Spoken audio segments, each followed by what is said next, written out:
Hello everyone, and welcome back to LPL Playoffs. My name is Nymaera, and I hope you're having a wonderful morning, evening, afternoon, whatever it is for your time zone.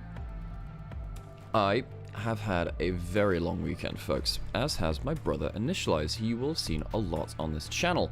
I'll turn my camera on, and I haven't even got it angled the right way. Hello, my name's Nymaera. You might have just seen me on the LEC just yesterday and the day before.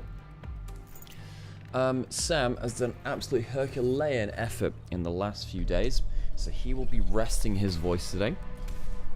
I will be casting these games today, largely on my own. However, I do have a friend who may be calling in later to join us with a little bit of casting as well. Greyheart, who I haven't cast. In fact, he is awake right now. So I might be joined by Greyheart, who's a friend of mine who I've cast with for a long time, to bring you our games today. So I'll be hopefully setting things up.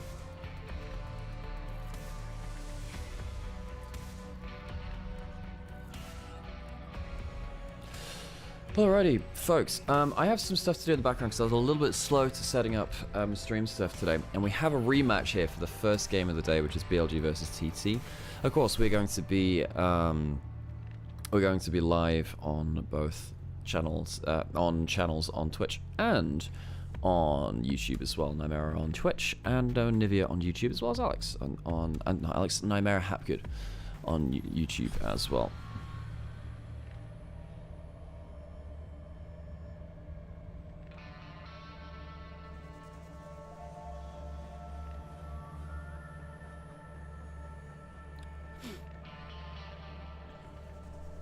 Howdy folks, how's it going?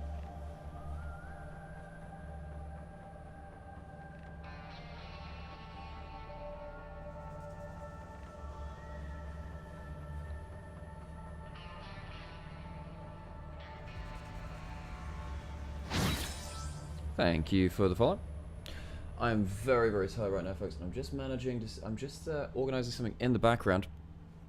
As, yeah, I mean, folks, BLG are going to be out for blood today. They're going to be absolutely out for blood.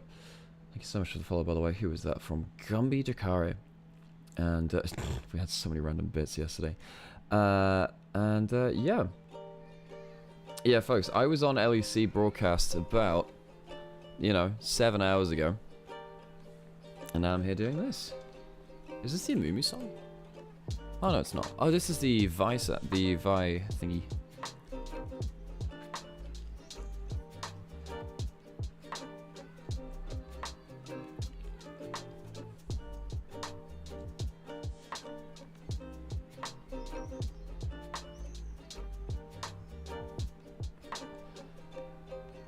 Okay, so folks, if you have any favorite players in this game, any favorite memories of these players, any players you want to see do well, let us know in chat. We'll be keeping an eye on that one, folks. Yeah, so if I'm not 100% did I get some sleep? I did get some sleep, Chohun, I did. I slept from about 1 AM to 6, maybe slightly before that, so I had about, 4 hours sleep. No, well, yeah, I'd say I had about 4 hours sleep. I fell asleep at about 1:30, I reckon, got up maybe 5:45. But I am awake, I am alive, and I'm here loving the LPL, as we always are. JDG versus Anyone's Legend will be happening tomorrow when we get around to our single best of 5 days. Do you think TT will win again? Well, that's the question, isn't it? Who am I rooting for between BLG and TT? Look, I love TT, but it would feel so... I need to see BLG against all of these other teams too. I love 1xN. I really love 1xN. This is from the last time they faced up against each other. 5-game series. Baytran had the series of a lifetime. Setab absolutely popped off. And way had a bad one. Way had a very, very bad one.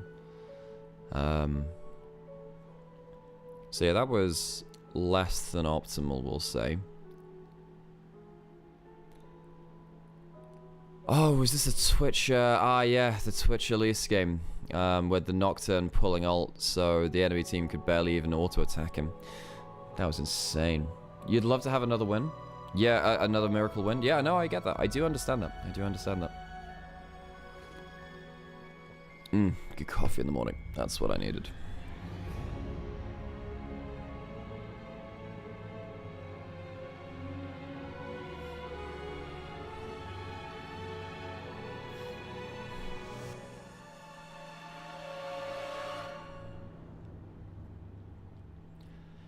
It's so hard to think that BLG surely wouldn't lose best of fives twice against TT, right? Surely not. High pentakill, music in the background. I hope Setup does well. He's done so well in this split. He's done so well in this split. He's done so well. I'm very, very proud of the TT members. Hi, hello, that's my face again. Okay, so Greyheart I think will be joining us in a little bit. And we'll get around to that. Folks, I have to go post that I'm live on my Discord and stuff. Okay, then we'll get around to, yeah, and then we'll get around to stuff.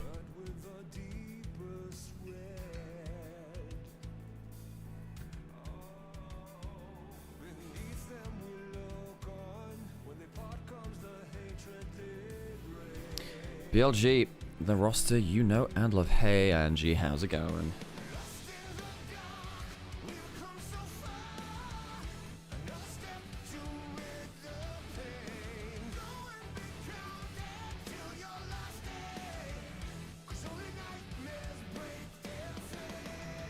Actually lost the series to TT. What the heck, man?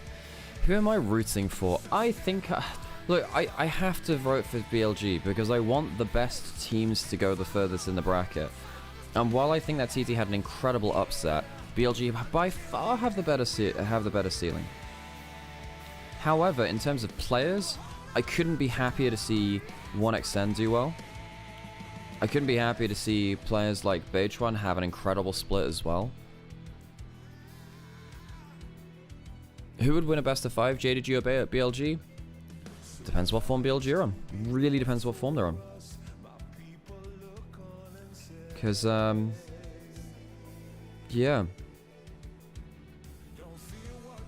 BLG can sometimes be their own worst enemy. In fact, they commonly are.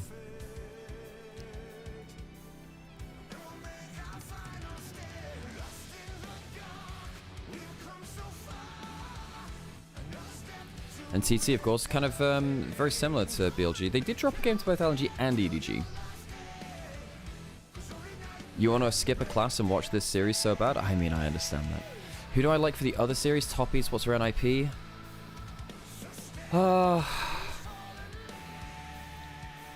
That's what I thought with Genji against H-Lee, but Genji still lost. Yeah, I can see that. I can see that.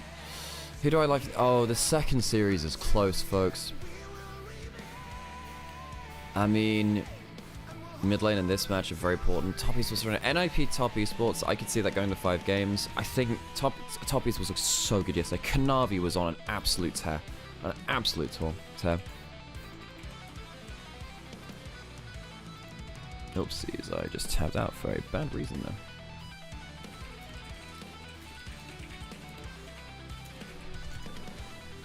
Righty, I should be getting a co-caster to come cast with in just a second.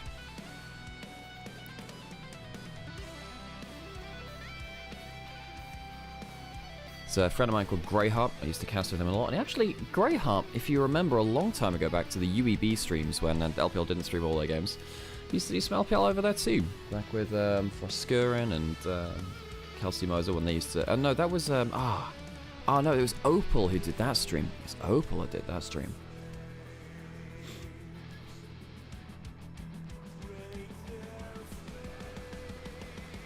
Last year they lost their first game to IG as well after New Year's. So, Entwu, it's funny you mention that. The last 4 years BLG have lost their first series after Chinese New Year. Has been a theme, folks. It has been a theme.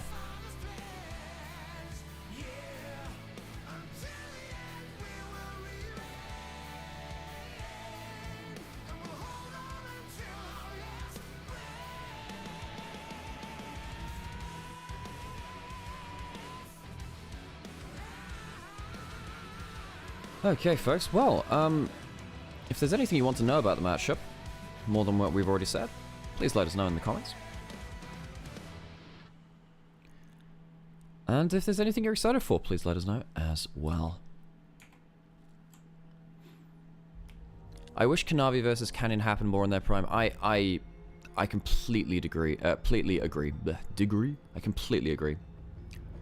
Is there a tournament for all regions that won the Plymouth Plus? Yes, there is. That is First Stand. First Stand will be happening in Korea, and that'll be happening, I believe, March the 10th. I think that's when it starts. I believe that's when it starts. I'm excited for Kanavi to keep going beast mode. Oh, me too. Oh, Kanavi's such a good player. What a one-man army. What a one-man army. Very few players do it like Kanavi. Very few players do. Just gonna check something real quick. Yes, we can draw on the screen. Good stuff. Good to know. Bot gap BLG. Well, yeah, I mean, look at the last series. What I said did pretty well, as did Feather. I actually think last series, I think TT did quite well. Anyway. Let me just unmute for this interview as well. 先跟大家打个招呼吧。Hello， 大家好，我是 BLG 的主教练茂凯。欢迎茂凯教练。这一次来到全新模式的淘汰赛当中，你们是落入了败者组。作为教练来说，会觉得压力很大吗？说实话，落入败者组的话，因为没有复活甲嘛，所以说，还是有一点压力的，尤其是还要打就是背靠背的那种比较早的比赛，我觉得还是会有一些吧。但是我觉得我们整体队伍还是会去克服这个东西。那今天背靠背的话，你们将会对上 TT 这支战队。此前在小组赛当中面对他们是遗憾落败了，今天再次对上，有没有做什么特别的准备，或者是提前有跟队员交代一些什么吗？ Hello, there we go. Hey Stan, how's it going? Great to see you. 做了很长时间的关于比赛的一个复盘。 Give me just 1 second. There's an interview just happening on the stream, and I'll get to you, and I will stream you. I'll stream you this. 也会知道就是他们在目前版本的一个优先。 We are live, yes, we are. I've been live for a little bit. So, yeah, folks, chat. This is Stan, Greyheart Barker. I've casted an awful lot. And yeah, you're joining me very helpfully for the cast today. It was very nice of you to say. 欢迎来到赛前采访，我是罗欣。在这里，我们请到了 TT 的打野选手北川，你好，先跟大家打个招呼吧。Absolutely. 大家好，我是 TT 打野选手北川。欢迎北川。那么今天来到这场比赛啊，这一轮的淘汰赛，你们是用掉了复活甲的机会了。对于你们来说，机会只剩一次，不容有失。那么在开始今天这场比赛之前，心态上面会不会有什么变化？因为输一把就淘汰了嘛，然后我们就 全力以赴准备今天的比赛吧。全力以赴。那在第一赛段的常规赛当中，你也获得了2阵打野的荣誉。想问问自己，觉得和以前相比，成长最大的地方是在哪里呢？成长最大的地方，感觉就我们团队协作打的比以前就是更好了，更有纪律性了。好的。那今天的比赛当中，你将要再战 BLG， 赛前要不要给自己和队友打打气 ？OK。就之前赢过 BLG 一次嘛，相信这一次也会赢下的。好的，我们也期待今天的比赛。Okay, so you're gonna have to let me know what I gotta just one sec, that's fine, that's okay. Get rid of that. Okay, you're gonna have to let me know what my stream quality to you is like. Is it currently showing the stream, by the way? On disk, yeah. Cool, perfect. Well, hopefully that'll be fine. So yeah, folks, my name is Nymaera. You might have seen me casting this before. And if you're tuning in for LPL Plus, we hope you're having a good time. There is no official LPL broadcast anymore, so we do it here instead. Stan is a good friend of mine from... We started casting together back in 2020, back at the start of my casting career. So it's a cool little throwback to that, and I'm really excited to actually... We haven't cast together in like 2 years or so. So I'm really excited for that. Far too long. Ever since you left me for the big leagues, and the big leagues, which by the way I did predict many years in advance that you were making it to. I was always there, always on Team Nymaera for that. And also, you know, while you know you're certainly more au fait with recent LPL, I was back doing an official LPL broadcast and Tomasic Cup and other things like that before. What years were you doing that? Because I remember before even a twinkle in your dad's eye. Did you? That was when you did that with Opal, right? Was that Opal's thing back in the day?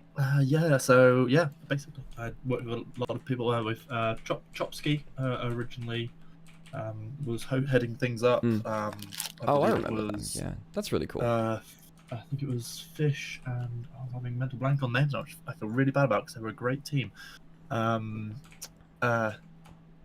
like that who brought me in. And yeah, we got to work alongside some of the LPL people, and they reached out, which was good. It was back in the days when sort of Raz and Frost were heading things up alongside Fish, and yeah, very much miss those days. I think it was some of my favourite casting I ever did. Getting up at annoying hours, much like I have today, to Yeah. to cast, frankly, my favourite region, and now That'll happen, folks. So yeah, it's 2 best of 5s today. Dude, I am absolutely shattered from a week of... We've had 2 best of 5s a day for the last 3 days in LPL, and I have been getting up to set up the stream for that, and then basically leaving in the afternoon to go to LEC as well. So I am utterly... For the record, I haven't been getting up to do LEC. Right. No, There's time still yet, waiting on buddy. the call. I'm sure any time now. Yeah, there's time yet.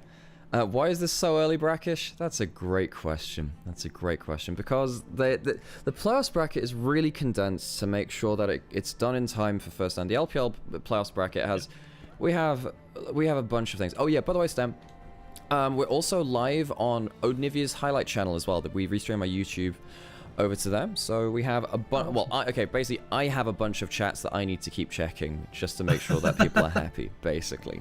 And for you people who are in chat, if you'd like to drop any messages, absolutely do that as well. Is that your gentle way of telling me to keep it BG? No, what's that? No, you don't actually have to. That's just saying that. Just be aware that people look. Whatever you choose to say, there are people out there that will hear it. Is what I'm saying, buddy. Wow, well that makes a nice change. Yeah. Shit, that'll happen every now and then. So yeah, to quickly fill you in on this first series, BLG versus Thunder Talk shouldn't be a close matchup. Shouldn't be. Don't know whether you saw this last week though. They were in the same group together in LPL because we, for some reason, had best of 5 group stage here in the LPL. BLG lost to TT in a 5-game stunning series last time they faced off. It was absolute cinema. TT, I think particularly their AD carry is someone that I've had my eyes on for a while. A guy called 1xn. In fact, we're gonna get on the stage now. In fact, I will unmute the... I have to mute the stream to stop some copyright stuff coming through. So we'll unmute the stream and hopefully... Yeah, that's actually much loud. Oh, whatever. It's a little louder than I thought it would be. It's fine. Important question, are you currently wearing BLG shirt or flying flags at all? I'm not wearing it right now. I do have a BLG shirt. Last time I saw you, you were wearing it. Oh, true, yeah. World Finals, yeah. Man, I mean, BLG versus TT shouldn't be close. They lost all the same last time, though. Bin said before BLG faced TT the last time, Bin wasn't even watching their games. He said, I'll just be good enough to beat them. Hoya, the opposing top laner, after solo killing him in Game 5 on Camille versus Aatrox, said, maybe you should watch more of our games, Bin. There is now a certain aura around this matchup. BLG, before that loss to TT, had not lost an LPL best of 5 since 2023. And also Knight, who has joined this team, hadn't lost a LPL best of 5 since 2022 in summer finals back then, which was a 5-game banger to JDG back in 2022. So they lost a couple of streaks. I think they lost a lot of pride. They're now in they had to start in the lower bracket because this goddamn upstart team, which you'll see walking onto the stage now, somehow managed to sneak one over them and get themselves into the upper bracket. TT, I think they might have awoken a beast here. I think that there's so much more on the line than just the place in the next round in this match. And for one team, it's this beautiful underdog story where they can just continue. Yes, they're dropping out of the upper bracket, but equally, they are very much coming in as the underdogs into this matchup, but they'll love to continue their own personal streak, whereas there is a team out for revenge, and that's why a lot of people probably expect this to be a straight 3-0 stop.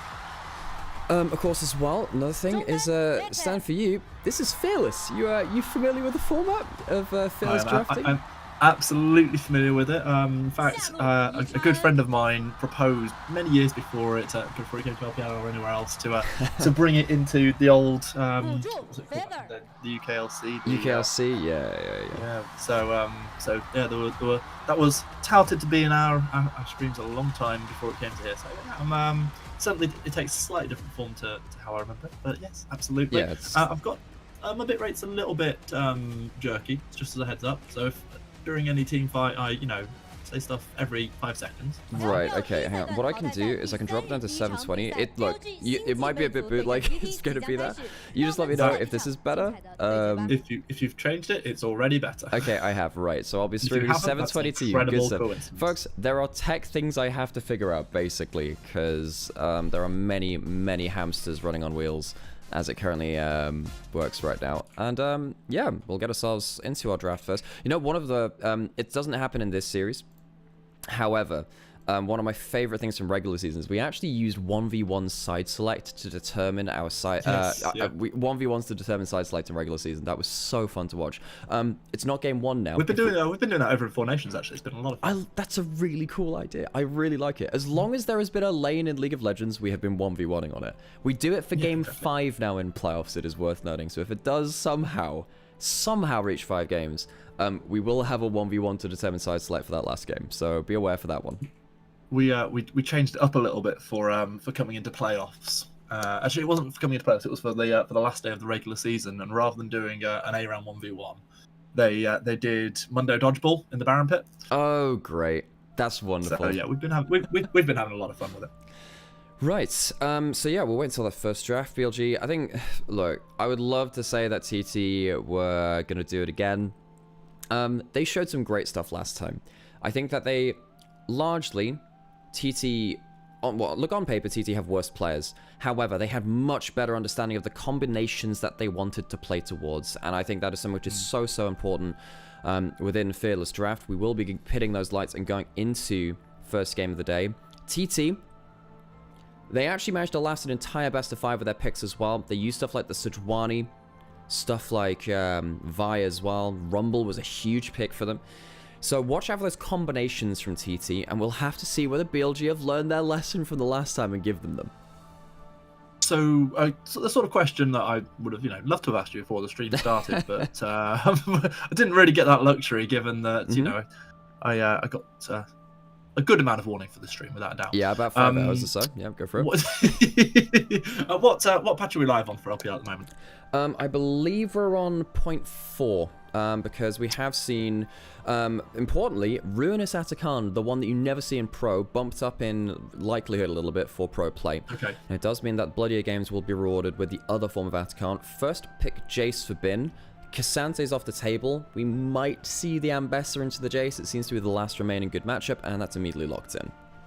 Yeah, the Vi going to come in straight after there. As you probably remember from me going on about it endlessly, Vi main over here, and it's a champ I always absolutely love to see. I don't care whether whatever website tells me it's a D+ champion. I'm always going to take that champ and have massive early game impact, lots of late game fight starting potential. Link that up with the backline diving Ambessa, you got yourselves a hell of a combo.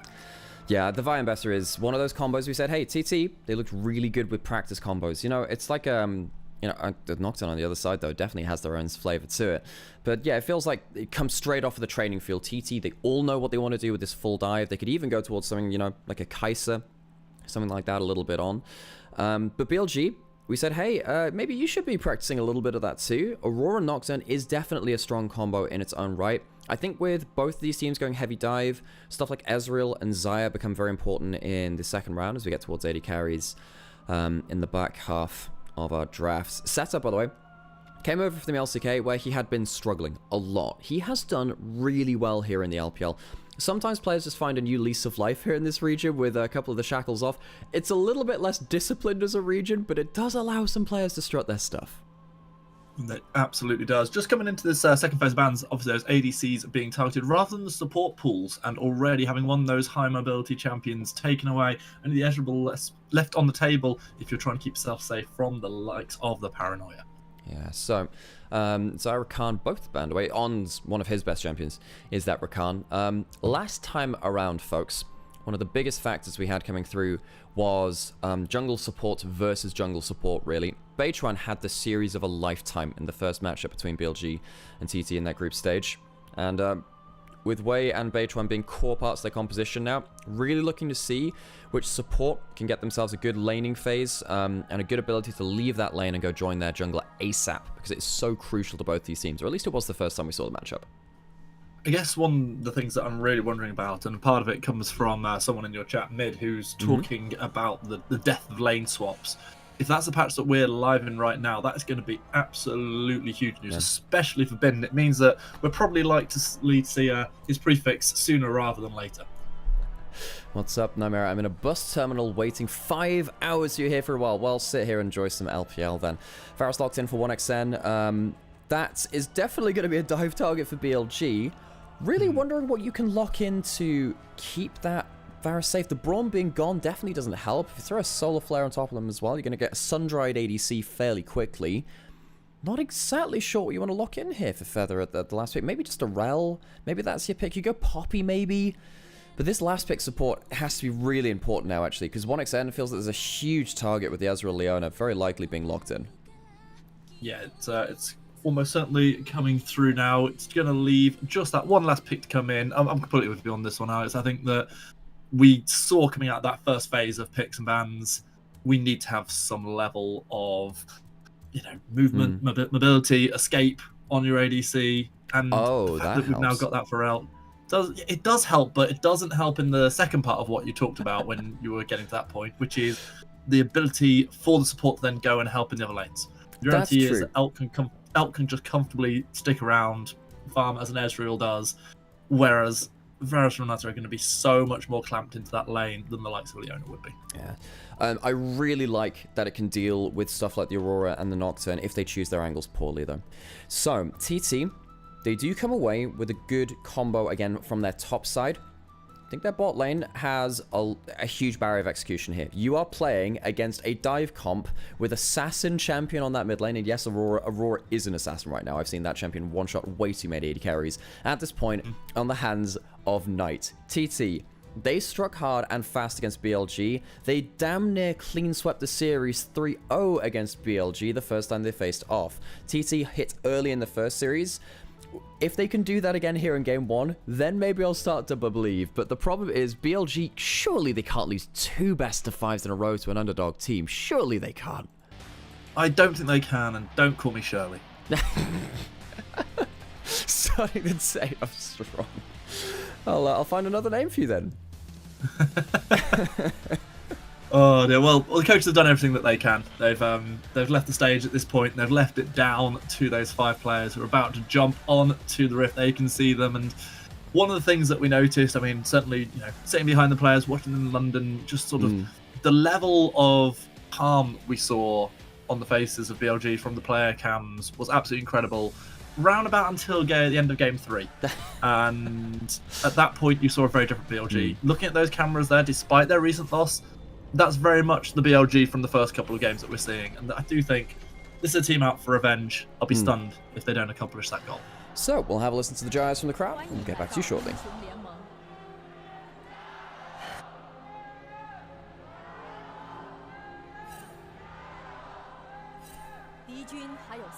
Crowd's taking a little while to wake up here today. As, I know the feeling. Same, buddy. Same. Thank you for joining me all the same, folks. For those of you that didn't catch it, by the way, of course, Nymaera, and this is Greyheart, who is someone I used to cast with awful lot back in the day. Thankfully, Greyheart's been around to help me save my voice a little bit and give me some company as we watch what could be... I mean, if TT get themselves a foot in the door here, this could be absolutely historic. I don't want to start that trend a little too early, though, because realistically... they did it once, but that's the fan vote. 92% fan vote towards the BLG. And you got to understand why. This team went to Worlds Finals. They are so dominant within the LPL. TT, you have a lot to prove to us, really. I think there are 2 things at play there. There's one, just the massive fan base that BLG have got, which is naturally just going to give you a little bit of extra in the fan vote. You look at football's UK Premier League stuff, and Man United are still getting a pretty decent fan vote. Well, waning by the minute, but they're playing like absolute garbage. The difference is here, as you say, you've got the pedigree of this team. You've got what they've done up until very, very recently. But taking the early parts of the poke in these early exchanges, I'm just going to be able to sweep this one out and try and get a little bit more control of this bush as they try to hit to level 2, get that Zenith Blade for a bit of aggression.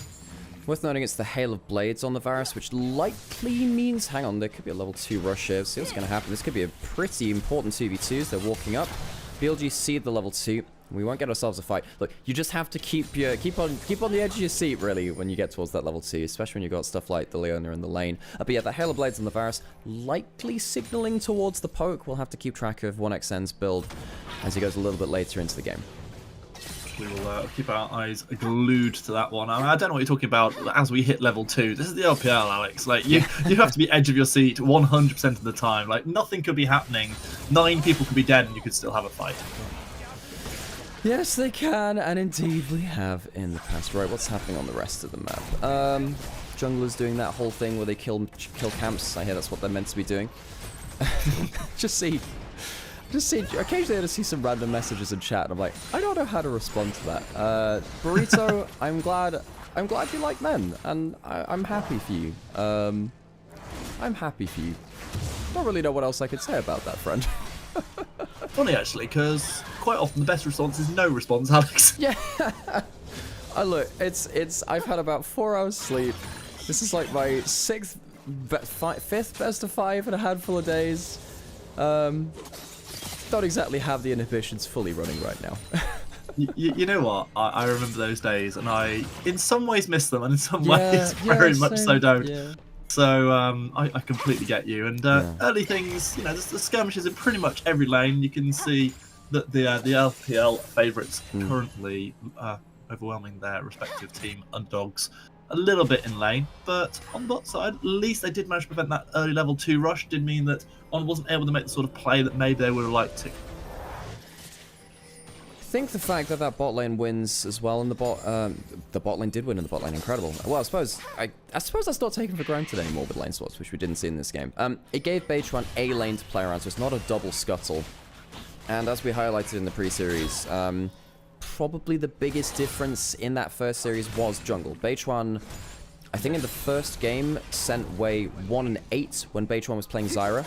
And in the last game, I think that ended up being a 5,000 gold advantage in the individual jungle matchup. It was a bad day at the office for Wei. Wei, for me, has a lot of eyes on him in a poor way. This guy was subbed out of the world. Hang on, Knight could get an electrocute trade here, and he doesn't get the electrocute on cooldown. That definitely doesn't help on that, does it? But hey, really winning that at that lane. But yeah, Wei, back to Wei. He was subbed out at Worlds after coming in for summer for BLG. Shun then left in the off-season, leaving Wei as the starting jungler again for BLG. And I don't think Wei has completely delivered. It is a hard time being in the hot seat on a team with so many eyes on it like BLG. I don't think you can look at a team being in the lower brackets that are expected to dominate the upper bracket and say that any player's delivered, really, when you consider, you know, what's going on here. Yes, there are certainly players with individual performances, but as a team, this is a team you do not expect to see falling into lower bracket through any way, shape, or form right now. And that's of course where we're sitting right now. Very, very important game this for BLG and for the pedigree that they've established over the last few years. Right, folks, if you're in chat as well, because we've kind of strapped together some duct tape to figure out how to do the remote side of this too. If there's anything happening with our various audio levels as well, please let me know. As Wei is heading towards the bot side, he will be started on the wall. Potentially here it goes on. Zedblade going to connect, Mystic shots coming in. The gank is there, but it's only going to be a little bit of damage put out by the Nocturne. Safe enough escape coming in, but it was the cleanse burn. That'll definitely help once it gets through to level 6 and BLG look for a similar play again. So BLG, they take down that ward on bot side, and they choose not to use that. They're going up towards the top side instead, towards Grubs. 1xN stays in bot lane. He'll push that over. BLG, with that pushing Jace, yeah, I really think BLG would prefer to get the Grubs than the Dragon if you have a choice of the two. Because they hang on, that's an all-in from Setab. Yeah, big damage coming in from the Akali, finding the perfect execution. Setab gets first blood onto Knight with his Akali. A rare missave from Knight in this kind of matchup. Setab, great punish there in the mid lane. Gives TT an early platform. I don't expect that in this player matchup, but Setab, great first series against Knight. Got a solo kill in. A much easier matchup with the Yode versus Smolder in the first series. Getting it in Aurora versus Akali, though, that's a good show-off. It is incredibly important for this team and going to be such a massive confidence boost in a game where they come in knowing that they're slightly up against it to try and repeat the feat from just the other week. And here we can see what went down and maybe the mistakes that were made. So, what happens here? I mean, he just walks into our range, understands that Knight, he can ult out, but, I mean, Aurora has some ability. It's kind of a Kali's playground. Now we're going forwards. He doesn't have the ult this time. Yeah, the flash already burned as the paranoia comes through. Good damage. Zenith Blade is going to connect. It is going to be the return of kills with nothing in response. He can win the 1v1. Not surprising, he can't win the 1v3. Overpushed, and that was kind of the price of that 1v1. Setab overpushed his lane. One thing which Knight is very, very good at, and he did die for this, I suppose, is managing his wave state. The wave was on his side of the lane after that point. Way and on can punish very, very quickly and efficiently. So BLG. Oh, was that some minor production BS there as they zoom in on on Knight as he misses the cannon? Absolutely, they do. I actually missed that, but look. The LPL observers are absolutely savage. If you miss a cannon, if you do something dumb, the LPL observers will highlight it. That's absolutely incredible. I sadly didn't have the opportunity to catch the switch between these guys last time round. What was it that we were looking at that led to this, other than the lack of respect and the lack of studying? What did we see coming out of these players, out of these teams, that led to the upset last time around, Nymaera? So TT had really, really good practice field combos. They had a ton of drafts where they said, look, everyone can play for Vi and a Rumble, or Ambessa and a Vi. Well, obviously you can't do the Vi with the same two things, but they had a bunch of combinations which they played really, really well. All of them full dive or full kind of engage with that kind of style. It meant that it was very easy for TT to play their compositions. Even if they started losing some of their choice picks, everyone still knew the flavor of the composition, which hasn't always been a given for a team like BLG. Are they going to be able to stop that recall? No, they're not. They are not. And the Jace will get out just safely. So that's one side of it. Then the other side of it was really just huge jungle difference from Bo5 versus Wei. Wei had one of probably his worst series I have ever seen from the player. Those are the two biggest things. And then the other side of it too is that TT do also have some good players. I really like how Setab is, I mean, even seeing with the solo kill earlier here. I love how Setab's been playing in spring. I love how 1xN has been playing for the last 2 years. I personally think 1xN is the next great LPL AD carry. It's either him or Leave. I think one of those two of the rookie class of AD carries has got what it takes. And the fact that 1xN got a series win over BLG in the LPL, definitely a good feather in his cap as well. Oh yeah, that's the support. It's not quite as good a feather as sorry, he did that.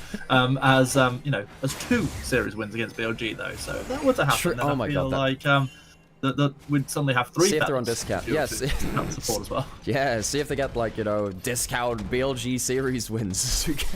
I don't know. Are they on offer or something this split? Didn't expect that. No, I don't think anybody did. Things pretty balanced out as we hit the 10-minute mark. The 3 Void Grubs were indeed traded for that first dragon of the game. The second dragon coming up in just over a minute, and the next load of Void Grubs. The question is there a world in which BLG are allowed access to all 6? Seems not, as they are instead choosing to prioritize this dive on the Void. Yeah, there's some good vision on top side, so BLG want to avoid that. And the thing is, BLG have some grubs now. If TT wastes a lot of time going towards the second set of grubs, BLG can use their grubs they already have and hit some towers instead. No point contesting something when you can get something for free. BLG are the masters of cross-mapping. Wei currently in enemy territory. So Feather's going to walk up, spot the knockdown and the brush there, and make sure that Hoya's safe under this tower. Well, we'll see whether he's safe under that tower. Safety or not, we're going to see the Vi able to start the grubs as a result of Wei being spotted out. Here we go again with the paranoia. Solo player dodged away from Vi. The Drake Hound step. Good damage coming down. Hostile takeover going to buy Hoya an extra life as Feather doing everything that they can. Not able to get that kill eventually, and the Feather in the cap will be the second kill going over as well. No extra return, more than what we thought maybe there would be, but even so, that was about as well played by TT as it could be, especially as they get the grub on the back end of it too. Yeah, the micro is as good as it could be there. They try by a lot of time, but the actual macro of the decision, which is, hey, we're going to leave this player under a turret here against BLG as they ignore the top side of the map, that was the mistake. They had to find a way to back off from that tower, and suddenly BLG get themselves the feats of strength at the first one from the tower, and then the tower, and then the second one from the kills, or probably the other way around, whatever, doesn't matter in terms of the order of it. They're now very far ahead of that game, and while all this is happening, TT then have to reset after the grubs. Bin gets himself a full wave pushed in on top side. He's going to get himself more plates. This is already a much better, coherent unit from BLG.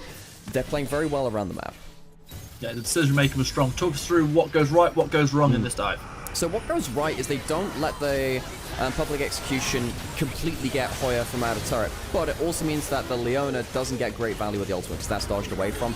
Turrets do a lot of damage nowadays. The amount of time that's bought by Feather does make that very dangerous, and it does mean a lot of flashes are blown. However, still walking away with a 2-for-1 while they also managed to get the tower afterwards is what BLG came for. What they came for, it's what they got. It's led them to having a 2,500 gold lead on the back of those plays. What a difference 2.5 minutes can make. So 2 dragons over to TT, 3 dragons apiece, gold lead to BLG as it stands. So the objective game, not the worst for Thunder Talk right now. It is going to be that poke virus coming through from 1XM, so we did say we'd check in on that in a little bit. I'm interested now to see when our first grouped up fights are going to happen. BLG have played around uneven numbered fights, on the roam on the Leona, and the paranoia creating the numbers advantage completely after that point. If we get towards 5v5s, you still have an Akali that can do a hell of a lot of work. You still have the Vi Ambessa combo. I think the way that TT needs to play the next phase of this game is find a way to get their combo in line before the next one really comes through from BLG. I think if the next Paranoia and Between Worlds comes through strong, I think TT at that point will have kind of slipped a little bit too far in the game. Well, I suppose it depends on how soon that occurs, and with Aurora and the Nocturne both roaming topside, could be sooner rather than later, but yet again, see decent protection coming out of Feather, making sure they are around to potentially offer that extra life to the Ambassador again. Meanwhile, on bot side, Tab looking like they might need a bit of an extra life as well as they go up against Bin, but instead of extra life, they've got some extra health and damage coming through from the Vi. Things turn around beautifully. The best one gets this one on the Vi. Good stuff. They get themselves that kill in the side lane. They stop the Jace kind of pushing up for free. What's happening on the rest of the map, though? We said that BLG, they like to cross map. Well, you've got the Varus wave clearing on one side. You have the Ambassador who's holding the lane on the other. So that's actually just a kill for free. Hey, we said, TT, get your combo in line. That'll work for them. And just like that, they level out the kills. We are going to see multiple ultimate burn. True Shot Barrage is going to grant a vision for ways so the Paranoia can come in. So Tab now in all sorts of trouble, just trying to buy time for the rest of the team to maybe do something across the map. But unfortunately, there's no place to be made across the map. And this one, as was the last, is just a free 1-for-1. Taken in the end by On, and maybe not quite what I would have wanted as they throw up the Pepe hands as they walk away still 0-0-4. Right, 1-for-1 in the extended bot lane play, I suppose. Setup strikes first, and then Wei evens up the score. Already a much better game from Wei in this game than sadly most of the rest of the series. In fact, well, in the last series between these two, Wei's best game of that series was on the Nocturne, so starting off strong with the champion it succeeded with before that. Herald spawning in a minute. Dragon spawning in 2. TT would likely want to go towards Soul Point, but they don't really want to give over the Herald to BLG when they're playing so strong around pushing lanes. So BLG, we'll have to see whether they can find a big fight onto TT before that Dragon spawns. On's left alone in River here right now, but dodges that on that Q. Doesn't quite get connected on by the Vi. Just step away out of that one. Level 11's being hit now around the board. Some really empowered ultimate's going to come through as we get towards our next fight, which feels like probably is going to be happening around the Herald if anywhere. Well, TT have themselves a control ward. On with L just behind him. Handshake misses. Numbers starting to come through towards the top river now. Knight's coming out towards the top side. He has Leandri, so he's going to have good burn damage. Really good ability to burn through the Ambassador and the Vi. TT into river first. Watch out for the big combos, obviously. Both these compositions kind of play themselves. See what happens with the Vi and the Nocturne, and which targets they really manage to take off the table first. Already we're seeing the Solar Flare being dropped, so that's one ultimate less for BLG if they want to try and take this fight, but they have got some crucial ultimates still remaining, of course. Herald started up, already dropped down below half health, no vision for BLG. Jay still up on the top side, starting to come down for potential pincer, but the Herald is already going to be gone. The fight's begun instead, and now the damage just rains down onto Nocturne. No chance for a steal with Wei, absolutely eviscerated on the back line. On just about managing to survive. Another accelerated shot pass could have done it, but instead Bin turns the attention on Hoya. Drakehound step away from the Ambassador as we see what I said, able to find the kill onto On. It's 2-0. 2-0 right now, but the fight continues. Bin has flash. Does he have to use it? Yes, he does, but will it be enough? I think he's just going to get chased down. Bejuan raining down those denting blows. Hoya picking up the kill, and now we see TT able to turn back to the Herald. Fantastic team fight from TT. I thought that it was going to go a little bit poorly when 1xN lost so much of his HP, but BLG can't finish off that kill. Another couple of arrows come through. TT find themselves the way into the river first, and then they start to find their picks after that. Wei didn't really get to do that much in that fight as the knockdown. We were praising him for having a better game just before this one, but TT walk away with the Herald. We'll see whether they can reset in time for the Dragon. If they can get Herald and they can get Dragon, that's a huge turn of fortunes in this. So what happens here first? On gets combo down onto him, Bejuan gets straight onto Nocturne, perfectly timed by setup. The best thing about this is, much like the first series, when the combination is played, everyone is going at the same time. Picture in picture, we might have another fight brewing. That one's going to end off, so we can watch the end of this replay here. And you can just see that once you've removed that Nocturne Paranoia, it is much easier for TT to regroup and look for a second round of cooldowns, even with Bin coming into the fight. Absolutely beautifully timed plays by TT. That fight that you were talking about does come in. The handshake unable to save the Varus. So far it's a 1-for-1 with the Aurora dying as well. However, the fight continues, and here comes the tap. Akali threading damage in. That is a lot of low health bars on the side of BLG as they lose yet another one. Fraud, and Elk is going to be able to get himself a kill. Damage traded back from Bejuan, but now with Bin absolutely raining mega damage down on the Jace. It is going to be TT who are sent scurrying once more to the hills. Wei able to secure that final one, that last little bit of damage. They will be able to secure the mid turret and the Dragon on the back of it. BLG taking this fight, this series, this game going back and forth. Elk absolutely steps on them. Really well played by the Azrael, coming around to the... well, it's not even his 2-item spike, but coming around to this mid-game. Incredible fight from Elk. Saves that team fight, really. Picks up so much extra damage. And TT, when we thought they were guaranteed that Dragon after the Herald, even with all of their comfort picks, with this composition that looks so good from them, can't get that objective. Bejuan chasing forward, and Bin just dies. Yeah, able to find one, has been unable to reset after the Dragon in time, and giving up the life of their support as a result as well. 2 for nothing on the back of this one, and that is just careless from BLG. Bejuan somehow ending up as a 5-kill Vi from all of the mess of the last 5-kill Deathless Vi as well, can we just say. Which is insane given what this champion does. Much like the Nocturne, Exactly, you fly into a fight. You don't often fly out of it the same way. TT are hanging around this mid lane now. Hoya just gets the public execution up again. Can Elk step over it? No, he can't. Well, the other person we've got to shout out for lack of deaths is still just that one death on higher, and that was in a 3v1 scenario. Fights continuing, however, Varus keeps on dying, but in return the kill onto Wei. And this game, it just, like I said, it goes back and forth so incredibly fast. I am so sad that all of this bloodiness has happened at the 19-minute mark. We get this 5 minutes earlier, maybe we would have got ourselves a Ruinous Atacard again. I've yet to cast a game with that objective. Really? I've not cast it yet because it just doesn't happen in Pro. It just hadn't. It's been changed a little bit in the last patch. We talked about the Aurora being an assassin. Is there again. The bailout not quite lasting long enough for the Resurrect to come through onto the Varus. The Varus has had a hard time in this game trying to survive, and that's not going to get any easier.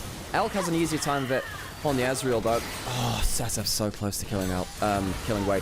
Very, very close. These are the kind of fights which I wanted to see more coming out of BLG, getting themselves into that scrap where they can show their mechanical prowess. Just brilliant, isn't it? I mean, this is League of Legends at its best for me. I mean, you can have fantastic, well thought out, slow paced mech games all you want, but at the end of the day, League of Legends players tend, in my personal perspective, to play because they like these, 50-kill games on the Rift. Yeah, a chance to actually use their mechanics. Incredible, right? Exactly, why not? And we're seeing great mechanics. During that fight, I started to shout out here on the Ambessa, who, much like what you were saying about Bejuan on the Vi, it's this dive champion that gets in and very often doesn't get out.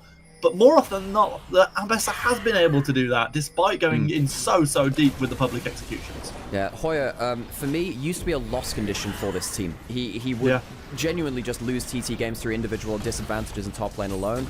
Last series, Hoya was the better top laner than Bin for the grand majority of that series. That's incredible given the track record of Bin over the course of his career. But Hoya on the Ambessa, and this time, looking a lot better. For his team again on, caught out by the Varus ult. Here comes the solar flare. Yes, propping it straight down, going in rather than out, having to flash out in response, but look at the damage that's starting to come from range now. One Mystic shot, one shot blast, and almost all the health removed from the currently deathless Bejuan. And it's a really hard time trying to get through this choke point towards the Atacam, because you throw that hostile takeover down there, you can't walk through it. The fact that the hostile takeover is just blown there means that BLG don't have to be afraid to approach the Atacam. I think TT now realize that. They say, yeah, we can't stay around this objective anymore. And that contest goes away. Beitran off vision, could go on to Knight potentially, and here he goes. Does exactly that, already coming down with the ult. Unfortunately, Hoya going wide with the public execution. Otherwise, that could have been the end of Knight. True shot barrage comes through, doesn't quite kill off the enemy jungler. Close run stuff. The only thing keeping Knight alive there, I think, ends up being the extra HP from the items he's built up. A little bit on the Cosmic Drive, a little bit from Leandri's, but it is added together just enough to keep him there. BLG go out onto 3 lanes again. I know earlier in this game we were talking about cross maps. Hasn't really been about cross mapping when all 10 people are just slugging each other in the face around the mid lane of various objectives, but we might get towards that again. Remember, BLG do have really good ability to push towers. Bin, yes, he's 0 and 3 on the Jace. He still has 2 items, which means that he clears through waves very, very well on a more damaging Jace build. I don't know whether you saw more of the tank Jace with the Fimble Winter. Back to the more of the Muramana nowadays, which allows him a little bit more ability to push out and damage towers and side lanes. I just really like what we're seeing in this game, and I like the way that TT are forcing this hyper-aggressive chaos style game, which admittedly the LPL is very known for, but BLG have sort of stepped into the shoes of my old favourite team, RNG, who used to embrace chaos style while still finding a level of order that allowed them to play these clever objective-based games while still having loads of kills. Here, we are just seeing straight out chaos, and it at the moment is meaning bad news bears for BLG. They lose their jungler and right next to Atacam. And it's a perfect play from TT to punish in the side lane. Wade didn't realize the numbers were there, and suddenly no smite around the Atacam. BLG have to fight in a 4v5 to see off this objective potentially. TT, do they feel bold enough to start onto it? Set up on half HP, that might change things.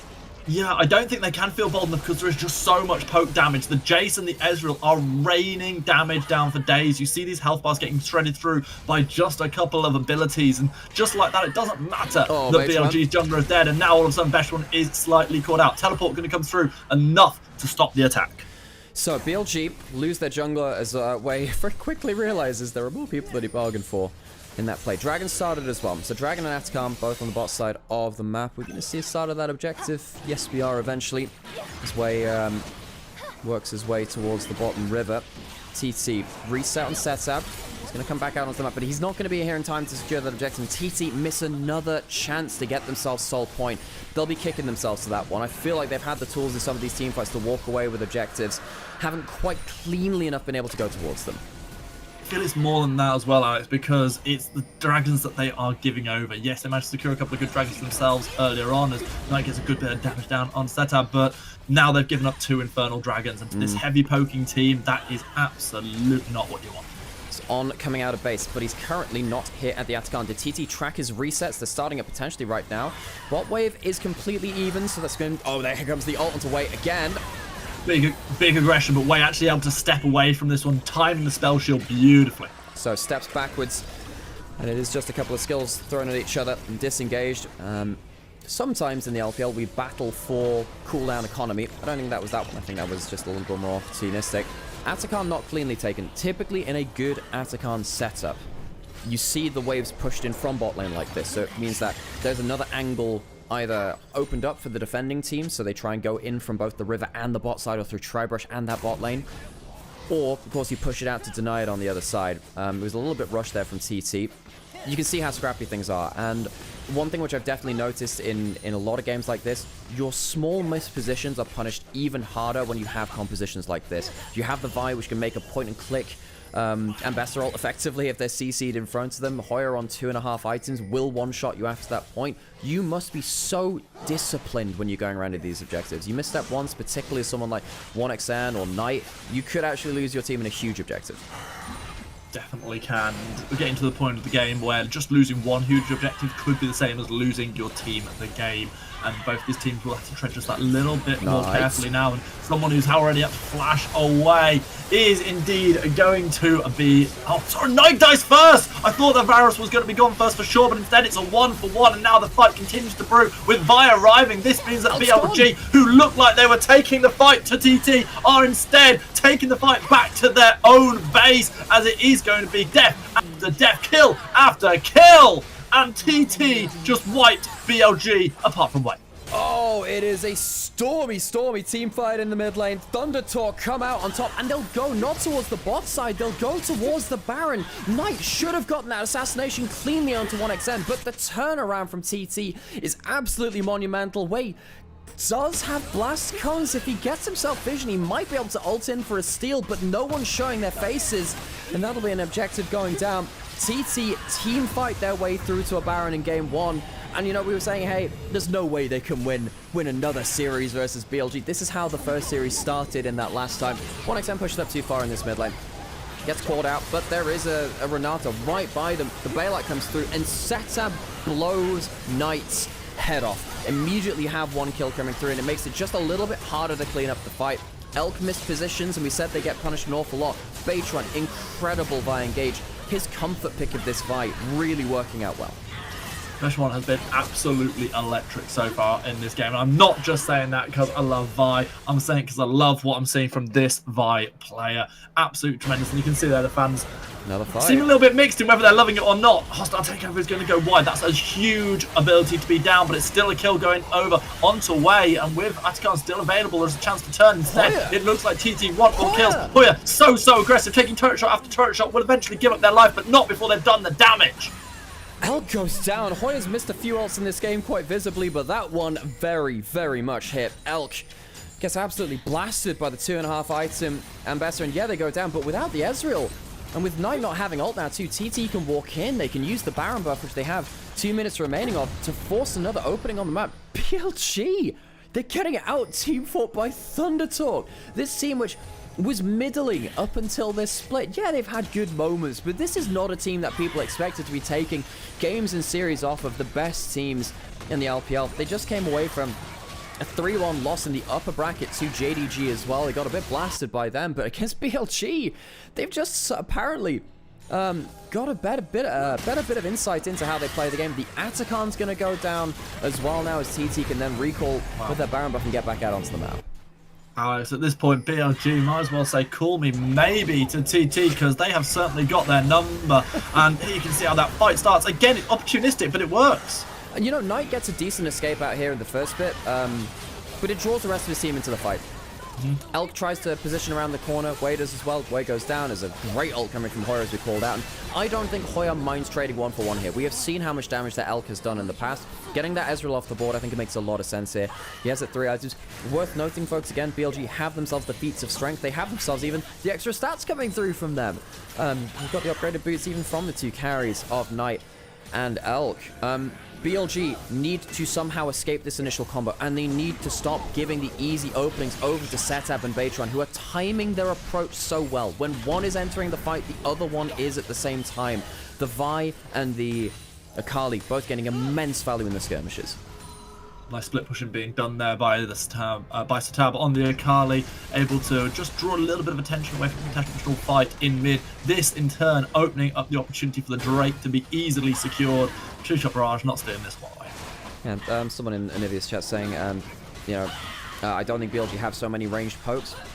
I actually think they do. I just don't think they've ever had the time to sit and use them. You have a Jace who's got Miramana. You have an not an Akali, the Aurora, which can jump forward and do some poke too. Elk on the Ezreal. Never mind, the Ezreal. Yeah, Ezreal doing that too. So BLG have the range. They just can never sit and actually use it, because every time these two teams are squaring up in the same place, particularly Beitron, again, who got so much value in that first series, is pulling the trigger before the skill shots come through. This time it's Hoya caught out. Blade connects, but Execution not going to take Hoya very far, but the Drakehound steps are enough to get the dash out. Good damage being turned onto Beitron, but this isn't a fight that you want, Knight. This is not a fight that you win. Hoya dashing forward, getting great damage. Here comes the rest of TT. they come. TT have the Atakan, remember, and they'll take a kill for free. They have the withdrawals in the back pocket. And once again, someone steps forward from BLG, and TT are there, ready and willing to answer. They go again. BeSh1 dashing in, way, shredding, losing the health. Not as much as they've lost their inhibitor, though. That one is down free and easy. And so often lauded as one of the best supports in the world on having a rough game.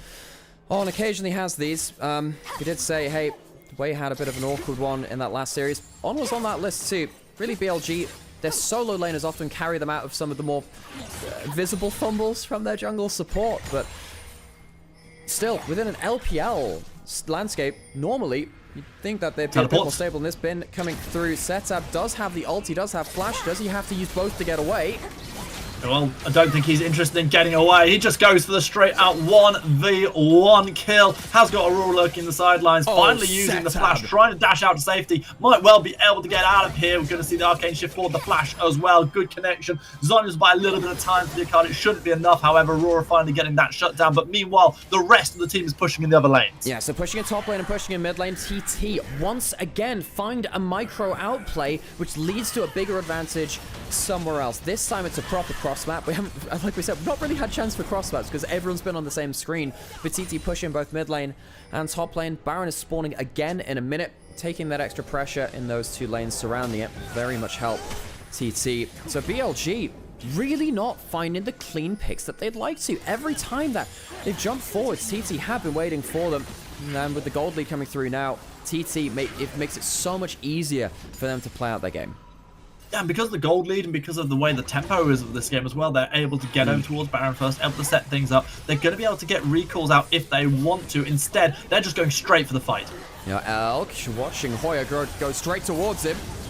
Yeah, Elk is in a lot of trouble here, stuck in the pit all by themselves currently. Has got a little bit of a defense, but Wei is not one of them. Already killed off by Hoya. Hoya just zoning everyone away from being able to save Elk. As a result, BeSh1 able to get that kill. This could just straight out beat the game right here. Triple kill coming in. It's gonna be an ace. It's gonna be the game for TT. Surely it can't happen again. Thunder Talk are going to take game 1 of the series versus Billy Gaming in the lower bracket round 2. TT, we thought they might be able to strike once against this team. They've had some good combos and BLG was sleeping on it still. Miraculous game 5 in the first series. Didn't think it would happen again. Game 1 going to Thunder Talk.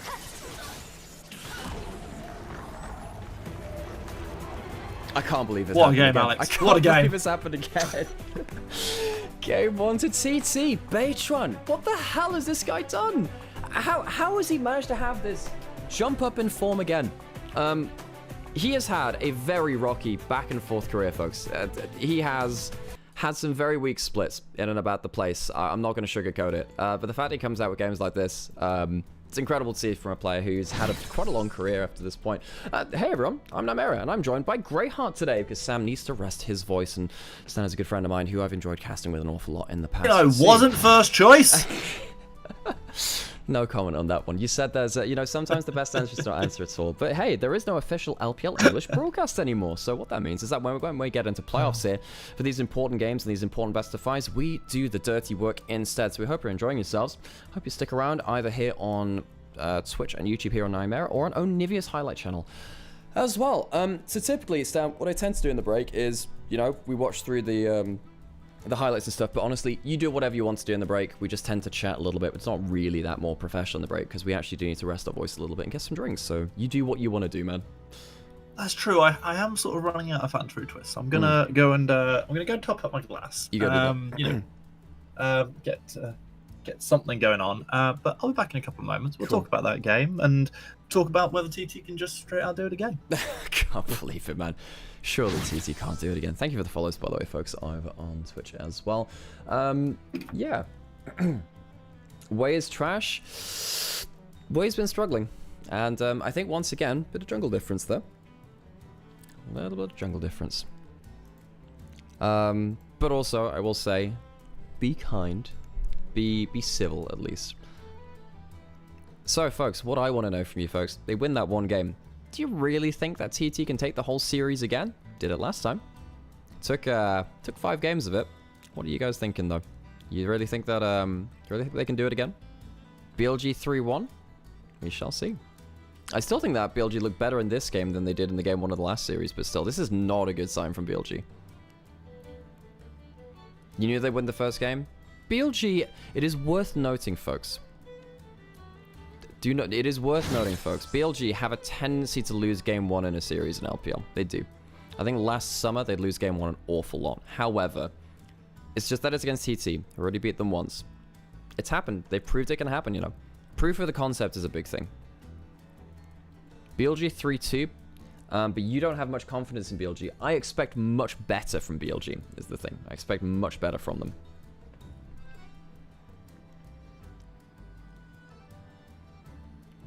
TT taking the whole series, Esteban AP? Damn. Bold of you. TT 3-0, you kidding me?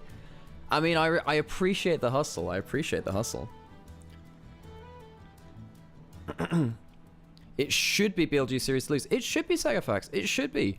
No, BLG had such an unparalleled level of dominance last year. Every time in the LPL, there are 2 teams at the top of the table. 2 of them. Very rarely do you see one team have an era all by itself, you know. But hey, they did it.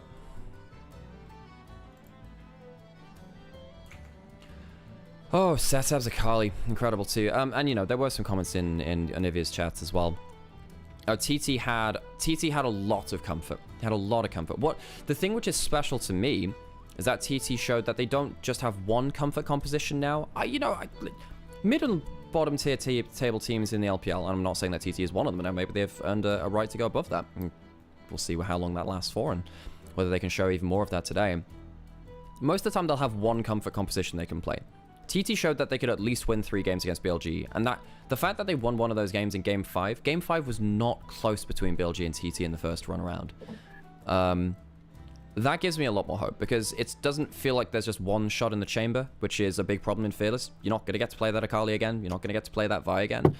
I think that they've got a lot more versatility than I gave them credit for in the past.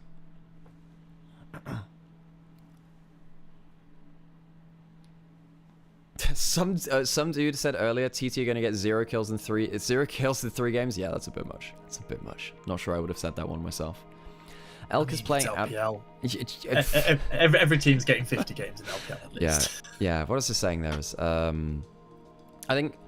Look, I like TT. I would consider myself... Look, I'm a fan of every LPL team, but I really like TT. They've always been a team which is... They've had exciting games. They used to have UCal on the roster who dyed his hair blue to match the team colors. Satab came in to replace him, so it's kind of bittersweet that they're now finding success away from UCal. Before this split, TT had made playoffs, I think, twice in about 3 years or 4 years. They had not had a great run of playoffs. I don't think they'd ever won a series in playoffs either. So they'd only ever finished 8th to 10th in that bracket.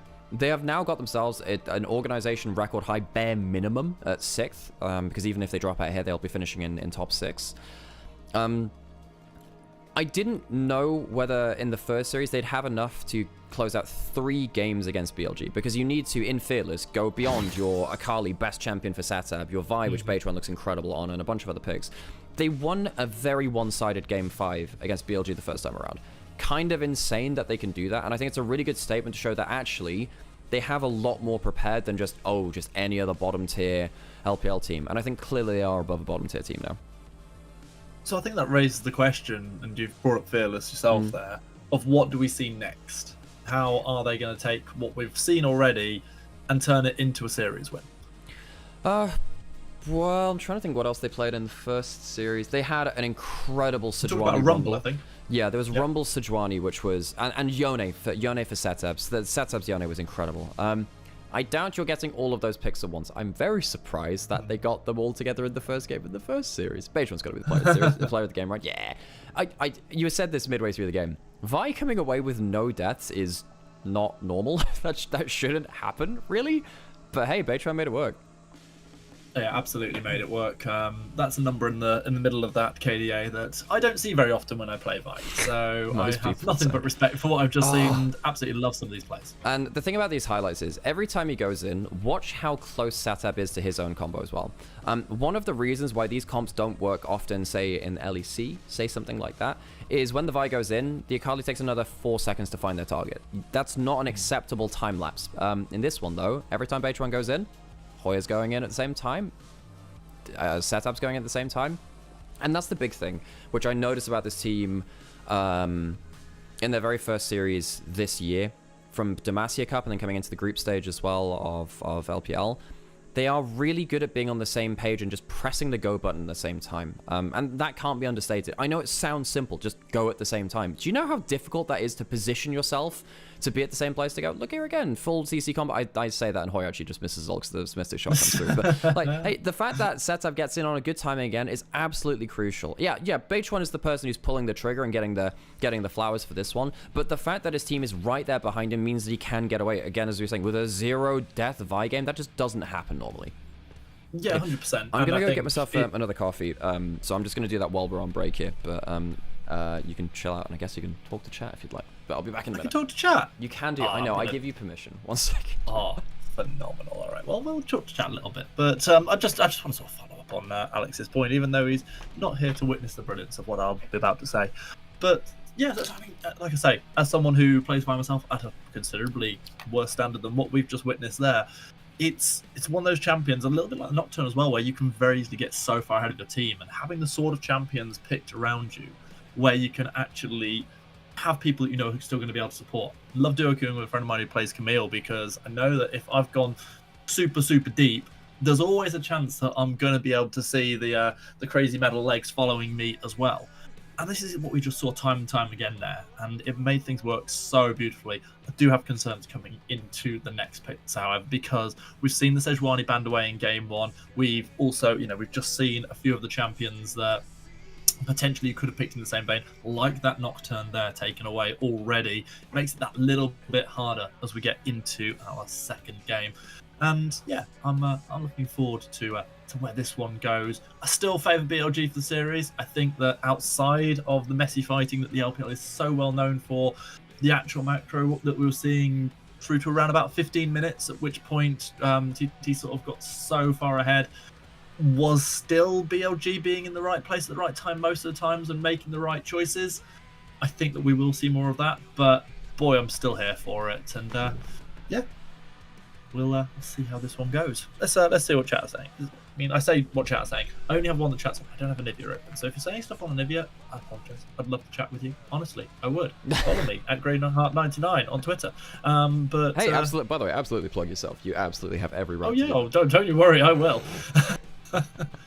So yeah, I'm changing my bio to certified TT enjoyer as well. Dude, you are so base. Get on here at the ground floor. I mean, look, the TT enjoyers, we've been waiting for this for a while. The fact that it's kind of, yeah, the fact that the success is coming after UCal left is a bit bittersweet. But hey, Setup's playing out as well. I'm not going to take that from him. Yeah, so, I don't know, man. BLG, it's... I was saying this a little bit before as well. Pretty much every time in the LPL that there's been a top team, there's actually been 2 top teams, right? Because we had JDG Top Esports, and then I suppose JDG BLG, although that was a little bit more one-sided, I suppose, but still 2 top teams there. We had RNG and IG, RNG and EDG, we had FPX and IG. Pretty much all the time through LPL. You're making me sad now. Yeah, but there's a bunch, you pretty much always have 2 teams at the top.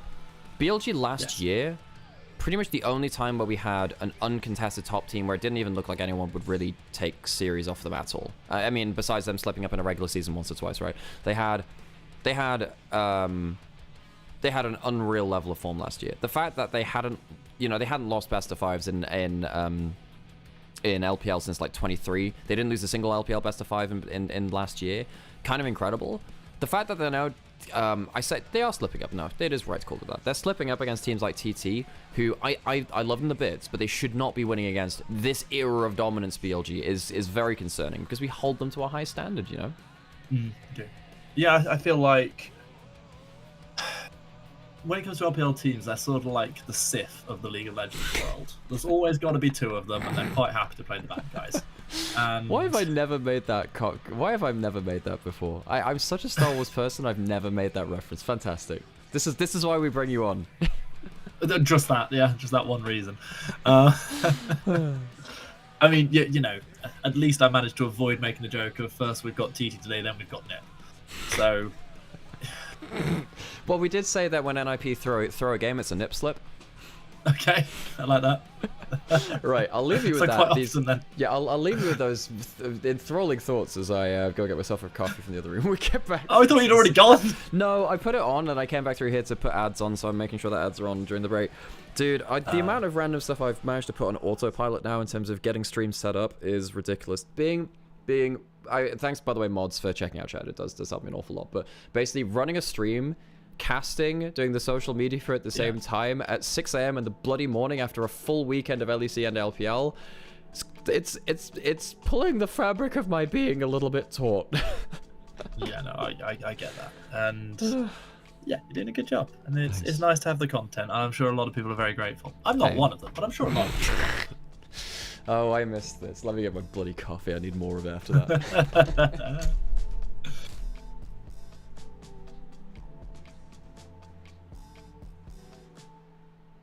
So yeah, just having a little look through Alex's chat, and yeah, a little bit of you, Carl hate. Just think, yeah, realistically, they are doing better without him. Is that a team synergy thing? Is that a player diff? Sure. Oh, guys, keep the chat respectful. Keep the chat respectful. Mods have spoken, and that's that. Not really much more to say about it. Go on then, especially in Nymaera's chat where I can actually see things, but feel free to do it on Anivia as well if you have the opportunity to do so, and I'm sure Alex will have a little read. Give me some predictions, what sort of things we're going to be seeing coming into round 2 of this matchup. What sort of champions do you think that, I'm especially interested in TT's draft, especially interested to see if they can find one of these combinations that works so well. I don't see a world where they're allowed Rumble Sejuani together. I don't think they can be allowed Sejuani at all. And yeah, give me a few shout-outs. Okay, I'm back with more caffeine. Let's get it. I've just told chat to let us know what sort of champions they think TT are going to be picking up in the next round. So we've had one shout out already. Jack's going to come in for Bin. You know, weirdly, he's not been playing that much. Jack's this split. It's very strange to me. See what these. Oh, by the way, if anyone speaks Mandarin, you know what they're speaking in these interviews. It does help as well. But nice to hear a little bit. I could guess. Can you guess? Wow. I think this guy's just said, I like League of Legends. Bin is a very good player. He's going to play Jax in the next game, and that's going to be a bit of an issue for us because he's lost a fair few games against TT and he's out for revenge. I'm just sort of paraphrasing. Yeah, great translation. I did hit champion pool in there, I'm pretty sure. See? Called it. Right, back here for game 2. Right, takes a little while to get back towards that. I have to mute the stream, by the way, just mute the stream just in case we get copyright struck, because that's annoying. Means that I have Spotify on in the background instead when we have that. Are we speaking Korean? Cool. Yes, wow. Uncle Nigel. Now who's come across badly, Alex? I was keeping an eye on some other stuff. I knew he wasn't speaking.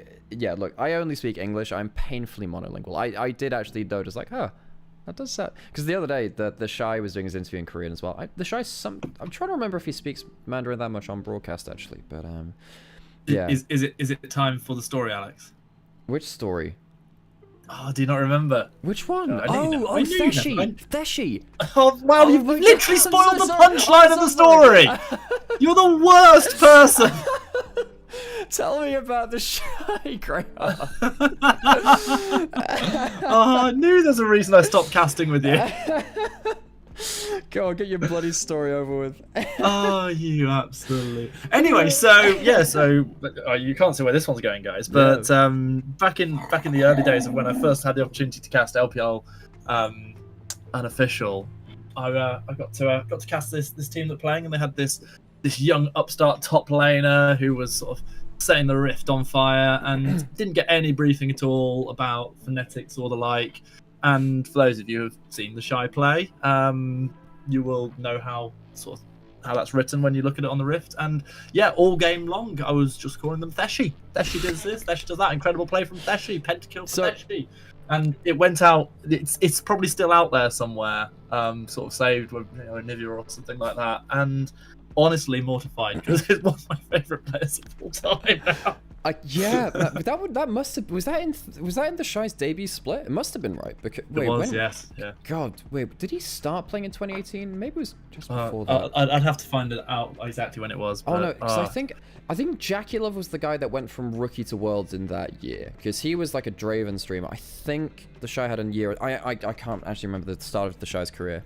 As well as actually. Okay, the players are on stage. I mean, that's fair enough. You weren't born at the time, so.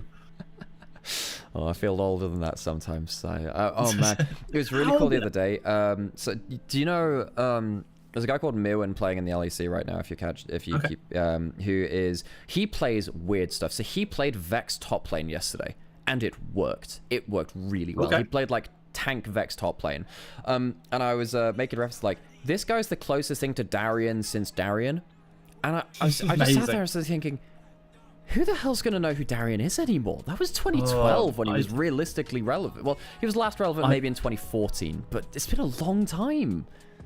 I think it was either 2014 or 2015 when I think it was LCS came to the UK and Darien couldn't get a visa. Yep. And my friend cosplayed Darien and had a sign saying I couldn't get a visa when we went to watch it at Wembley. Yeah, I remember that. That was so funnily enough, that event, which was the roadshow to that was the roadshow.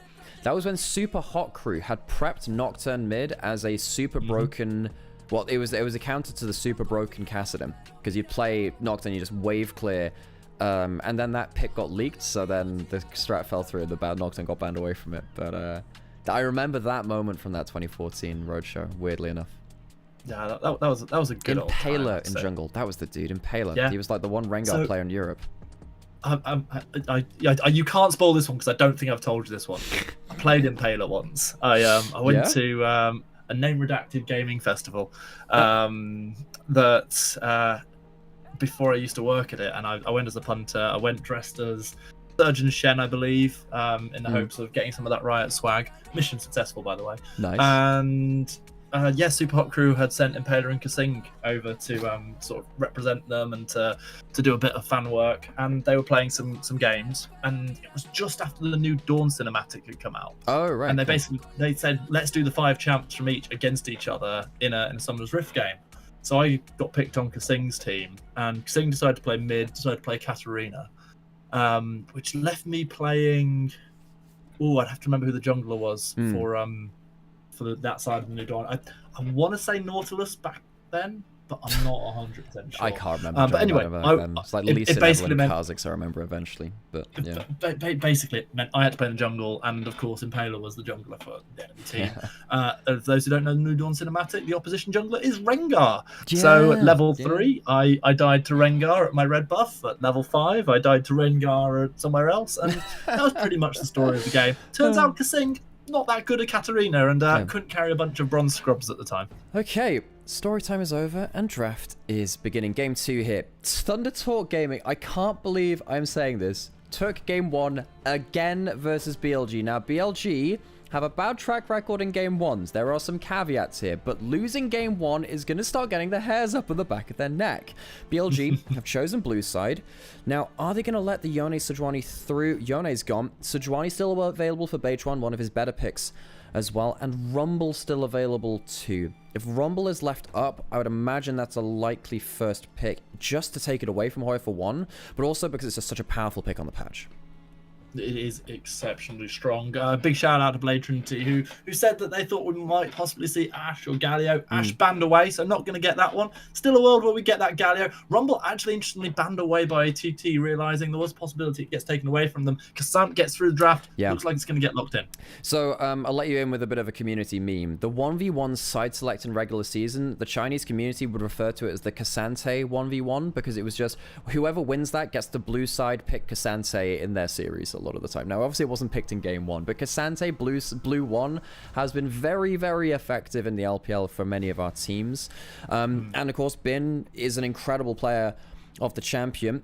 What the TT wants to do against that. This would be a bold pick early on. Camille locked in already. Hoya solo killed Bin on Aatrox on this pick, but Camille into Cassante is not that easy a matchup, especially early on. But is going to potentially get paired up with the Xin Zhao, another of those junglers that allows you a lot of diving potential. Not sure if you were getting coffee while I was talking about it, Alex, but saying how one of my favourite things to do is to play alongside a Camille when playing the likes of the Vi, because you know the follow-up is going to be there, the same follow-up we saw in the last game, and to see TT potentially being able to play that same system needs champions like this. Yeah. Hi, Colin, who says, hi, casters in chat. Good to see you too. Someone was asking, do you think Shun was the problem? Well, when Wei gets blasted in games like this, you do ask the question, don't you? Not that Shun didn't have his off games too. The Zyrakan that was banned away in game 1 locked in very swiftly for BLG. That is good anti-dive if Camille is jumping onto you. It definitely is very, very powerful. The question is, what are you going to combo up with the Camille? You know, Camille... Nocturne has been in the thing in the past. That was played in game 1. Camille Akali has been played in the past. That was also played in game 1 too. So you'd look towards something like a Galio, but you don't want to blind pick Galio, especially into Knight, who is such a... who has a large champion pool. Yes, Setup got a really good couple of players onto Knight in that last game, but you don't really want to be blind picking into him all the same. Right, second phase of bans coming through. Opportunity here to target potentially some of the junglers or some of the mid laners that you don't want to see coming up against you. If you're TT, where do you think that priority is going to go? I wonder... I feel like maybe it goes towards junglers that you yourself want to be taking in future games. That's a really good point. I really like that, because I don't know how... It's really hard unless you're in the comms there with the coaches to tell actually what the mind games are being played. So, for instance, I saw a team pick up a Galio later into a draft in one game, so Rumble was stronger in another game as well. So you can sometimes be like, oh, I want to take away stuff like that. Obviously, with the bans, it's a little bit different, because you're absolutely right. If you ban away junglers now, you actually do leave them open for yourself later into the series. So the Wukong banned away from Wei, and the Ryze banned away from Knight. Ryze has been so very, very powerful. Doesn't surprise me that that one is locked in.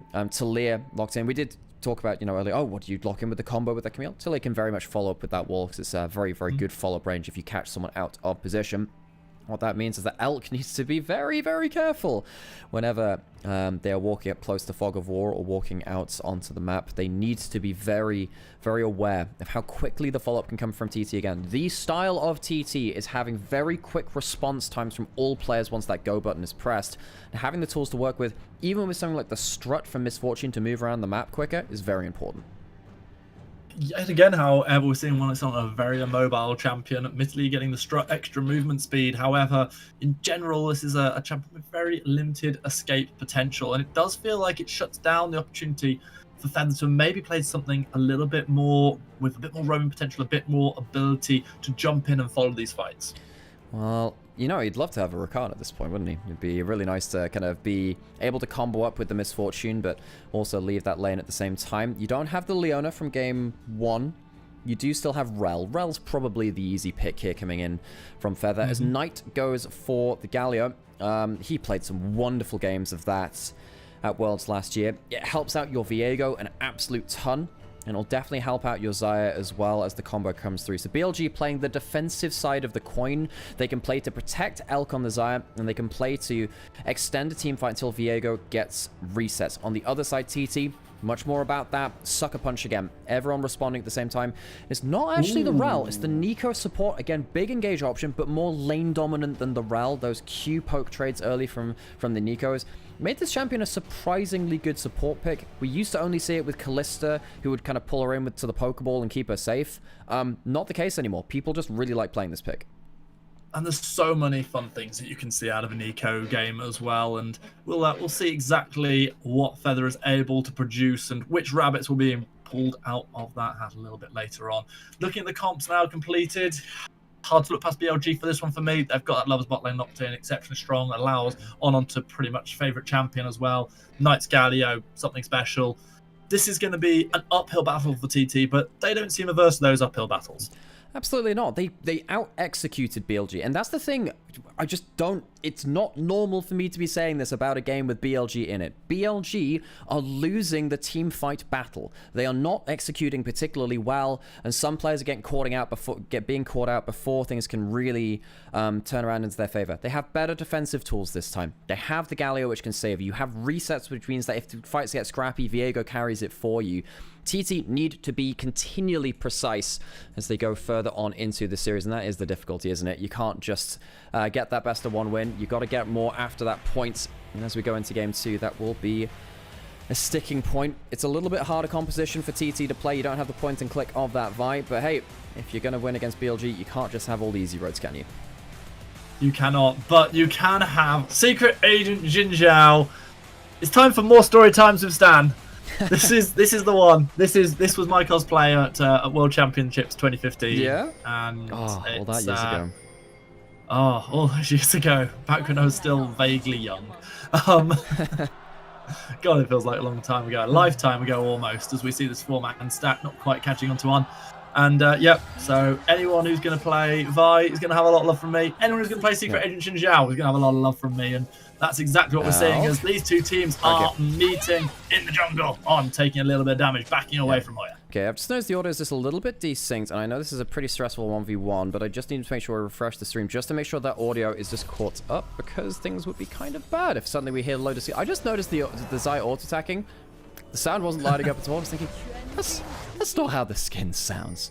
But okay, no, thanks for sticking with us, everyone. As yeah, the big thing about that kind of play is what TT wanted to do there is to push in and make sure they got some wards down to make sure they could see where the BLG were immediately going for a lane swap. As it stands, I don't think they're going to be able to catch the lane swap at all because they weren't able to get a completely successful level 1. Notice Elk going towards that top side. It now means that Camille is in a lane swap situation, not where the Camille wants to be. They'll probably have to run down towards mid lane to pick up some XP from there. They don't really want to be sat, especially against the Zaya Rakan level 1. But it was this lane swap situation that did spin around a little bit in previous series, if what I'm hearing is correct, though. So do have to see how this one plays out. Elkin on here potentially gonna catch they spot the Camille out. They check the front brush, but they don't check the middle one. Do they have to start hookshot to get out Hoya? They are going to have to do exactly that, and that's a pretty much worst case scenario. So get some XP though. That's the big thing. Most of the skill of top-plated lane swaps right now has basically been, you need to be able to pick up Lex XP from level 1. They do just about manage to do that. Still, Camille doesn't love lane swaps all the same. We'll have to track the individual matchup of Bin versus Hoy, even though they're on other sides of the map. Check where their XP bar is at, see how much farm they're getting access to. I don't think they'll be opposite sides of the match for a super long time, though, Alex. I think that this is going to be TT doing everything they can to try and restore the equilibrium of the lanes. Well, we will see what happens with those lane assignments. Right, what else let's talk about? Junglers clearing on opposite ways, of course they are, because they clear towards their strong side. Yeah, folks, in case you hadn't noticed, lane swaps are still here on this patch. It'll take a little while for the brute force patch to come through. Probably picking up some farm under this turret. No jungler coming to dive them in this one. Have you been seeing, by the way, this is just a bit of a tangent, because one of the things which happened in the last series is BLG actually ended up picking up the Elise support we've seen a bit in the meta. That's really fun in the lane swaps too. We're seeing a load of random supports which somehow just work really well in dive situations. As Knight gets a really good trade here, gonna get the double passive combo. Yeah, nice stuff on setup. Yeah, so Tap having a rough time having to burn through those pots. So Elise support? Yeah, stuff like that Rakan, you need to be good at diving in side lanes, and you do stuff like this. The Rakan, and that Viego can definitely do that. Yeah, speaking of diving, here comes some aggression. Hoy's playing this one really, really well so far, still taking a considerable chunk of damage. However, Wade doing what they can to juggle the tower aggro, and it does look a little bit dead to rights here. The question is, can they get anything in return? And they... Good damage onto one, forcing the flash away. Good hook shot, gonna connect, and this dive continues for what seems like an eternity. Yeah, they're gonna go again all the same. He's out of cooldowns this time, and Hoya will go down for that first blood. He hit level 4 under the tower, gave some questions over. I will say, Hoya still only loses a few minions for this, and takes a long damn time to die. I don't think this is the worst case scenario for Hoya, because so much time was bought by Hoya. He'll teleport towards that top lane. Bin doesn't die on the other side of the map, so the Cassandra is happier than the Camille, but that weirdly could have gone worse for the Camille because it took so long to die. undoubtedly. And I mean, Kami's still up on CS in terms of what's going on right now, with seeing how hard time this is for Bin. And this is one of the players who you really want to get going and want to actually have as one of your points of strength in the game. And yeah, I think Hoy's going to be quite happy with that. Beshwan, meanwhile, securing an extra couple of camps that they, been able to get up on top of. So overall, not too bad. Yeah. That's been a great topic of conversation recently we've had on the LPL, because time is a jungler's resource, especially in your first couple of clears of the game. Wei uses his time to cash in on top lane and says, right, I'm diving this lane.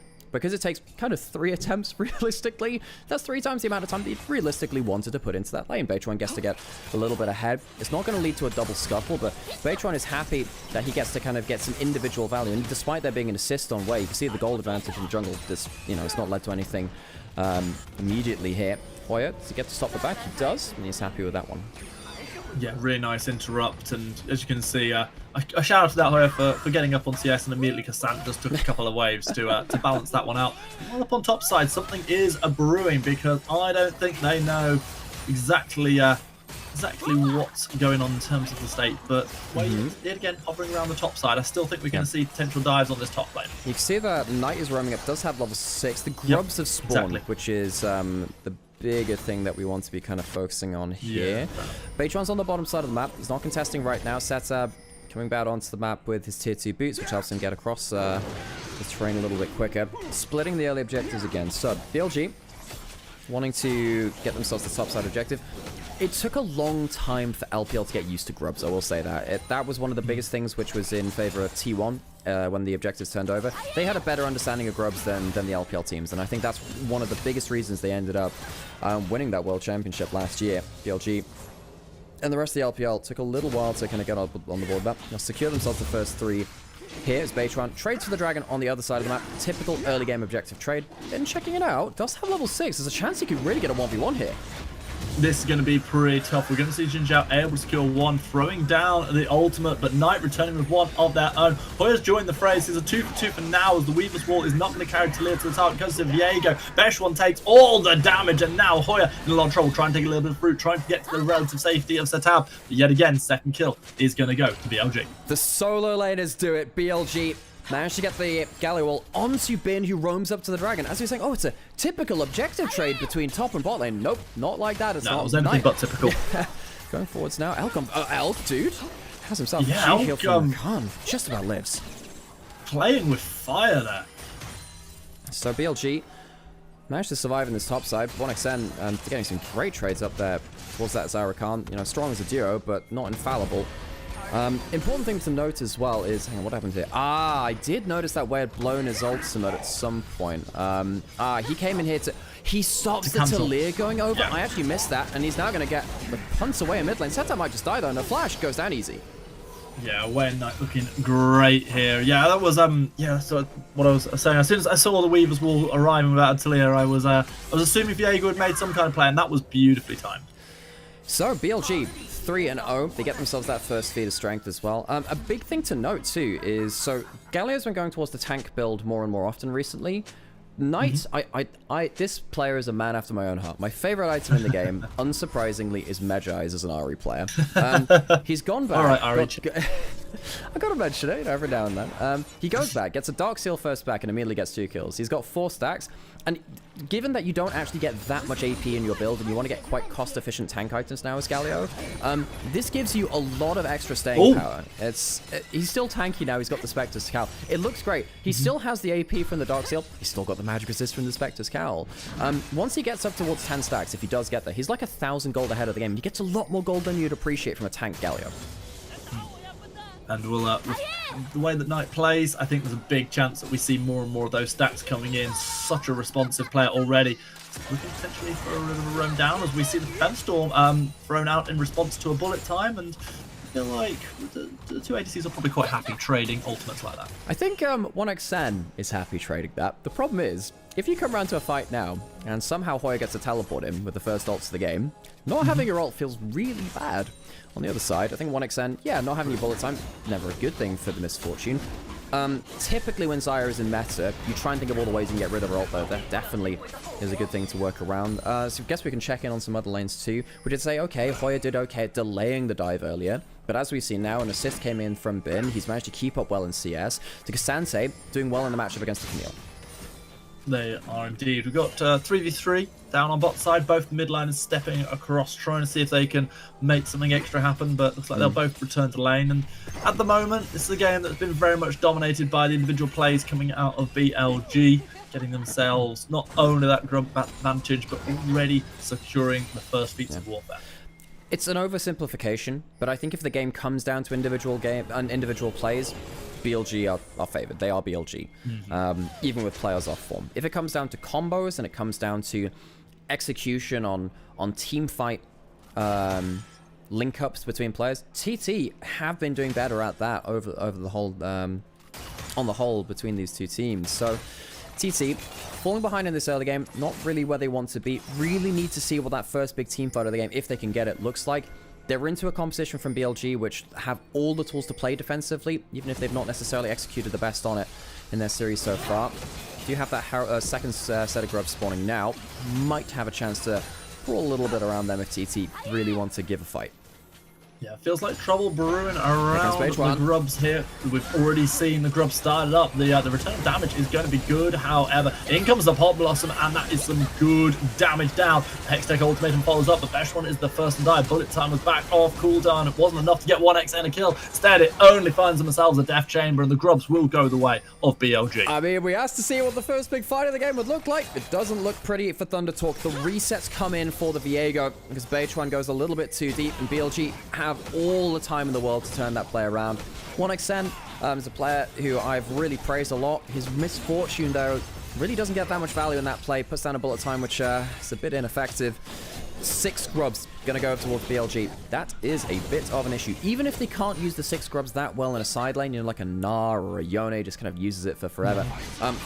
Still completely fine on that one. I see what happened now. Bin comes completely out of Fog of War, gets behind him and shunts him back into the team. So Bin playing out that team fight, using that W shunt from the tank form of Cassante very, very well. And as we said, you know, the misfortune, not positioned in the best way. Bullet time doesn't get the most value. No. And sadly for him, he can't turn the team fight. Not a little bit, and looking at this now, 5-0 BLG team. They are looking like a different team to what we witnessed in Game 1, Alex. And they are BLG early lead. Beithuan 0-2. The MVP of Game 1 is already, well, he got 0 deaths in Game 1, so it's a new thing for him, sadly, in the series for that Shinzao. And there isn't... What matchup do you look here for TT to turn things around? The Camille needs a long time to come online. Cassante is fine playing this matchup, as we say, at this point in the game. TT need to find a way somehow to get themselves a big old Camille MF combo coming through the map somehow, but it's so hard to set that up when you're behind in all goals. It's absolutely true, and the response from Away and the rest of the team is just so insanely fast, already forcing flashes out of Beithuan. We do see Feather trying to use the ultimate to save their own skin. They're not going to be able to do so, and Nico is shredded. The same can be said for Satab as well, who, despite that final little seismic shove, unable to escape Way. Way hunts down his prey on the bot side of the fight. BLG are running away with this game now. TT let the goal get out of hand. They opened the door to BLG to play around their combination. I love these Galio ults coming in from Knight. Very proactive. He's not even needed to use them defensively. And TT, against the 6 grubs, can't even defend their turret now. At this point, it's not bad damage from the turret coming back onto on, but it's a big problem whenever TT start to lose any of these fights now, because these towers are going to shred. They are going down thick and fast, and still turret plating on them as well, so all this extra gold going into the pocket of BLG. And like you say, this game turned into a little bit of a wipe. We asked the question, what would the response be from BLG after that loss against TT in Game 1? And, well, the answer does seem relatively transparent right now. Yeah, so reminder for the folks that missed the first series between these two teams back in the group stage. TT went 2-0 up against BLG, sucker punched them, really. They had great combinations. BLG came alive in games 3 and 4, but TT managed to seal out the series. The longer the series go, typically I'd say, I'd favor BLG. I guess with TT winning that game 5 in the first series, it's not necessarily the case, but BLG, if they come to 1-1 here, I think it will steady the ship a little bit earlier than that first time around, and TT will have to dig deeper again against this team. It is so hard to take best of 5s against BLG. The fact that they did it once, an absolute incredible achievement, but very hard to look to see if they can do it a second time. Hard for sure. They'll certainly, at this point, be contemplating the fact they're probably going to do it from 1-1 rather than 2-0 up, Yeah. which is a much more daunting task. It's not all done and dusted, of course. There is always a world back into it where we're trying to make something happen onto one, but at the moment, as you say, that can be absolutely not Hang on online. a second. People. You see Yeah. the color of that Atacard in the top left-hand corner? Oh, That's a it's happening! Atacard! Alex, it's happening! It's happening! It's happened twice in 2 days. The new patch 15.4 helping us get along with this one. Ruinous Atacon!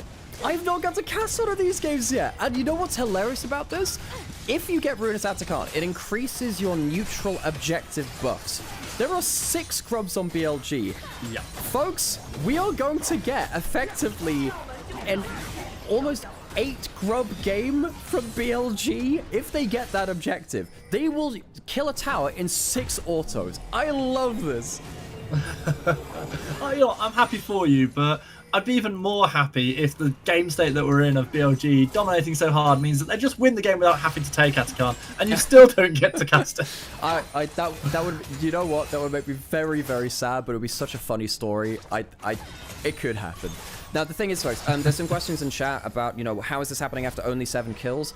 The calculation on how you get Ruinous Atacon has changed in patch 15.4, where early laning damage counts into it much, much more, and then it scales down later into the game as you get towards 14 minutes. So very early bloodiness, which is more common in pro play than actually the plays around 10 to 14 minutes or so, which are more common in solo queue, way into this more. And because we had the lane swaps and the early trades, particularly around that kill on the dragon between Bin and Knight onto Baytron and stuff, right, that weighs even more heavily, which of course somehow gives us, for me, my first cast of a Ruinous Atacon game. You know what? I can't even meme at this point. I hope it happens, and I hope we get to see all that extra damage coming in. Meanwhile, we just see when it's in Transcale trying to get as much CS as possible while trying not to get CC'd. And you know they've managed to pick themselves up. A little bit of itemization. They're slowly getting there, but just not even close to what we're already seeing BLG securing, and yet another objective goes their way. Oh, everything's going their way, isn't it? So, Panda asking in chat, explaining the 8 grub thing that we're talking about. So, Ruinous Atacon is spawned instead of Voracious Atacon. Now, in pro play, we don't see that much. We'll see it more in 15.4, especially in games like this when there's early action. Ruinous Atacon increases the value of dragons and grubs neutral objectives effectively by 25%. So if you have 6 grubs, which is already, you know, a hell of a buff, the damage to towers that you get is increased by another 25%. So it's basically like having an extra grub or 2 stuck on top of the 6 you've already taken. It is a ridiculous amount of tower damage.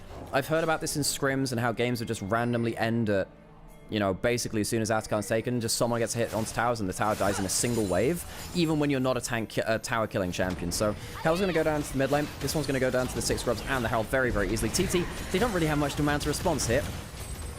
Yeah, the Wind's Wall comes in by a brief respite, but not too much as one, as Herald will make its first charge. Looks like it's going to be able to get the second one off as the damage is coming through, but Gastanta has other things to say about that one. Trying to pull right and stepping maybe just a little bit too deep. Bullet time comes in, it's not enough to secure a kill. Takes out the Herald before the second charge, flash forward, Pop Blossom connects onto way. However, Viego able to step out into the mist. So lucky for BLG to get away with all of their HP bars intact, but TT do use a lot of their ultimates. Dragon is spawned and they'd love to get over towards that way. I was wondering if we can get a pick off there. He's got the Collector second item. That is a damaging Viego. Cannot afford to let him get onto one of your carries at that point. Worth noting, Knight still has ults. So if something were to happen here, could ult over towards something like this. Viego finding the Talia again. And that is exactly what happens. Way securing yet another kill, collecting Talia for the good. And that is going to be another dragon. That will be their their second of the game. As TT did manage to get that early one in trade for the first 3 points. I love how quickly Knight is responding to this, but I love the angles which are being found by Wei in the jungle. Much better game than game 1. And we said, look, there are a lot of eyes on Wei. It is very hard to be the struggling player on such a successful team. And, you know, there are sometimes multiple struggling players on BLG. I'm not going to say it's just Wei, but for him particularly, with all of the stuff that happened in off-season with him and Shun and who was going to be the starting player for this team, it makes a lot of difference to have a stabilizing confidence game like this. I think we're very likely going to see BLG roll over towards the Atacon as it spawns. TT, what can they do about that? What can they do about that? That will be a question for a minute or two. Bin doesn't get the cleanest entry in here, and he gets caught up by a bunch of TT. Great time shove. That's it. Goes after the W. Of course, you're immovable when it's being channeled, but as soon as you start moving, you can cancel it out of it. He's lucky to get alive on that. Get away alive out of that one. But I think it says a lot that he does get away. It was poor positioning. It was an overly forced fight, and yet still lives, and in fact returns a kill in the end of the play, as we're about to see as we see Wade just chilling, just waiting. It's a tab without a prayer. Yeah, so if people wonder why you build Collector on Cassante, not Cassante, don't build Collector on Cassante. On Viego. But on Viego is that his Q and his ult scale off of crit strike. So if you get Collector, which has some crit chance on it, it does actually scale directly onto his build, alongside the lethality being nasty as heck too. Plus, of course, the passive, the extra little chance of getting that kill at the end of it, very much helps into the reset play pattern. Alone on this side of the map right now. Teleport coming in, not alone for long.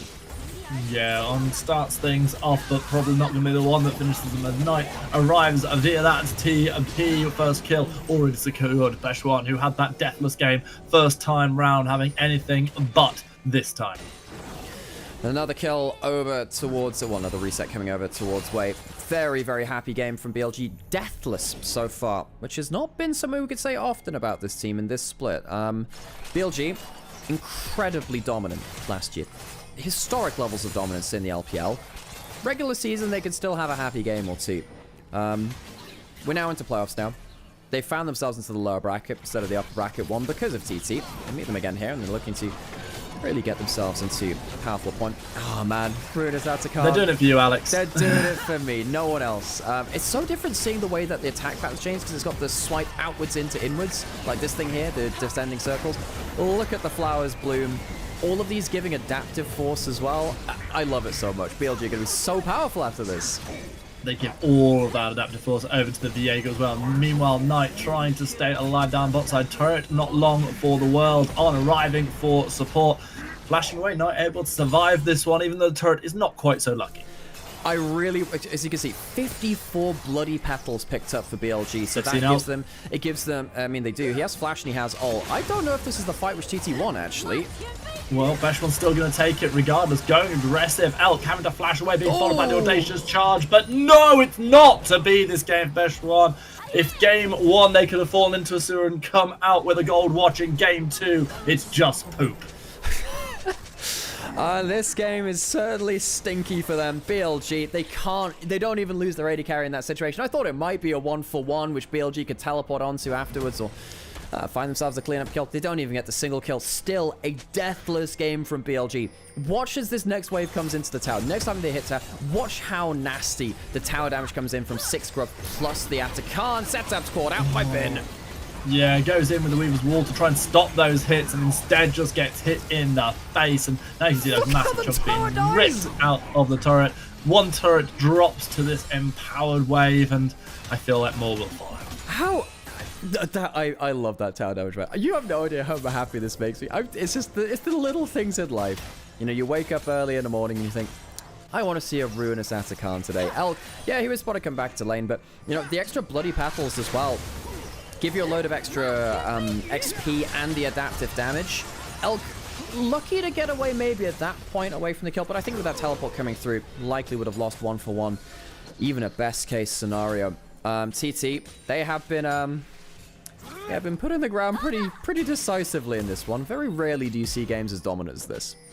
I don't think anyone would disagree with you there, Nymaera, that was going to be at best a 1-for-1, but at least it would have been one. You know, in a game where we're looking at a 12-0 scoreline, at least they could have taken away an extra shred of dignity in this game, and unfortunately that's something that is being stripped from them, along with probably soon to be their base as well. BLG just making an absolute point of this game. They are sending a message, and that message is about to continue.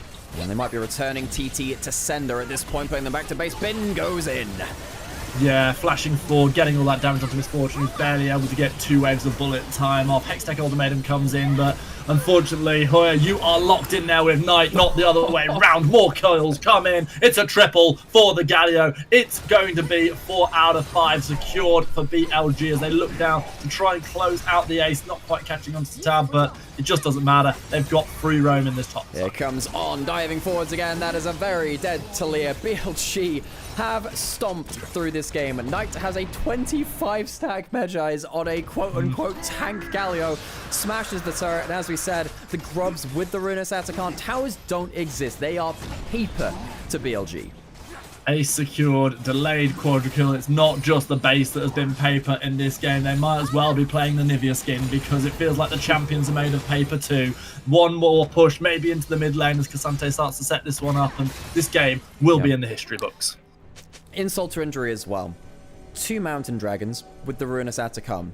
If you want to get comeback kills, not just having the 2 Mountain Dragons, but also having them buffed up another 25% in terms of the extra resist you get.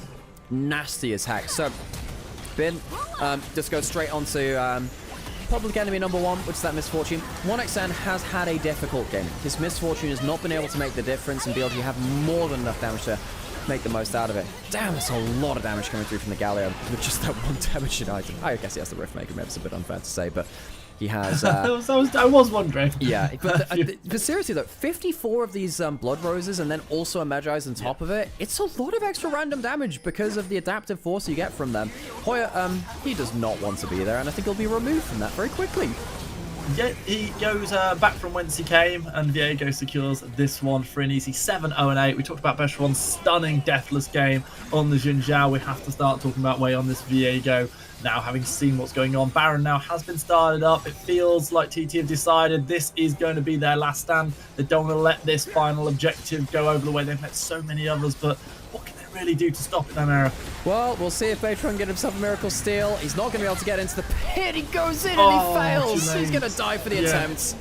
It's too little, it's too late, and it is going to be Baron. It's going to be 2 more kills. And at the end of it all, with Hoya going down, it's 3 kills. Maybe that's just the game.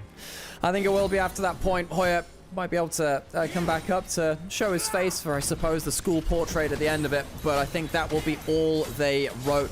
The wave clear's coming in from TT, but as we said, only takes an auto or 2 before that damage over time from the grub buff, buffed up by the Ruinous Atacant as well, completely shreds the base. There is nothing that TT can do here. Hoya does indeed return for that class photo, but the class in question is going to be the one from Battle Royale. And unfortunately, Hoya, you were not on the winning side this time. Will it be the deathless game, or can they finally get a little bit of something? Knight taking turret shot. He's taking fountain laser shots. It doesn't matter. Nothing kills the Galio. Nothing stops BLG. We're 1-1. 1-1 here in the LPL lower bracket. Hello, everyone, and welcome back to us. Hi, I'm Nymaera. I cover the LPL from time to time. Normally I do it alongside my brother Samuel Initialise Hapgood, but today we're joined by a very special guest in Stanley Greyheart Barker, who's been joining us for today's series, and it's been great to regroup with you a little bit over this series, as you don't often see games like that. That feels like a unique experience. In the LPL, it certainly is, because while it is always a frantic, kill-heavy experience in the LPL, it's not usually so kill-heavy only on one side. And that was, like I say, that was a statement. That was them coming out and saying, you've won a series against us. You've won the first game in this series. We're pissed off. Doinby's better than Setup. Doinby's better than a lot of people, Aaron. So I'm not gonna disagree with you on that one.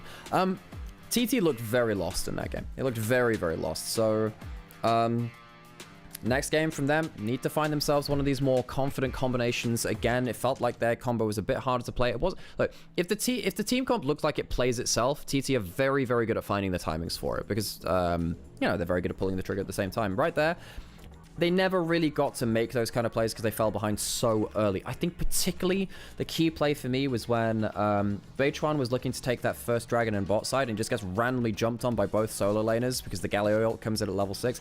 After that point, you don't have much of a leg to stand on because you need to really be ahead as that Shinzo in the early game in Beichuan. MVP from game 1 just couldn't reprise that performance. No, not this time round. I think that the next draft will tell us maybe everything we need to know about this series, because we asked the question of, great, you've come out with a draft you're comfortable on, that you've executed with its timing absolutely beautifully in game 1. Can you do the same in game 2? The answer was a resounding no. And if they can't come back with a draft that stabilizes themselves in game 3, then I feel like we're marching all the way to the finish line for BLG. And a reminder today, folks, today is an elimination best of 5. We are in the lower bracket, which means there is no second life here. TT have already had that. They got blasted by JDG. They had 1 win in that series, which looked very confident, but it was a 3-1. Now, TT, they have still done themselves a lot of favors by getting to this point. However, they don't really want the story to end there, and they'll have to dig a little bit deeper. I'm going to go just take... That is a stand you hear, Harold, actually. You familiar with Harold? Because I believe you're both on 4 Nations. You familiar with Mr. Harold? Yeah, we're casting together this week, actually. Oh, really? Which I'm very much very looking forward to. So, yeah, huge amount of time for Harold. And, yeah. Oh my god, that is one of the highest damage Galio games for that time. You don't expect Galio to have the most damage in the game, and you almost got there with Desire. I'm a big fan of Knight's Galio. Of course, you can only play it once in this series, so enjoy it for this one, folks. Yeah, it's gone now. And shout out there to Blade Trinity, who said the Galio was coming in this game, and was absolutely bang on the money. I think they thought it was going to go the way of TT. It did not, and they probably wish it had.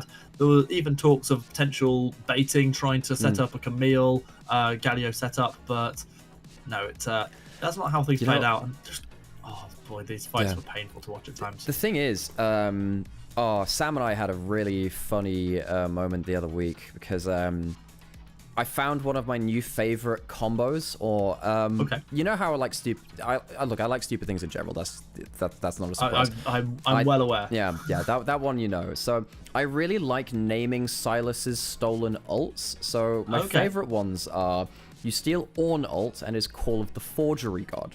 You steal, you know, there's a very funny one for Ivan, which is you steal Daisy and you get Peach because your ultimate is in another castle. I know that's a bit of a deeper reference, but it's funny. And I get it. However, when you steal the Galio ult, you get the villain's entrance, and it is very fun to shout that out in a team fight, because what we saw was a Camille Silas steal the Galio ult from the other side and steal the combo. It was hilarious. It was great. I think it was team WE versus Jade who is it versus JDG or something like that. Maybe anyone's legend. I think cool. It. But I absolutely love that. We just see Silas come in with that stolen Galio ult. Really, it makes me happy, that one. If you'd had the Silas in the mid lane versus the Galio, yeah, I know normally it's about a 1v1, but at least you'll be able to combo it up the Camille better, you know. I do think that's pretty great. And after having had at Worlds one of the most aesthetically pleasing Silas Galio moments of all time. Yeah. I like that we can add to that now. And that was against Knight's Galio, of course, too. Yeah, it was. So, anyway, you said you're going to go get coffee or something. Yeah, I'm going to go get coffee. Feel free to take a break as well. We've got a little FPX IG thank you forfeit as well. And folks, if you're in chat, if you have any favorite combinations yourself of random stolen ultimates or stuff, you know, the big combos, let us know, and maybe we'll see it in the game as well. We're going to go take a quick break, and yeah, we'll be back yapping sooner rather than later. Sit tight, we have so many games today. We have 2 best of 5s, by the way, and this one is meant to be the one-sided one, so buckle in for the second one, even if this one's going to go quick.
I return. Stan, you there?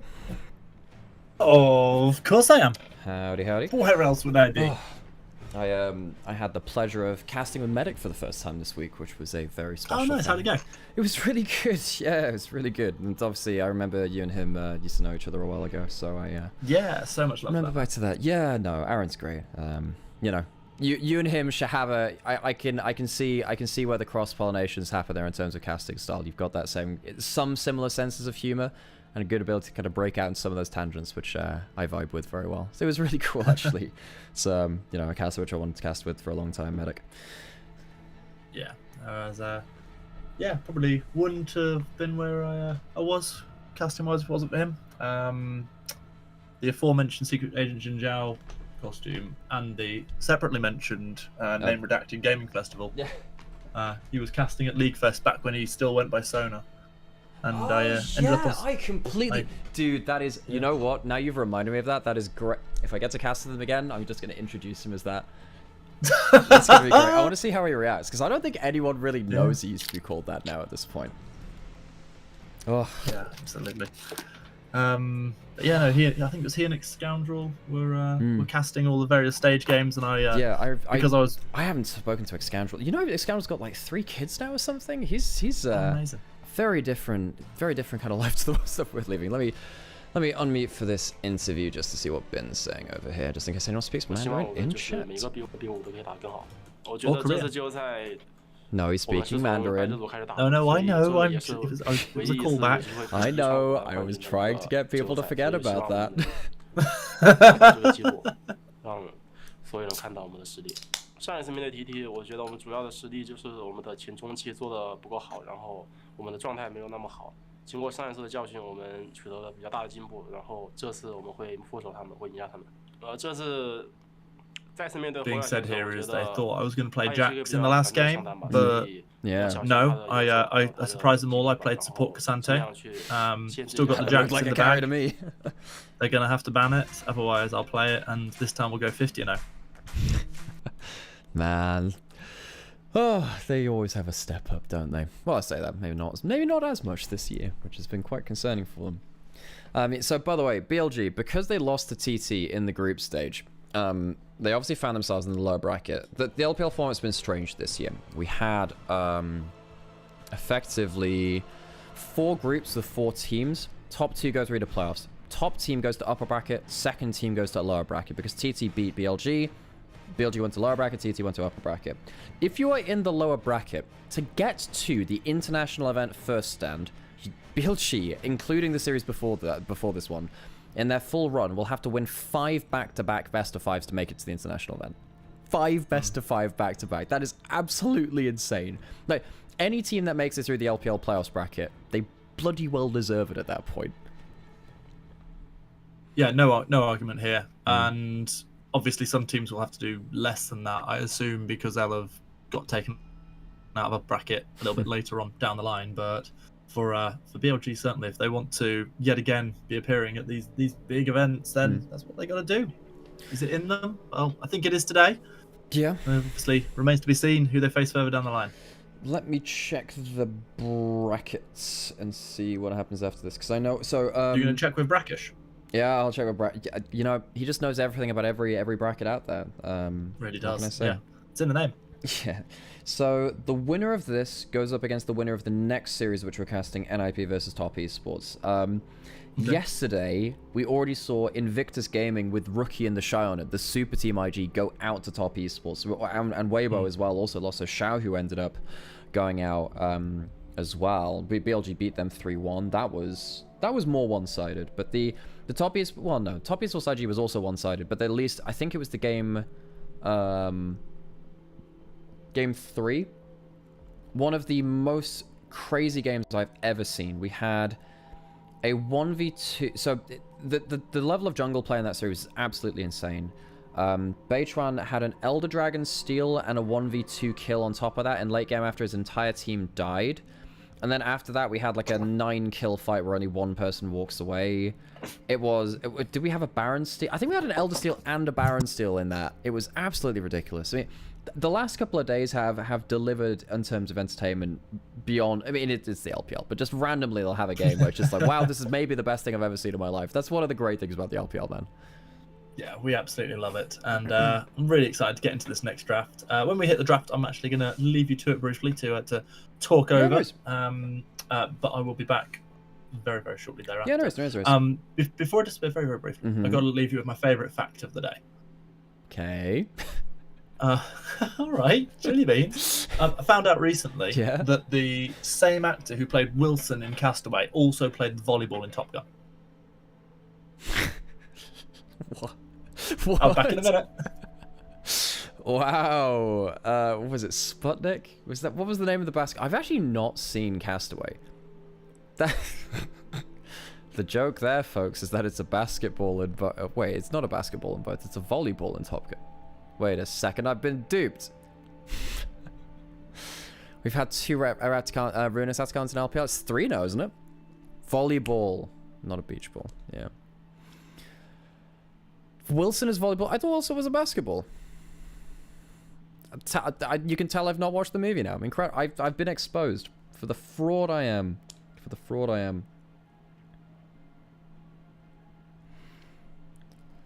Oh, how are you all doing in chat, folks? Both on Onivia and in the in our homegrown chat here as well. How are you all doing today? I am tired as hell, folks, but it's LPL. Gotta be here for it. I have somehow managed to condition myself into being here for every moment of LPL that I possibly can. Hey, Blade, how's it going? I said, wait, why did I say... You said, oh, I was late, but I'm here. I don't know why... Well, I can say hi to you again. I mean, I could say hi to any of you all again if you'd like. I can do that for you. I have that capability. You seem rested in comparison to yesterday and the day before. Maybe I'm just... Maybe the final inhibitions are gone. Where am I streaming from? From Berlin. From Berlin. Because, yeah, I was on the LEC... Well, I live here, that's why. But, I was on the LEC the last 2 days as well. And you would have seen me casting on the first day of the weekend. Then, on desk here today. I've just seen what chat said about the volleyball. Look, I'm very lack of one. I don't know whether I'm hiding it well, quote, I'm not. But I'm very low on sleep. And I've not seen Castaway. I really need to. I've not seen it. Wow. I know it's one of the all-time greats. Well, speaking of all-time greats, let's see how BLG can perform now. I'm genuinely excited to see what comes out of this draft. Just saw you cast and thought you were Vedius. I also... Look, so this is... Okay, we're getting into draft. However, one small thing. I have mixed up my voice for Vedius on replays before, and it's concerning. We shouldn't really be allowed on the same segments at once. We've just perfected the casting accent, question mark. We're into draft. It's game 3. Rumble banned away by BLG. TT are on blue side. I would imagine they're angling for Ash, Braum, Sejuani, maybe a Yone as well. Yeah, and we've seen that Rumble banned away that, of course, we had TT ban away essentially from themselves last time round. And, yeah, we're going to see the Scala picked off as well. So, I'm genuinely really excited for this draft. Yeah. I'm just going to let you go all out. I'll do my thing. You go off what you need to do, and I'll yap. Oh, no, I'm still here. Sure. Okay. I thought you said you needed to go. No, I did my thing. You did your thing. Well, it was very quick then. Yeah. Very quick and efficient. Elise banned away by TT. I won't say what it was, then. It's completely fine. I didn't care what it was before. Now I do. Callista currently unbanned. Sejuani unbanned. Yone's unbanned. Ash is unbanned. So all of those are things which I'm seeing as pretty high value here. Remember, TT, the way they win is by getting combinations, really. They're not going to be able to get, Rumble on top of heavy CC comp. You could go for something like a Zyra if you want to get some magic damage elsewhere. I think with the Yone gone, I mean, you could go towards Sejuani, look for a... I mean, you normally want to go for a Silas angle, but they've banned that themselves. Wukong's still up? Wukong is still up. Callista is incredibly high value. That's been banned in the other games of the series. Do you take the Ashe over the Callista? I know 1xN likes it, but giving Elk potentially Callista, that seems insanity to me. Elk and BLG have been an incredible Callista team historically. See, that's the immediate response. Might even get paired up with one of the strong junglers still left, the likes of Wukong Sejuani, still available to be picked in this particular filler setup. I memed earlier on during Bin's interview that this game was going to be the Jax game. And now it turns out I've played Prophet all along. And also the Rise picked up as well. That was banned away last time. And they know that they don't have to lock in that ADC immediately, and they just take two incredibly strong power picks. That is terrifying. That is terrifying to watch, because what you're going to have is Bin likely getting a side lane advantage, and then Knight being this maestro of macro on the Rise. All of our great mid laners here in the LPL are picking up this Rise and making it look super broken. TT, maybe, you know, they're likely seeing even like a Kalista locked in for Elcon 3 if they really want that as well. You've got the Ashe Brawn, very strong laning, but what happens if... okay, different on that point. I think once you have the Jax and the Rise, you're playing topside centric. You don't want to have a pressure bot lane. You just want something that exists. And that Jhin, strong enough in laning phase, also brings some utility. Brings utility, and it brings massive damage into the late game as well. So you can let Bin and Knight do their thing throughout, and then just have Elk pop up and be able to, you know, secure quadra kills for fun. So of course, Jin's not allowed pentas. Yeah, of course not. It's in the name. You know, the one thing which it was really fun is Setab's Yasuo's, by the way. I guess... Wait, were they afraid of a Yasuo-Gragas combo? But I don't think Gragas jungle's a thing right now. But I guess you could just do it from solo lanes. That's a thing you can do. Technically, Gragas can still go into the jungle, so... Technically, it's bad. Yeah. I'm not going to argue that. Yeah, particularly when a lot of how you've been winning as TT is by having huge jungle advantage. I think you just got to give him all the power you want. He's also going to get the Victor banned away from him. That's another one of the picks which he's been playing, you know, long range, especially against the Rise, can be a bit of a problem, as he can struggle to close the gap sometimes against that champion. Strange to not see junglers picked up at all in the first three bans. Not first three bans, first three picks on either side. Bans haven't really hit that role, though. There is, I mean, there's off chance that, no, you don't really see the Jax in the jungle unless it's against Shinzao. It's kind of a niche counter there. You did mention that Wukong. I like that Wukong idea you said earlier. And, you know, if you, as though, you know, I apologise, I'm terrible at reading names from chat, says, why not just go full Feralier with the potential for the Sejuani as well, just to round things off? Hell, pick a Trundle while you're at it. Lilia comes in for Wei. I'm surprised it wasn't Pantheon or Wukong. I feel like with what BLG have got right now, they would really like to have, you know, that extra ability to start firing off early, combo up with the Realm Warp. Setup, likely looking for some longer range in mid lane. I like the Hui, actually. I think the Hui has some really good value here. Yazir has more mobility, but slightly less range. Setup goes towards that. I have to say, the one game which made me really question Setup was on Azir in the group stage, where he had an awful game on the champion, so he better have a better showing than that than he did. I believe it was in his first series in the group stage. That Wukong for Beitron, though, we did say it was powerful potentially for both sides. They locking it, if they lock that in here, that gives them a bit more engage, which they have the Ashe Arrow. The cask is a bit conditional. It would help them on that degree. Instead, it looks like it's going to be the Maokai locked in to round things out for TT. And it makes me raise the question that I just absolutely love to talk with various color casters about, Nymaera. And I'm sure we've done it in the past, but we'll do it again now a few years further down the road. The value of, you know, strength of pick and comfort pick that we're seeing from the Jax, that we're seeing from the Rise here, over the value of counter pick.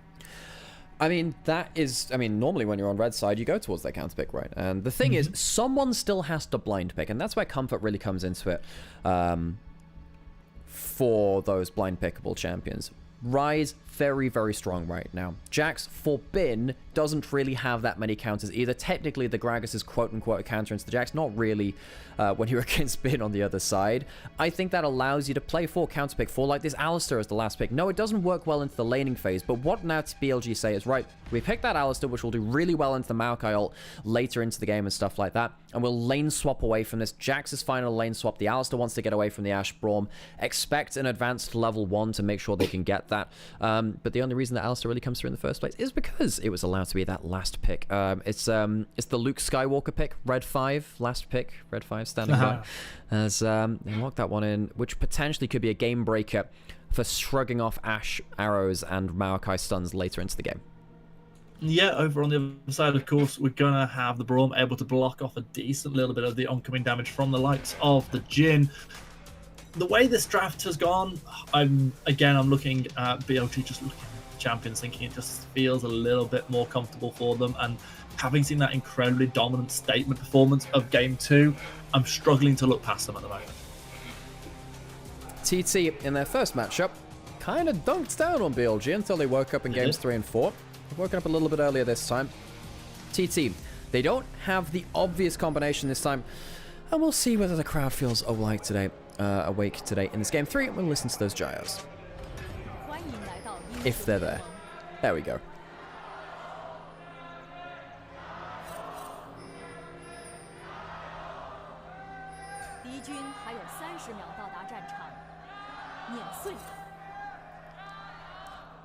Nice to hear a little bit. I like the fan chant culture in LPL. You have, you want dude that kind of shouts out from the audience and leads the cheer with them. The guy for JDG who's just at every game day for them, has lungs of absolute steel. It was Munchables and I that were joking that he could have been an Elden Ring NPC at that point. He's just got that voice. He doesn't need a microphone. Brilliant. Yeah, no, there's been a lot of very fun interactions throughout the years. I will always remember Cowbell Man from, I can't remember which year of MSI it was in Paris. He's always at every UK event. The Cowbell dude's there. He was there at MSI 23, but he's been around for forever. Has been, yeah. My first interaction was MSI in Paris, and specifically remember it because a close friend of mine just utterly hated everything about it and was being driven insane by the cowbell, whereas I was just there sort of parodying SNL and going, more cowbell.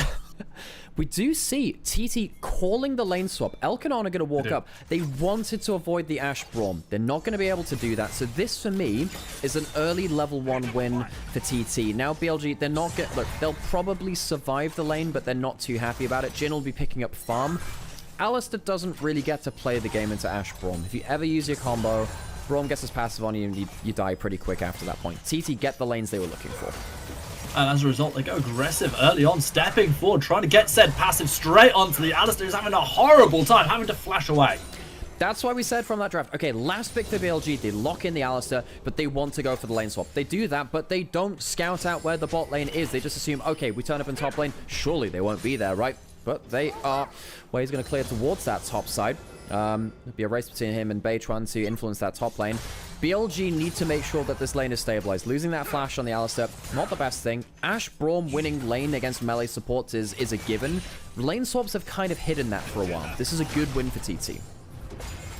Just a quick one. Looking at your chat, there's a couple of people hearing potential audio delay. So I'll go give it a refresh again. It's good to give that a bit of a refresh, as hopefully that fixes it. I'll probably just have one. What tends to happen is I do the refresh, and sometimes it'll just skip on a few seconds like that. It'll skip on a bit, and then normally it's fine after that point. But is it okay right now? I think that's fine now. So if you notice it in chat again, we'll just refresh again and we'll see what happens. Well, either way, we're going to get to see Bins Jax, which is always an exciting prospect. Generally, it's a champion we see doing so well on. I mean, that's why the renown is there. However, there are time to time games where the Bins, the Jax for Bin isn't all that it may be cracked up to be. I think that, there has been definitely eras where Bin's Jax has kind of been just kind of game winning by itself.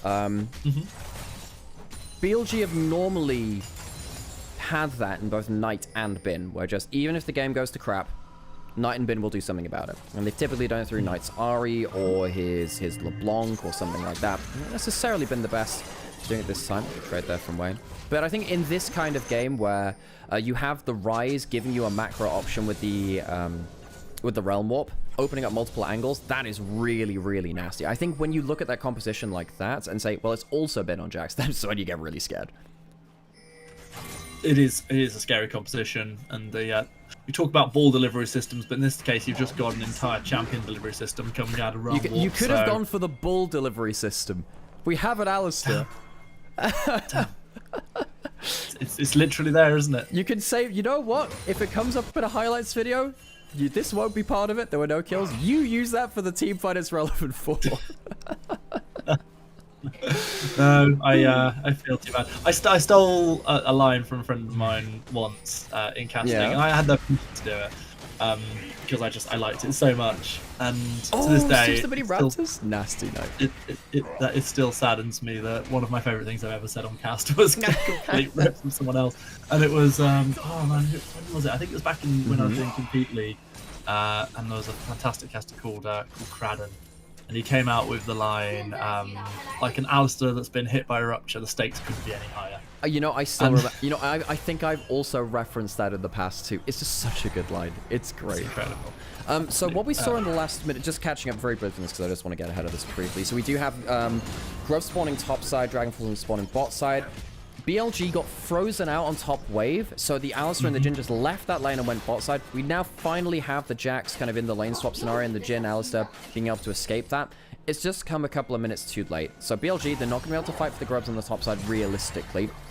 And we'll see whether they just go towards a clean dragon take. I think TT are happy with how the early levels have gone.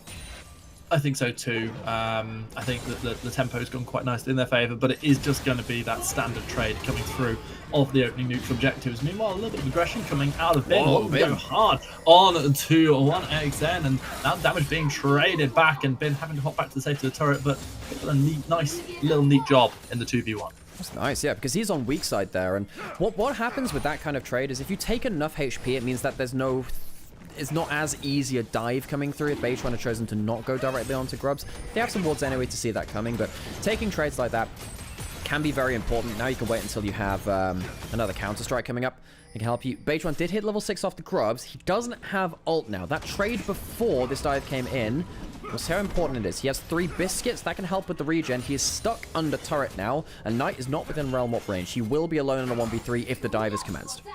Dragon goes down. The question is, will the next thing to go down be Bin? Will it be First Blood? We're going to see the tag catching already. Second strike hits. Bin going to get frozen in place on the back of this counter-strike. Nice trade of damage coming in from TT. They secure First Blood without giving up anything in return. Meanwhile, on bot side, Knight having to try and do what he can to stay alive because he's gone too aggressive onto Bin, who in a 4v1 almost gets the kill for himself. Flashes away. Hasn't died yet. Way eventually secures the return kill. So it's a 1-for-1 across the map. Bin doesn't get the most out of the biscuits, and the trade before the wave crash came in, he goes down for his first death of the game. Satab was left alone at bot side, but at least Knight gets the realm up to secure what looked like a bit of a dicey moment there onto Hoy. He went very low. I can only assume that the cast was used well. I was paying more attention to what was on the main screen rather than the picture-in-picture. TT doing pretty well at playing around this Ashe. He's now got that first kill, is about to hit level 6, and we'll have that arrow unlocked for more playmaking opportunity. I mean, Nymaera, that was shades of game 1 there. That was messy plays from BLG, and probably a net gain across the map, especially with first gold blood coming the way of TT. Yeah. Oh, hang on. There's no first gold blood anymore.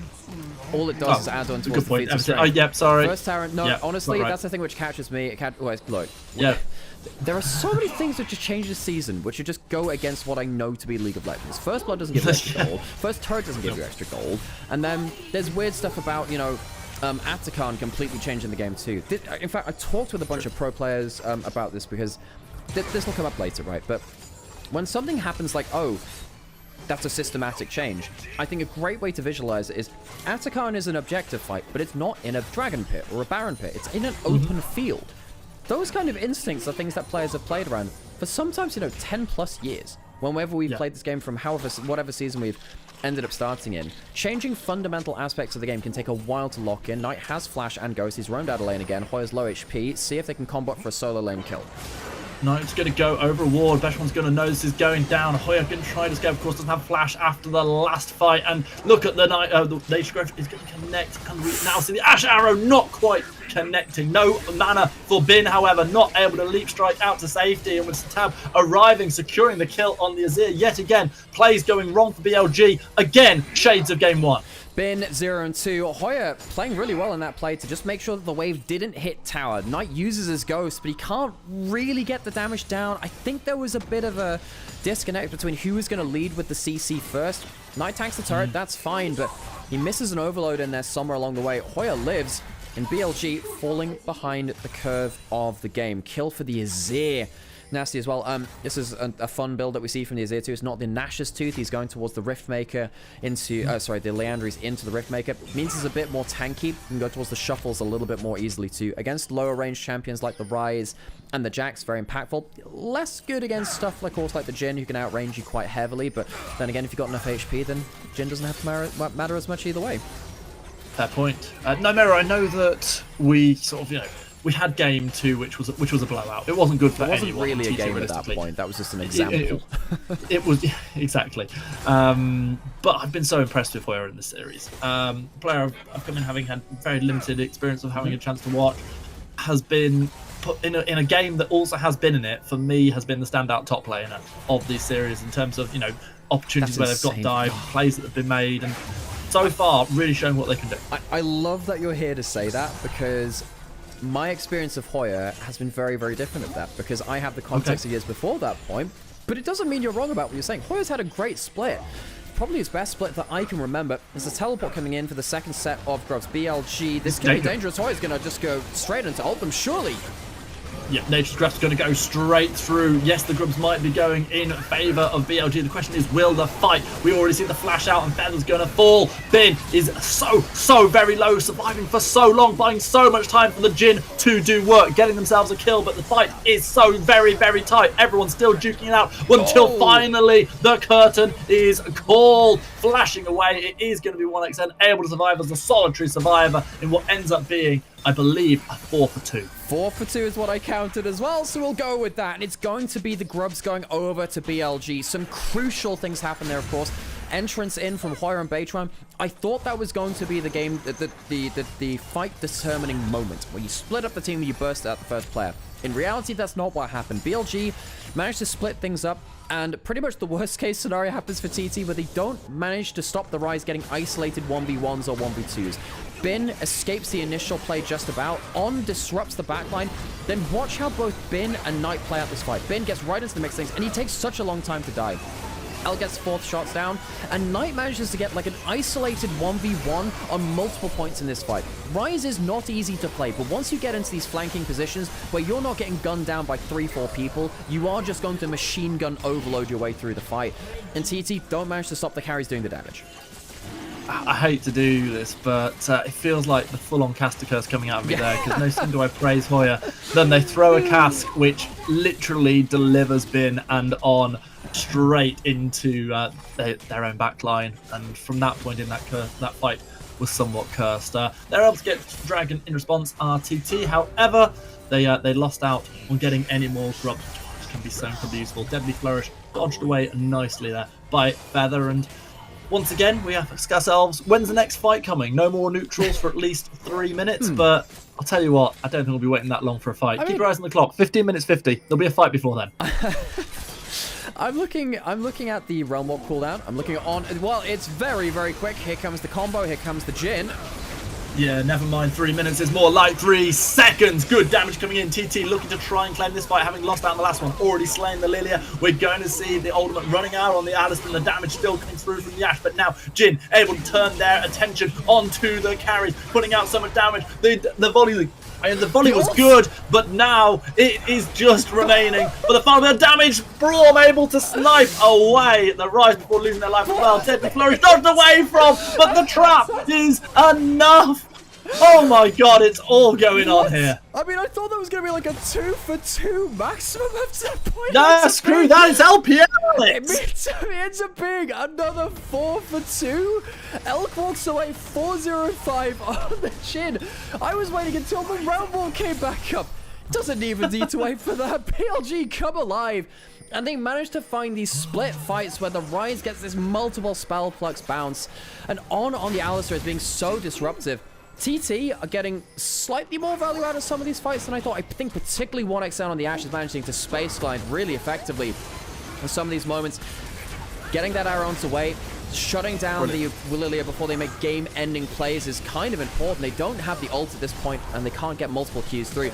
Look at how much value the Ashe gets. That's on one side of things, but Knight's on the other. Again, the gold standard for a Ryze team fight is that you are playing on the fringe of a fight, hitting 1v1s, 1v2s, getting some spell flux through, while you're not getting, you know, dunked down on multiple What's his people. blast? He had no reason to walk back there. Knight, my friend, that is not the play. Oh my good gosh, what am I watching? It's You're it's watching some goddamn League of Legends right now, Stan. Yeah. I told you before this, you know, there were two things I was excited for today: getting to cast with you again for the first time in far too long, and getting to cast my absolute favorite region. It's sort of where I sort of sharpen my teeth in the casting business and absolutely love LPL. I have cheered for them at every major event in the last tab. Coming up to 10 years, and boy, this is reminding me what I love about it. To borrow the colloquialism, it's I think the phrase in the movie is it's Chinatown. Well, it's LPL. BLG, not as clean a game as the last one, but they are still walking away with the fights a lot better than the first game. Which of course was really, really scrappy on both sides. So once again, no surprise, folks.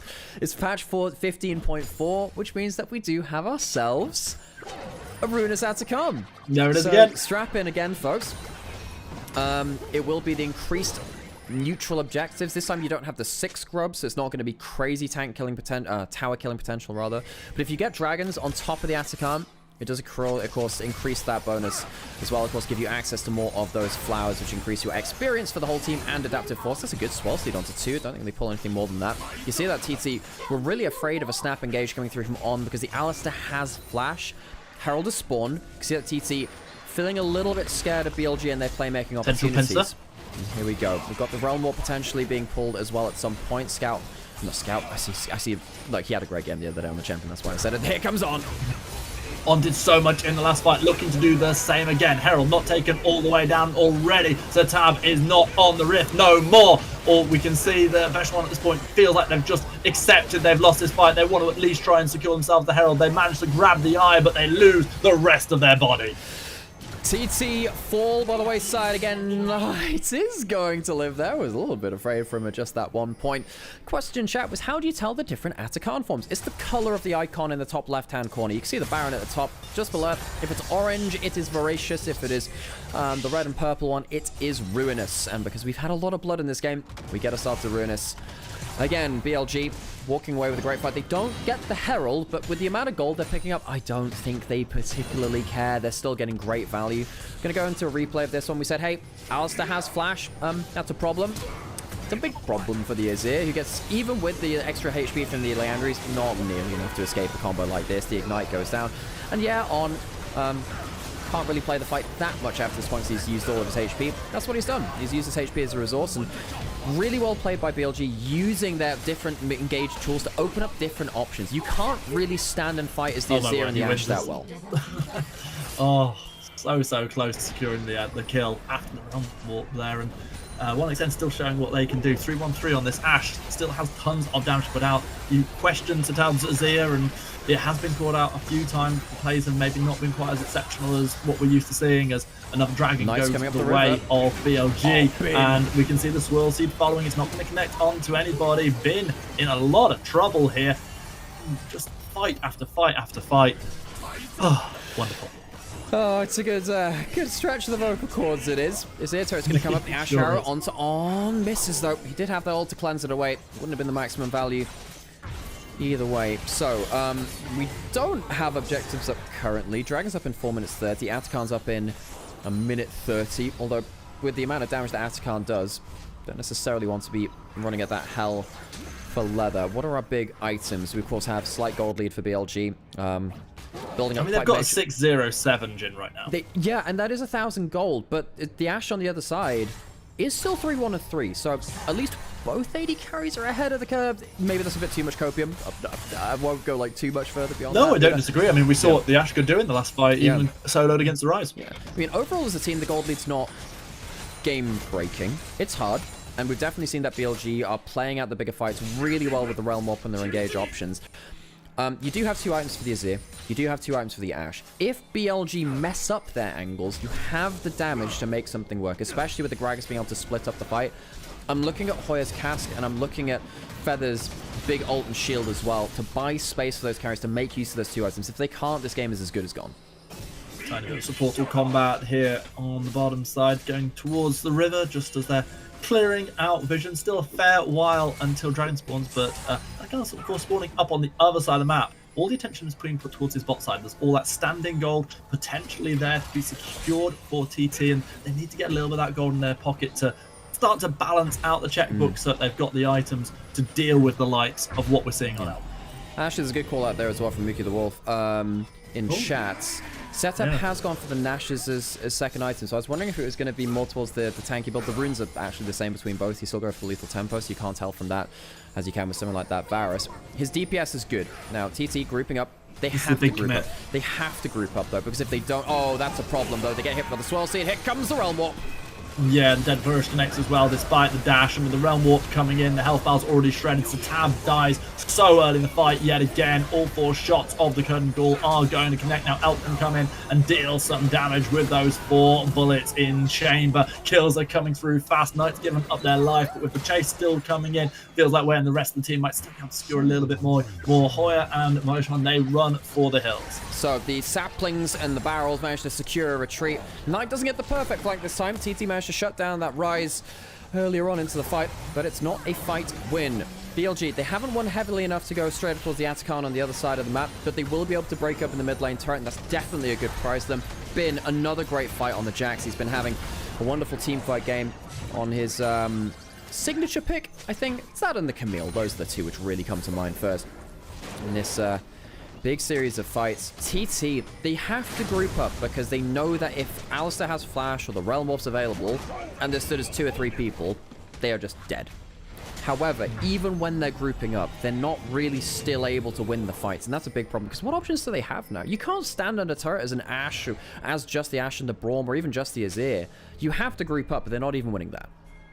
Well, I think we've just seen it here as we're about to see in this fight. They're trying to be proactive, but when swirl seeds like this connect and just rinse through multiple members of your team and you lose a carry instantly, there's not a lot you can do. No, there's not. Credit to Wave. You know, if we're going to criticize him for that first game and the first series he had, have to give him his flowers here too. He had a great last game, and this one was really, really impactful so far on the Lilia too. Great player on that champion. Lily, and he's got himself to 2 items. Leandri's Riftmaker hasn't even felt like, hasn't really even needed to go towards something like that, Zonya. Yeah, I'm getting tired. The Zonya's, you know, the one with the space. The setup. We did say, if you're not grouped up the team, you need to be very, very defensive. Is that currently dragon spawning in a minute? BLG haven't been able to force around the Atacon just yet, but they're happy to force around the dragon, potentially assessing up for it. My apologies if you already called it out. I'm sure you would have done, but I didn't actually pick up on the fact that TT, courtesy of the first turret, had secured those feats. I actually hadn't called that out. That's completely fine. That's a good check-in. Cool. Well, I just, think, especially given what the tempo of the game is now, it means so much if they are able to secure Atacon themselves. However, they need to be able to start turning these plays in their favor, and at the minute, it feels like they're the ones called time and time again, looking to make something happen. Hoya is in. He's managed to find a cast, but it's not going to get on the Jhin as maybe the Gragas would have hoped. Low health bar for Wave, but still alive. The same cannot be said for Hoya, and yet again, the Jhin raining down the damage. And even with him at a range distance, there's so much power being put out, but Ashe turns it back around. Finally, Rise able to get something, but now Knight dived upon, damage raining out of 1xn, trying to find more, but shut down in their tracks by Bin. This time it's the Azir alive to tell the tale. They're in a tight duking out, but look at the dash, the damage, it's not enough to kill off Elk. Still deathless in this game, 8-0-13. 5 for 3 this time. TT finds something in it, but it's not nearly enough. 1xn and Setdev can't quite space glide fast enough to get away from all the damage on BLG. However, the health bars are so low. They can't stick around for the dragon. We'll be heading back to base all the same anyway. BLG walk away with the kills, but not the massive advantage that they potentially could have gotten after this one. Hoya gets the flash knockup, but he can't quite combo the ult in time before El can get himself a flash to the other side of the barrel, which allows him to go back and start pumping out damage. Jhin with this amount of gold is a big carry. Gets him out some damage and starts to throw that ult out. You can see that the Ashe and the Azir are doing good DPS. Massive work. It's an incredible amount of work considering the point in the game that they are at as well. The Realm Warp though opens up another angle mid-fight. And the Jax in the backline does the rest of the work. this was like inches away from the fight going the other way on this particular instance, and man, it was so tight. Satab almost able to do that work right at the end, dashing forward into that final shot to the face. I'm genuinely shocked the damage wasn't quite there to finish off Elk. Also, it wasn't quite Captain Jack levels, but you've got to shout out that cleanse coming in after the belly bot from the Gragas to allow in the reposition. Atakan's been started up. It's forced from TT. Curtain call raining in. Hoya so low. Hoya so dead. Now TT are split. BLG can take control of the Atakan pick. Remember, it's not the GA version, so if you take it, you don't get that free revival after that point. The Realm Warp is going to potentially help out. It is stopped. Here comes the fight. Yeah, here we go, and 1XN's already shut down with that damage gone. I don't see a world where TT can turn this one in their favour. They're sent running again. Satab again able to live, but having to leave the rest of the team in coffins. Atakan secured yet again by BLG, and for the second time today, Nymaera, you get your Ruinous. Yay! 10, 0, and 13 on Elk. Folks, this is a 25-minute game with 36 bloody kills. Of course it is. You go straight to the Baron otherwise. Satab teleported bot side knowing that there's no contest on the Baron really available. There's gold to be had in these TT, there is gold to be had, and there's a shutdown. I'm happy you get an objective bounty there, Satab, but it is very much a tarnished silver lining at that. Right, what happens here? Knight does a ton of damage, and Elk has so many kills on the Jhin. A random shot can do all the rest of the work. Gets 2 onto Hoya, threading the needle here as Hoya. Miscommunication between him and Feather goes down. Had some great casks earlier into the game, has really struggled to keep up that performance through it. And top, Thundertalk, they've now committed to this play. They lose their big disengage factor in that cask, and that really stops them from being able to build a position to play around Satab and 1XM. They have good damage. There's Ashe and the Azir. If they get a platform to fight it off, they do have the damage, but that has just been so hard to come by. I think I might have to put you into past tense on that one, Nymaera. They had the damage. We saw setups they were trying to make down the bottom lane when we saw the fantastic ultimate used by the Lilia that caught out Satab. At that point, it felt like maybe they could set up play and still take things on even terms. Since then, with the last 2 fights, the mid lane fight was very close. That was, millimeters. That top lane one was not close. This bot lane one is not close. This is under turret, and this isn't now turning into sort of scenes from game 2 again. See that Satab's had his ult forced out in the mid lane as well by Knight. That will not be available for a big play for Thundertalk. BLG look like they found their mojo back a little bit more, and maybe this is a little bit more the BLG that we know can sometimes be a bit greedy in the game 1 of a series. Banshee's Veil from Knight gives him a lot of brawling stats, and yeah, there's the tower from the Azir, which gives him something to play around. Not enough for the 1v1. Thundertalk, they are preying on miracles now, and I think they're all out of divine intervention. There are positives to be taken from this game for Thundertalk. However, I don't think there will be a win to be taken. There's yet another turret falls. The fight is going to start. This time we are going to see Encore and turret a little bit, but in comes Bin from the backside, absolutely ripping apart the backline. It's going to be kill after kill being secured. Only Hoya now remains to defend the Nexus turrets, and with the curtain call, it will be a curtain call for this game. The shots won't connect this time until they do, and when they do, boy, they hit hard. One last 4th shot, one last stand came out from TT, but it's now 2-1 to BLG as they look to avenge their earlier series loss. That is a 28-minute game with 43 kills. Elk finishes, 13-0-14 on the Jhin. I saw some people saying that they weren't convinced by locking in that Jhin. I understand it. Jin's had some games in the past where he's looked very, very impotent. Not this game. That Jhin was absolutely hellish to deal with. And you got to feel for TT. You had a great game 1. You managed to out-team fight what BLG threw at you. This is not close now. This is just a delayed execution. And folks, if you're enjoying this content, we are very glad that you are doing that. Hi, my name's Nymaera, and I'm joined by Stanley Greyheart. Sorry, who? Stanley Greyheart Barker, who's someone who I very much enjoy casting with, and I'm enjoying casting these games with today. If you are enjoying things, please drop a like, a subscribe, and drop some nice comments on wherever you're watching as well. And if you're not liking it, I don't know, still drop a comment. It's good for the algorithm. BLG up 2-1 in this elimination match. TT, this is a record finish for Thundertalk as an organization, who will be finishing minimum top 6, but they would have have dreamed of more after beating BLG in that first best of 5 in the group stage. It's not looking quite so easy now, is it? It's absolutely not, and I think those dreams would have been further enlarged once they got game 1 in this series in quite an impressive fashion. But game 2, well, it was a stomp return. Game 3, it looked like maybe it could go the way of TT, but BLG, they had other plans, and once it got past a certain point and the engage tools really came online, yeah, this became very much the Elk show. It looks like they were potentially giving Bin the MVP from this game. It's gotta be Elk, though. No, it's gotta be Elk. He was so good on the Jhin, not dying in a crapshoot like that kind of game. As an AD carry is kind of important. If when there are 43 deaths and you're not any of them, you've done all right. That's insane. That is insane to me. I have to say, a lot of the time, I'm not saying I'm an AD carry hater, but I am a believer that AD carries play within the envelope their team gives them, and it's not necessarily the AD carry which has actually set themselves up for success. So a lot of time, I'm like, oh, well, this support's done really well, or whatever.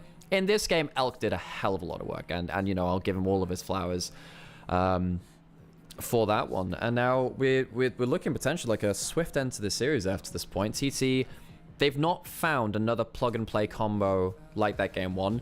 BLG have no reason to give them Sejuani, Yone, Rumble, which they looked really comfortable in that first series in which, as we've referenced many times already, that TT took over them. And I think once you start identifying the key picks which TT are playing around, BLG have found that they can just remove a lot of them and just be better players overall. They're much better, I think, at playing, individual excellence compositions. Yeah, I can't argue that one little bit. And as we get a little opportunity to look at what happened, as you can see, there were points in that game where TT were ahead and they had a nice little lead. They were looking comfortable. But boy, that was a bit of a decline from a certain point. I mean, honestly, that looks like the track for Oblivion, one of the roller coasters in the UK. it's steady as down, and that's that. Don't look down. I have an Oblivion mug somewhere. It holds a liter. I lose small spoons in it sometimes if I'm not careful. Yeah. Maybe stop putting small spoons in it. But the thing is, though, then you're just tempted to go, but what if I don't this time? Once it's happened the once, weirdly, the psychology of it is, I should try it again. Strange things happen around this. Yeah, fantastic game from BLG. Honestly, the most impressive thing as a team from BLG was every time a fight was started, finding another way to open up an angle. Because it's all well and good if the Azir and the Ashe stand behind the Azir ult and just stand behind that wall. That was never the case. You had a Jax flashing on you, you had a Realm Warp mid-fight, forcing you to change direction. If you're playing front to back and the front of the fight changes, obviously you're going to be out of position, and I think BLG did really well with that. I think Elk as well with his ultimate made sure that TT couldn't really stand in the positions that they wanted to. BLG, this was one of their better games in showing how they can kind of improvise a lot of these team fights. On the Alistar, another great game from him too, actually. He is one of the prime suspects for when BLG are falling off. I think weighing on to the two you go and raise an eyebrow at. But hey, he's had a good series today so far. It's really helped to open up those options. I'm so glad you say that, because watching these plays back and thinking back to what we've just seen, there's so many things that undoes so incredibly right. And it's not just the offensive plays, it's the defensive ones as well. And that first highlight we saw, it was on the bought so much time, absorbing so much damage from Ashe that bought enough time for Jhin to step around and to get the reloads, to get the damage out themselves. And as the game just continues to go on, so many beautiful CC trains get layered. Oh, it's good to have the eye candy back, isn't it? I have to say, last year from the LPL, it wasn't this crazy. We didn't have that high kill games last year. I think with the Grubs changing away from the Heralds, which, when we had double Herald spawn, LPL was way better at playing the early game and figuring out what they wanted to get out of it. Playing around Grubs, LPL teams kind of got a bit indecisive about how they wanted to play it. It meant that we missed games like this, really, because, they didn't necessarily... if that second soldier actually gets through onto him, because one soldier hits him, if the second one hits, actually does kill them. But, yeah, as I was saying, if you're playing around different early objectives, you have to play the early game very differently, and LPL slowed down because they didn't know what to do around it. We're speeding up again now, folks. We have had all hell let loose around some of these grub fights now and our early objectives, particularly when we've had, paradigm shifting champions like Ryze come back in for the hands of so many great players of the champion here in the LPL. Definitely. It's an exciting time to be watching LPL. It's an exciting time to be casting LPL. So thanks for having me on. It's been a hot Wait, minute L, since I did wait, this. did L die? Oh, I didn't even No, realize no. that. What? No, did you not see that one? I When it didn't was- see that live, dude. I'm working off of like 4 hours sleep after like too many games of League of Legends, man. I say that as someone who watches a lot of League of Legends, but it's too much League of Legends. Jesus, man. I get it. Wait, do a stream of League Champions, but topic must be lore-based only? I mean, I could just play the Ruined King game, which is a great game, by the way. That game is really good if you haven't played it. You know what? And also, I it has bought that Ari when in it came out, so- and I've still not played it. Really? So I It's should probably really do that. good. I have to say, there are a lot of champions I didn't feel particularly attached to before playing that game, and now I do. Okay. Pyke has some of the best glow up as a character that I've seen. I think Alawi and Braum's interactions are really cool. Braum was always a good character, right? But I feel like in that game, every character elevates everyone else. All of the boss fights are incredible because you have all of the Shadow Isles champions, which are effectively thrown as boss fights. You have, you know, Thresh. Of course, Viego's the main character of the game. Gangplank plays a big part. You have Maokai in there too. Maokai's boss fight is incredible. There's a lot of really cool stuff. It makes you like understand the you know, the real atmosphere around the champions. And if you have, you know, favorite playable characters too, there's a bunch of them which you get to have some good moments with as well. Fantastic. I on a stream-based level, I may have to disappear after the series. That's okay. Don't you as- worry about that. Don't you worry about that. It's Yeah. really cool that you managed to come in as Al gets himself to play of the game as well. Of course, he deserves that. Deservedly so. Yeah. No. Yes, honestly, honestly, absolute pleasure. No, it's a pleasure as well. So yeah, no, it's it obviously helps me save my voice. It helps you yeah, it helps get us back together casting a little bit, which I haven't done in a little while. And yeah, no, it's been fun, especially when BLG actually turn up to play. It's been quite, look, I love BLG. I really like this team. I really wanted them to succeed last year, and largely they did actually. Of course, got to Game 5 of, they made finals of both international events, the major ones in the year. Game 5 in their Worlds Finals, damn, so close. One team fight away, eh? But seeing them play like they've done in this split was, it's been a bit difficult because I know they can be better. Of course we know they can be better, so kind of sucks. I am a fan of the fact that someone in your chat has just redeemed "Get hydrated, idiot." Yeah, I will do that, Solo Puppy, I will do. Oh, I mean, it's a good one. They've just spent a lot of points. I feel like. It's not that many. It's some. Wow, it's not wow. Did you hear that? He It's not doesn't care that, about no, your no, no. points. It's not that many Wow. points. I am a benevolent overlord who has a correct economy of channel points here. Is Azir related? Is Amumi related to Azira's family? No, I don't believe so. Amumi's lore is strange and it has changed a couple of times. Changed so many times. Yeah, he's not an ascended anymore. No, he's not an ascended. I don't think he is. No, Rammus is kind of cool. He's kind of like a Shuriman cryptid almost, like a mythical beast. Yeah. Right, I'm gonna go get myself just one more drink. I'm gonna put an ad break on, folks. If you're in chat, hey, stick around. We'll keep yapping at you, and we'll help you keep enjoying things too. I mean, yeah. I've got the dogs here. They may well yap at That's some true. point. Yeah, you have the greyhounds in the background, which are not greyhounds. They're Do like indeed. they're poms. They're great. They're adorable. Thor and Loki. I've missed them. They're And great. Hope. Don't forget Hope. Oh yeah, Hope as well. Yeah, true. Yeah. Old tertiary dog. Hope's not a pom though, right? She's not Jack Russell Cross little Yeah. little rescue Oh. dog. Don't exactly know what she's crossed with, but she's good as gold. And yeah, I've Cool. got Thor currently just chilling on me, just doing his thing. He's like, hey, Adorable. why are you talking to other people, not me? That's a Where are great- those people? that's a I can't great see them. question. I can't smell them. Okay, I'm gonna go take a quick break. I'll be back very, very shortly. So, folks, tune into what could be last game of this series, but we have a series right after that as well in NIP versus Top E. So it's Jacula versus DMB. That'll be a hell of a series too. So stick around, and we'll get to it when we get to it.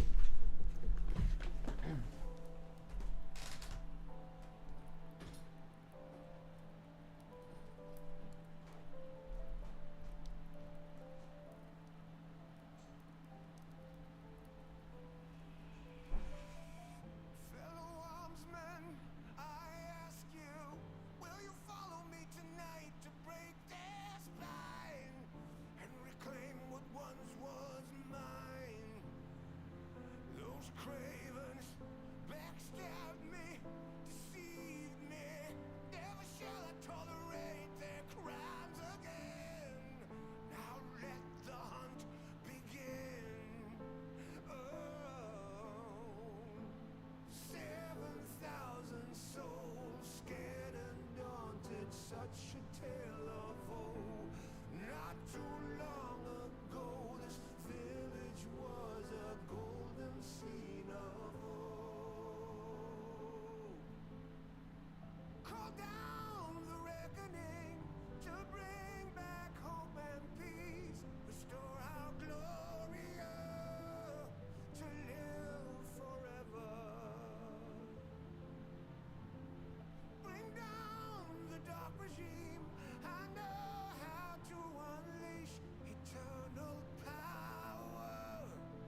Hey, we're back once again.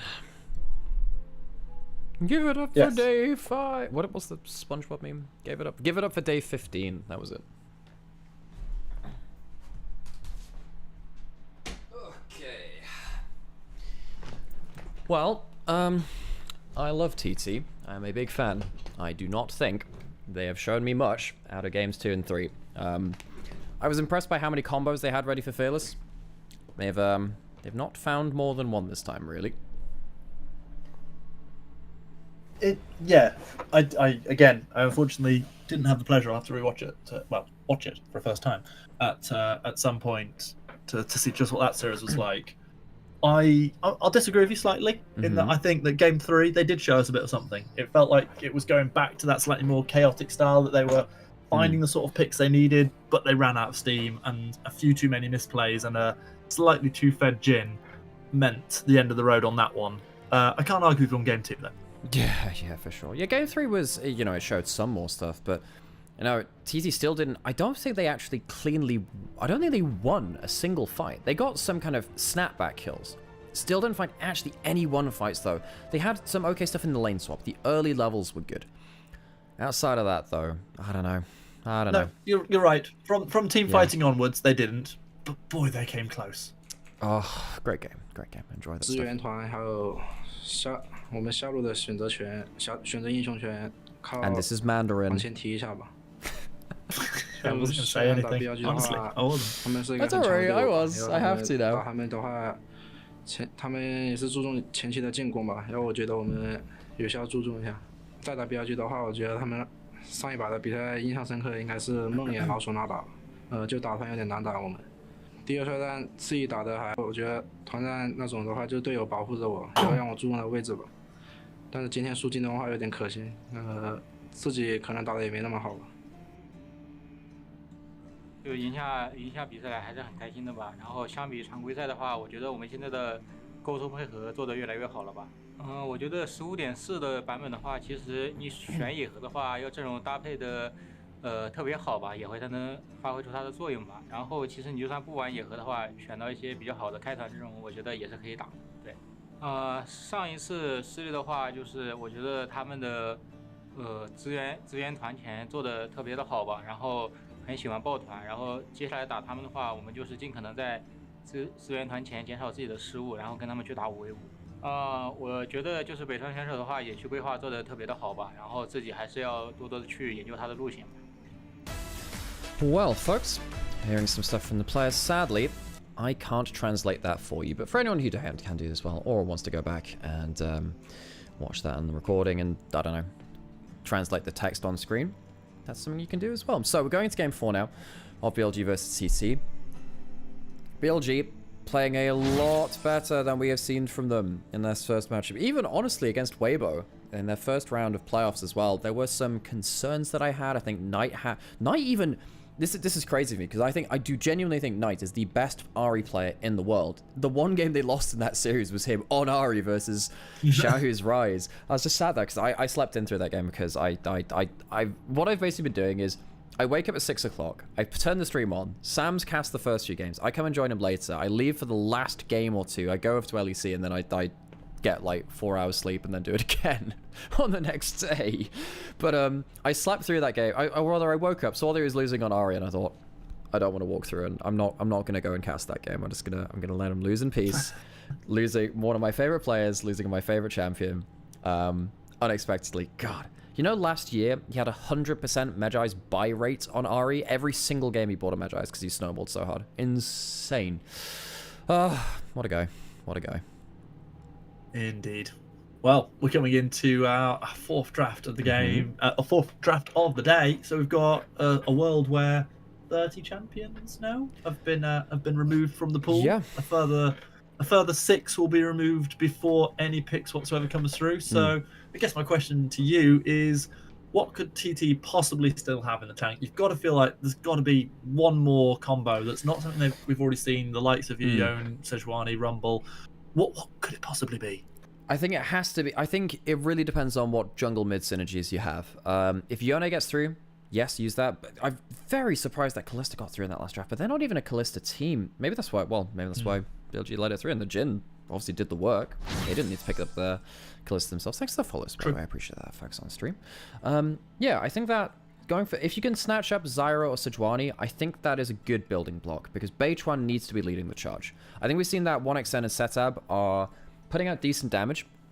They need a good building block to play around with that, though. I really want to see if Beichuan can get himself a good combination. Maybe we could see something like the Ornn coming in from Hoya as well. Something which could be a bit tankier again. Something they can impact team fights with. He had some good casks.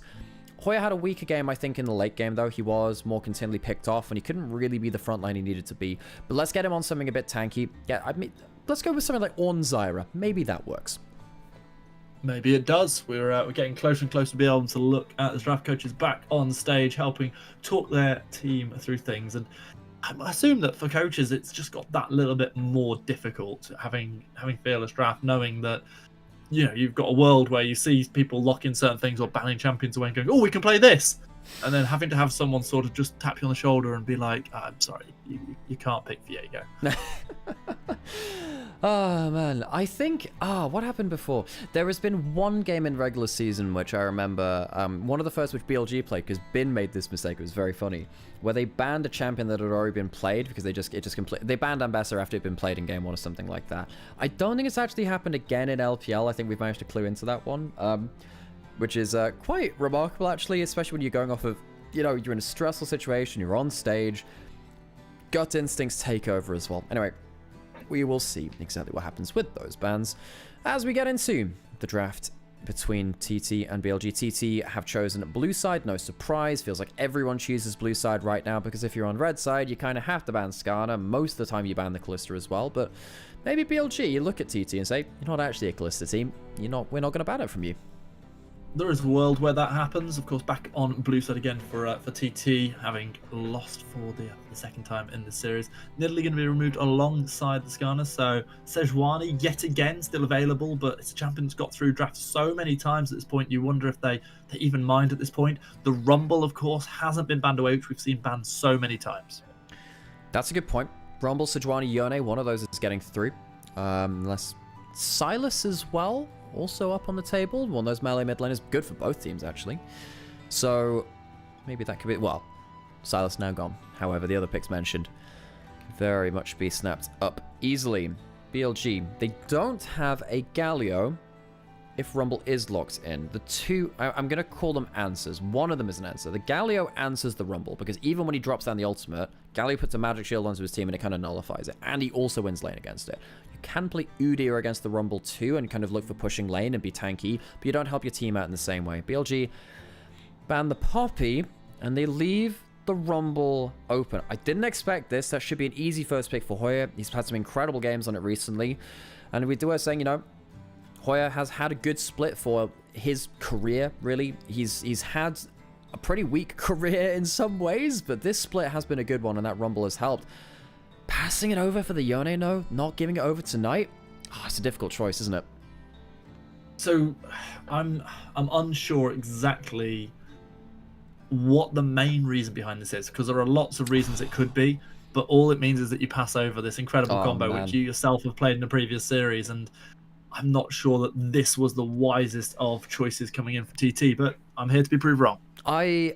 I would have liked to see the Rumble first pick, I think. I think Hoya's looked really out of sorts on the Gragas the later into the game it went in the last one. Yes, you probably would have lost the Yone Sejuani anyway. It's a bit of a damned if you do, damned if you don't, because BLG, I think they've done a really good draft side gambit here and said, okay, there are 3 picks that you want. You can only have one of them. We'll grab the other 2, and they all work together. Caitlyn Karma comes in for 1xM and Feather. It is lane dominance. So that will definitely help them have a controlling lane towards that bot side. However, even with the Karma shields helping with the Rumble ult, the Rumble is still going to reach your Caitlyn. You're just going to drop that ultimate down onto it. BLG, do they have an answer towards this on the bot side? There aren't that many lane dominant champions left. That is very different. Is that going to be the... I mean, that could be mid lane Lucian, obviously, but I would be surprised if that's locked into the Yone. I don't really feel like that's the best pick. And if it is going to be something more like a Lucian Nami, doesn't TT just ban the Nami in the second phase? I guess we find out in just a couple of moments. This ban phase has somewhat puzzled me this time. I believe the word flummox describes my current That's a good word. state. I like that word. Thank you very much. It's one of my favourites. It's right up there with penultimate, which is my personal favourite. As opposed to ultimate. Penultimate's the one before the ultimate.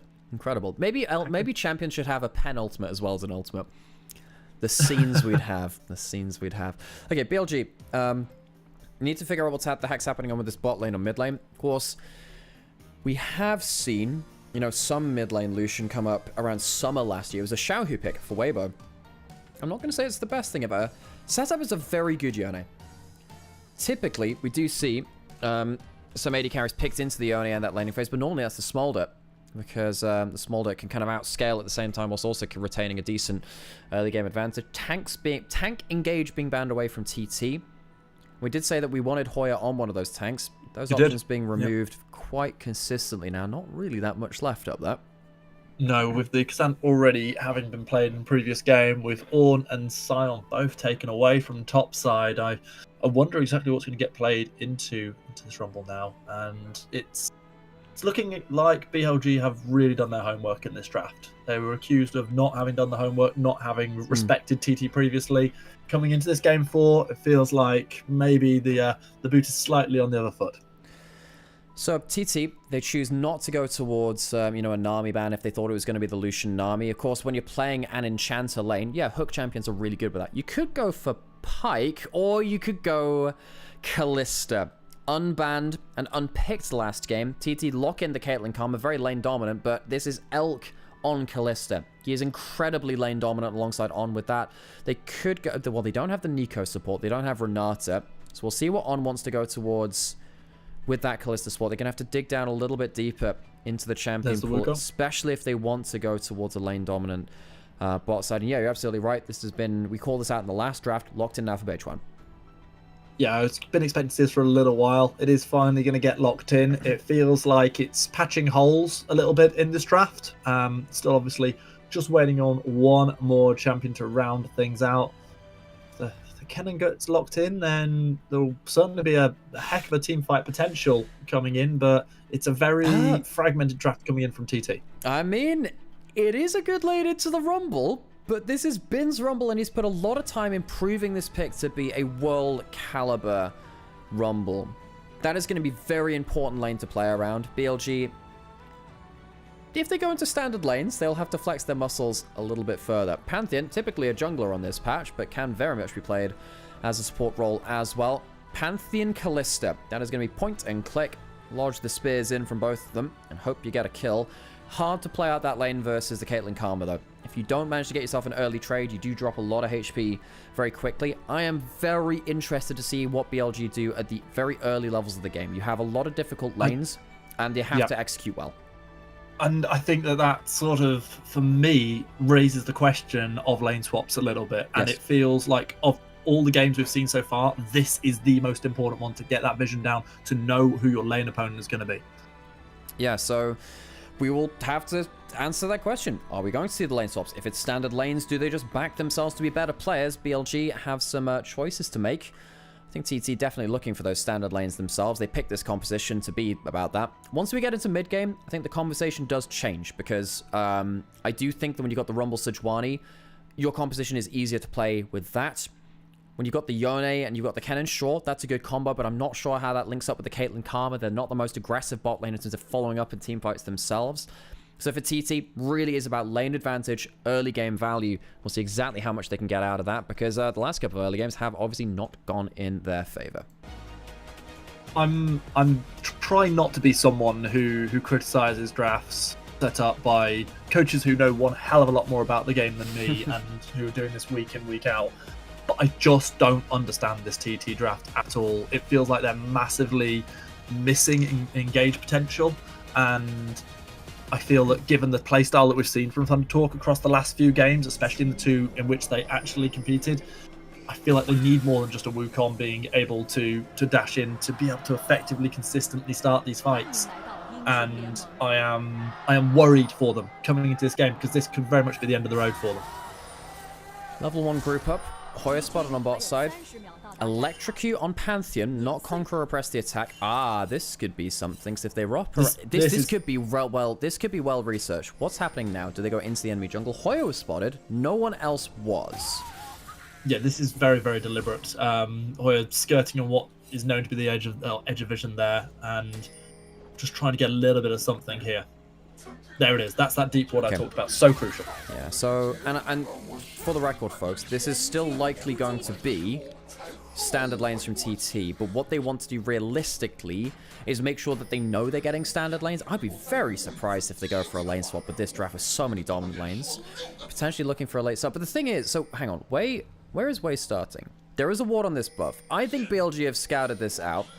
And indeed they have. Wei, what is he doing? He's walking down towards this now. He sees this. Are they going to walk over? Knight was potentially angling over there too. Wei a bit indecisive. And instead we're going to get the 2v2. Oh, this is absolutely horrific for TT. Their jungler busy trying to steal away the wolves. Already seeing 1xN having to flash away. It wasn't response to a flash from Elk, however, and Elk, as a result, doesn't have flash now as the Wukong gets closer and closer, but it's Bechuan who dies, and it is Elk who lives. XN now is going to be saying night, night for now. On has another empowered W, uses it. It's going to be another kill over tonight. Oh, this is disaster for Thunder Talk.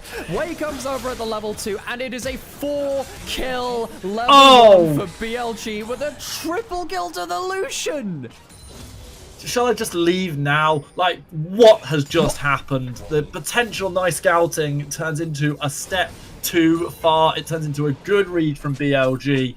It turns into a 1.6 gold lead. It turns into feats of warfare already secured. It turns into absolute obliteration. You know Alex. what? You know that ward you pointed earlier? I think that baited TT because I think they thought that Elkanon were going to walk through that ward to lane. They didn't know that they were already in the bot side. They go through the tri-brush and they walk straight into melee range of a Pantheon. Empowered W gets the electrocute off. You get the Callista racking up spears. Beautiful this time barrier. Is a very lucky survive from the Callista. Very, very lucky. I don't think it changes that much overall, but still not even getting a kill back is absolute insult to injury. And now suddenly the Callista Pantheon and Lucian. How do you play this game? How do you play this game after giving up 4 kills at level 1? That's not injury, Alex. That's like losing a limb at this stage of the game. What else do you do here? I mean, yeah, the coaching staff from BLG having a great time of it now. Satan. Oh my god, he's got flash on too. No. Nice, he's gonna go for another also he does! One more double dies. tap and that's all she wrote. 4-0-1 Lucian at 3 minutes 36. Lucian is not meant to be a solo laner anymore. A little bit short, but they've nerfed it on the other side. On, not going towards his empowered W, choosing to go for a shorter trade there instead. Knight, electrocute Lucian. 4 kills early on. This champion is not meant to be balanced around solo lanes anymore. It's meant to be balanced around having CC targets onto them as well. He is so fed. He will just take over the game. This is an utterly insane early game from Knight, and he'll snowball like hell off of it. And there are 2 things that I think about here. And one is that you're saying how good Setab is on Yone, and they're a great Yone. Well, they're not even going to get a chance to play. It's just not turning into a game for them at all. And this was the Yone that was prioritized in draft. It was prioritized over a Rumble, and now it doesn't get to do anything. Yeah, that's the first pick Yone. I mean, you're absolutely right. You have to bring up the fact that this is... We didn't understand the draft from TT. And if we did understand it, it was, oh, they'll crush lane or something, right? Well, look on the left-hand side of your screen. That does not look like crushing lane to me. Setab has half the gold of Knights. He has half the gold of this Lucian. He's come back to this lane with Electrix, 2 longswords. Top lane's not even being one for Hoya as he misses out on that Shuriken as well. This is just disaster for TT. Yeah, it's just going from bad to worse, and it's one of those games where you sort of, as a caster, you want to build suspense, you want to talk about drama, but short of BLG absolutely stuffing things up, this game is theirs to lose. Knight taking full control of that lane. There is going to be a recall from bot lane. Look, the Caitlyn Karma is still getting some value out of this laning phase. 10 CS lead. With Elk dropping that flash, it makes it a little harder to find the all-in. I think actually having flash to no... with both AD carries having no flash, Caitlyn likes that a little more because it means that the Callista can't hard force quite as easily. But still, it's not like you're falling behind in lane. really. You're still even in gold with the assist coming down. And of course, the Pantheon is much stronger than they have any right to be so. Knight adding insult to injury here by making sure he's not just brainlessly pushing the wave, making sure that the wave is in the middle of the lane. Because now Setef has to walk up. Knight can potentially just walk up and threaten him with an electrocute trade. Knight, one of the best, especially hitting level 6 now as well. Knight is one of the best wave control mid laners in the world.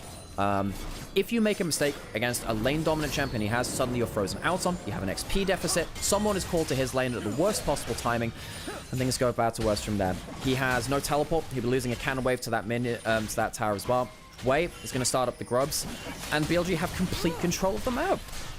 I mean, even in the 20-0 kill game, they at least were able to trade Dragon for grubs early on. There's not even a question that that's easily possible at this stage. And with the vision being put down by BLG, they knew if it was going on anyway, they'd probably be able to respond to it. And they slay grubs easy as you like, and realistically, they're probably going to be able to reset for Dragon. Okay, so, TT start to calm down a little bit more now. By the way, folks, we're 5 kills at level 1. I think we're getting another Ruinous Outer card, by the way. So we might actually have 3. This time it actually makes more sense. This one makes a hell of a lot of sense, especially with how the early... Oh, man, getting jumped over that Q as well. I was wondering if Knight would even pull out the ults after that. Now we're getting the bot lane roaming across the map, getting Alkanon, even though the grubs are already taken down, up towards the top side. They'll be able to avoid the Caitlyn Karma for this wave crash. For now, bit of an odd timing for them to move around the place. Hoya's not going to be on top side, but it just means you get to escape a little bit of that early game from the Caitlyn Karma, which of course they were struggling a little bit. No equal. Hang on, Bin's just been left out to the wolves though, guys. Yeah, I'm a bit confused by this one, especially given that Dragon's up on bot side. Bin's just going to give up the kill. People in chat earlier on were saying how well Hoya had played some of these dives, that in a similar 3 versus 1 scenario, Bin wouldn't survive anywhere near as long. And frankly, no, Bin didn't survive anywhere near as long. Gives up the life, gives up that bot lane prior. So, there was an equalizer used on top side to clear out the wave. Kalista Pantheon go to get it. But what's the plan there, right? They could have gone towards this bot side. Wei could have hovered that lane and probably would have been fine. I guess they get plates on top side. Maybe that was the goal. But if that's the case, why did Bin ult the top lane wave? Because he just could have used that to clear out the wave on bot side. Instead, it felt like that would have been much more valuable. Now getting a race towards that first turret. It would be feats of strength to BLG take it. However, not exactly sure they're falling on this wave. So we'll wait and see what happens after that. Yeah, we've got to pause on that one for just a little while. Wukong is using this opportunity to clear out the opposition blue side jungle, and yeah, unfortunately, I think despite having the grubs, because of having the grubs, BLG are just taking this out a little bit faster. Hey Sam, how's it going? Sam's woken up finally. Hey Sam! So we've got Stan on call, Sam. Great, let's go with the cast. So we've got, oh my god, we could have so many play-by-plays in this cast. Oh my god. I could give Sam the headphones. We could just all start shouting at the game. Sam, we had a 4 kill level 1. Knight walked away with 4 kills. He has a Kraken Slayer at 8 minutes. Oh god. So I think Knight had a 21-0 Lucian game last year, by the way, with a pentakill. Yes. That was a game of all time. TT would like to not be on the receiving end of that. In the first start of Layden, by the way, Sam, Knight had double the gold of Setab, who got solo killed in Layden as well. Yeah. Anyway, Sam, if you'd like to cast the second series, you can, but don't feel pressured to. But it's good to see you there. I will leave this one to you. I thought I'd come and say hello. Well, it's good to see you, Sam. Look, Greyheart, you make sure Alex gets bullied properly and he's been doing that. that. I've been keeping up my usual form. Don't you worry about that, Sam. Okay, so first round did go up to BLG. They do get themselves that feats of strength. Quickly get back on track with the board as well. Dragon hasn't been taken because I think TT realized that they dropped so much gold from the early game. They can't actually waste time on teleporting onto the Lucian. He has ult and flash. Teleport coming in from BLG all the same. Support coming in from On as well. Fright brewing, but immediately Stab realizes this isn't the fight they want to take. On's going to be able to catch On, interrupting the ultimate. Flash burn, ignite put down. Satab teleports to their own demise. It's going to be one. It's not going to be the harpoon or the spear. It's the harpoon which does it. Bin gets a flame roasted Yone. Setab on his Yone, which looked so clean against BLG last time around in the series, has been sent to 0 and 3 in 10 minutes. There's almost a 2,000 individual gold lead for Knight. Can't blame Feed TT for trying to teleport behind the Fed Lucian, try to get a shutdown, get him off the board. Just does not work. And now Dragon has opened up for BLG as well. They have themselves the 3 grubs. They'll get themselves the Dragon. Honestly, with TT not being able to go towards the top side of the map that quickly, BLG might even be able to contest the top side grubs too. I don't think it's even going to be a contest at this point, to be honest. I feel like they're just completely railroading this early game, and it's just so hard to see TT being able to do anything. It does look like they are going to push for these grubs, and with Sejuani having gone down towards bot side, looks like they're quite happy to just take some extra turret plating. They say, we've already got 3 grubs, we can take this down quickly, this is more gold now.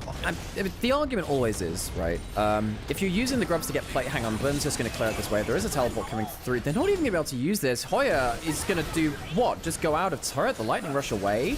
On getting a good all in. Yeah, the little changes there, of course, able to kill the minion that teleport's attached to, meant that Hoya was instantly taking aggro upon arriving. Acing the whole thrown down, does catch onto one, but no response to here, other than just being able to take some grubbies away. So a little bit of something at least going Wukong's way at last. Kind of terrifying though. So solo laners for TT are sharing the gold top side. Knight is getting solo plate gold from bot side. And what I was saying before is effectively, why do you take grubs when you actually could be taking plates at that same time mark? If BLG had contested the grubs, they might not have ever gotten these bot lane plates, because what happens if you get some wave clear from TT and they stop it before the 14-minute mark comes down? It's such a crazy gold lead for this Lucian now, getting 2 turrets effectively. I think the only argument I'd make is in a game where it seems almost definite that we're going towards Ruinous, maybe having that 6 grub advantage just is going to help you close out the game that little bit faster. You've already got yourself an insane power spike, but actually the gold hasn't snowballed much further in the last 10 minutes than what we saw through the opening plays of the game. So fair enough that you want to continue to stabilize that economy. However, what I would then kind of say as the step on from that point is effectively, okay, the gold's not increased. You were meant to be winning early game, and you were meant to be smashing laners this TT comp. So staying even is not what this composition is meant to do. This is don't get me wrong, it's not good enough. Yeah, for sure. Yeah, it's still very much a bit of a yikes for TT at this point, but we have a fun thing coming through as well. Look, I've been focusing on the Lucian. Ghost Blade Callista with Halo Blades. It is the lethality Callista coming back out. It was played a lot early last year, but it was kind of it kind of died off a little bit after that point. Surprised to see it coming back out again, but it does work quite well into the Caitlyn, because you can just kind of trade Q for Q instead of autos. It means you've got a lot better ability to play it through some longer range. I didn't expect that. But hey, cool to see some new tech coming, well, some new old tech coming out from Elk. Used to be the opportunity, now the Ghost Blade. Well, meanwhile, we can see that unfortunately there's not going to be too much in Wukong's jungle for him to be able to do at the moment, because that side has been cleared out entirely by Sejuani, trying to go and steal some stuff away, but as you can probably see by the map, top side jungle not even available for this Wukong to be able to do anything. And at the moment, it just feels like the proverbial death by a severe multitude of cuts. And yeah, maybe, just maybe, they can make something happen onto Bin again. He's got an ult. He can clear it out if he really wants to. Doesn't even feel he needs to at this point. TT, what do they do? Look, it's a really big gold lead for this point in the game, and we said TT really needed to have won that early game. Of course, like Callista, man. Just hear the sound effect of like, whee, running at you. Awesome, cool. Like having a great time with that one. The way I clocked onto it was that a Q killed like the black line minions. It just completely one-shot them, which I just realized shouldn't happen at that point in the game, but I realized it was the full lethality build. But TT somehow need to get like a flash slicing maelstrom onto the backline. It probably is not going to come that easily though. Knight, he has the electrocute build. He's going to tap people really, really hard before they even enter the fight. You need to somehow one-shot the Lucian and not make the fight about the Callista as well. It's a really hard needle to thread. Yes, Nymaera, you do. But how? Like, I don't know. Like, that's great telling us what they need to do, but you know, give me some solution to this one. They hated him because he told the truth. It's really hard. Look, at this point, you're sat here as Thunder Talk saying, you turn to religion. You just try and find an answer from the heavens. Portend the omens, because you have to wait for a mistake. Knight is not going to make that come through easily, though. On jumps forwards. Knight does lose a lot of health in jumping forwards, but 1xN losing almost as much in response. Not quite getting locked up by the Sejuani. Managing to trade back nicely, still showing some of the prowess we saw from 1xN on the Ashe in the last game, showing that the Caitlyn can also work out with those blades completed. Yeah, the mechanical play from 1xN the last couple of games hasn't necessarily been the issue for TT, we'll say. It's not been enough to carry. If anything, I've been impressed by it. Absolutely, and yeah, I will still keep gushing about 1xN, however, might have to continue next split at this rate. Looking like they are, again, in the hole in this one. Caitlyn can do okay at defending themselves here, but they did lose the cleanse, did lose the heal. Next time you go forwards with a Sejuani ult, you won't have those available to them. And it's not like Karma's built up to a Mikhail's just yet. Dragon's going to get started, Dragon's going to get finished, and it is sadly going to be the Voracious at a Karma. We didn't kill enough people, folks. There's a rookie numbers, got to pump them up. But still, BLG happy with the Dragon stacking. I think it speaks a lot for BLG and the fact that they've maintained the tempo they want to play. The fact that we're actually not seeing a different Ashkan here, because it says actually they've taken time with things. They've not gone, okay, well, we're super far ahead, let's just dive at every opportunity there. Playing things in a steady way that we've not really been seeing in these games. We've only got 7 kills at 16 minutes, which, given that 5 of them, or 4 of them were, you know, after about 2 minutes, kind of a surprise. Really funny comment over in Onivia's chat. Also, hi, yes, we are paying attention to those. If TT wins this map, or BLG fans will get hay fever. I already have hay fever. Do I get double hay fever at that point? Yes, I think that is how that works. I look at a field of grass and my sinuses explode. Oh, Satab's in a bit of trouble here. Wade could potentially look for a fight. If they get the CC, the Equalizer would follow up. He might have to pull the ult early. They back off, seeing Beich run around the corner. Yeah, good timing for Wukong to be able to roam up there, helping things out a little bit. But the moment we are just witnessing TT bleeding out after a massive early game deficit, doing all that they can.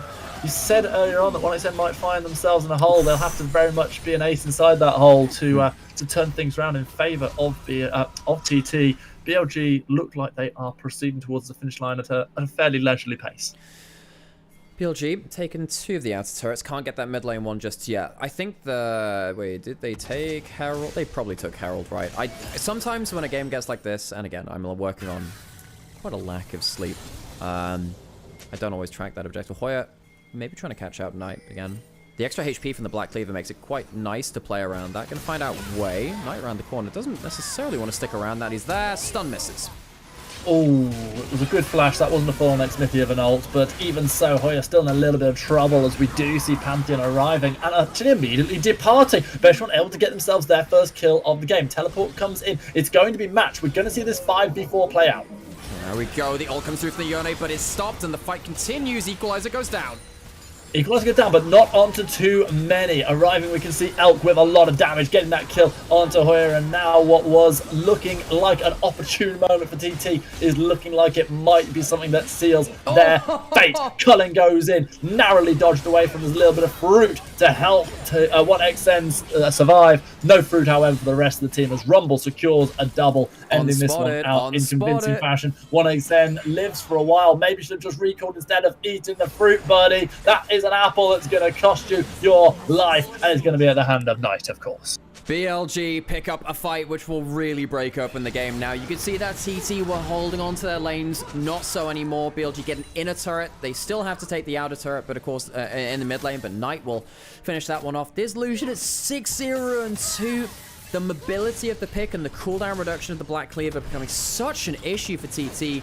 Beitron gets 1 kill onto On, sure, but at what cost? It's always at what cost now. BLG really running away with this. Hoya was looking for an inventive angle onto Knight. Doesn't find it. Has to flash away defensively. You have the Pantheon ult. And yeah, you know, the Slicing Maelstrom's okay to kill the Pantheon off, really, but you've now used 2 ults and 2 flashes to kill the support Pantheon. You've called in your teleport anyway.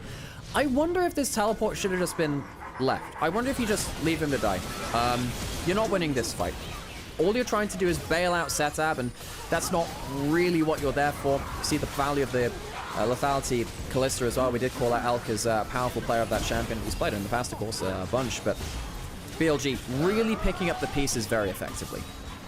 I mean, that's twice now where Elk's barriers have been absolute pinpoint perfection. Not so much, though, for Bejuan, who had such a phenomenal game one. The standout performer, unfortunately, has been stood on now. And as a result, yet again, kill after kill coming in. Knight wanted to pad the stats even more, not giving up a death themselves. Been just going to proxy farm now, apparently. Why not? I'd say if he could snipe off an opportunistic kill onto one extent if he chose a bad place. The recall not to be, but everything else is turning up their way too. Hoya spotted out. Way is just around the corner too. Hoya just there, really just throw out a tiny bit of damage, but not do much else. Objective bounties on the board. It's just, what did TT do? They've missed their shot. What do they do? The Kennen in this game. I hate to say it, but we threw up big question marks over the B1 pick. And I think that it's fair to say 0-5 and 0, Setabzion hasn't been all that. Admittedly, it got put into a horrible scenario where it had to lane against this, triple kill Knight after minute 1. But even so, you would have hoped maybe more would have come from it. But here we can see the replay and what happens to Bejuan. So it starts off with, Setab walking towards top side and then not able to really help his jungler. This is a big problem with the Oni at this point. You're behind, what, 5,000? Okay, you're behind a lot of, too much gold. Goes in for a decent 10 million gold! 10 million, $100 million behind. God, how evil is it? As 1xN has to flee the scene of the crime as well. 3.5k gold, 0.50. Yeah, it's a lot, isn't it? Herald was actually taken by TT, and they will be able to take their second turret of the game. It is an objective bounty, 500 gold back for them between both Setab and Bejuan, who will be able to go out here as well. If he jumps in here, there is actually a decent chance that On just combos him straight out of this and gets him into a bit of a difficult scenario. He's going to go straight onto Setab instead. Yeah, good damage put down. Ignite already being burned, and that is going to be Wukong just stepping themselves away. This is allowing all the time in the world for the Atakan to be taken bot side Voracious this time round. So BLG will take that one nice and easily. And what that means now is that On with Flash can use that extra GA to be just an absolute lunatic. Knight can do the same. I mean, everyone can be, really, let's be honest. Way with the Heartsteel as well, getting a lot of stacks on that very early on. BLG are going to force a hard fight soon, and they have all the stats to back that up. It's going to be the spell shield away from Elk. Just managed to hit a Q onto 1xN though. With double lethality items, you can see how powerful that Callista is just on that random poke burst. It's not even poke, this one is kind of just that burst coming out of that single javelin toss. It's not a javelin toss, it's the pierce, that's it. It's the one. I can't remember if I was casting or I was on decks for it the other week, but we had a game. In fact, I think it was I casting? Oh, whatever was happening. We had a game last week in Four Nations where there was a Heartsteel, I believe it was Sejuani, who had 0 stacks after 25 minutes.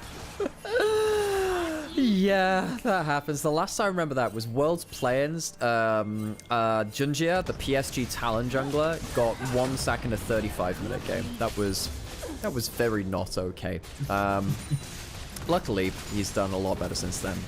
And sadly, I don't think he qualified for first 10. I think CFO did. So Casa actually making through to another international event after all this time. Incredible to see him making it through from the LCP, the Pacific League. BLG, not necessarily found themselves that killer fight yet. Got 1 minute of Atakan. Wade does have ult. He's probably going to throw it under this turret. 1xN, got to be a little bit careful there. There is a Mikhail's. Is it going to be enough? Maybe not. Oh, here we go again. Big old dive under the turret. This time it feels like TT have got themselves a little bit of damage. Maybe a slight overstep coming in. Bin, however, is not going to die. Merely going to be sent back to Fountain. And as a result, just continued pressure being put down. It's going to be the... Yeah, nice. Call coming in. It's not going to be released in any particularly dramatic fashion, however. Knight still deathless, now 7-0-4. Ends up being a single withdrawal, 2 withdrawals. So yeah, single withdrawal, I believe, between all of the players of BLG. They've taken in a turret, take themselves a kill, and they lose like a half kill for it. So BLG, they don't get, I guess a game-killing lead with the Atakan. Game-killing play, rather, but it's just a continuation of all the bad news that's happened before this. One thing which is adding insult to injury too, Hoya has gone for a laning build. He's gone for the Leandries. He's getting a little bit more burst after that point, but he doesn't have the gold to really be the team fight burst carry, going towards more of a... Well, I guess it would be the protobot for the more bursty build, but, going towards more bursty items than the Leandries, which is better into the Rumble in a side lane. TT, if they get the perfect combo, sure, I think anything can happen, but it's so hard to thread the needle that I don't want to... It's one of those difficult things in this point of the game. You don't want to give too much hope to a losing team. They should lose 90% of the time. It's just that the remaining 10%, you get like a rant... Well, even maybe that's too high. if you get everything overlapped onto the same targets, maybe it works out. It's just so hard to set that up. Very, very hard indeed, and getting harder by the moment, unfortunately. Baron, of course, having spawned now, it seems to be the next objective, and no sooner does it spawn than immediately we're going to see the attention of BLG turning over to it. We have Beshwan trying to set up some vision, trying to do something, just having to flash out, having already used their clone to attempt an escape. A little bit of damage going down, as we can see Knight having a bit of a rough time trying to duke it out against the Yone, but while all that's going on, Elk able to kill off Hoya. On is going to give their life in return, but it's double kill coming in for the Callista. Beshwan does manage, as I say, manage to find that one onto On. But the third kill comes in, and it's another kill for Knight, who eventually finds the trade onto their fellow mid laner. They find a second onto the Karma. 1xN left without a friend to turn to, not even able to kill Bin for their troubles. It's going to be a delayed triple coming in for Elk. It's going to be the Baron being secured, and it's going to be the game being almost completely rounded off now by BLG. This is the BLG we expected to see against TT the first series round, and for most of this split. It's not necessarily been the most consistent thing. Beitran spotted out the clone tanks of the Sejuani ultimate, which makes this a closer fight than it could have been. I have to say, Setup does an okay job of trading onto Knight. Maybe Yone is... Okay, Knight misses the gap mine play. That's what ends up happening. It's like, oh wow, Yone, really good 1v1. I mean, part of it is Yone being a champion. The second part is Knight trying to predict the E back with the ult too. But hey, whatever. He gets out and he gets to clean up too. For all the good 1v1 before... And then does that. He then does that. Next funny thing as well is then you have the Monster Energy Blast Cone, kind of like giga catapulting them onto the backline as well, completely flipping the fight beyond that point. 12,000 gold lead, a soul point with the dragon up on the table as well, so that'll be Chemtech Soul, claimed by BLG, where the Baron Soul, Baron buff as well for the rest of the team. BLG doing it textbook style. Well, I don't know if TT believe in miracles or not, but they're going to need one right now, and things have just spiraled out of control since pretty much minute 2 of this game, and it was a delayed invade that didn't quite go the way I feel TT would have hoped or planned, and BLG since that moment have been completely dominant. So, TT, they've not really been allowed outside for a little while. They've been kind of trapped in their own base, and they've had the windows shut. Have to try and weather the storm with BLG. It's not exactly working. Have to call the house insurance after this. BLG pushing in some wave slowly. Still got 2 minutes left on the Baron buff. They have ages to play towards to try and find themselves something. Grouping up in mid lane. Can they find themselves a fight? Will they just go for that tower? I feel like they're going to pull the trigger sooner rather than later, and first of all, turret will fall in mid. Pressure's going to be put down by Rumble, bot side, who can easily join this fight, make it the 5v5, and as the inhibitor falls, TT are asking the question, is there anything they can possibly do out of desperation? And it feels like the answer is no. Feels like the damage has also just kind of been done at this point. You've got the extra soul. Bin can stand and fight with the Yone. The Yone is meant to win those kind of trades, but 2 levels up and so much gold. That's not really a fair comparison now, is it? The Chemtech Soul make it so hard to burst people out completely too. If you couldn't kill them before, it gets that extra degree harder after that point. Wei being a massive frontline. Beitran, can he get anything? No, he can't. TT, a swing and a miss again. Wei so insanely tanky at this point as well. On not quite so much, being zoned away by Hoya, but this was merely a base defense, and when you're having to do all of that for a base defense, you ask the questions over and over again, is there more that can be done? And it feels like the answer is no. Culling thrown down, one more dashboard could have been enough to secure the kill on Setab, but instead it's just going to be an ult for an ult. The inhibitor is the trade that BLG are able to get out of absolutely nothing. They haven't had to recall in forever. The fact that they can stick around, they can take an inhib, take some damage, stick around for a bit, take another inhib, while TT are continually basing and recalling and trying to get themselves some extra HP with the defensive advantage. Really, again, insult to injury is the phrase I've thrown out. Probably enough at this point in the series. BLG now get to go back, spend their ill-gotten gains. Knight has an Infinity Edge, which is, oh my god, what the hell? That's kind of scary. And they'll walk away with a Baron buff with a very healthy Baron power play after all's said and done. Elder is up on the map on 4 minutes. I don't think the game's going to extend to that point. They'll probably just look to slow push in this top lane, wait to get that third inhibitor, use the rest of the Baron buff. They've got an ult from, on if he wants to, he's actually just one-bodied Beitran. This has a Sundered Sky, this Pantheon support, by the way. Not really a support anymore. Ton of damage as BLG look to just close this out textbook style. Alex, I like that you keep saying insult to injury, because with Knight being on the field, I just keep thinking of the Black Knight from Monty Python, and the injury that's been suffered by TT is not just a flesh wound at this point. They are practically missing their head, yeah. and they're going to be missing the final part of their base. We are going to see Kennen coming in from behind for one last desperation play. Wei taking a lot of damage already. We see that Bin is just doing such a good job zoning, putting down that flame spitter, finding damage, finding a kill on a Besh1. Knight getting what might be, I believe, their 9th or 10th kill of this game. It's not quite 27-0, but it's damn near close enough. Trying to shut down L. We are seeing Knight getting yet another kill, and Satam's 0-7-0 game unfortunately sums up what has been an absolute disaster from minute 1 for TT. They came to play in game 1. In game 2, BLG said no way. In game 3, it was close, but BLG had enough. In game 4, they ran rampant and served a warning to everybody else in the lower bracket. BLG closed this one out in style. Knight does eventually die, but TT drop out of the bracket. To beat BLG in a best of 5 in the LPL is a hell of an achievement. To beat them twice turns out to be an impossibility. Knight dies at the Nexus, but with an 11-1-7 scoreline, that Lucian shredded Thunder Talk Gaming. BLG, they are back online. Solid series from them after a scrappy game 1. They cleared things up a little bit, and will walk away to face off against the winner of our second series of the day after this. TT, they will bow out on a record high for the organization, but they would have wanted more. They would have absolutely wanted more. They go home disappointed, they will do, bowing at 3-1 to JDG, then 3-1 to BLG. Yeah, a sad way to end. Someone said it in chat, and I completely agree. It's a really harsh way for them to lose the series. Admittedly, game 2 was a demolition, even arguably more so than game 4 was, despite the early stomp. But that must be such a hard way to essentially be playing a game that you've lost before minions spawn, and that's tough. Yeah.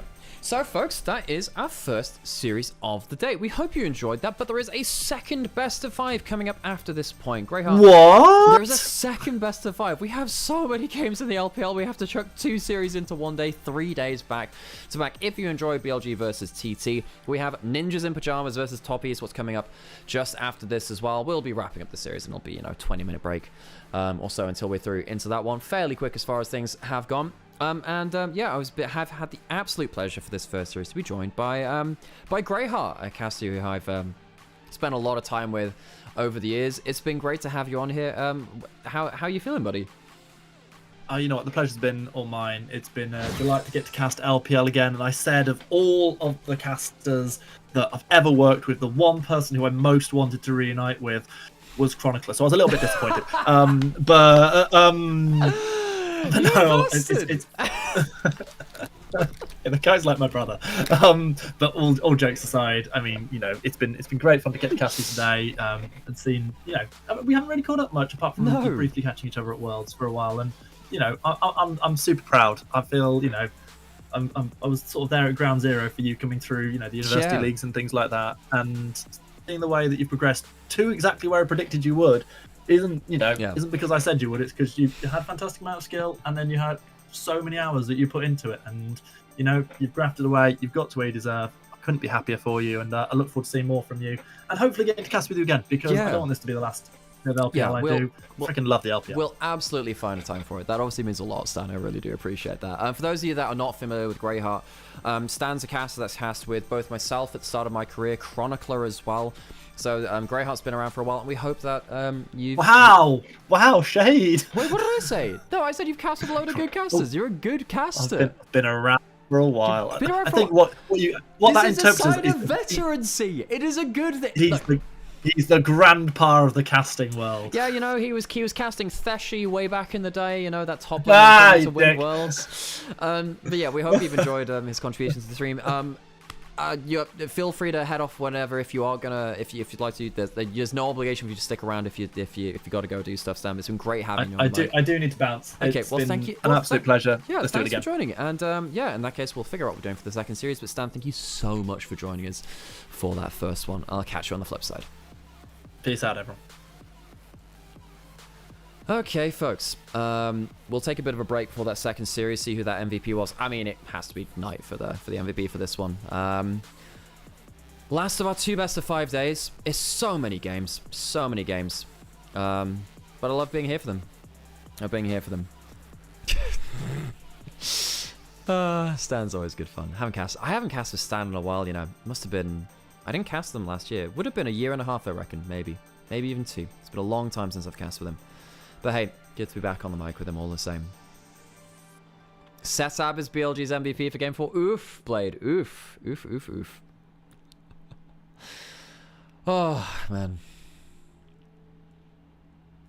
Yeah, I think, as someone's saying in my chat over here, I think largely, my opinion is, this is still Hoya's best split in recent memory. I can't remember Hoya having better split. It's sad that it bows like this, but for the players on TT, they lose this series very convincingly here. That does not mean they didn't have a very convincing split before that point. They were clearly better than EDG, clearly better than LNG. And actually, in the series they had versus BLG, yeah, BLG didn't take it seriously for sure, but they were clearly better than them. And to achieve a best-of-5 victory against BLG is an incredible accomplishment. Doing it twice was beyond them. BLG have woken up. BLG were clearly the better team here, but still. Sam came for the next series. I will see if Sam wants to join for the next series. I won't force him to, but if he'd like to, I will absolutely get him in here as well. I'm gonna just take a step away from the mic. I'll leave it off here for the highlights, just because I need to just rest my brain for a little bit, folks. I've had a very long weekend. I had, you know, I did half the games on Saturday, you know, so I basically did like a best of 5 on Saturday into a series, then late finish, and then yesterday, similar again, was on desk all day. Today, 2 best of 5s. I'm burning the candle at both ends, folks. Burning the candle at both ends. Every time I've watched TT, Beichuan's been a non-factor. I honestly go back and watch that series from the first one. Beichuan was incredible in that one, and in Game 1 here as well. Game 1 was really, really good. Yeah, but, you know, yes, I agree for the rest of these games. Beichuan was very much the second best jungler. Wei recovered very well, and Beichuan couldn't be the difference maker. Beichuan's had a great split as well. Anyway, I'm going to go take a quick break, folks. Gonna put some adverts on, and then we'll come back for that second series. I'm just gonna get myself a drink and rest my voice just a little bit.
Oh, so sorry, folks. Didn't realize there was the interview live. I should have seen that. I can 这不得不说到16分钟的那个河道的那一波，你的闪现秒掉了对面的沙皇。想问问当时是怎么想的，如何做到这么果断的决定的？欧文。当时就是感觉沙皇位置跟他的队友脱节，然后我们队友的位置非常好，就开他了。当时大家有做什么语音交流吗？还是你自己觉得这是一个好机会就先上了？就说开他，我要开他，就这样子。大家的跟进也是非常的及时。那说到第3局，就不得不说 Elk 在中路的那一波非常快的反应了，很帅的那一波净化解掉了9筒的一闪，再闪现躲大的操作。想问问当时的情况 ，Elk 你当时的心情和想法是怎么样的？因为在那一波之前，已经报了密室嘛，然后那个我们也知道9筒在对面上半区嘛，然后我也用那个探照照了一下上河道，然后发现没有在吧，但是也没想到他已经在 F6那一边蹲着我们了，然后后续就是他一闪出来，刚好我就看到了自己被一闪了，然后就反应过来了，对。反应的很快啊，直接一个秒解加上闪现躲大。那再说到第4局，其实大家都可以看到啊，开局就是一个非常美妙的开局。天胡当时茂凯教练看到就已经在这个后台跳起来庆祝了。想问问当时那个情况，因为原本他们是5个人都在你们的野区，但是呢后面是你们已经上线了之后，又从三角草走上去的。当时是。大家知道他们可能只有2个人在那个位置，还是怎么样的一个情况，决定上去看一下呢？首先第4局开局的情况，我们就是想好我们双阳路要在1草蹲他们双阳路嘛，因为觉得他们可能会过来放眼也好，或者就是先占草也好。然后后面发现了，我们的视角看见凯南想进我们野区吧，然后就让 K 皇去放了一个南 buff 的那个眼。然后后续就是刚好看到了对面的卡玛在南 buff 漏了嘛，然后我们想着就双阳路2打2蹲一波对面 AD 吧，然后后续的话其实就是看着打了，对。好，大家的也是非常快速的一个反应。那接下来呢，就到了我们淘汰赛新增的粉丝来信环节了。首先要提问的是昂选手，这位来自艾欧尼亚的召唤师叫做天选头马头。他问欧恩选手如何在 LPL 赛区蜘蛛胜率极低的情况下选出了蜘蛛，并且拿下2连胜的呢？运气好，运气好。运气好，那有没有什么诀窍教一下大家？那怎么才能够在辅助位上把蜘蛛这个英雄玩好？蜘蛛这个英雄打应付的话，尽量不要先手，就一直用远程平 A 他就好了。好，这个是诀窍点啊，因为今天可以看到 TT 在第3局的时候也是 ban 掉了你的蜘蛛嘛，看到对面 ban 掉蜘蛛的时候，自己心里面也会不会有什么想法比较开心之类的？没什么，就很正常。那接下来要问一下 Elk 选手，这一位来自艾欧尼亚的乐视3福，他问 Elk 能不能用一个英雄来形容一下自己以及队友，并且给出理由。Elk said, hang on. Elk said, sorry, On said, doing well with Elise is pure luck. Are you kidding me, Dark World? That's hilarious. Oh my god, that's a great translation. 弱吧，因为大家应该也都知道。然后我自己的话，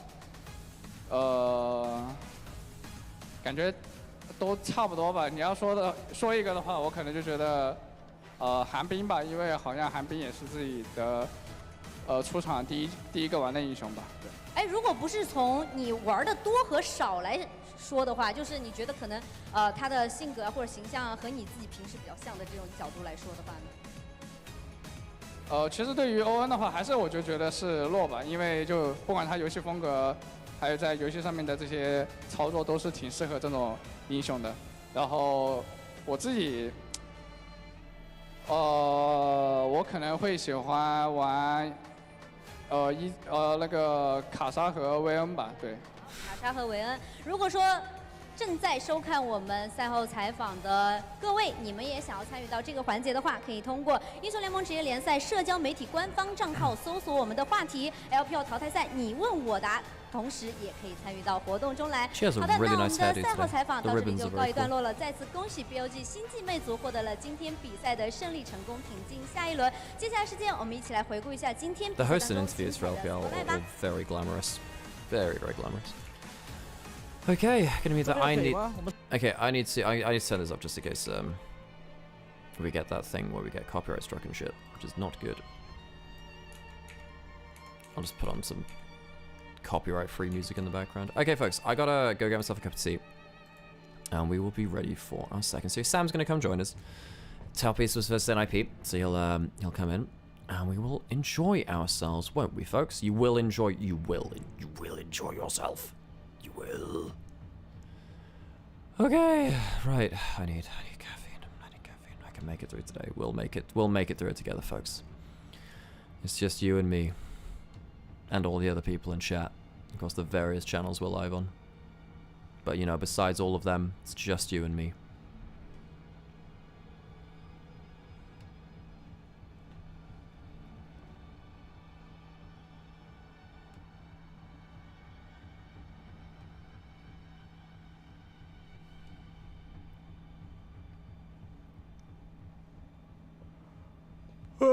Be right back.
Howdy, folks. Oh shit, that's some tea I've just spilled on my hand. Owie.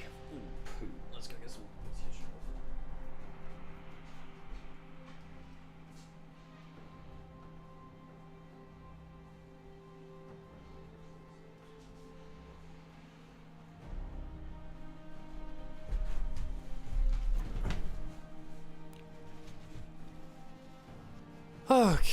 Okay. Ow, that was some tea I spilled on my hand. That was a too full cup of tea. That is not good. Well, whatever. It wasn't. I did actually properly burn my hand, like, a while ago doing that. This was not as hot as that, so at least it's not the worst tea spilling experience, but still. I wouldn't recommend it, folks. Okay, NIP versus Top Esports. We'll start ramping up that in a bit, folks, and we'll get to that when we get to it, won't we? Realistically, who has a better chance of winning based on record? Well, NIP finished first in their group, and they lost to upper bracket. Top Esports are making it through the lower bracket. So based on record, it should be NIP. But then again, IG looked weak, and they were the team in their second group. They were the team they bested from lower bracket. I guess Top Esports and IG... No, Top Esports were clearly the better team. It should be close if you use IG as the benchmark, because they both beat them in similarly dominant fashions, I think. I think, I mean, so much of this game has come down to mid-jungle, right? Because it has to be, you know, Kanavi on Top Esports is in such ridiculous form. If Kanavi is on the form that he's in, Kanavi does crazy things. Kanavi with Hom as his coach is a different beast as well. But Durnby is the regular season MVP. He changes games. And we'll see whether his fearless mind will, yeah. Look, this should be a close series. They both beat IG 3-1 in their various best of fives against them. Do I cast today? I'm not on LEC today. Luckily for me, given my schedule, I'm not on LEC today because folks, I am at my limit in terms of working hours I've had. Sorry, I should have been through here to hook the boot. Can you just watch the wheel? It's yes, I can. Yeah, cool. It's all good. Cool. Alrighty, and Sam is going to join us. Yay! Hooray! Hooray! Hooray for Sam. Match with Florida. Okay, and And that there are mashed potatoes. those mashed potatoes. Badger and Badger. Oh yeah. As a particular. Roger and Badger. Yeah. That's a reference of all time. I feel like that's very niche to basically Yeah. only British viewers or BBC children's TV Yeah. viewers. So Sam, just so you know, I'm having to kind of jank the way we check chats because I can't have multiple tabs if my keyboard's not working on my laptop, which plugs into it, so I have to do it Oh, full is the screen. keyboard not working? No, it's been kind of janky for a while because it's like a touchscreen thing, right? Yeah. So that means that if I can't window things in the same way. That's very nice. So I just have to like either tab between them or have it on there, and so I just tend to I tend to tab through them every so often. That's okay. Right, I'm gonna run some adverts now. How are you feeling? You've done a lot of LPL recently. I'm a bit fried. What's so I mean, you actually might be in a better position this year. You have the vibes a little bit locked in. NIP Top Esports. I was using IG as the yardstick for both. NIP had a close-ass series in upper bracket. They did. They did. The problem is the games they lost were really not impressive to me. Like there was the two do and be counter picks just didn't work. Like the Lee Sin mid was bad. And that's what worries me a bit. If NIP come in and do and be special source is not special sourcing, then we have a problem. Yeah, and I think Cream, a lot of people are like, oh, but Cream's champion pool. And then the champions he won on were all, he was very good on Akali. His Yone was very good too. He didn't pull out Orianna, I don't think. No, he didn't. Which is another champion he's looked good on. His Hui is good.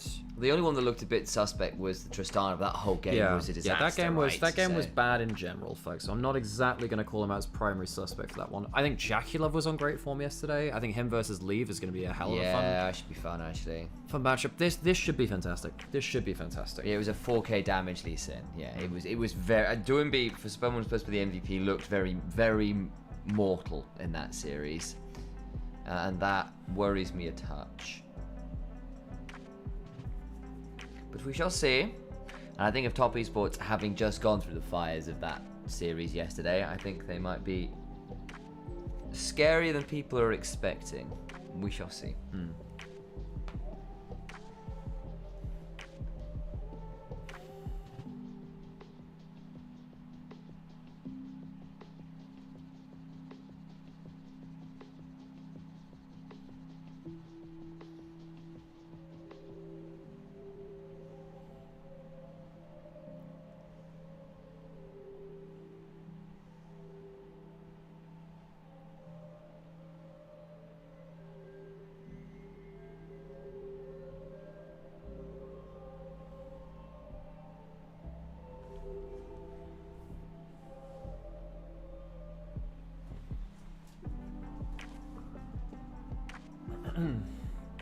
So, getting closer towards first game of an IP vs Top Esports.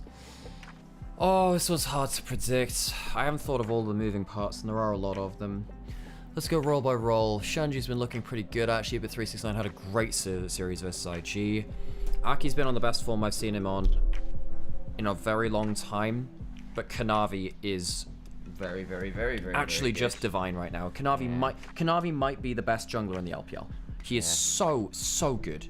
So it's hard to bet against Kanavi. Cream had a good series versus IG, but Rookie was struggling. I could see Doomby winning through that, and that's very important because Doomby unlocks the rest of the map. Bot lane, Crisp was really good versus IG, but Crisp is inconsistent.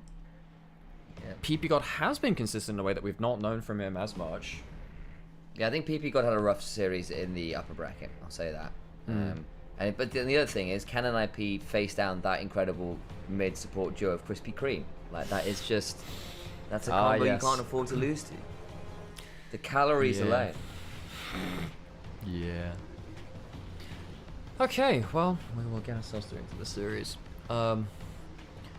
Oh, hello. My name is Nymaera. This is Initialise. We are brothers, and we cast the LPL together. Like bro, but with the at the end. Yeah, at some point we somehow need to cast a tournament with Fred and Brion in it because we need to, or whatever their banky thingy is now. But do we just bring Vedius in as the honorary brother at that point? Yeah, I still feel like a tricast between the three of us would genuinely. That would actually break brains. There's a lot of European viewers who are who aren't native English speakers who can't tell us apart very well because we just have share an accent, and so there's a certain element of fear that comes across when multiple of us are on the same cast because then the similarities in voices can become challenging. So, I think key matchups today, obviously mid lane, Cream had a great, sorry, I'm going back to game stuff because my brain was just that, and I don't have the energy to reroute my brain. It's just going where it's going, Sam. Rerouted it. Star Wars, Alex. I think we have committed a crime against nature by domesticating so many animals, Sam. Is this the pigeon talk again? No, I was thinking about dogs because, well, dogs are doing alright for themselves. But breeding them in such a way that they can't breathe is not... It's not great. Not good. But is that domestication or just really fucking stupid selective breeding? Pugs are not okay. Pugs and we did that to pugs. Yeah, so. I mean, that's our fault. Yeah. Okay. Oh, this isn't... Oh, whatever, that's advert stuff. It's adverts, yeah. I was like, if it's cool stuff on screen... Typically, if it's cool stuff on screen, I'm like... I tend to keep the camera up a bit more because I want my face there. Yeah, I know that, but also like... Because if it's not in-game, then... I can have my face there, especially if we're co-streaming it. Otherwise, I'm wondering where these voices are coming from. I am so tired. As soon as this game series, I'm just going to go into dust. We folks. are. Folks, I really hope you've enjoyed. I owe like 3 people emails, and I've just like literally collapsed after the series like both days. Yeah, folks. We have put in a ton of hours into this. You know, it's okay when you're just co-streaming, or whatever. Or if you have multiple people that you're doing with another project. Been a hard set of days, folks. Now tomorrow is just 1 best of 5. That's fine. 1 best of 5. That's totally okay. But yeah, we will get ourselves towards game 1. Obviously, draft is going to be a huge thing. I think that's, you know, I'm looking at Kanavi and I'm looking at Doonby to get themselves as much agency as possible. I want to see if Leave can have himself a good series in you know, elimination best of 5. Top Esports not always had the best record in elimination best of 5. So they had such a good clutch late game against IG last series. So oh yeah, I mean, and again, like I feel like Kanavi played well because they had the Hooper rating. Kanavi had a really good rating. It was just that JJ had a slightly higher one because that man was trying. Oh my God, was he trying to make that one work? But there's our rosters. Yeah. Joseph, sorry, I didn't pay attention to YouTube chat earlier. Yeah, I know that basically calling in on Discord, I know there were some audio things, but we're now on the same mic, so this should be okay for this one. Okay, NIP's Team Live, and we'll get some, there'll be the match history for them, and then their highlights as well. Do you want to leave right now, Alex? No, I don't. I actually do really enjoy doing LPL semi. I just also equally like complaining. That's such...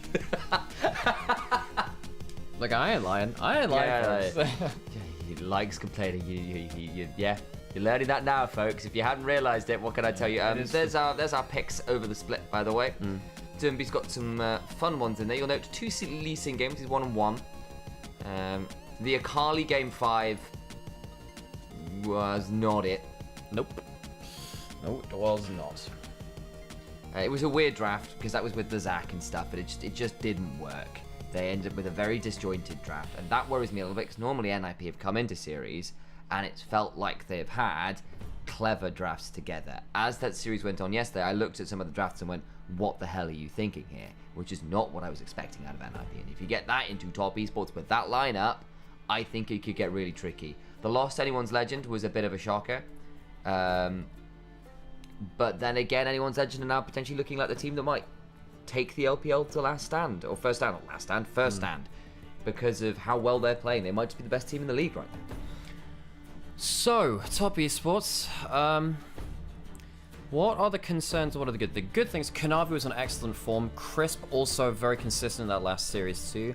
Crisp is someone that, you know, I think look, everyone's criticized Cream from time to time because he is an inconsistent player. They go for the 80 carries as the key matchup, not mid lane. I mean, I don't hate it. Jackalov was incredible in that last series. I would have gone mid lane, but I am a mid laner, so... Yeah, I think the bot lane's really cool, and I think especially because it's 2 very different AD carries here. One who is the new star coming up, right? Who has fumbled initially, now here and delivering, gets first place All-Pro, and then Jackalov, who for the longest time now has been trying... He's been like the most consistent AD carry in the LPL, as like in terms of elite. We've had people come and go, we've had people leave the league, people stop playing, but Jackalov has remained one of the top 3 AD carries in the region pretty much since he debuted. Yep. And he is still that. Hell, he might still be the best AD carry in the region depending on who you're talking to.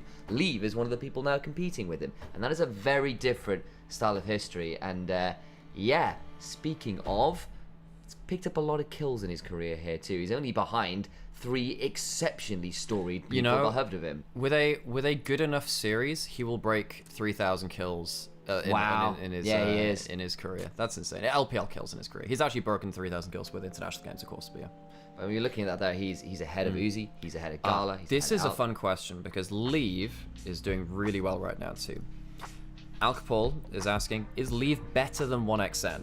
And I think right now, yeah, I think 1xN had 2 not great best of 5s in a row. It wasn't bad, but it wasn't what the team needed. Yeah. I think Leave has a better team. It is easy to play within the envelope that your team plays and makes for you rather. But 1xN I don't think had the best playoffs, whereas Leave, I think his first best of 5 was good. I think it's his, I don't know, I think actually that upper bracket best of 5, I think he was outplayed quite hard. I think he was the worst AD carry in the upper bracket. So that'll be interesting because I think Jackalov yesterday was exceptional. I think he played. Oh, it was against Hope, yeah. Hope kind of outplayed Leave pretty hard, and that's quite telling. Of course, it was like Leave was supposed to be the first place All-Pro team, and again, playoffs is a different beast. Teams come in prepped, and sometimes, especially as an AD carry, you can end up in a position where it's like, what the hell do you do? There's nowhere for me to go unless I make the absolute 99th percentile play, you know what I mean? It's like I need to be way above everyone else to even consider making this happen. Even then, it's a risk. I looked at that poor misfortune game from 1xN. That guy's hair looked quite a lot like Scout and Aki. Aki used to have more like the almost fro hair. What the heck was that? That was breaking plates. Bonby. It's just doing B with B. Bonby. Who is Bombi? It's just Doinby's alter ego. Yeah. There he is, speaking of. Look, he's got such a recognisable grin. Yep. There is a little bit. There's a bit of Thomas Müller to him. No, I would say it's more like the cheeky monkey grin. There is the that cheeky monkey. But you know, there is just that little bit of like if you were on the other team and you had that his little camera just in front of you, grinning away, waggling his eyebrows as you mess up once into him, he would enrage you in very short order. Supermodel crisp. Yeah, and the Jackie Love as well. Yeah. You know, there was a oh no, this is everything. But there's like I think it was particularly like LNG fans. Oh, hang on, we got an interview. We'll let the interview play as well. So we'll how exciting as well. 16号，我们邀请到的是深圳 NIP 的辅助选手 PP God 来先跟大家打一个招呼。大家好，我是 NIP 的辅助 PP God。那这个第一赛段淘汰赛的第一轮已经全部打完了。PP God， 你怎么评价这个第一赛段淘汰赛的一个强度？第一赛段的淘汰赛就感觉，相比于常规赛，它的就强度高了挺多的吧。特别是 BO5打到后面就更考验大家的 用词还有临场的判断吧。那今天其实要面对的对手啊，对方中单的 Cream 也是你自己的一个老队友了，在赛前有没有什么话想对他说的？想对 Cream 说的就是，今天就 he's asking a question about previous teammates from OMG. 话已经放出来了。They have Shaji, Aki, and PP God. Cream in his post-game interview yesterday said, "Prepare to die. Prepare to die, you three. You'll all die." 欢迎来先跟大家打一个招呼。大家好，我是滔博中单 Cream。首先 Cream, the old OMG mid laner with the other members of the NIP being on the same roster. 背靠背的 BO5， 今天大伙在赛前的状态是怎样的？赛前状态大伙看起来都挺不错的。那今天要交手的这个对手都英币，其实上一次交手你跟他交手要追溯到大概2022年左右了，这么多年，今天要再次相遇，你对今天的这场比赛的期待或者期望有哪些？期待我们今天打架能打得精彩一点吧。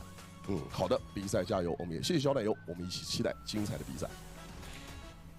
Alright, gotta go mute that stream again before we get ourselves copyright strike. Yay! Am I back?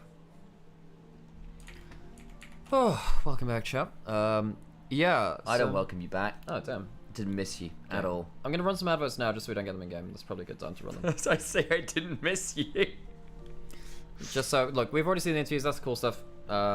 Let's bicker about something. What are we gonna bicker about?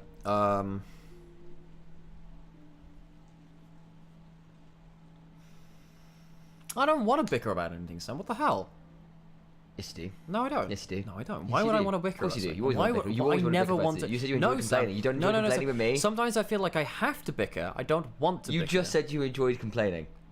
That's different from bickering. That sounds like semantics. No. You know all about that. That's all your English degree taught you, is it? Not everything's in black and white, Alex. You can't give a stat number to bickering. Bicker about who did a better job with the LEC. I mean, I condensed. This was like you know when you get you don't want to overplay it, right? You need to have things in the correct dosages, and I think my limited stay run, it's like a gacha banner. Like you give FOMO for people who didn't pay attention. So you get like one good moment from you, and it's like it's a sense of pride and accomplishment because you had one good moment. That's it. And this is how I keep them wanting more. Incredible, Sam. I'm very happy. I think we're gonna get ourselves onto stage soon. Yeah, looks like. No response. I was expecting at least a rebuttal. Sam, I got like 4 hours sleep after a full day yesterday. This is the correct time for deranged bickering. No, it's not. Yes, it is. Oh, look at these teams going up to the stage. Wow. Ooh, Doofy, woo, leave. Somehow the NAP social media manager, I never want to see these people on a podcast. Oh, look at those smiley faces. That is really cool. Does Initialise play any instruments? Yes. Sam plays keyboard. I do. I am a piano. Sing and I do the production stuff as well. Yep. I'm pretty good on PC-based music stuff as well. Yeah, so we occasionally we occasionally play music together. If you want the fun Initialise lore fact, before I got into casting, I was in video game music. I used to make music for video games. So there you go. Oh, Dernby, it's great to see him back. It's great to see NIP being a good team. The way that they've played has been really fun. I've really enjoyed watching this team. They genuinely are. I think I was a little upset with how they played their mid games in the upper bracket. It was not what I'd come to expect from them. But in the regular season, we saw such a fantastic sense of coordination. Yeah, that's it. No, it wasn't. So it's such a kind of fantastic sense of coordination, not just as sort of like a really crystalline understanding of how they wanted to be playing out lanes, when they wanted to be resetting, when they wanted to be rotating. Problem is, on the other side, you've got some of the greatest players who have ever graced League of Legends, never mind the LPL, all on one roster, having to play their way through the lower bracket, and they did a fantastic job against Invictus Gaming just yesterday in top esports. This is kind of the inherent draw and threat of the LPL playoffs. Every team has like a world champion, MSI champion, or multi-LPL champion.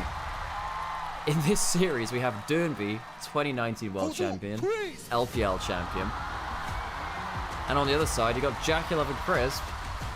You've got Kanavi, MSI champion, 369, MSI champion. There are a couple of, you know, trophyless individuals, but they are the minority on top esports. So just Cream really doesn't have that. Everywhere you look in the LPL, there is someone with a trophy case just on the other side of the rift as an old god. The thing is, over on the other side, right, is ironically it's kind of that mirror matchups, right? Like the people who have the trophies are mirrored up against people who don't. Durnby, of course, very much does for the side of NIP. Cream, the one member on the side of top esports who doesn't have a major international trophy to his name. And then the other members of NIP are the players who may have been playing for a little while, but they've been kind of stuck or trying to make that next step up to truly elite level. And we've had that conversation a couple times about the top side, about Shanji and Aki, who we were so excited about, alongside Cream, of course, their former compatriot who sits across the rift from them today on OMG in 2023. We saw the 2024 opportunity that didn't work out. And then, of course, you look at the bot lane, Leave had a very storied start to the league, and holy moly, was that a little bit full of drama. And then PP God, who kind of got maligned eventually despite a really fun start to the league for being too inconsistent, being a part of that V5 roster that fumbled when it mattered. And then can they really be important and successful in a playoff scenario? See how it works today. And I think particularly for top esports, we're looking at a couple of their former players who've left for NITP now. They'd like to prove that they made the right decisions in the off season, shall we say. However, winner of this series, regardless of which one it is, next round face BLG. Oh boy. And that's a BLG which just had a ritual execution of Thunder Talk for the temerity of facing up for them, not for the first time, but the second time in a best of 5 in this split. We'll be getting ourselves into the draft shortly and sweetly after this, folks. Draft is going to be so important for NIP. I think that NIP have the X factor in terms of the draft. They have Durnby, they have Shanji, who's a cook as well. He was the guy who's playing Nasus, he was the guy who's done a lot of his weird stuff too. And we go into our draft for our first game of this series between NIP and top esports. My worry then actually turns towards jungle. Aki has had a good split. Points in his history, he's been known as a bit of a paper tiger. Would pick up champions that just didn't vibe with him, and in a best of 5 against Kanavi, can you get away with some of your AP junglers that maybe you're not so competent on, or give them up to Kanavi, who very much is on things like that Lilia, things like that Nidalee yesterday that was insane, could end up being very difficult to manage in the jungle position. So lots of important stuff left up. Aurora is big for both teams. There's also stuff like Varus, there's Ezreal, there's Leona. We have a lot of power picks available, as you always tend to look for in that first round. Durnby, when you look at all the skins that are on sale for the All-Pro team, it's Durnby's Aurora that is the one that is highlighted there. Not the Rise, not any of the champions, it's the Aurora. He's been very, very strong on that champion. I think it's quite telling, actually, the top esports ban away the Rise on red side in first game. They just don't want to have to deal with it. They give up the Aurora. They do pick up the Ambassador for 369, who's actually been very competent on this champion. Vi is banned, which is the primary pairing with it. But if you can get some lockdown, Hail, a Maokai, or something like a Wukong, you can probably get away with it. Debating a Victor earlier has often been a matchup into the Aurora. You can sort of match the scaling in the poke. And you have a really good laning phase into that champion, because Aurora doesn't really like playing against longer range mages. Nocturne So it's a bit of a dive comp, and the Kai'Sa confirms it. Full dive comp from NIP. Technically, the Aurora can go top lane. You don't necessarily want to play against the Ambassador. Dangerous matchup there. It will likely be into that mid lane. NIP, now the name of the game is making sure they can get a coherent dive comp onto the backline carries. You have a Victor already. You're expecting another long-range carry from Top Esports. Does Leave go towards that Shadow Flame build that he absolutely destroyed people with? Just yeah. might well be an option as well. He was the one who was bringing that out. We'll see how it all plays out in the long run. Of course, Jackie Love locks in the Xayah to try and manage what is a very heavy dive comp. You can understand that decision, but it does now mean I suspect we'll be seeing things like a Rakan ban against Crisp, whereas Top Esports going to try and make sure Shanji's effective pool is a little bit more limited. Of course, the Rumble inevitably banned away from him, and especially considering it's very strong. But the Renekton, I think, another one of those fair weather champs for that top laner on NIP. Does well against the Ambassador in the individual laning phase. We have seen some people try some different picks into the Ambassador. Folks, just yesterday, we saw LEC try Vex top lane into Ambassador. Yeah. It was with good. With a shield max and going Fimbulwinter at some point. Anyway, that's a Mirwin thing. That he's just the reincarnation. It was genius. He was the he's the reincarnation of Darian. There's like no other way to put it. Kashanji also taken off the table, so Shanji really being... There's no robots to get into. If you are going to win a best of 5 in a fearless situation, having the counters to the meta picks like the Ambassador is really, really important. I really want to see what Shanji has here, because, you know, it's not just Durnby who cooks up strange picks. Shanji has been that player too. See what he has in store. Again, maybe there's a world where they flex the Aurora top. I know I suspect it's going to be Durnby because he has been very, very potent on it, but... here's the consideration. Kanavi debating a Sejuani. Will lock it in. There's that lockdown that set up 369's Ambassador very well. Won't be seeing something like Kanavi plus the Yone for Cream, which has sometimes been a pairing that some of our LPL teams love to run. It is very, very dangerous. Seen it pop off a few times in recent days. Debating a Poppy here has been a decent option into things like that Ambassador because she can't dash around very much. Can also work into something like Rel if that was going to be picked on the other side. They also might just pick that away. So it's going to be that Poppy, tank frontline, Rel coming in as the engage for NIP. Last pick for Crisp. Thinking about an Alistair, of course the Rakan, the Renata banned. Renata would have been really good into the dive comp, so understandably is removed. What are we thinking? Alistair just stole that hover. I think it does make some sense. It's more frontline, it's more engaged, a decent disengage. The Poppy can be a bit obnoxious. Braum, similarly though, is a little bit more of a laning phase option and still very good into the dive. Yeah, so that one will help in terms of the laning phase. Your engage is still fine. You have Ambassador and you have Sejuani. And on the other side, NIP don't have a Mikhail's build-up, which really helps. NIP Top Esports Game 1. Walking away with long range, protect the carries on Top Esports with a bit of engage in their own right as well for the Ambassador. NIP full dive, full send it. As NIP will look to see exactly what they can get out of this kind of competition. I think NIP walk away with a more coherent draft, but Top Esports, we know exactly how powerful their individual players are, especially on the form that they were in very recently too. Let's see what they can give us here today. Top Esports come away after felling the super team of IOG, but NIP already beat them in the group stage. They both managed to claim that one. NIP knocked down into the lower bracket, but Top Esports have been working their way through already. They have played, in fact, just yesterday.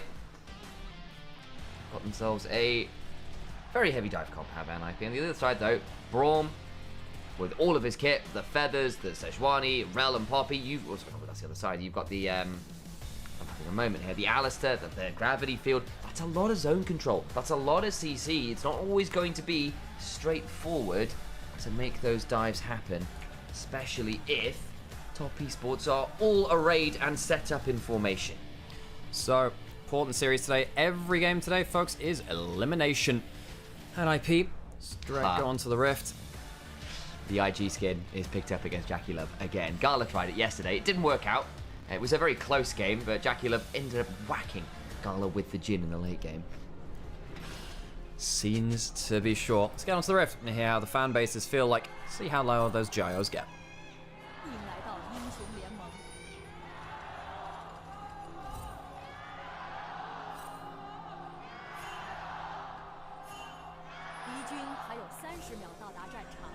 That was a very strident leader of the gyros by NIP, making sure that her voice was well and truly heard there. I appreciate the fervour. Level 1 stack from Top Esports towards that top lane. Are we thinking about a lane swap here? I don't know. potentially might just be Australia lanes. I'm seeing multiple bot lanes around. I think NIP would be happy with the lane swap. They want to avoid the Braum in the laning phase, and Poppy's final lane swap. And Bessa, obviously not bad at that either. However, Top Ears have called it. There are 3 people up here, but they do still have a Braum in the early game. They see 1, they see 2, now they see 3, and that's an issue. Oh boy.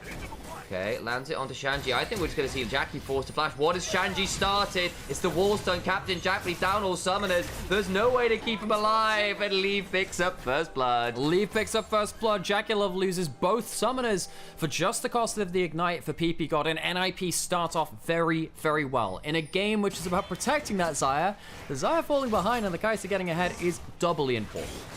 And especially for Leave, who the last time I saw he was on this Kai'Sa did unspeakable things with a Shadow Flame build on this champion. So Static Shiv Essence Reaver into that kind of very, very nasty crit AP damage build that is very, very good into a lot of squishies.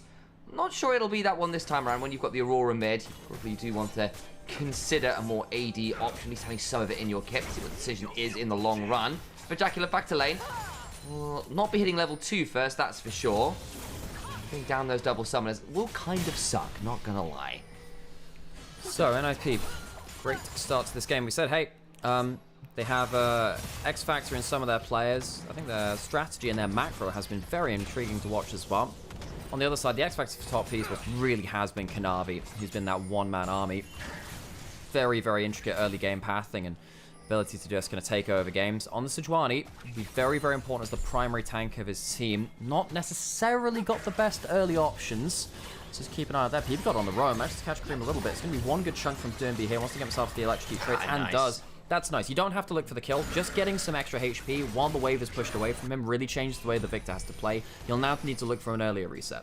And it does feel like Aurora, particularly with the new electrocute changes, feels very good at proccing that, because your Qs part 1 and 2 plus an E will proc it. If you can get an auto in there, you can do it off that as well. 369 took a turret shot, I think, there. Needs to be a bit wary, but he okay. Has got enough healing with the door and shield and the pot to be alright, despite a slightly ugly trade there. Anything else to be wary of? People got lost some XP by roaming away from the lane, but hey, helps out in that mid lane. We know that Aurora can struggle against long-range mages, so I think he's managed to pay that back. Aki going towards top side. Of course, Grub's not up just yet. Going to go towards that first scuttle and make sure there's an extra degree of safety for his duo lane parked in top. Very efficient clearing there. A few seconds before the Scuttle Crab spawns, so he just gets to sit around and waiting. Having already full cleared Cream. Managed to stick around in lane. Still doing their best to clear this up. Kanavi's come mid, but there is Aki to try and turn this one around. Doesn't pop the unspeakable horror and gets to back away. Did say that Kanavi's not got the best option. Hang on, there could be a stun coming through. Gets the cleanse through, flip over the shoulder from Jackulov. Doesn't have cleanse or flash himself just yet.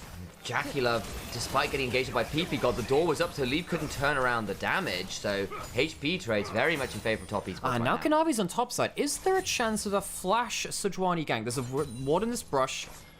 Don't really think Durnby wants to teleport towards this lane to save him. Kanavi is going to back off, but still, warning signs here. They tried to avoid the Braum lane with the lane swap. They sent 3 people top side, got the first blood, but this is what the Braum does to that Rel. And Kai'Sa's not exactly going to be the best to bail them out. They've done well enough, but that's the worry. Yeah, and I think if Crisp manages to position well, like he did there, that door meant that the follow-up damage from Leave just didn't come through. So PP God, despite finding a way behind the Braum, didn't really get that much value from it, and ends up costing them a lot of their HP bars. Again, they've still kept summoners. It's a cleanse on Leave, that's about it. Problem is, of course, Jackulov, who was down his summoners, has got his cleanse back.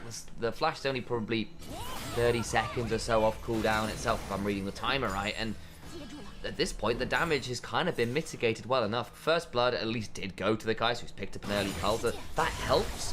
But it's still a relatively miserable laning phase from this point, even if there has been a bit of a grace period extended.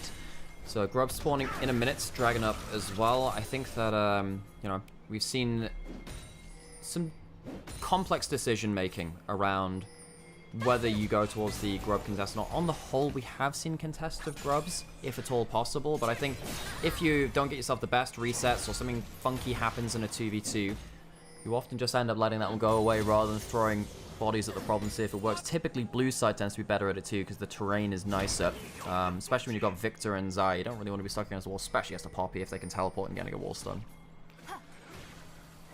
Control ward traded out here. Cream's going to come on over. Doomby eats a bit of a response Hex Tech Ray. PP God will just poke Kanavi with a spear and back away. Technically, it's a lance, Sam. Yes, PP God. You know, we talked about how, you know, javelins are not punji sticks. Yesterday. Remember this, yes. Yeah, very important. Yeah, a sharpened, I discovered them yesterday. Look, they didn't know it existed before yesterday. A sharpened stick is a very important tool, Sam. You got to know the difference. Know your difference. It's like the difference between I don't know, like a bill hook and a halberd. 3 scrubs go of dead IP. Yeah, let's talk about that one instead. 1 steals money. What? Bill hook? Yeah, it's hooks bills. That's just diabolical, Sam. That is diabolical. You use it to like get things out of cash registers. It's kind of important that Jesus Christ. Keep his son to leave. And it is important. Hang on, Jackalove's going to get a really important route here. He managed to get a really good feather pullback. PP got his back, but I think it might be too late. Aki now thinking about coming in himself. Can look to go into the backside. Flash away from Jackie. Will not keep alive. Kanavi not quite there in time. And it's all a ruse, and Jackie falls for a second time this game. His leave. Great discipline on his flash. I thought if he got hit by that feather pull, it could have led to death if Kanavi managed to flash forwards, but Aki manages to turn the tides. He's on great form. Shanji's now in mid. Are they able to combat with anything here? He might try and go and kill his old mid laner. I guess something. The gravity field is decent, but Doomby gets to go between worlds nonetheless. Cream got flash, maybe forced to burn it, but a flash forward for a weirding. And an arcane shotgun brings down the arcane herald. Love the macro coming through from NIP. You can see that while all this is happening, what's the gold standard? You make sure that you're not getting losing plates and stuff. The wave is not into bot lane just yet, so that's mission accomplished there. They managed to walk up into top lane, and by the time it comes back, the wave's not pushing into mid lane either. Great timing on the waves. As we said, this kind of creates a barrier. You can't walk beyond that point. You have to flash over it. That's a problem. But it baits them into the trade. By giving up a bad 2v2 trade, you give an option to allow the knockdown into the play. And that works out absolutely wonderfully for NIP. Top Esports, they look at the individual play, but they don't necessarily see the wider map state. And we go to have a look at Cream, and this is just a good roam from Shanji. Gets the knock up with the Keeper's Verdict. Just before the gravity field run route comes down. Double flashes burn for it, but you get the kill, and that feels pretty good. I'll also say for the top side, Kanavi started walking away as that trade had happened. He was closer to begin with, and then turned up late, which was really frustrating. Especially because then Aki can cheat that by pressing R.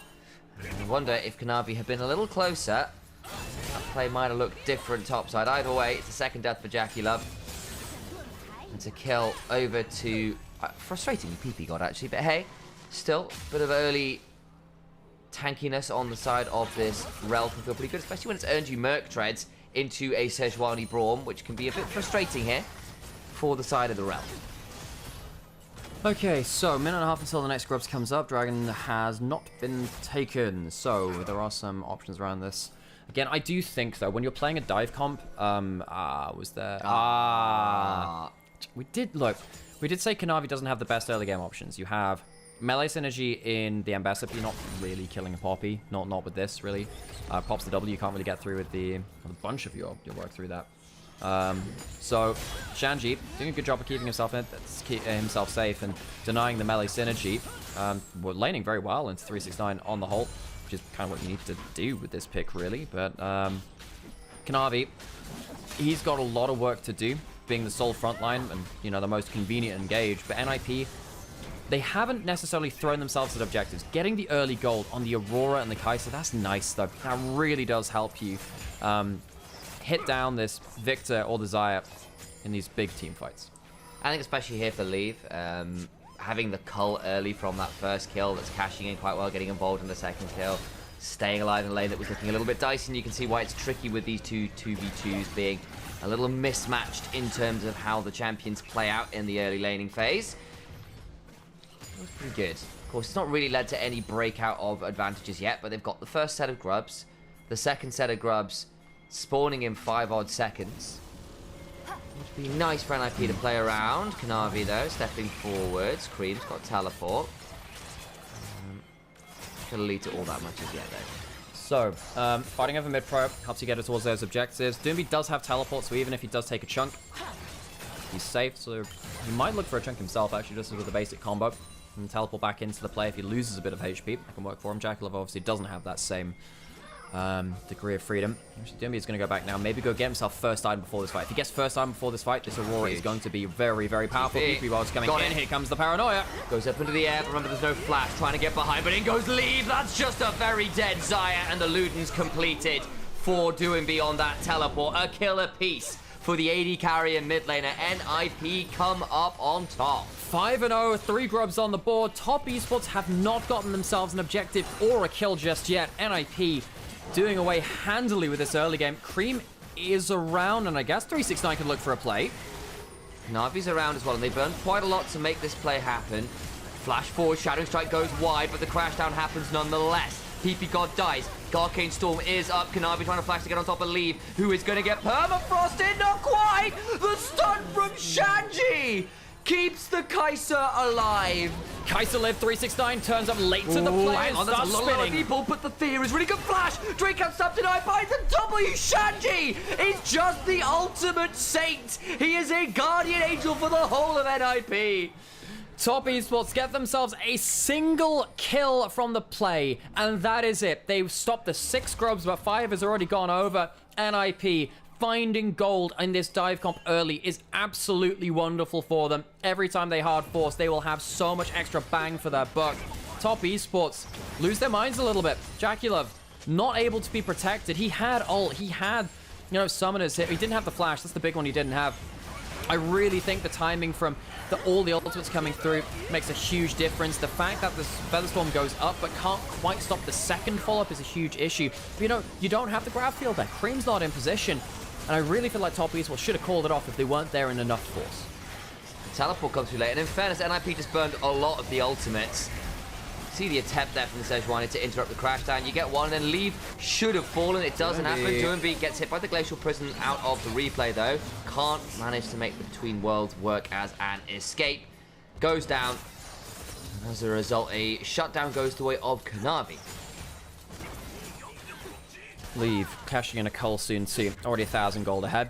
That one's going to be quite scary. Some kills back though for Top Esports. That's nice for them. They can't afford to let this gold lead get too big too early. You know, it's only 2,000, well, 1,500 I suppose, with all things said and done. But at this timestamp on the members that it's on, that's a problem. Very scary, yeah. 2 kills onto the Sejuani. That's nice. It'll help them be, you know, that primary front line a little bit better. But if the Sejuani is alive while your carries are dead, that really doesn't make the difference. Did a good enough job to buy space for Cream around that Grubs fight. He's going to have to do an awful lot of work. Shanji actually taking a lot of damage. Well, doing a lot of damage here. Knowing the Poppy's base damage is kind of scary.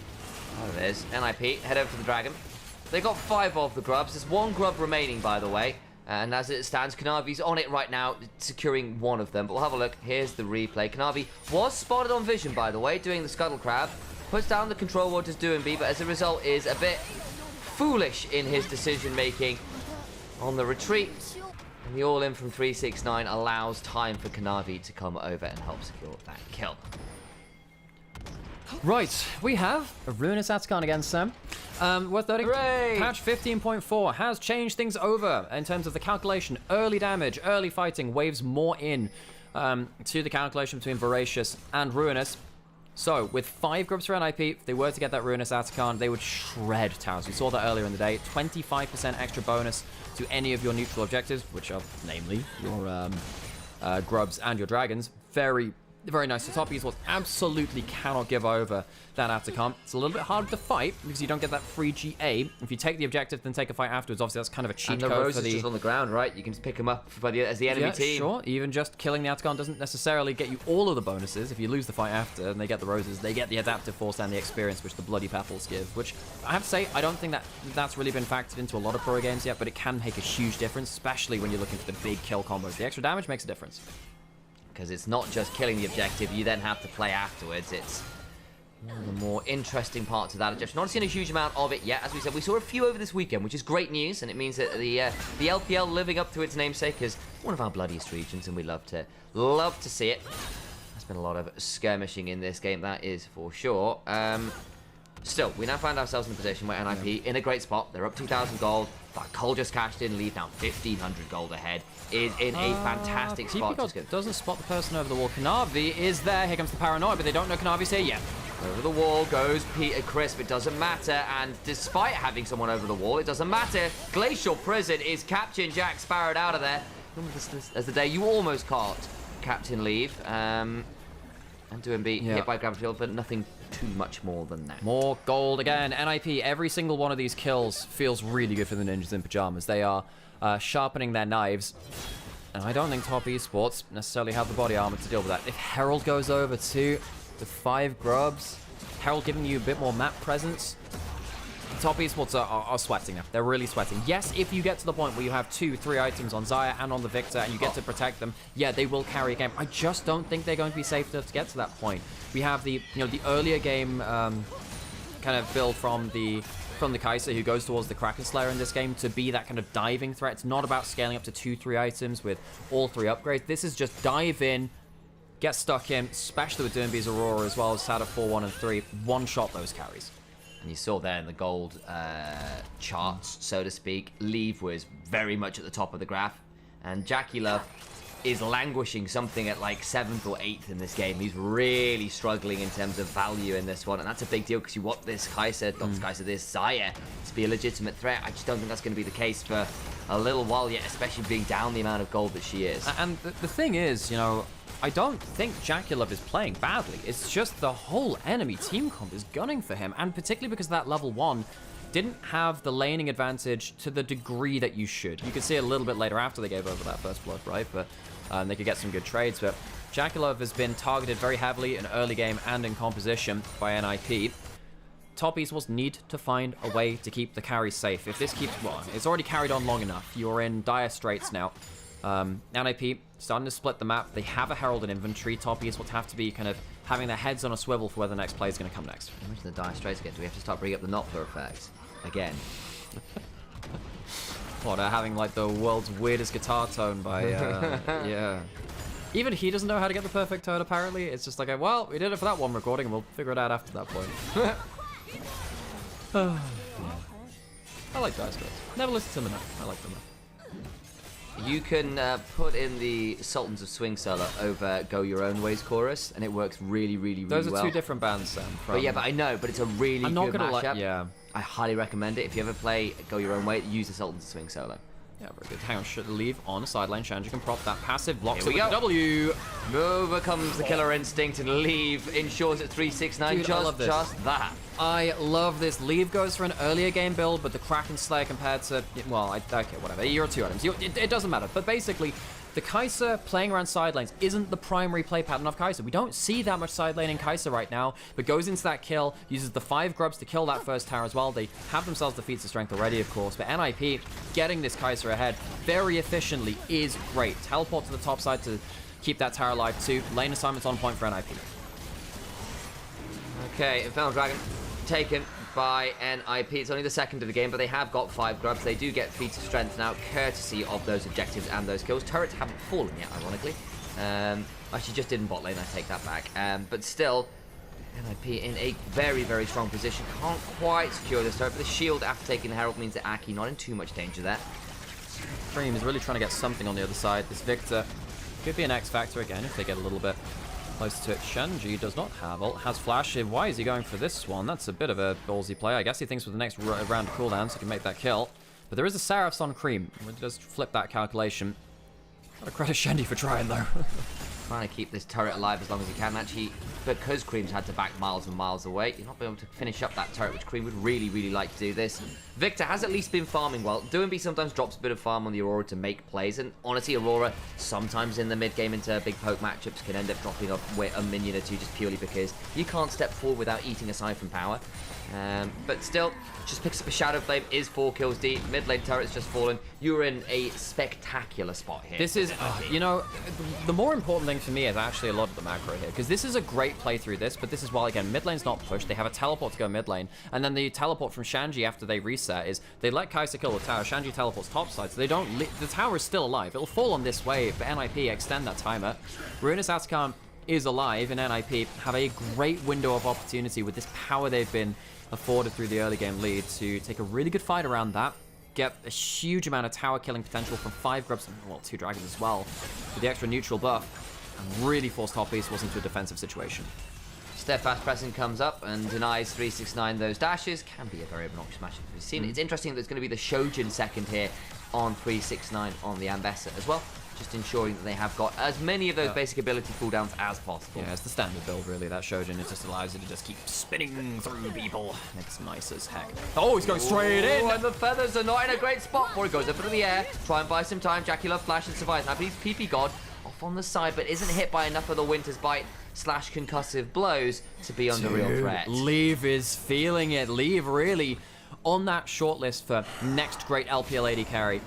He's having a great game on this so far on the Kai'Sa, the LPL's favorite AD carry, let's be honest, against Jaculov, who's, as we said, been targeted so heavily, gets his ult.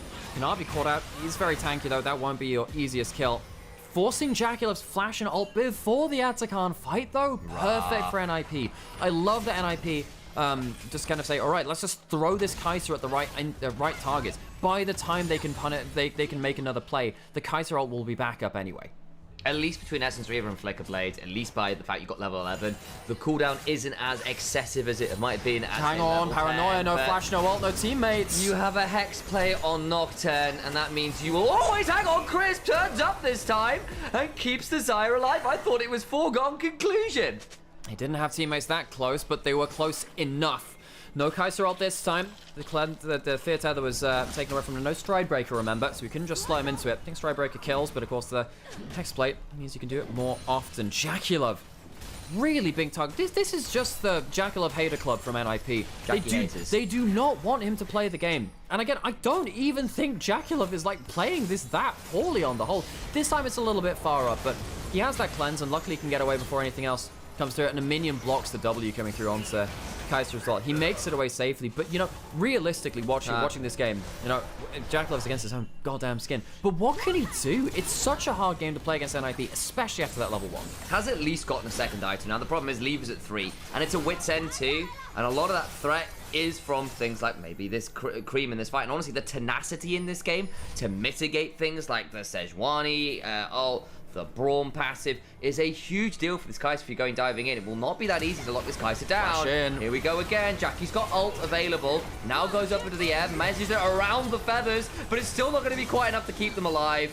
Kai'Sa still has ult. If they get more CC, Leave will join in very, very quickly. Does he need to? A flash away from Crisp. No plasma put down just yet.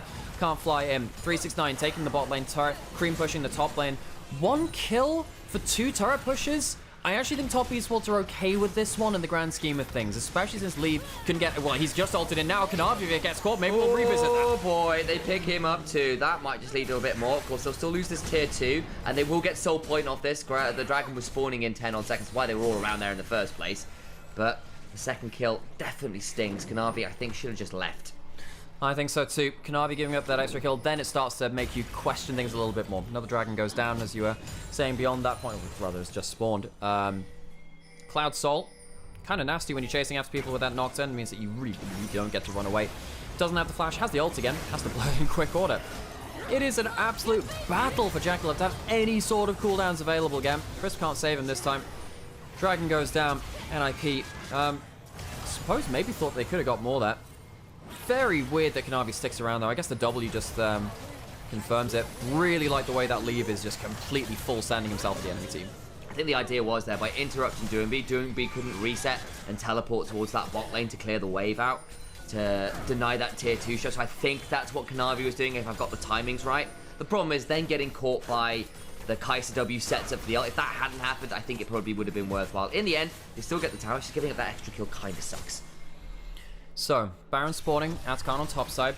Very, very strong dive combo from NIP, as we have said. However, we haven't seen the Victor participate in that for a while. If NIP find 1 carry, but Cream gets put down a grab field and an ult, it's still playable for top esports. The gold is very scary, but we'll need to see how Cream influences the equation. And Cream's actually ahead of Doomby now in gold because he's been side laning so much. They're heading on to this ruinous Atakan. NIP are going to have to come and fight. You will have Paranoia up for Aki, I believe.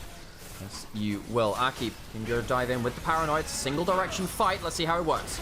Go look for the play. In comes that AoE from the Atacant. The feathers come up. Aurora, though, eviscerates. Chris Sejuani secures the Atacant, but the feathers are everywhere. The petals are everywhere. They're murdering so many people. Shanji trying to stay alive. The shotgun is doing a lot of work. Leave it to the back line. Just about gets stunned up by the gravity field. It doesn't matter, though, because Leave could stick around for a triple, pick up a load of the feathers, and still feel pretty damn good. The Atacant goes to top esports, but it doesn't give them the GA, remember, anymore. They're going to go run straight onto the Baron. Do they have the HP for this? This could be very, very risky. Leave has great objective damage with the Rage Blade, of course, activating that passive. They will get the Baron after this point. Should come through. NIP get themselves a lot of those Blood Roses. Don't get themselves the 5 grub plus the Ruinous Atacant, though. What happens here? It's a single direction fight. The Braum puts down a bit of terrain, does die immediately after that point, but it does mean that cooldowns aren't going on to Zyra. Zyra actually gets the water attack for the first damn time in this game. Feather pullback, make sure that Shanji kind of goes down. You can see how big the Chaos Storm is as well. Very, very close to turning things around. Didn't take care of Leave, though. Leave takes care of business. No, he does. I will say, they still picked up a fair amount of those bloody petals. And actually were quite helpful for the Zyra because they're extending the feather ranges throughout that fight quite well, because you can order them to extend things across. Still pretty good. Leave has somehow died here.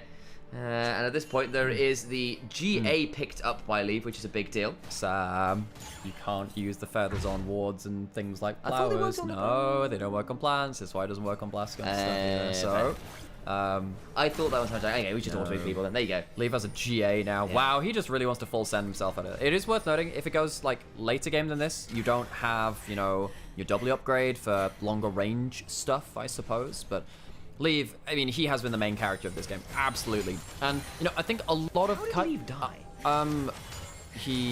That is a... Wait, did he die? Yeah, he did after, because he's not got Baron on him. That's a great point. That's a great point. Did I just miss that completely? Does anyone know how he died? Was it to Baron? No. Did he die to Baron? Did he die while they were taking Baron?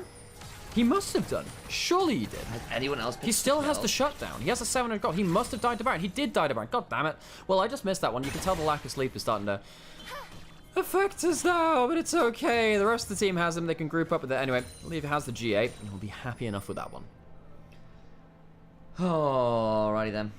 We're in a position where you're still scaling up for top esports. And again, you would theoretically be fine in a team fight if you can get Dracula this additional item. You would love that Lord Doms to come on through, that Mortal Reminder, whatever that Last Whisper is turning into, as soon as possible. Life feels a lot better. Creams at 3 items is quite scary, and there's that Mortal Reminder. It does feel a little bit more playable now, especially if you don't give up too much to this Baron. Yeah. It does kind of suck for top esports that they get the Atacant that doesn't do anything for them. If you had the Voracious, you'd have the GA. Even if it's limited time, it'd allow you to scale up a little bit, and, you know, just delay a little bit more. This one, though, they don't have neutral objectives. They have 1 grub to use the extra 25% bonus on, which is not that great. Doombeat looking for a combo, can't find it. Dragon spawning in 30 seconds. Top esports. They need to find another front to back with the Xayah and the Victor in a safe situation. It's so hard to buy that, though. They'll push out mid lane. They just need to keep a front line in front of their carries and see if they can do the work. It's so hard. Shanji's TP'd in. It's not the cleanest. PP got interrupted before the crash don't come down through. Knocked away is Ambessa, though. And Kanabi falls down as Leave in the back line alongside Doomby. Annihilates what remains of top esports, who sink right down to the bottom of this game. Doomby with a 4-man ult sets it up and Leave slams it home. Leave, the main character of this one, has an absolute field day on Kai'Sa. 369. He was punted away. He's trying. If he'd done that in a team fight, it would have mattered more. He can't do it. He'll go down. NIP blasts top esports in the fight. And they get to pick up Soul afterwards. You know what? That Kai'Sa really needs more move speed after she ults. Yeah, I hear that's exactly what she loves doing. As NIP really rolling away with the early game lead. They're level 1, setting up Leave for success. There are a lot of games where someone gets early resources and they don't use it well. That's not been the case here. Leave doesn't even have to use a cleanse or a flash or his GA. He has most of his tools available, and he'll be able to use them in the next time, of course. I was a little bit worried at this point because I thought, okay, well, Braum's come down. You've got Zion, you've got the Victor. But the Aurora ult just shreds the front line. Leave is not interrupted at all going into the back line, and it's just a complete wipe. And if a Kai'Sa gets behind the Xayah, behind the feathers, when there isn't a flash to get then beyond the Kai'Sa in turn, it's so miserable because all of your tools, all of your ways to punish the Kai'Sa just aren't available to you. And now you've got the upgraded boots, you've got a Hearthbound axe just to kind of start building towards that last item. I'm trying to figure out what that would be with the Hearthbound axe. What would be Trinity Force? Is it unlikely? I'll think about that later. But for now, what I'm basically saying is Kai'Sa is giga strong and is going to remain that way for the foreseeable future, frankly. So, Top Esports, I think they found out that they can't front to back. That's a problem. That's the best thing your comp does.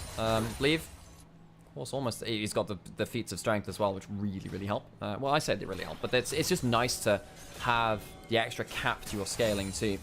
So, Top Esports, this one feels like a go next angle pretty quick at this point. You had one last team fight, didn't work out for you. What have you got left now? Not really that much. So, Top Esports, it might be a go next angle, honestly. They'll try, down about 8,000 gold, something like that, just beyond, maybe even, yeah, something like 8,000 gold. It'll be the Terminus, by the way, the last item. There we go, thank you very much, that would make some sense. More defenses to work with that Wit's End and that GA. How on earth do you ever kill that Kai'Sa at that point? Very, very challenging. You got to feel a little bit bad for 369 and Cream because they kind of sat there like, well, we've tried our best, but we can't exactly do much from this kind of situation. Jack Lovely feels bad too because everything's just been thrown at him. Shandy's around the corner, doesn't have flash, might look for a wall stun anyway. Peepcott misses the Q. Maybe an angle. They do actually get on to leave. Forced to cleanse. He's now in danger. The GA maybe gets popped. Good ult. Like, Vesa still trying. Can't get the kill. Still got the GA. Still going. Leave is just better. And the fight continues. Shanji gets another wall stun. Top Esports will make it out, but they will make it out limping. Unreal. Kai'Sa survives with the GA and makes it out like a bandit. Survives and gets the 2 kills. I'm just saying, Cloud Soul's speed after that ult away means that Ambess is not in range for a Drake hand step. Absolutely ridiculous. Absolutely ridiculous. NIP will go towards the Baron. Top Esports, give it a good shot. 369 gets onto the carry. That's as good as it gets at that point. But he can't outdo Leave with so much gold in hand. And Top Esports, they have been, they've been dealt with very handily in this game. As we go into this replay, you know, Leave starting to stack up his Rage Blade, gets hit by one ult, gets hit by the other, even after the cleanse. It's a really good combo. It's a really good combo, but he can't quite get away, and you're absolutely right to highlight the Cloud Soul movement speed. Flashes away from an auto attack that would have brought him down to GA as well, but that would have just been the GA. But you got to get rid of it at some point. If the Kai'Sa is not taken out of a team fight, Top Esports cannot win. There is too much of a damage differential while Leave is auto attacking. He very much is. And 369, that was a good angle. They got the Glacial Prison that immediately went into the public execution. Yeah, the cleanse was good, but you can't cleanse suppression. As a result, the Ambassador nearly did the work there. Shanji on this Poppy being run at, but with the, is it Chain Crushers? Here we go again. Here comes the Paranoia. Doonby's on the side. Here comes his ult. Wide, and there's Between Worlds. Ambessa is going to the next one. He love. Pulls back the feathers to little avail at this point. In goes Shanji. He's so fast at this point. Leave ult on in, and the killer instinct is showing psychopathic traits at this point. Someone arrest this man. He's on a true crime podcast because he's murdering people live on air. The GA is finally popped, but that's the only one he will need. Kanavi dies. The rest of them fall before him. NIP take the first game of the series. Head on to the Nexus turret, and they do so with style. Leave on the Kai'Sa is the main character. The other members set him up. Great games from Aki. Great games from Doonby to really make sure that this Kai'Sa pops. It is a 10-kill Aurora. It is 11 kills on this Kai'Sa. The carries came to play for Ninjas in Pajamas. So, NIP strike first, and they strike hard. I don't necessarily think the draft is the problem from Top Esports. I think the problem was that they got set behind in that laning phase. The Braum pick, which was meant to be for lane dominance, didn't really get to play through lane.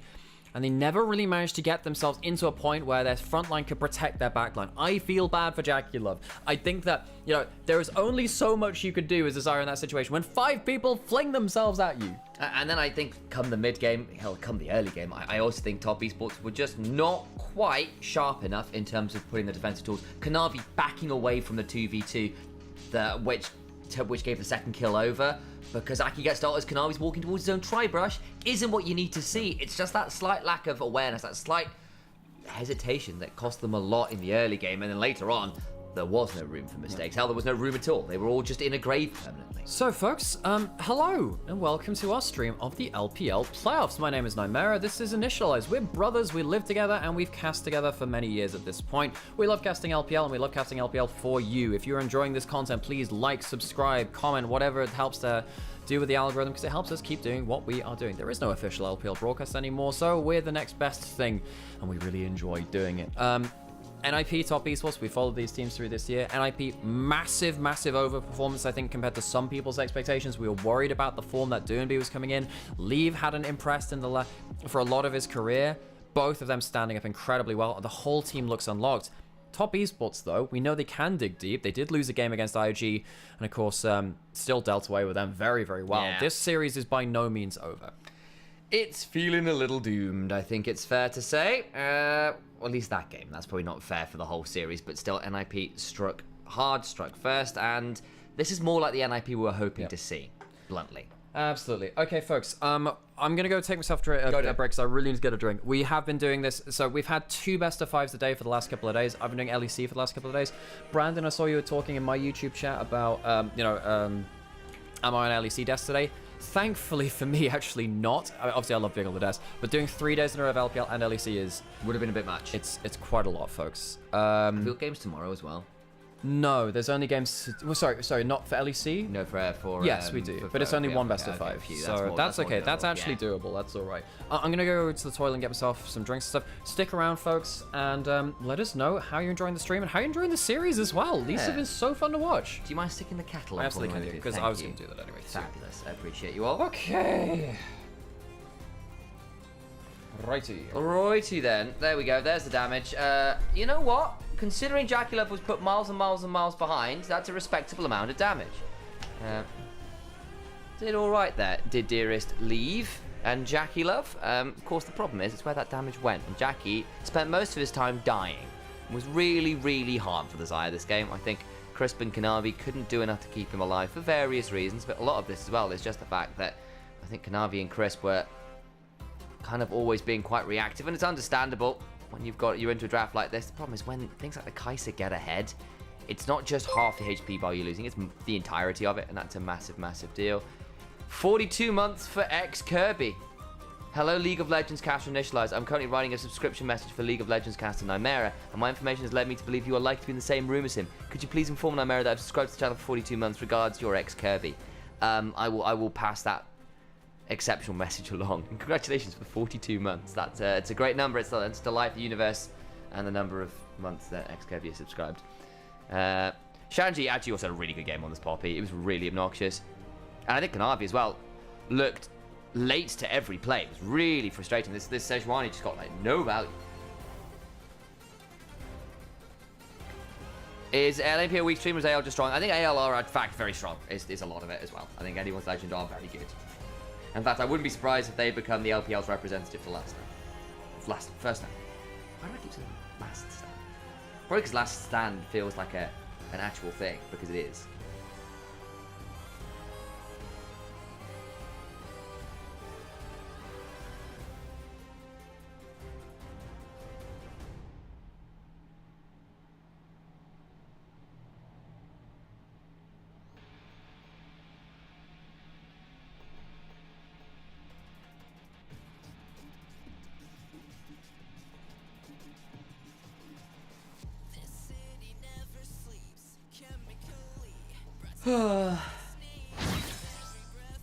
I think because they can't call it First Strike, because that's the Valorant tournament, isn't it?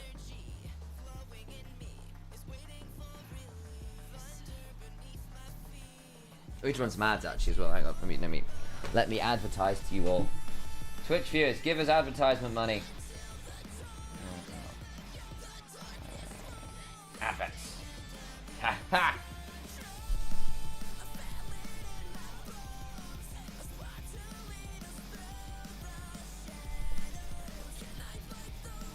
He's not doing LEC today, fortunately. You two are amazing. Oh, thank you, Violet, on the phone. Appreciate you. We're doing our best. Really nice drive by NIP. Hope they don't leave Skarner and Rumble open for game 2. Yeah, that was... they tried the anti-Skarner comp. Again, there was some very arrogant drafting in the top bracket, which was a little problematic.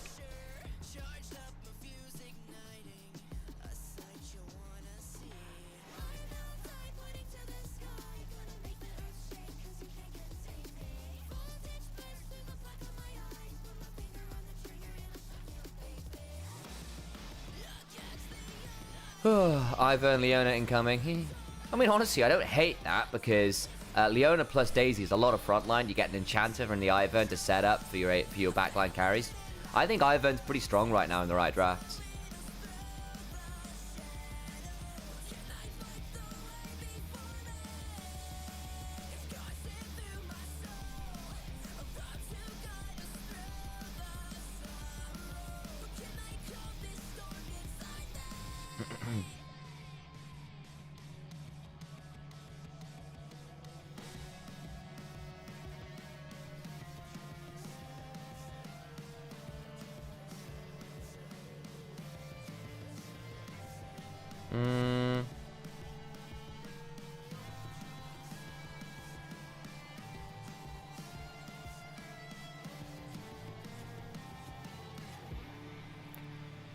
In a surprise to no one, Leave is the MVP. He had a wicked Kai'Sa game. Kanavi also, I think, only ever hit like 2 ultimates onto this Kai'Sa, which really sucks.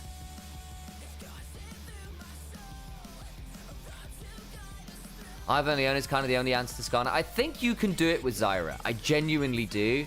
Skarner can really struggle into Zyra, assuming you don't get a really good wall drive. Like, if you manage to burrow through a wall somewhere, you can still do it. But I think Zyra's fine into it. But you do need another bit of front line that can basically just stand there and go, I don't care if you ult me.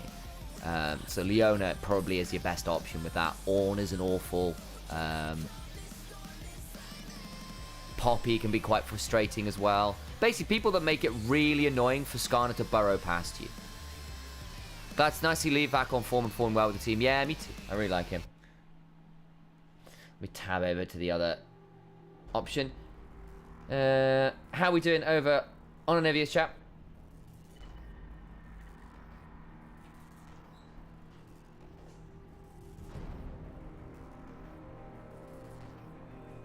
Having fun over there?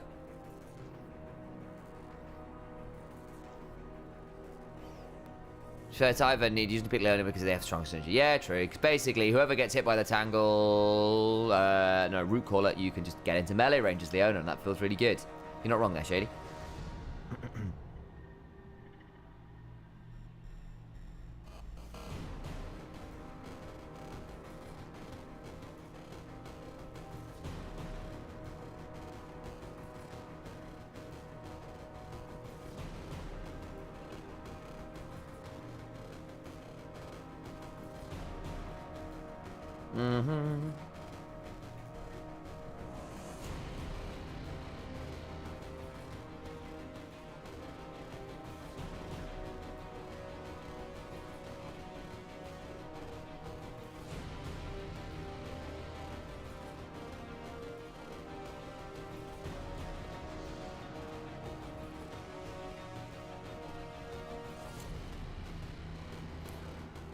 Oh, into the break we go. I am definitely a little bit tired. Santanox G2 had a good comp against Skarner in Game 2 versus Fnatic.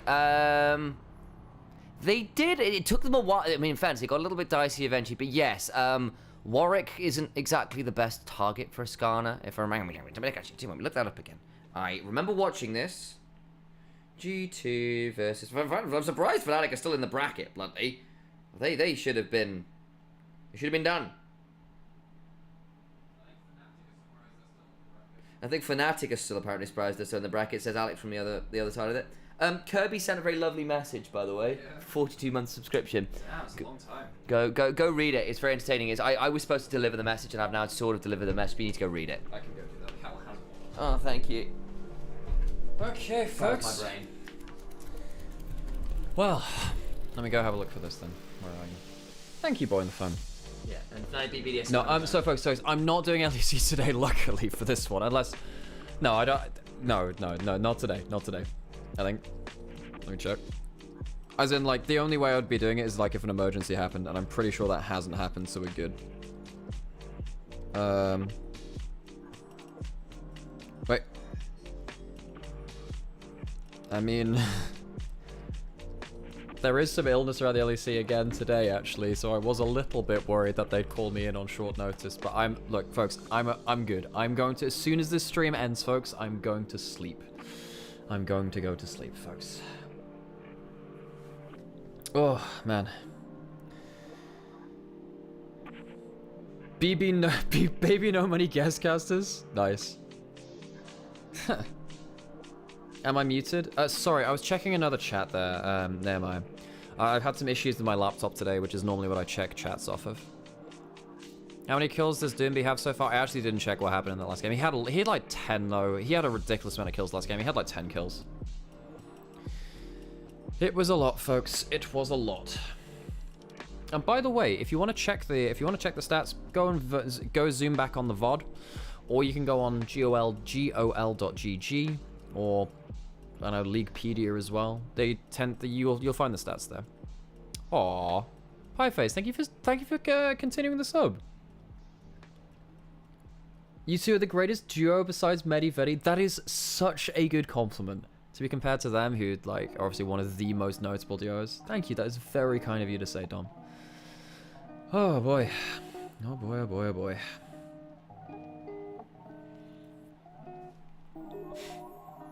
Is that a Pikachu? Oh, is anyone in here a is it VGC? Victory Road?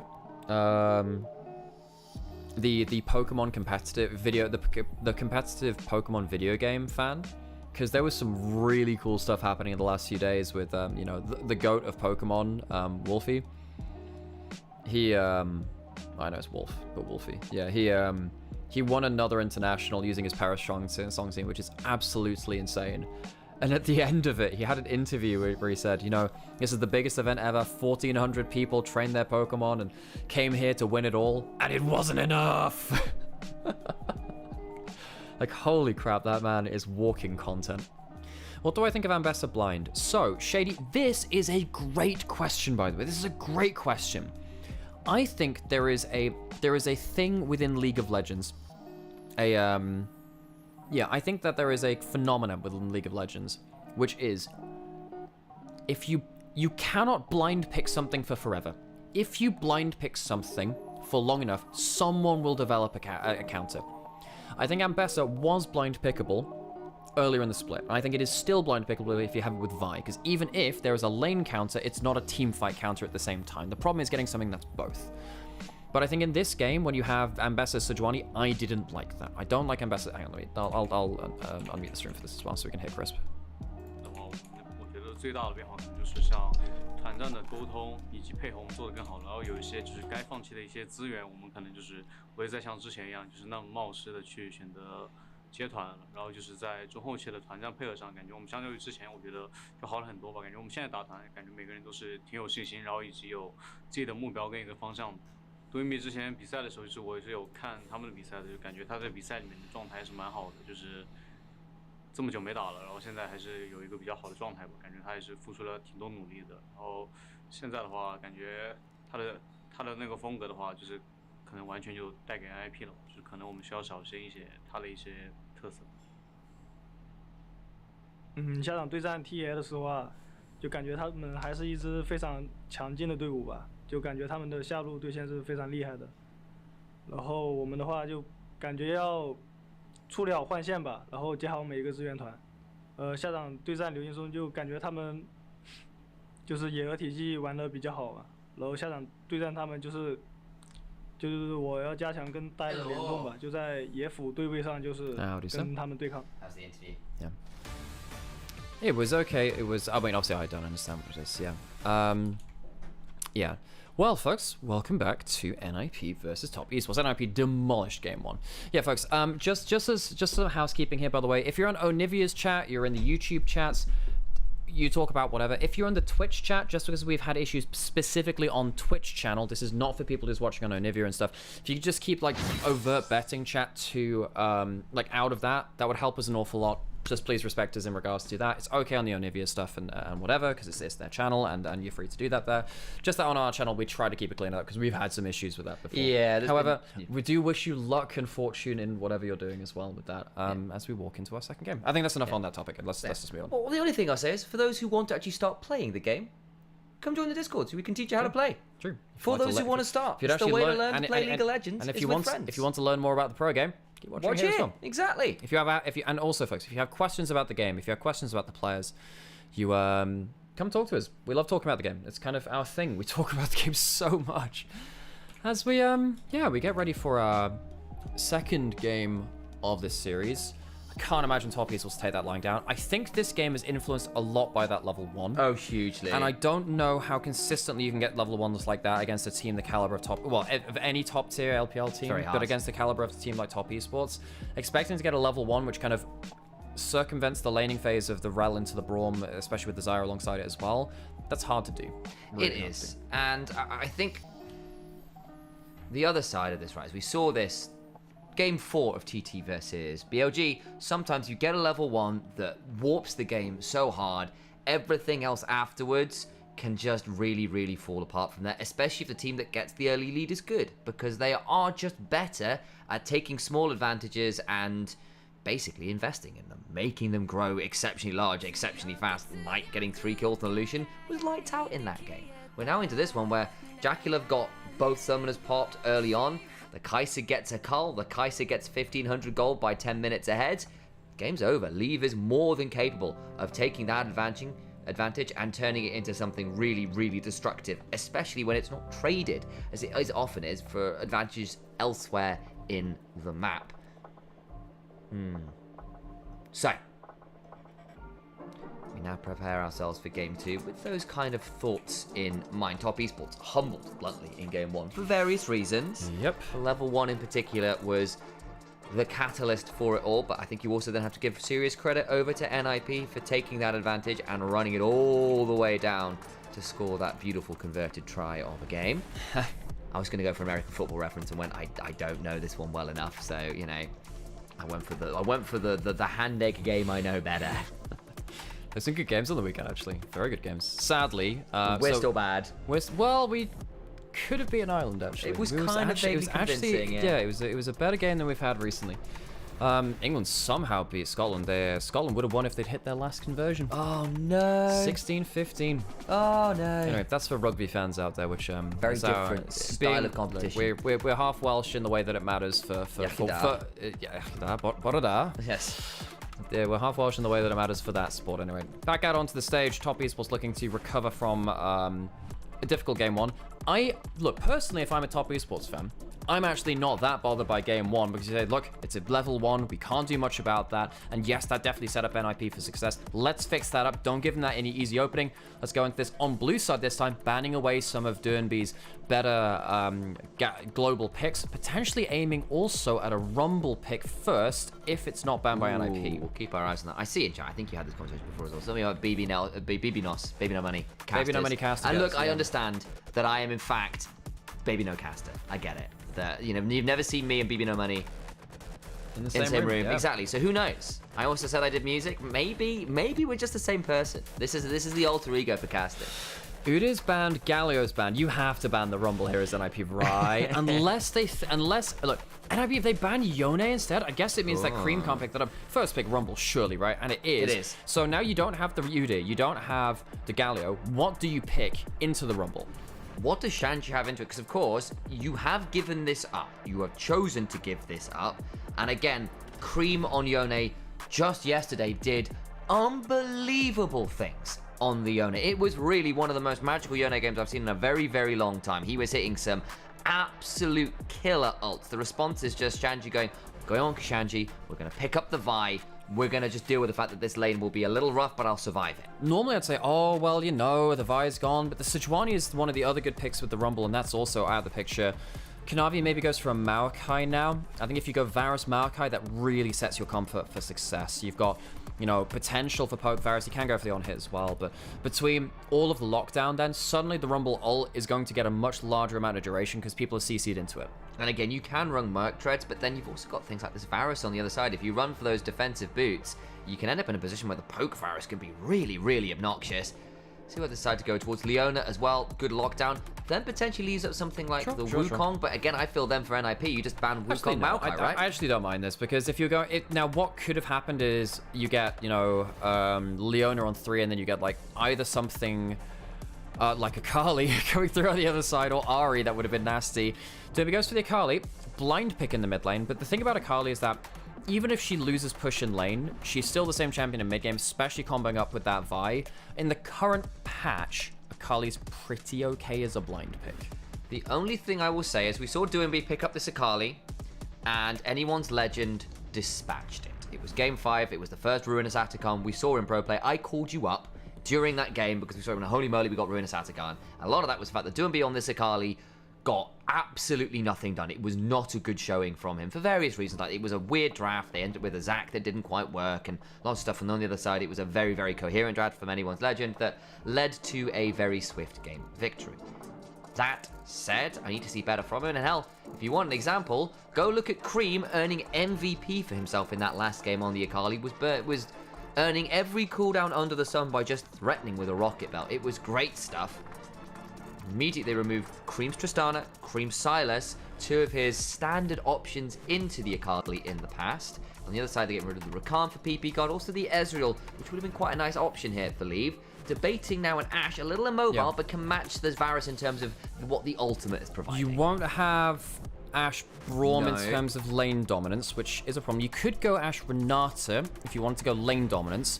The Ashe gives you a little bit of extra engage, which I do think you need at this point. You have the Vi right now. Go for the Jhin, that's fine. Similar kind of logic. You have the utility AD carry, which has some kind of CC in their kit.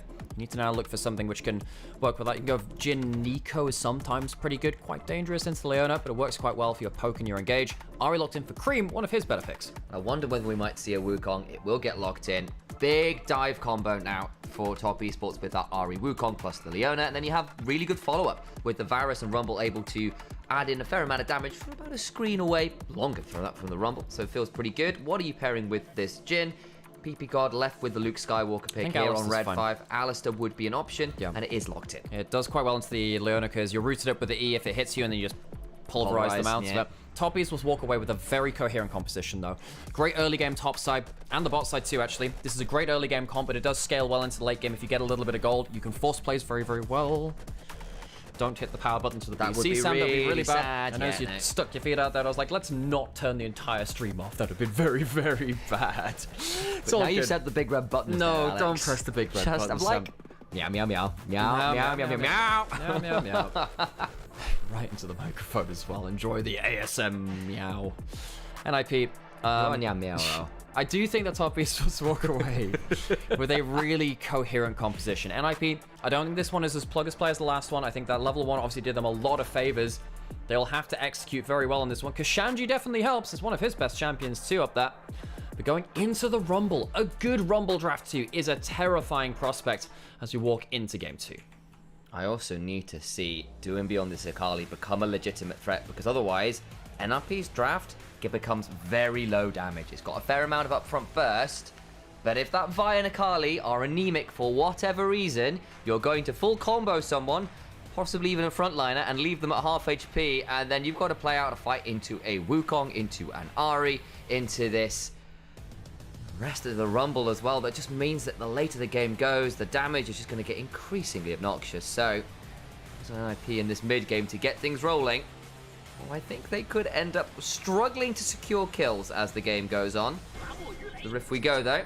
I'll let the crowd have a word before we continue.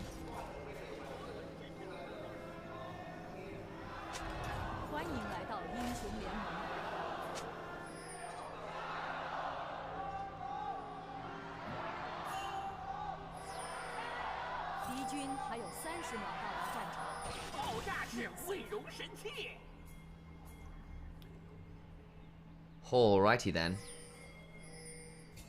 Well, we'll put down a couple of them. Top Esports look for the invade. It's looking like it might be standard lanes as 369 has gotten between the turrets, trying to prevent Shanji from getting an easy reset here. Are we going to see that lane swap? I don't think. Necessarily want to absolutely go for it on both sides. See what the option is here. You have the wards up here. That'll spot out something. Of course, you have the Varus and Leona on top side from Top Esports, so that can happen. Bot lane's recalled and gone towards top lane from the side of NIP as well. What will happen in terms of calling it? We don't see wards pick up the Varus and Leona now until just now. This is now, it is going to be a lane swap. Top Esports put down some wards to potentially spot something out. They spot a ward, and actually they, after seeing that ward, what do they do? Where's Leona going? And it was potentially heading up towards top side. It's going to go towards bot side. It will be a lane swap. So strictly speaking, standard lanes for Top Esports, but some interesting level 1 plans led to responses from NIP. Does actually mean that with the teleport coming down from Shanji... Ooh, he's going to teleport in to try and get the first 3 minions XP. If he gets a Q onto them, he'll get it. He does. Okay, so he's going to get the grand majority of XP. Actually, he's not going to get that last melee minion.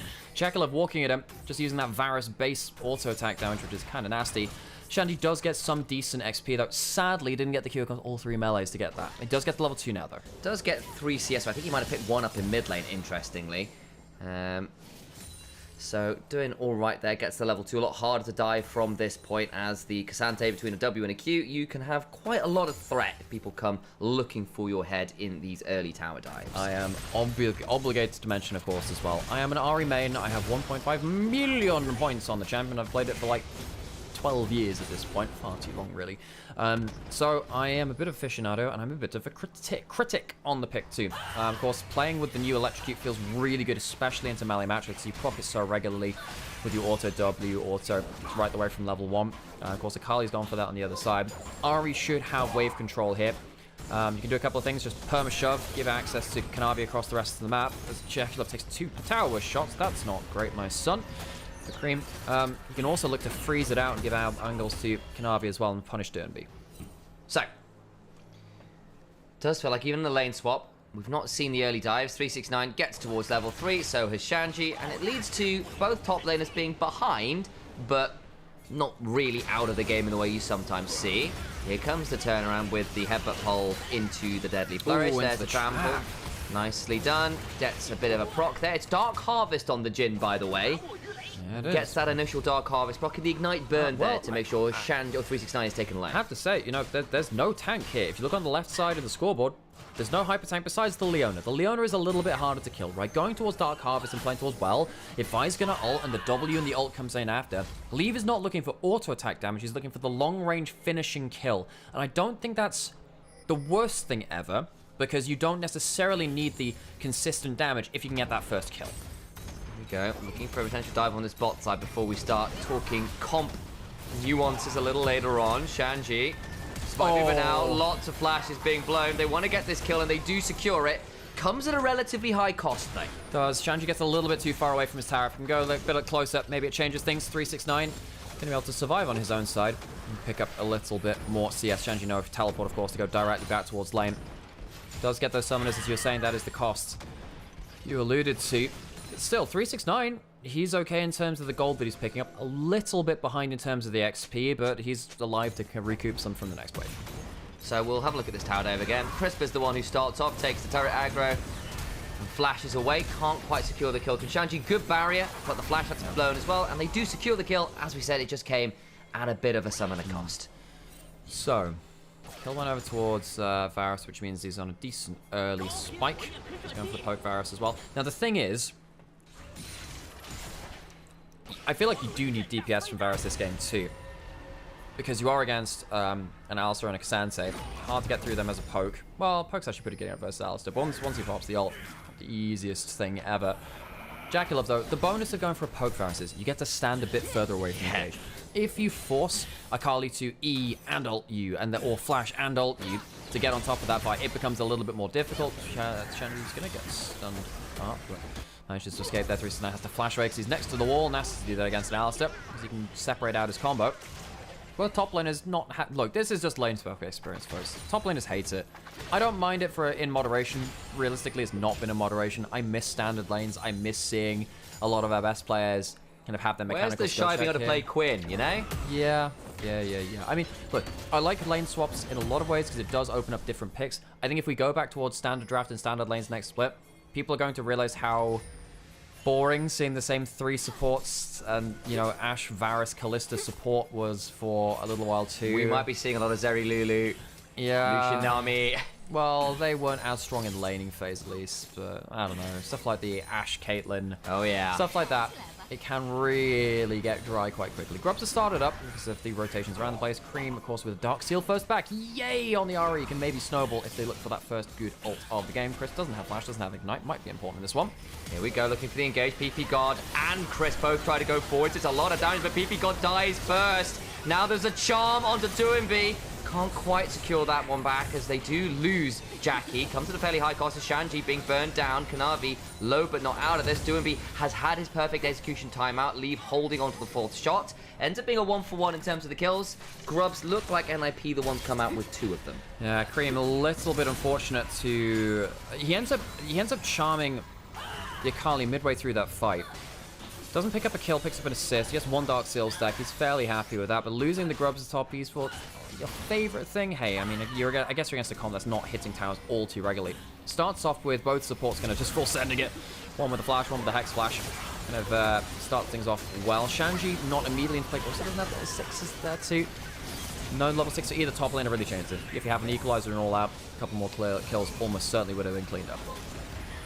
That's pretty good, but again, NIP, we sort of talked about this when we were alluding to the Dark Harvest as well. They need the burst combo to work. If for whatever reason, particularly Aki and Duinbi don't get rolling, and Duinbi is suffering a little bit in the laning phase here, just inevitably into this electrocute melee versus range matchup, you hit mid game and you stop being able to guarantee getting kills. And then on the other side, you've got a Rumble, you've got a Wukong, you've got the Ahri and the Varus. That's a lot of damage. Even when you've got a Cassante, the Rumble will be able to manage that. The Wukong, once he gets Black Cleaver, will be able to manage that too. It gets a lot harder if you're behind. Yeah, I really think that top esports are going to be...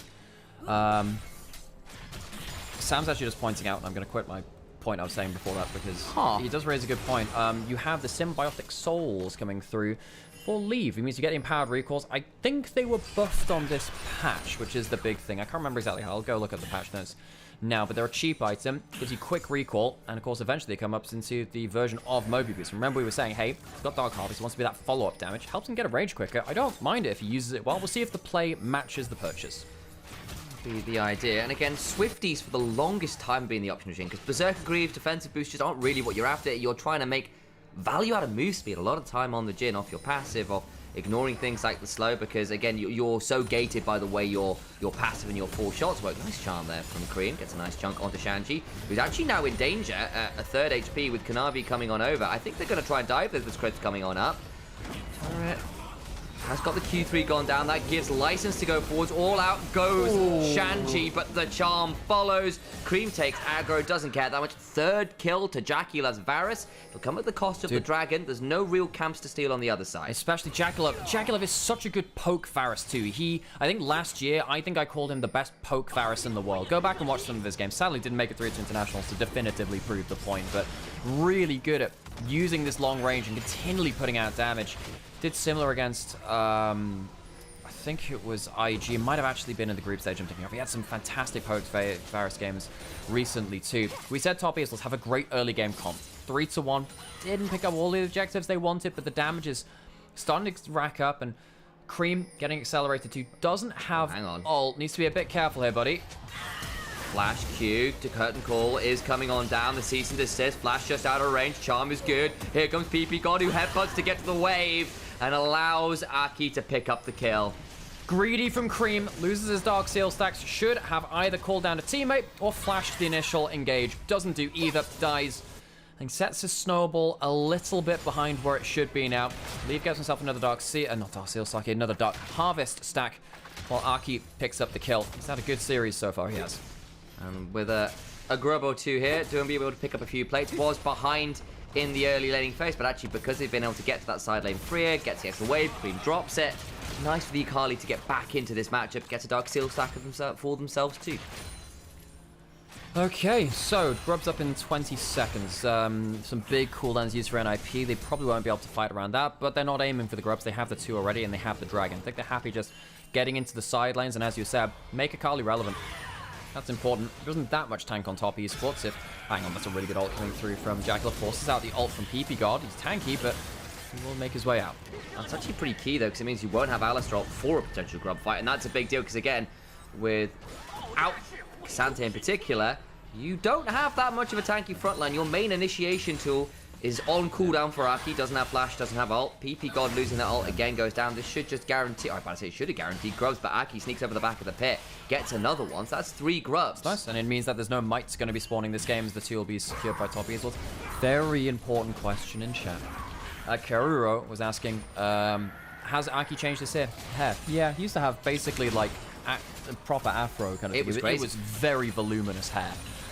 Now it's a lot more flat. He is a very tall person. He kind of looked a little bit like Ivan, actually, with everything. Hang on, that's a big catch-up on Chris. Flashes out, so flips his pop, Turn around. the ult. Nice cleanse from Lee, but now the turnaround, he's got to have to flash away. It's left Aki out to try, who doesn't have flash to work with. Gonna try and donate another kill over to someone valuable. It'll be Kanavi that ends up securing it, and that was a bit of an overplay from NIP. I know what you're looking for, but the turnaround counterpunch was nice. I mean, they very nearly burst out the Leona before they could press W and get Aftershock.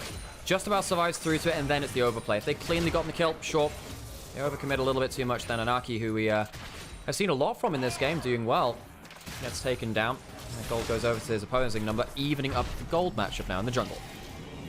So we're going to be getting that collector Jhin build that we saw actually just yesterday from Jackie Love, ironically. He had an excellent late game showing on a Jhin in an incredibly tight matchup versus Invictus Gaming. Zuimbi hit with a charm. Big electrocute combo, gets 2 parts of the Orb of Destruction. I keep wanting to say that to the tune of Symphony of Destruction. Just Megadeth references for whatever reason. I don't think there's any Pied Pipers. Sam, yeah. What was Ari's Q called again? Orb of Destruction. No. It's Orb of Deception, isn't it? It's Orb of Deception. I thought it'd been changed to Orb of Destruction. I'm pretty sure it's been changed. It's not Orb of Deception anymore. As far as I was aware, it's still Orb of Deception. I've been calling it that for 10 years. I know it did get changed. I remember this. Because like it's no longer Tormented Soil anymore for Morgana. It's like Tormented. I know that one is Tortured Soil or whatever. It used to be Tormented Soil. I don't think it is anymore. It's changed. Cream. Jumped out here. Throws down the sweeper for no special reason, but there we go. Just check in case someone was in the bush, I guess. I've checked 2 wikis, and I feel like you're gaslighting me, Sam. It is Orb of Deception. Is it Orb of Deception? Okay. Yeah. Was it at some point Orb of Destruction that got changed back? I think in the ASU, I think they briefed. I do remember that now, but I seem to remember it's still Orb of Deception. Yeah, I thank you, PP God Destroyer. Thank you. Sam, you're freaking Sam, I cannot believe you are gaslighting me about the champion I have obsessed my life over so true. for 12 years and has brought me into this line of work. You would do this to me? I would. I cannot believe you, Sam. I cannot believe you. Dragon Spawn, let's talk about the freaking game of League of Legends. As Cream has his ult back up. 2 years ago, they renamed it briefly. Yeah.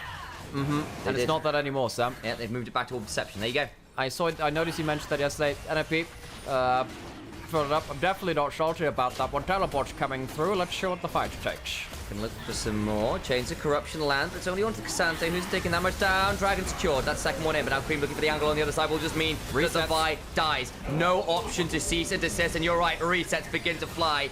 Barbecue in range, just about looking for an angle here. Leaf has to flash over the wall to get out to safety. Dragon secure, but at cost. Now Duembi in a potentially ugly spot. Shuriken flips away. Deadly Flourish lands. He's safe. Should be okay. Everyone else was backed off. Really good combo between Kanavi and Cream. Love the ult coming through from 369 as well. Kind of separates out one target to gun down. Get themselves good amount of value. Don't get the dragon, which is important though. 369. Just waiting in this bush and Duembi. It's poke at that best. No one's really looking for kills now. Everyone needs to reset really.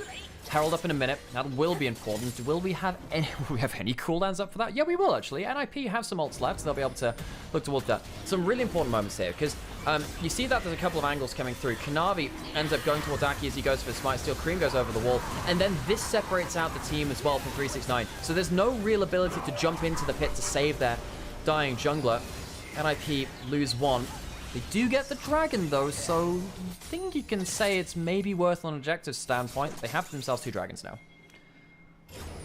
We're in a very solid spot in that sense. The gold, though, is still very much top esports favoured. And yes, you've got the Dragons, but you are still going to need to get things snowballing shortly, because this is kind of when your comp comes on. And we had this conversation literally just yesterday for top esports when they ran a very similar composition themselves. And you need this Akali to start picking up kills. You need this Jhin, this Vi, to manage to land a few more combos that will lead to the death of Cream and JackieLove in particular. Otherwise, I think the team fights just get very hard to play. So, take a step back. Herald is up. We said that NIP had their ultimates up and available immediately after the resets. Well, they haven't been able to use them. Now top esports have everything up but the Cyclone, and well, they have everything in the next few seconds. Kanavi doesn't have it right now. Aki does have ult. He's pulling his turns on the tower, though. Oh, that sometimes happens when your Vi will get out to safety, but now the teleports come flying. Crisp's in danger, but they kill Aki off first. Crisp still just about alive. Finally taken out by DoMB, but the equalizer comes on down top of Shanju, gets charmed back onto the red carpet. Cream. It is a very important person indeed. Welcome to the Oscars. Unfortunately, the people winning the awards for Best Movie and Best Horror Show, it's top esports. You know who the victim was? It was NIP. Cream goes cross-country and goes the full distance in the fight. 8 stacks on the Dark Seal now. He is snowballing. And while NIP felt like they had an opening to maybe take the Herald after that last fight, it slipped away from them. Top esports use their cooldowns coming up very quickly, especially with stuff like the Malignance. And the early cooldown reduction builds up to really accelerate this fight again. There was a brief window where the Cyclone was down now and the Equalizer was down now, but they don't cleanly take the fight. I think Aki was maybe just playing towards that cooldown and saying, we have to go now. Overplays himself, goes into the pocket, gives a reset over to the Ahri, who starts to just put down a ton of work. Look how many just random Malignance pulls you get in this play. Charm back into it, it's another death to the top side. As Cream gets himself another Dark Seal stack. Top esports well and truly snowballing. And they picked them up at the right places. Everyone looking to have picked up quite a lot of gold. This Cassante as well, down 30 CS. That's a big deal now in the top side. You've got first items completed. JackieLove has been set up for success from the early game.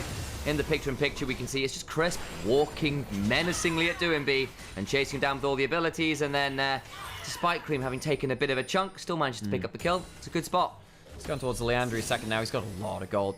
This would be the time to go Magi's, folks. You want to get it before you start overcapping and start powering those other important fights. We'll see. Cream will go at some point. He's got enough stacks. I believe in him. I trust him. But the Leandris really does want to be part of your build, especially against the Alistair and the Cassante later. Cream is going to start taking over this game if no one else is going to as well. I said, obviously, I'm the Ahri player. I like to focus on this guy. Everyone can take over this game now is the problem from top esports. NIP, they have the ability to shut down one person well. They're very single target, though. Very single target, whereas Ahri, Wukong, Varus, Rumble, all of them can give a good amount of AoE options, even if it's not their specialty as a champion. With red buffs coming through as well onto JackieLove, he'll be very, very happy with his points in the game. Actually, not that relevant. Dragon's coming up in a minute, and I don't know if NIP have the stuff to fight it. And this is one of the things that we began to worry about a little bit with NIP's draft, was that what happens if they do fall behind? You kill one person and the rest of the team says, yeah, well, we've still got 3 people who can take over a game, right? We just had that conversation. And it really does stand true. You might get un-execution, but if it's only onto this Leona, not great. If on the other side, yes, you get a JackieLove, you still got to deal with the Wukong, the Ahri, the Rumble, that are giga-fed in that map, that you can replace that champion with anyone else in the rest, and it's still a problem. You need 2, really, at this point, or catching people in a skirmish on rotation to get the man advantage afterwards. It's just not easy, especially if it costs you too many ults. Yeah. Hey, we did say walking out of game 1. Hey, great level 1 from NIP, and they played their comp well. Can you do that same thing again? Can you get ahead with composition that plays itself so well? In this game, no. Dragon goes over, soul point denied from NIP. Peep God maybe looking for something. Cassante is on the flank. DoMB could TP, but I don't think it's a great angle. They can't find them. I mean, there's even a chance Peep God gets caught here. Look at Shanji and Aki split up. Are they going to try and teleport in from DoMB? Keep your eyes on it. Everyone's coming along. They've not spotted the Vi yet. He's backed away. Nice vision toggle there from our observers showing there might have been an angle. They're still hanging around. They have to leave, right? Yeah, they do. NIP, judging the body language of their play, sometimes you can just tell by the way that they're kind of like edging towards players or backing off or whatever. You can tell a bit of the mindset. I think they're looking a little bit frustrated and a little bit desperate now at this point. I think they realize that the game is falling away from them. They are a mid-game comp. You have a Jhin with a Collector and a Rapid Fire Cannon that's not going to be exploding people at the Infinity Edge, but they do have good utility. I think they're worried that they are falling behind the game and they want to make a comeback play, but I think they're overreaching for it.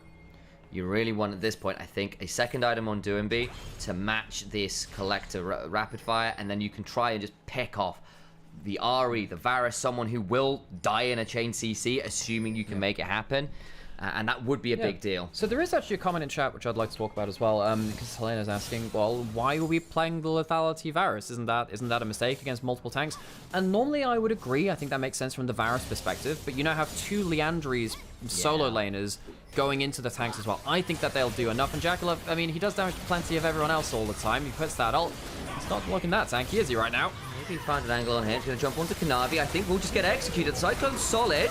That means actually the turnaround CC is still very strong. Chris has to get over. Aki can't quite secure that one. Shanji to the backline. Onto Jackie, though, could prove problematic. Doomby looking for another angle forwards. Going all out. Jackie's still alive, though. And that means they can't secure the kill on the Varus. It ends up being the 1-for-1. Doomby, PP God, very low. Have to flash out. The burn is just ridiculous. Double flash is popped in trade. So it still only ends up being a 1-for-1, and yeah, you can see the issue right there in terms of, well, if you're getting a 1v1 with the Cassante and the Varus, then yeah, the Varus is going to really start running from that one.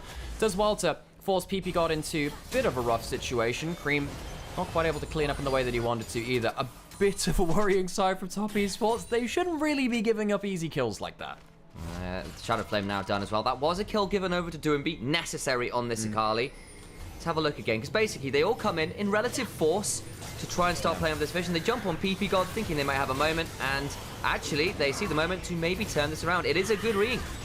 It is, and they managed to pick off the first target in front of it. Take down Kanavi, who is a lot of the damage with the Cyclone. Surprised that Cream didn't get himself a cleanup, actually. Wonder if he could have maybe stuck around or maybe flash ulted into the backline to get himself a reset, but didn't want to take too much risk there. Plays it safe, and now we're getting ourselves a Herald into the mid lane. Cream has ult, has flash potential for us to play if someone is stepped out of position. Still a lot of flashes and the teleport from Shanji burn though, so the tier 2 still going to fall. So it was a little bit dicey, but the thing is, so much was burned in that play, particularly from NIP to just go 1-for-1. You end up losing the turrets just after. Atakan is up, Doomby doing his best to split push off towards this top side. Should be able to clear out some of these minions. At least would love to get this cannon as well, but might just be forced to leave it. And 369 says, cool, I'll trade on the other side. I don't have teleport, but neither does Shanji, so it's all right. Shanji will clear that one out. Could potentially all add to him on the turret, and you can't exactly put the flame spitter on because then you start taking tower aggro. So, next steps in the game. 369 about to hit Riftmaker. Powerful point for him, especially in the 1v1 matchup against the Cassante. Doesn't have Conqueror, which often is what wins you the side lane matchup against the tanks. Cream a level down on Doomby because he's been grouping more. Still has more gold just about, but as you were saying, necessarily a couple of kills on Doomby has brought him back into contention with that. Akali can very much 1v1 the Ahri at the stage. You have to be very, very careful. If you ever land the E on them, things go pretty badly wrong after that. Really interested to see how Leaf can get involved in this game, though, because he's not exactly going to be the main character in the way he was in Game 1, folks. He's not a, a 17 kill, I can't remember how he goes. He's not like a 13 kill Kai'Sa. He needs to find a way to get involved more, whilst also remaining safe. That's a very hard double checklist to cross off. Yeah, it definitely is, and now in a position where it looks like the Wukong is going towards a BF Sword item third. Does BF Sword still build into GA? I'm having a moment here. Might well be the GA third here to just prevent that initial reset and pick happen onto the GA. So and it probably should be that. Yeah. I think if that's what he's building now, I don't see anything else that Kanavi should be building with that one. He's not exactly going to be going for a Bloodthirster now, is he? Yeah, hilarious Infinity Edge with no crit. Let's just do it. Do you remember Triforce used to give crit? Yeah. Had the Zeal in this build. Back in the Zeal. Triforce Cogmore. Triforce Yasuo was insane at that point, man. Just run at you with a ton of move speed and HP, and you'd not really Triforce Static Shiv back in the day. Aki hopping over the wall. This is, of course, an important dragon coming up because NIP would love to get themselves onto Soul Point. Easier said than done, though. That is. And again, second dragon only for top esports. Well, NIP could afford to give it up, but again, their comp is in some ways past its real point of power. They've got at least a couple bits of assist. Nice charm onto PP God, who feels the ult needs to ult, turns around to Chris, half shock times out, Deadlift Rush goes wide. Shanji already lost a third of the HP. Chris goes back in, has the locket. They can turn around to PP God, who's just dead. Shanji walking down the red carpet again, slows down to have a few pictures taken, but leaves before it gets too hot to handle. So that's going to be dragging over to top esports. They don't give NIP any easy options. NIP have never had a second angle to play from. Normally what you want for this composition is, Akali coming from the flank, Vi getting into the back line, and, Alistair disrupting the team comp as well. If you're going straight down the front and center, yeah, you might kill the Leona. I'm pretty sure you lose everyone else in return for that in any serious fight, though. So that's 2 dragons to top esports. They stop a soul point again from NIP. NIP can't exactly, well, they have an awful objective taking comp, especially with this Jhin build. They don't have objective damage, and then with the Vi as well, it's not like a Lilia or something like that which kills objectives quickly. NIP, they have to play for fights, they have to play for skirmishes. They can't even play for rushing objectives, which sucks for them, because that's one of the ways you come back in these games. You sneak an objective wave. Not with these champions, you don't.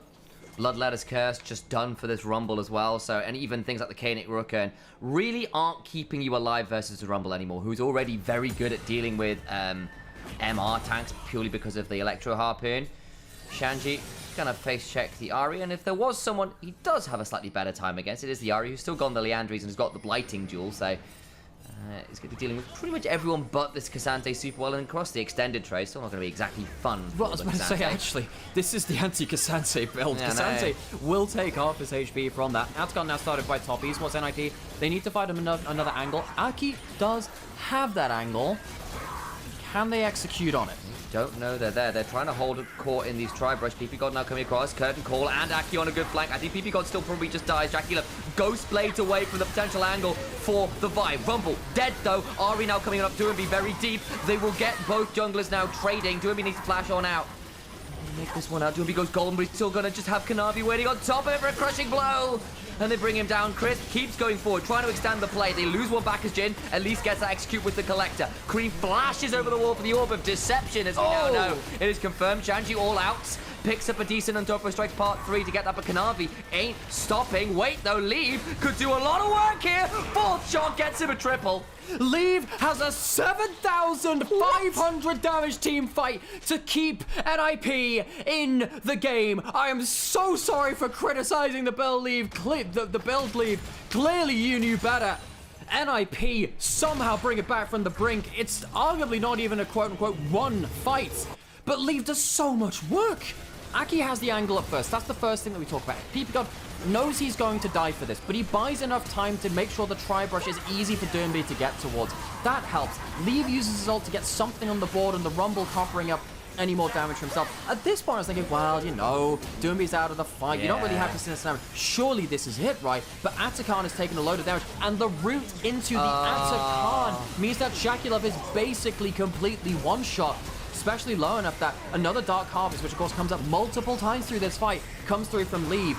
That route around the Atacon straight into the shredding, damaging aura is genuinely huge. And the double flash from Leave and Shanji. Shanji gets the Q3 into the fourth shot from Leave to bring down the Varus. Massive, massive moment. It's still at top esports in a great position, this game. However, those kills going onto the Jhin make a lot of difference. And Jhin at this point starts to change in paradigm, in archetype as a champion. He goes from being utility, from being poke, from getting execute damage, yes, with the ultimate, to being a legitimate threat in these team fights purely off the autos. A Collector Lord Dom's empowered 4-shot will destroy you if you're half HP. So, top esports, that is your warning. Kill the Jhin. If you can't get on top of the Jhin, maybe reconsider your fight. Cream didn't lose any Dark Seal stacks. It's still sat there on 10 and is very, very powerful. If he gets any damage onto the Jhin, that cancelling out the combo there. Actually, people are losing half his HP. This is a much harder fight, though. The top esports want to bring Leave out of position if at all possible. Everyone's here. And a fumbled Atacon here might give NIP their route back into the game. The last one got a bit dicey. Credit to Shanji and Leave in particular for the extended play.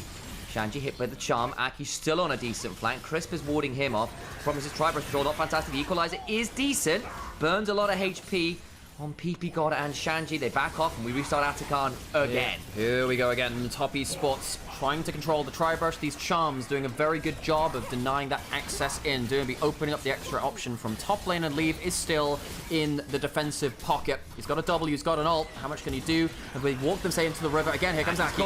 They confront around the curtain call to buy some time. It's going to be a lot of damage. Kanavi begins to body block. They've lost the Vi. PP God falls. Much cleaner stuff, and I don't think there's an easy angle, unfortunately, for Leave to keep putting down DPS. That's better this time. They don't overchase into the Jhin, and they will be able to get themselves the Atacon. NIP, one good fight does not make a one game. They get themselves a decent recovery, but they can't stick the landing. Atacon goes down, while NIP will at least trade for the mid lane turret. How far away from an Infinity Edge is Leave? That will be a question we have to track. The problem is Baron is up. Atacon was just secured. There's not even a soul to secure for NIP. They'll get soul point off this, and that's not bad. You'll take that as a consolation prize out of in case of nothing, but still not easy. And those, okay, so this is going to be a soul point for NIP. So the director trade does come through. However, well, I mean, if you survive long enough, start for soul after that point, so NIP opening up. Maybe a door closes, but a window opens as we go back to this fight. Aki tries to play the second angle. That's what NIP have been really trying to do. Doesn't really get the value he wants to. Cream has a lot of upfront burst damage, and the Landry does quite well against the Vi, who's built a lot of HP through Sunderer and whatever, but doesn't really have that much MR.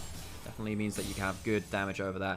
Gone towards the Seekers as well. So Cream, really look for Cream to play the aggressive bursty fights. I will say, you have the Atakan. If you go Medjay's, you don't lose the stacks if you die. That's really a great... I think that's a mechanic which a lot of people are not making the most of right now.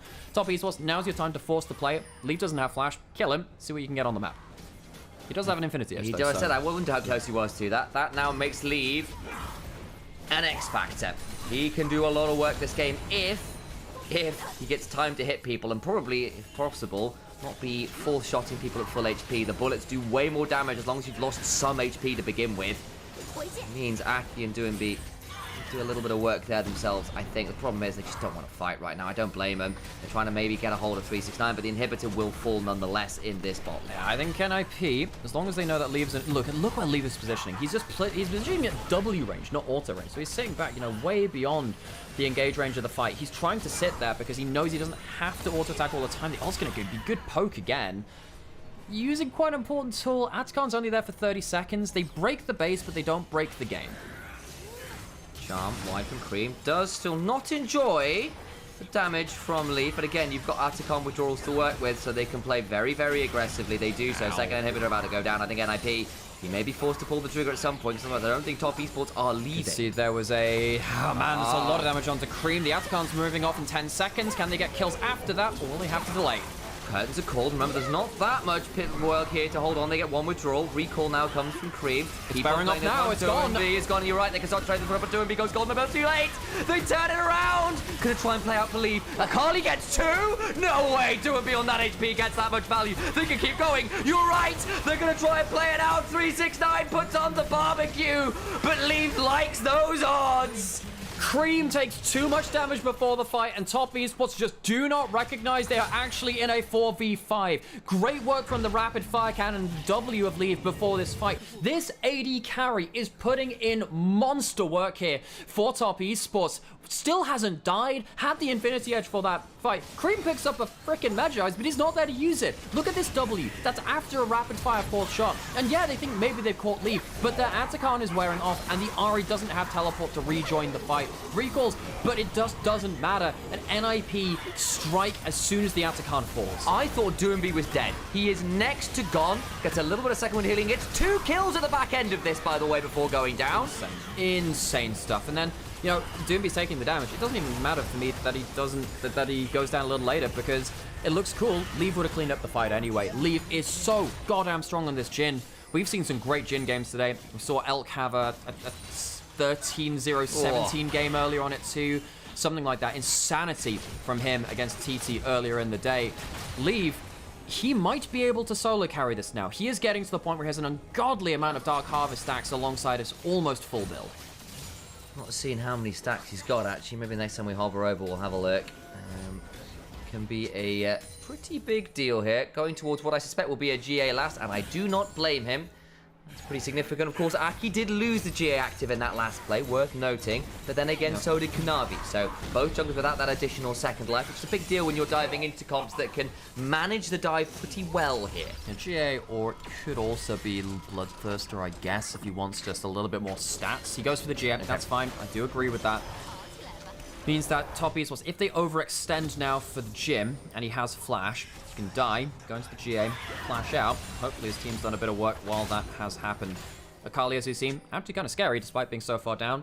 Cream, not gonna lie, one of the reasons this game has gone quite far is because I think Cream's played a little bit timidly, and I think he's built a little bit conservatively. It's one of the reasons why I don't like Medjay's later into the game. You need to get it for the fights that you can stack it off of. You need to get it for that. Cream, I think, missed the mark a little bit on that, and now he's missing some damage, and maybe missing some angles to turn this game on the Ahri.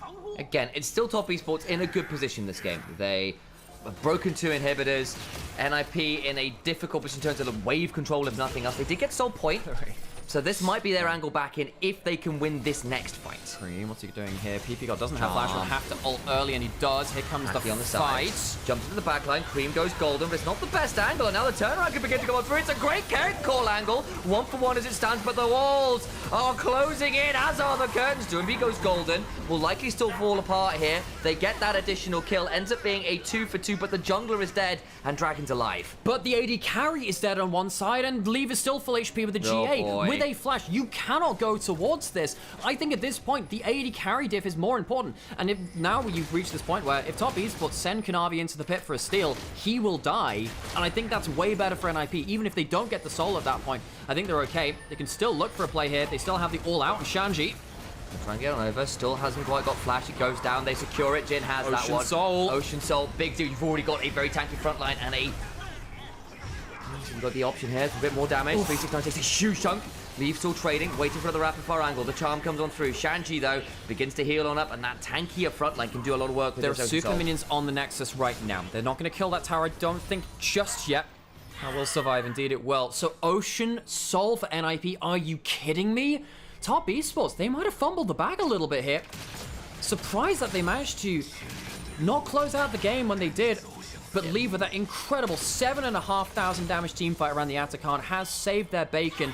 Full build, Ocean Soul, GA on lead. He has himself an elixir too. This Jin might just carry them to freedom. I can't believe that Leave is having a performance of this caliber. He needs to. He's doing a phenomenal work. He won MVP on the Kaise. He was the first team AD carry for the All-Pro. He's delivering an All-Pro experience in these two games from two very different positions too, right? Game 1, he was donated the early lead. Game 2, he had to fight for it. The Atakan buffs wearing off. Massive, massive moment for top esports to fumble. And there's still a gold lead for top esports, but I just don't, I think it's decorative now. I think it's decorative. If you can't deal with the Jin, it doesn't matter. Leave standing again at W range. He's playing for that longer range. The Solar Flight comes through, but it's only onto the Alistair. Does have to hope but that's it. Does, but Doomby going in potentially. Apologise, he held onto his nerve. I thought it was that. It was a different thing around him. He might have been trampled anyway. Passive. Shadow Cream burns the ult. Quite get the angle. PP God goes back on him, but it's only really onto a prone. They go to turn. PP God is very low, but now gets to pop the ult. Chains corruption after. Leave unthreatened as he opens the curtains. Doomby to the back line alongside Aki. They've killed off Shanji at the very least. Aki and Doomby not getting as much work done as they want. Leave is doing damage though. GA back up off cooldown. Gives a moment. Doomby cannot secure the kill. The last auto would do it to break down the Akali. Finally brought low. PP God goes down. But Leave is just absolutely monstering the fight. It's an 8,000 damage Rumble team fight though, who manages to match Lee, but he's going to clear up this T2. The Jin just unthreatened, unbothered, and absolutely lethal. The Ocean Soul is absolutely critical. You see how long PP God, Doomby, and Shanji stay alive because they delay just a little bit longer. It is another team fight really in favor of NIP. They don't lose themselves the GA on Leave, they lose the flash. Christmas going to walk over, but they're not going to be able to stop this. There's not great objective damage typically on NAP's comp, but because Jin is so strong, now there is. You might be able to, well, you can't even teleport in as, well, Rumble might walk up. I don't really think they can stop this going down, though. They're going to try and fight this one out. Equalizer comes into the backline. Leave. Remember, no flash. Needs to be a bit wary, but with the Ocean Soul and the ability to reset here, comes on through. And NIP are going to crest us post 40 minutes. This Jin still has everything up. So watch how much value the Ocean Soul gets him. So PP gets caught at this point in the fight, but he's healing, 46 a tick, gets his ult on, and that allows him to get, basically an extra 500 HP. And he just managed to get that extra few skill shots through Aki. Similar kind of thing. He's got a GA over there, which allows him to buy some time. Doomby's healing up while he's in the Zhonya's. Very nearly gets a clutch kill onto Cream. Tries to flash out of potentially a charm, which will cancel the E. Gets a little bit mind game, but he's just, again, got a couple of extra 100 HP. Flash. Go through it. Leave does use the flash. That's the one big thing NIP need to be aware of. They don't have flash on their star carry. 808. He sold boots. He sold boots for it, which does mean he's much easier to catch. He needs to be so careful. He needs to play at maximum range. He's got the Mercury Scimitar and enough crit here, in fairness, that he'll get a lot of move speed off the passive. Jin, this late in the game, gets a fair amount just from how his kit works. As long as he gets auto attacks. If he's not stood somewhere, he can auto attack something. That value becomes a lot lower. NIP, can they claw it back from the brink through Leave? I can't believe that this guy is making... Horizon. It is. I mean, the thing is, Jaculov, He's basically full build too. The gold is somewhat decorative, but the Jhin against a no-tank team is putting in godlike work. Felt the need to pick up an Execution's Calling, and I can't blame him. The Ocean Soul healing is proving nightmarish. Alistair's gone for an Abyssal Mask second here to manage some of the magic damage, to set up the Sakali for a bit more success. For the first time this game, it really feels like Top Esports now on this true defensive. The Poke Varus as well going to get some diminishing rewards because it is against the Ocean Soul. If you can proc that, a lot of that poke starts to disappear. Walking up the tower damage is absolutely nasty. NIP. Take that one turret down. The gold is effectively decorative. It's between 1,000 gold when both teams have 75,000. Its percentages are very, very small.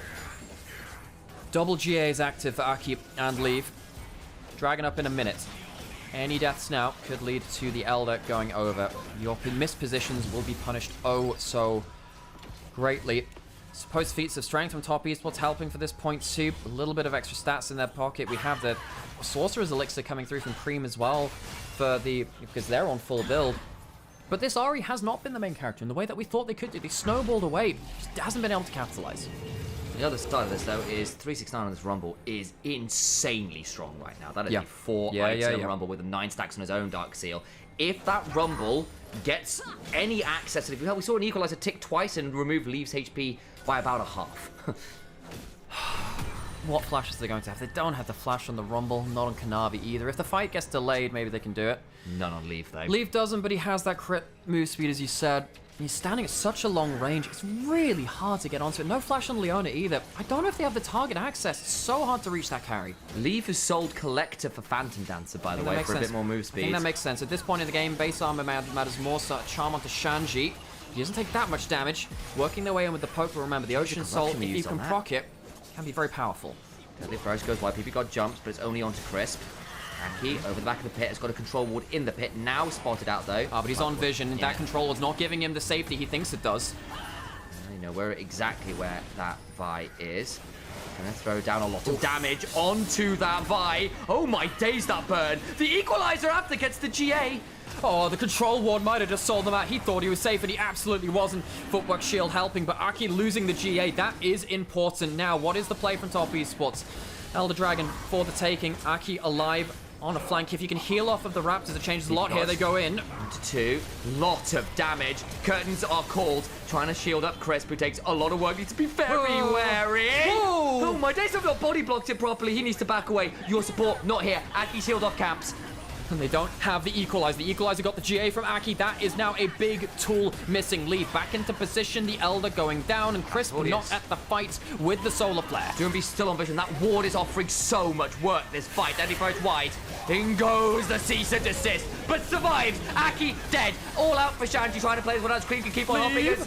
2 and B on the other side. Leave trying to play as one out. Gets a cleanse, trying to run away. Just about alive. Still got the GA working. Still gets down. Shanji is dead. Cream can't find the kill. Leave though being run by Kanavi. Still got a GA to work with. Goes down. Leave alive. 10,000 damage. The Equalizer back off cooldown. This needs to be the moment. The Jhin has to die. He's down.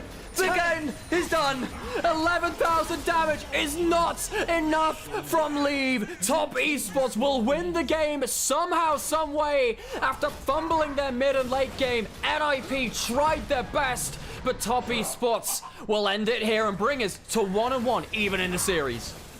Just can't quite carry it over the line.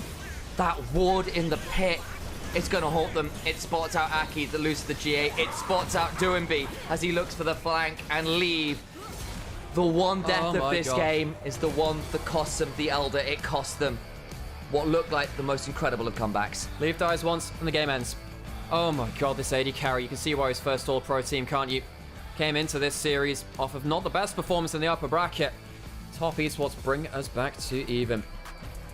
Jesus, man. I have to say, though, another thing to highlight. I don't think Aki in that last fight... I think Aki in that last fight had a more important misplay than Leave did.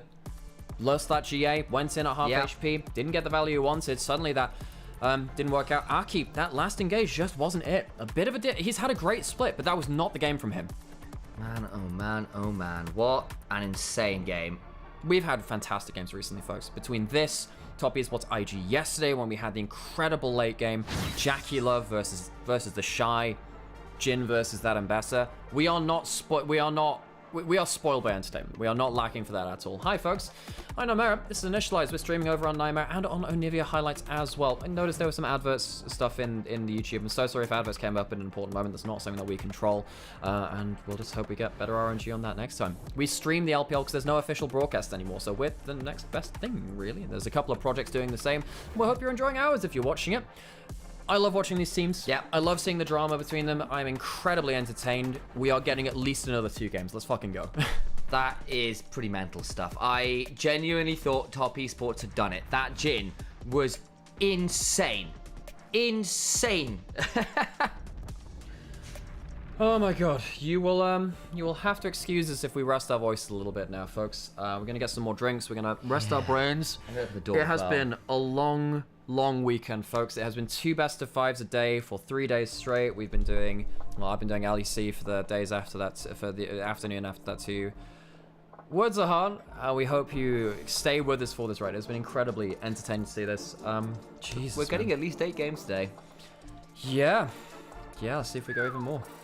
I'll open the door and put the kettle on. Cool. Do you want me to make you a cup of tea while I'm out there? I've still got this one. I might make one later into the break. But I'm just folks, I'm just gonna turn the camera off and just like chill just for a minute, folks. We'll let you see the highlights and stuff. If you have questions to ask away. Holy moly. Need to run some adverts here on Twitch as well. If you're watching on Twitch, you can always subscribe to the Twitch Prime to see those highlights on the MVP as well.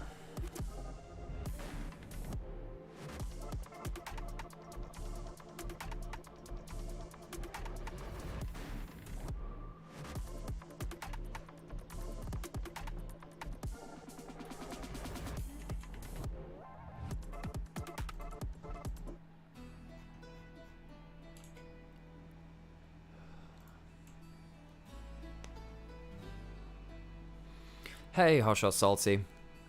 We are very tired, but we are very entertained. Thank you for the resub. We appreciate that so much. And if you're watching on Onivia, if you're enjoying our content, drop a like, drop a comment, drop a subscribe. And help us keep doing what we're doing. Oh, Leave. Oh, Leave. He bloody tried, man. He really tried, huh?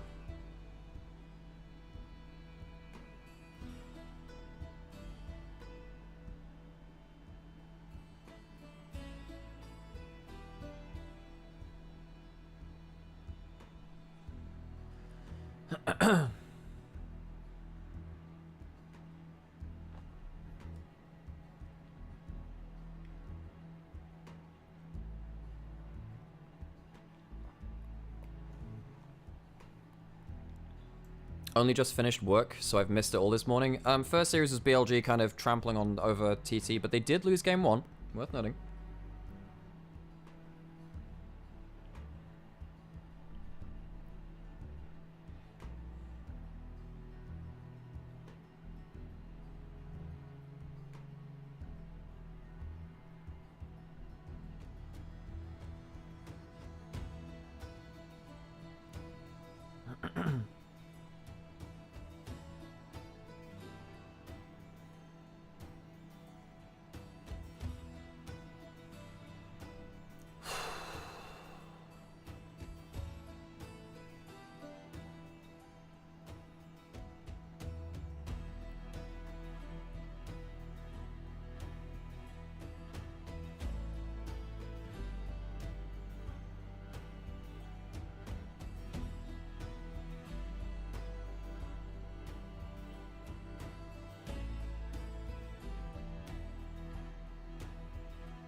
Well, folks, Don't say we don't have drama here in the LPL.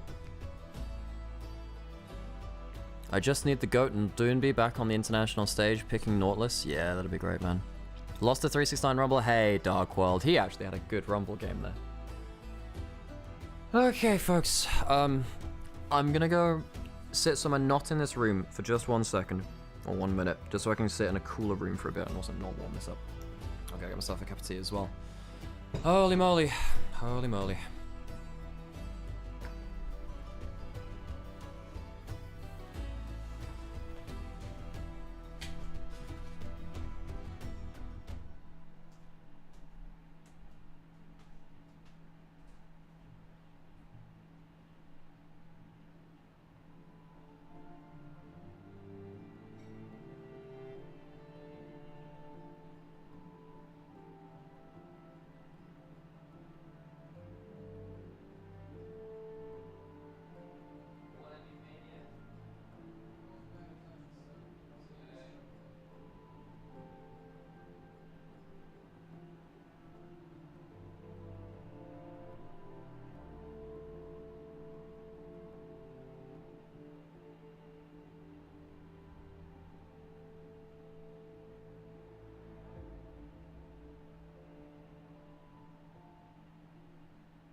return.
Okay, folks, let's get back into it, shall we?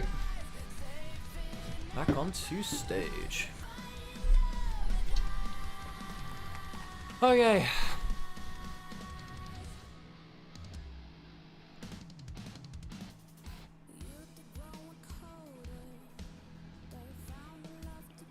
I'm back. Hello. I do have a tea brewing in the other room, which I'll go get in a second, but just wanted to... Oh, man. Gotta make it through 2 games at least, maybe 3. Come on. We can do it. It's you and me, chap. It's you and me. We can do it. It's breakfast tea. It's English breakfast tea. It's from Twinings. It is a fine breakfast tea. Hello, T1G Brown. I gotta. You know what's also fine? Yeah. Leaves 80 carry play. It's pretty damn fine. I'm gonna go get my tea from the other room. Then we'll make it. We can do it. I've got tea. We've got at least 2 more games to go. We are struggling here, folks. It has been a lot of games. I will have cast...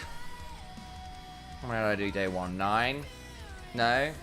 We have 5 and then 4. We had 10. Then... I've cast a lot of games this weekend. Like, I'm on like... I am edging towards 20 games done. Over. Yeah, we'll be over. I'll have done over 20 games. A significant, but at least half of which was solo cast.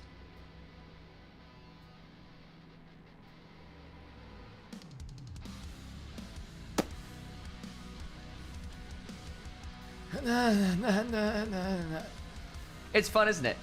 But it is genuinely. It's great fun. But I mean, it's like you know when you were a toddler and you're having so much fun, but you hit this point where the tiredness wall hits And despite it being fun, there is that sudden urge to cry.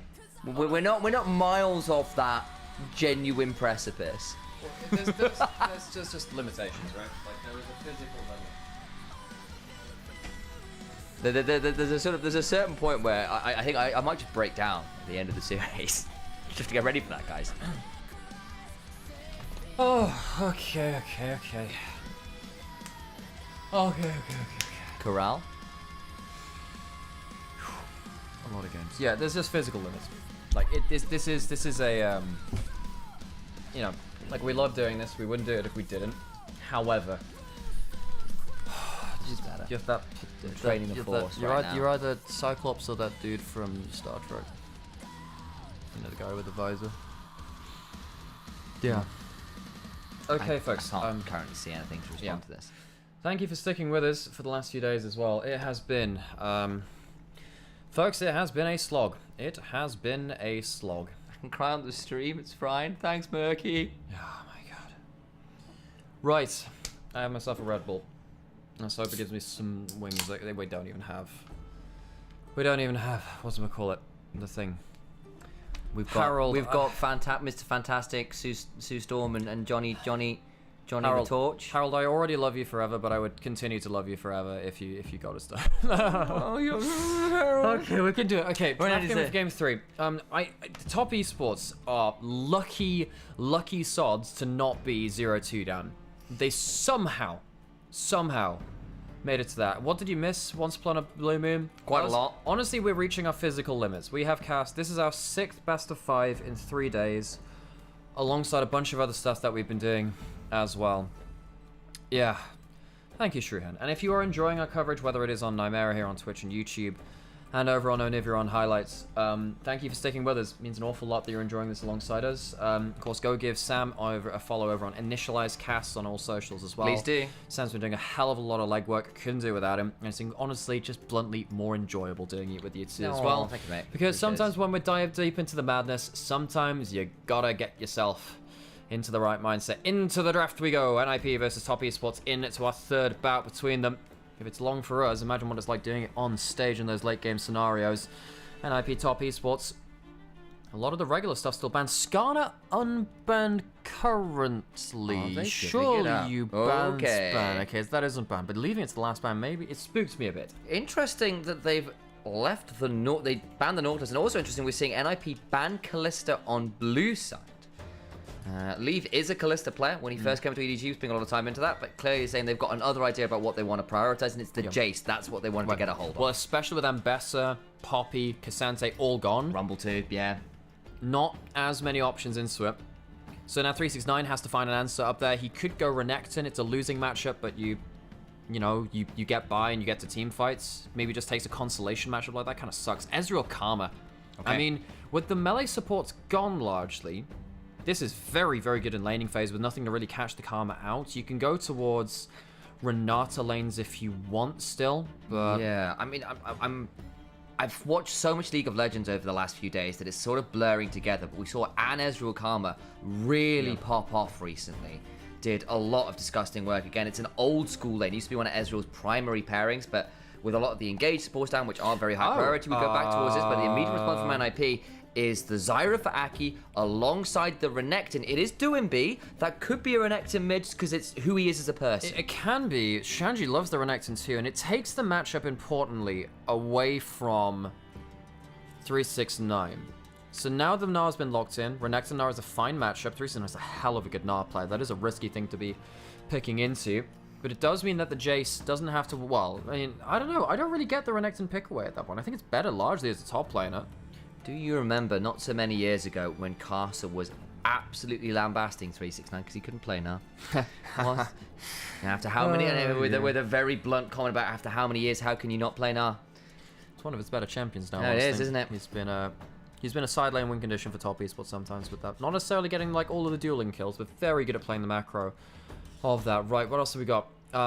Rise up on the table. I think Rise first up. by Top Esports. Oh, yeah. Oh, my God. You can tell the lack of sleep starting to hit, folks. So, and I'll take this one for a second, because obviously in the last 2 games, Top Esports have just banned it because of how dominant Doombee's on it. They just don't want to have to deal with it. It has been a permanent ban. They gave up the Aurora, knowing that the Rise was something they were more worried about. They felt like they could manage all the other ones easier.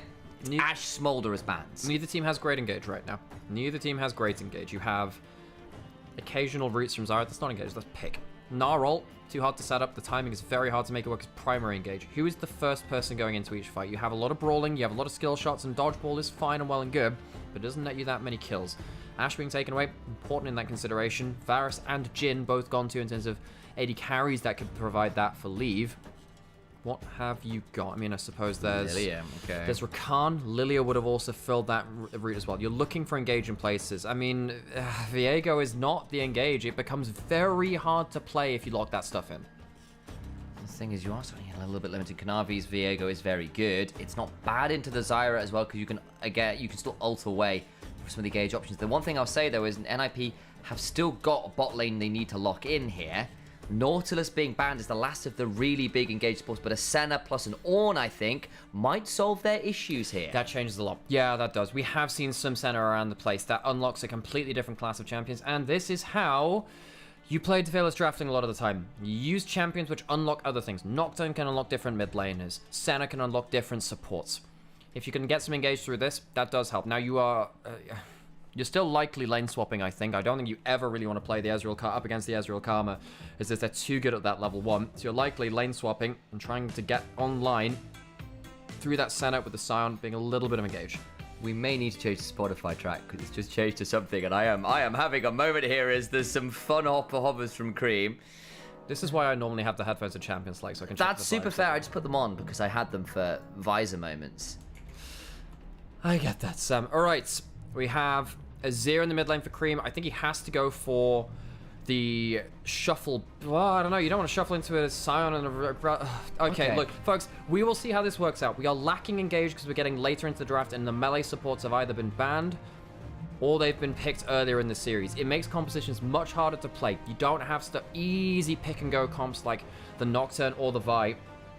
NRP and Top Esports, it came down to some crazy messy fights in the last games. Now without significant engage, stuff like the Ezreal, stuff like that Jace can be even more powerful when they have less things holding them down. Feels like Top Esports, if they get into the river, they've got a lot of ways to disengage between Karma Shields and Emperor's Divides and Arcane Shifts. The thing is, if they then have to go forwards into Zyra, into Scion, into Senna behind them, empowering, they can get very tricky. I feel like normally, say Ezreal Azir with a Nara as a kind of additional range threat might be able to outrange a little, but Zyra plants and Jace and late game Senna, you feel like we will be able to mitigate that relatively well, have their own options to return some of that artillery fire. Into game 3 we go. Honestly, should be a 2-0 for NIP, but they couldn't cross that finish line. Lost around the Elder in the late game after an incredible almost comeback. And now we're even again. Those opportunities don't come by often, and they don't often come by in these elimination matches. You slip up, you are gone. Winner of this goes on to face BLG. Couple more games to go here, yeah. We'll take a breather. We're going to need to. Let's instead listen to the crowd, who will be not breathing so much because they'll be yelling.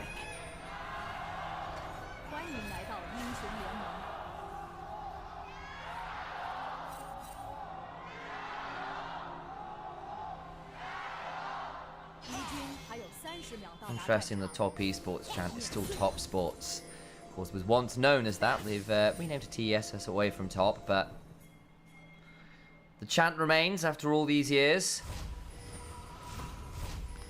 Wards come down, lane swaps being prepared for, and you can't blame them for all that you are happy playing a little bit more defensively with the Senna Scion as a bot lane. You don't want to have to deal with the level 1 pre-back Ezreal Karma, which for the longest time was probably considered the strongest no item level 1 pairing in the game, bluntly. It was really, really nuts. Yeah.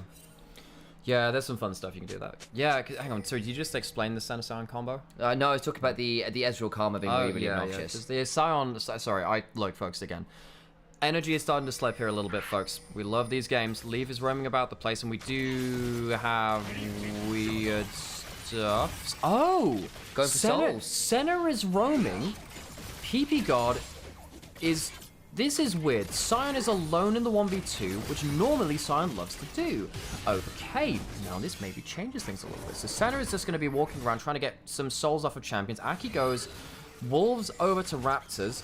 Aki is taking the entire bot side quadrant, but I mean, you're a Zyra, you'll be able to take this completely fine. Aki tanks up the aggro of the Raptors and the plants will survive. Very quick at going through them. While Leave in mid lane buys the mid lane push to play through the jungle. When you send 2 people mid lane, it opens up extra options for that. Sion has gone over towards the Krugs. It's just being a nuisance, but you better not die, buddy. I mean, it is a Sion in some ways. If all champions 2 die, Sion, notoriously one of the better ones for him. Out there, Bausi is smiling. The football goat converted over to League of Legends, having a good time, trying to play out there with the decimating smash. Can't quite find what they were looking for, but the thing is, that is NIP playing multiple lanes with all of their champions in. That's a free lane for the Renekton. The Gnar was sharing XP with mid lane, and again, the Senna, who is in this game, let's be real, a support, gets to play for souls and stuff mid lane instead. Yeah, you get to do a lot. You get your jungle in advantage. It's bad having your Sion fall this far behind us. Yeah, Brambora does bring up a good point in chat. Top esports have a good anti-tank draft. Very good. Gnar deals with him in side lanes. Azir and Ezreal very much deal with them with mixed damage and team fights. And then if you die, then get the reset on the other side. Not the best way to hold them in place, but plenty of damage. If the tank is then behind, exacerbates the issue. And also Yoda, thank you so much for the resub. It means an awful lot to us. Viego's not bad either, just off the way Q works in general. Pretty good with that. Flash away. PP God gets under the turret. Gonna try and clear out this wave best he can. Will be able to decimating smash. Will die, but should be able to pick up the wave at least. This is the still bonus. First blood goes 2-3-6. This is the bonus of the Sion, is that you can always pick up the wave. You die, you get that. That's one of the reasons that you survive in lane swaps a lot, because even if you then die, you get the experience. That's the big thing, really. If you don't get XP in lane swaps, then you feel very, very bad. So backing off on that first wave kind of sucks. At least get something. It's going to teleport back onto A side of the map. It goes down towards that bot lane. And we have... Guys, the lane assignments are very unique this game. They are very unique. NIP, of course, last year kind of brought back lane swaps and random lane assignments with Photon Draw. Of course, they left the organization, so it's not necessarily the chefs in the same kitchen, but the kitchen has cooked up something a little bit different. And that Senna, as we've already talked about, throwing a bit of a curveball. Of course, Aki and Shanji know a number of these players quite well. Cream gets knocked back by Duembi, who uses that thundering blow to get out one, and just about manages to accelerate away from the Spectral Maw. He's going for the grasp, which, well, you don't have to do that into the Azir. In fact, I don't really think you're going to get that much value out of it. I don't necessarily... Well, I suppose what would happen is, if he wants to go towards a tankier build, you want these runes. We'll see what he goes towards. I think you should go for DPS, honestly. I think you need the poke. There's not... I mean, Azir hates playing against poke. Nar's not great against it either, so that can help. See what happens there, and we'll cut that off, because Aki is potentially diving that little Gnar. Over comes Zyra with her power walk of power. And instead we get the piercing darkness coming on through. And they move away. He gets a soul out of him. 369 loses his flash. Aki doesn't really burn that much time either. Yeah, he can go back towards his Krugs, hit that up, and go back towards base whenever he really chooses to. Grubs are spawning now in a minute. TP. TP under turret. Hang on, Aki could just come back here. You don't have the teleports for this now. They are going to bring this in. This is dangerous now. 369 nowhere near Mega as yet. Gets slowed down with the piercing darkness. Flash for the grasping roots. Crisp forced away from this Gnar, who will likely be given a kill. Over to Aki. Crisp now in danger as well. Speeds themselves up with the E. Flashes out after. So 369 just did a bit of a dire step. Almost dies. He actually survives that first one. Teleports in and then just dies for real this time. Loses a lot of XP. One death this time. Slide to the right. Death zone. TP to the tower. Kanavi, though, is going to get access towards this dragon. I want to see what Kanavi's going to do. Because so often when early games get weird, I just look at Kanavi and say, all right, what do you got? Because Kanavi is such a talented early pathing player. Hitting all of his skill shots. Jesus, man. Jackie Ezreal. Famous for that one. Look, this could be a bit of a blueprint for what happens later in the game, folks. Because there isn't that much CC from the side of NIP. Down through the Sion, somehow hitting him. And it's not point and click. It's not a Vi. It's not Nautilus or something like that. Jackulov on Ezreal could do unspeakable things to NIP. Watch out for him. He's getting a lot of gold from this lane swap too. He is the beneficiary for top esports. I don't think we ever actually covered the Sion Senna combo. We mentioned it's a thing. We haven't explained why. And that's... hang on, he's got no mana. Jackie's got flash and barrier. Caught out by the Senna. Maybe required to. Grasping Roots lands, there's the barrier. PP God now down, Aki actually pretty low. Flash for the Spectrum Maul over PP God. Gets the kill, and Jackie doesn't need mana when he can get a little bit from those honey fruits. PP God dies as well. Nicely done by Top Esports. Top Esports catch the catch. NIP go first, but they are just a little bit disrespectful. They didn't have Flash and Aki or PP God. They used them in the dive. Crisp is going to be fine here. Luke doesn't have the most early damage. Jackie could jump over the wall. That'd be a problem. The W had come through for that proc. Level 6 on Shanji. Level 6 to level 4. That could be a problem. Doesn't go any further. Leave is still fighting as Doombee's turned up. Jackie's hunting for more. Flash away, flash forward, gets the kill. And now Jackie's still deep. Level 6 could be in danger. Doombe finds a flash, but there's a root from the Karma. And Jackie gets another. What is this game? It is a circus around these grubs. Kanavi getting resets too. NIP, you had that early game going pretty well, all things said and done. Yeah, the Ezreal was scary, but at least you'd managed to deal with the Gnar. Now the Ezreal is game ending. 2-0 and 3. 1,000. Well, I mean, it's kind of whatever in terms of against the center, but getting that amount of gold early gets you towards your 2 items earlier, particularly with the Muramana stacking faster than the base here as well. Jaculov is probably going to get himself, I don't know, like an 18-19 minute 2 item completion. That is way earlier than NIP would have wanted. So this is after the mistakes have kind of already happened. Jaculov is level 6.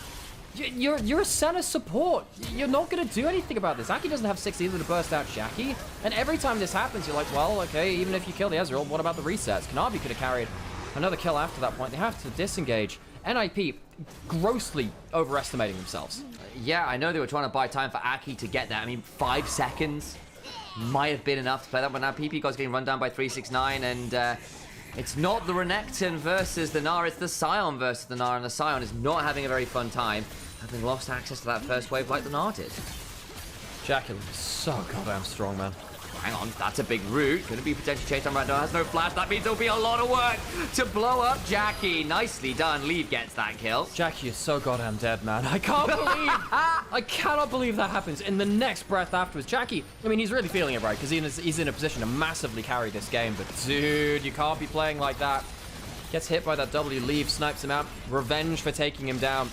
Being taken down by Jaculov around that grub fight. That last embrace is great, and normally what you're seeing with the Sion Center is you put a last embrace on a minion, and you Slayer's Roar that minion towards the enemy and lock them down with a kind of ranged AoE stun as it comes on through.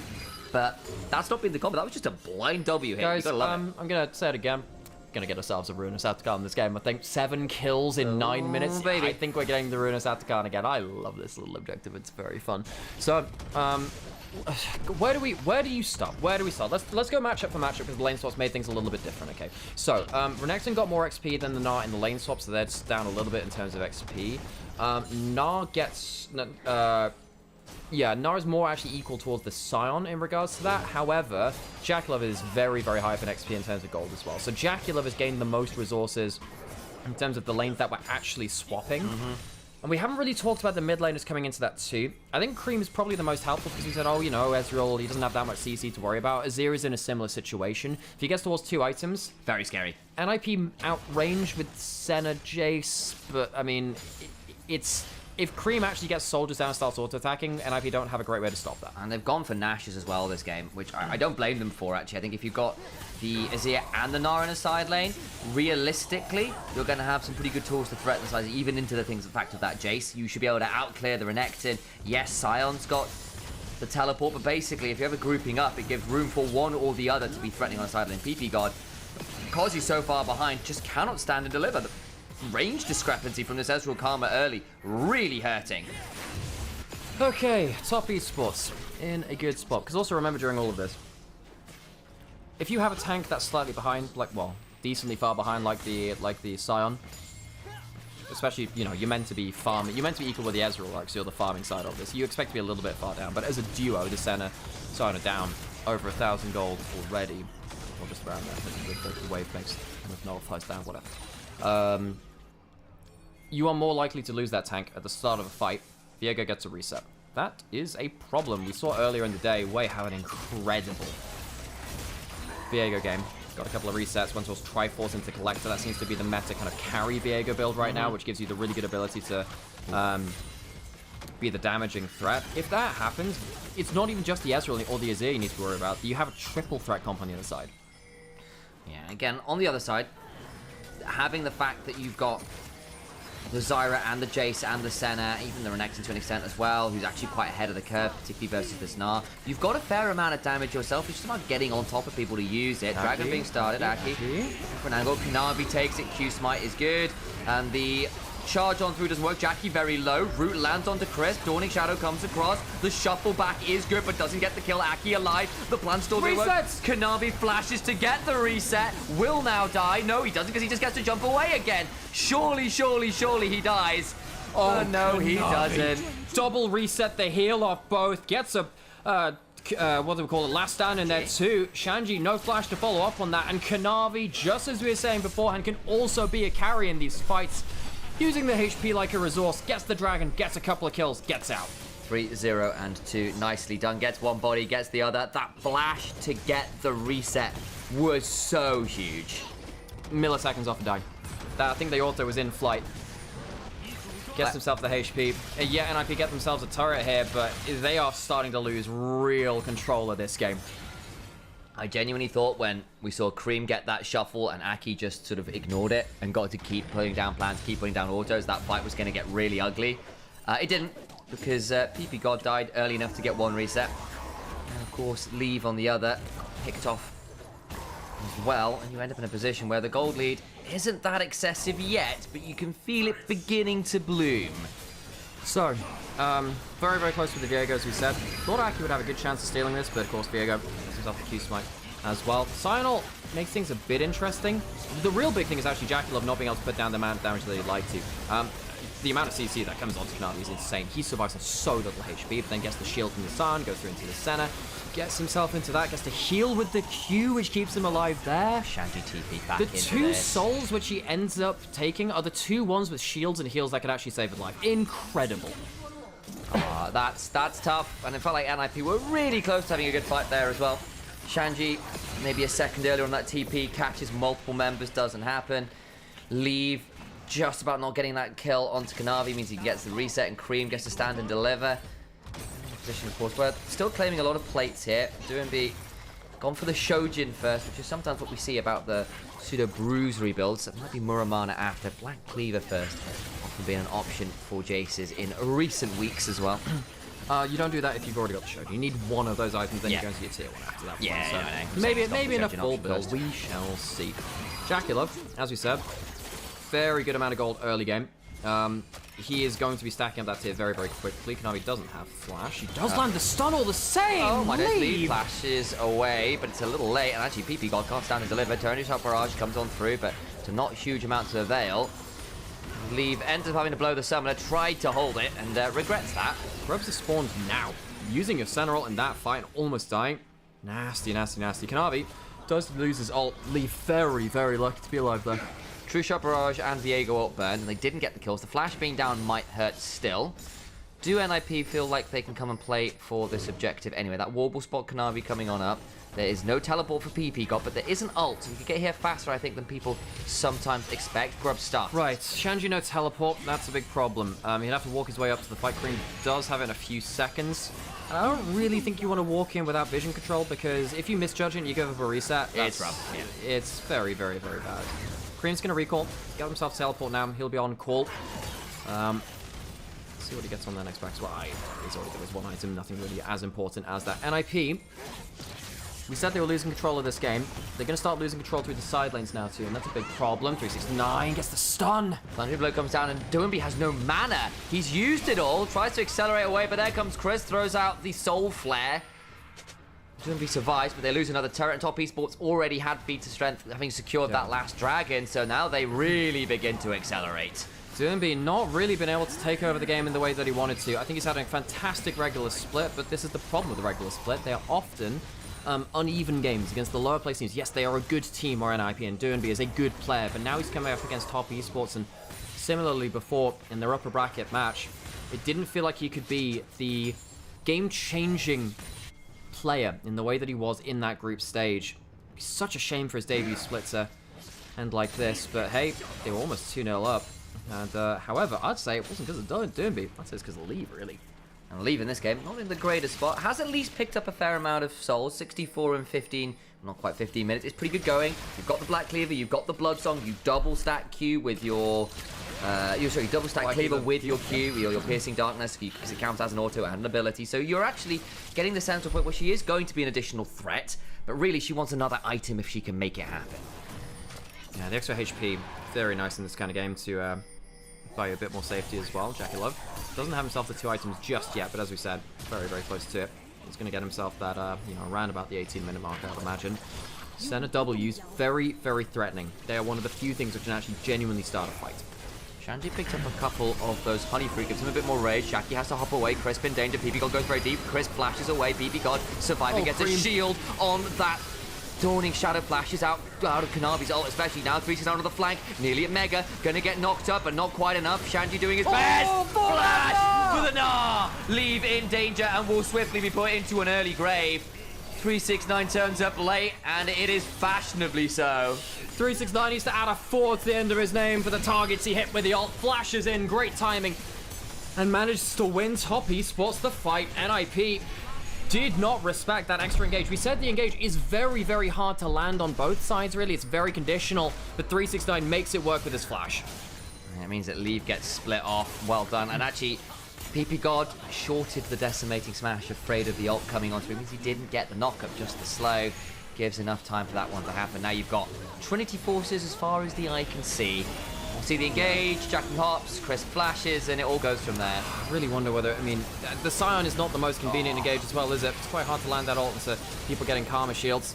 Kanavi gets a lot of damage. 369 though, jeez, so good hit. The knockup doesn't come through, you're right.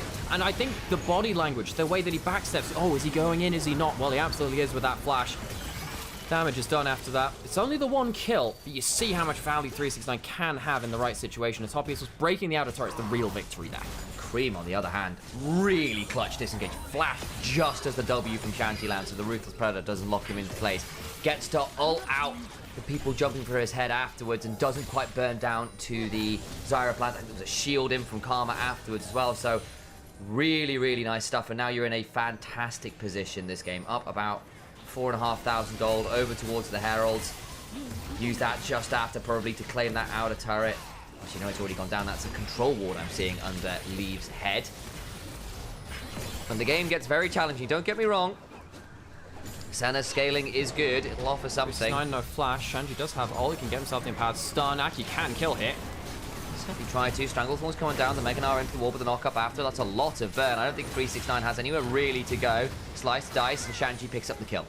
As I said, does no flash. Goes a little bit too far there. The Herald in the top side is going to make for maybe even a 2-tower push. Nah, nothing more than that, really. I guess they could use that Herald to drive it somewhere else, too. Donby's going to be able to take that one down. Charge? Oh, they do. I thought they'd be able to kill it with the hit on the eye on the back of it. Top esports lose 1 kill in the side lane, but sure, they'll take the turrets elsewhere. Gives them a lot of territory. They have a good amount of wave clear to protect their own turrets. NIP losing their turrets like this, it's really going to hamper their ability to fight around objectives, especially with soul point reach so early for top esports. Losing those turrets makes it harder to approach the defense of the objective. It definitely does. PP God, Soul Flare, still going to be able to do a fair amount of wave clear. Scion, quite difficult to remove from a wave, even behind as he is. Quite low economy. Has gotten towards the Sunfire, has got a Spectre Scowl and some Steel Caps. Despite being a ways behind, can still be useful, I think, this game. I feel like Doombeat might be able to pick up an objective bounty and at least this extra turret. Yeah, he's got the Muramana, and we did say that Jackalov had reached it. Well, was going to reach his an early point as well. He's at a good point. Yeah, there's some armor coming through from PP God. Atacon taking Ruinous again. Yeah. And as we said, you know, losing... It is, yeah, absolutely is. We did say that, hey, early game might lead to that. Nice, cool. What that means is, we said this in one of our previous games. In BLG. 6 grubs, 25% bonus on them. It's basically like having 7 or 8 grubs. It's ridiculous. Your tower damage, you will literally kill turrets in about 8 autos or so. It is absolutely disgusting how much damage you can do to towers with this. Yeah, now NIP NIP do not have the ability to leave any of their towers unattended. It will die in half a wave. Absolutely, especially now you've got like 2 items completed by your AD carry and your Nash is building Azir, right? Like this is very hard at this point for NIP. This game is looking like a bit of a disaster. That it is. So. NIP.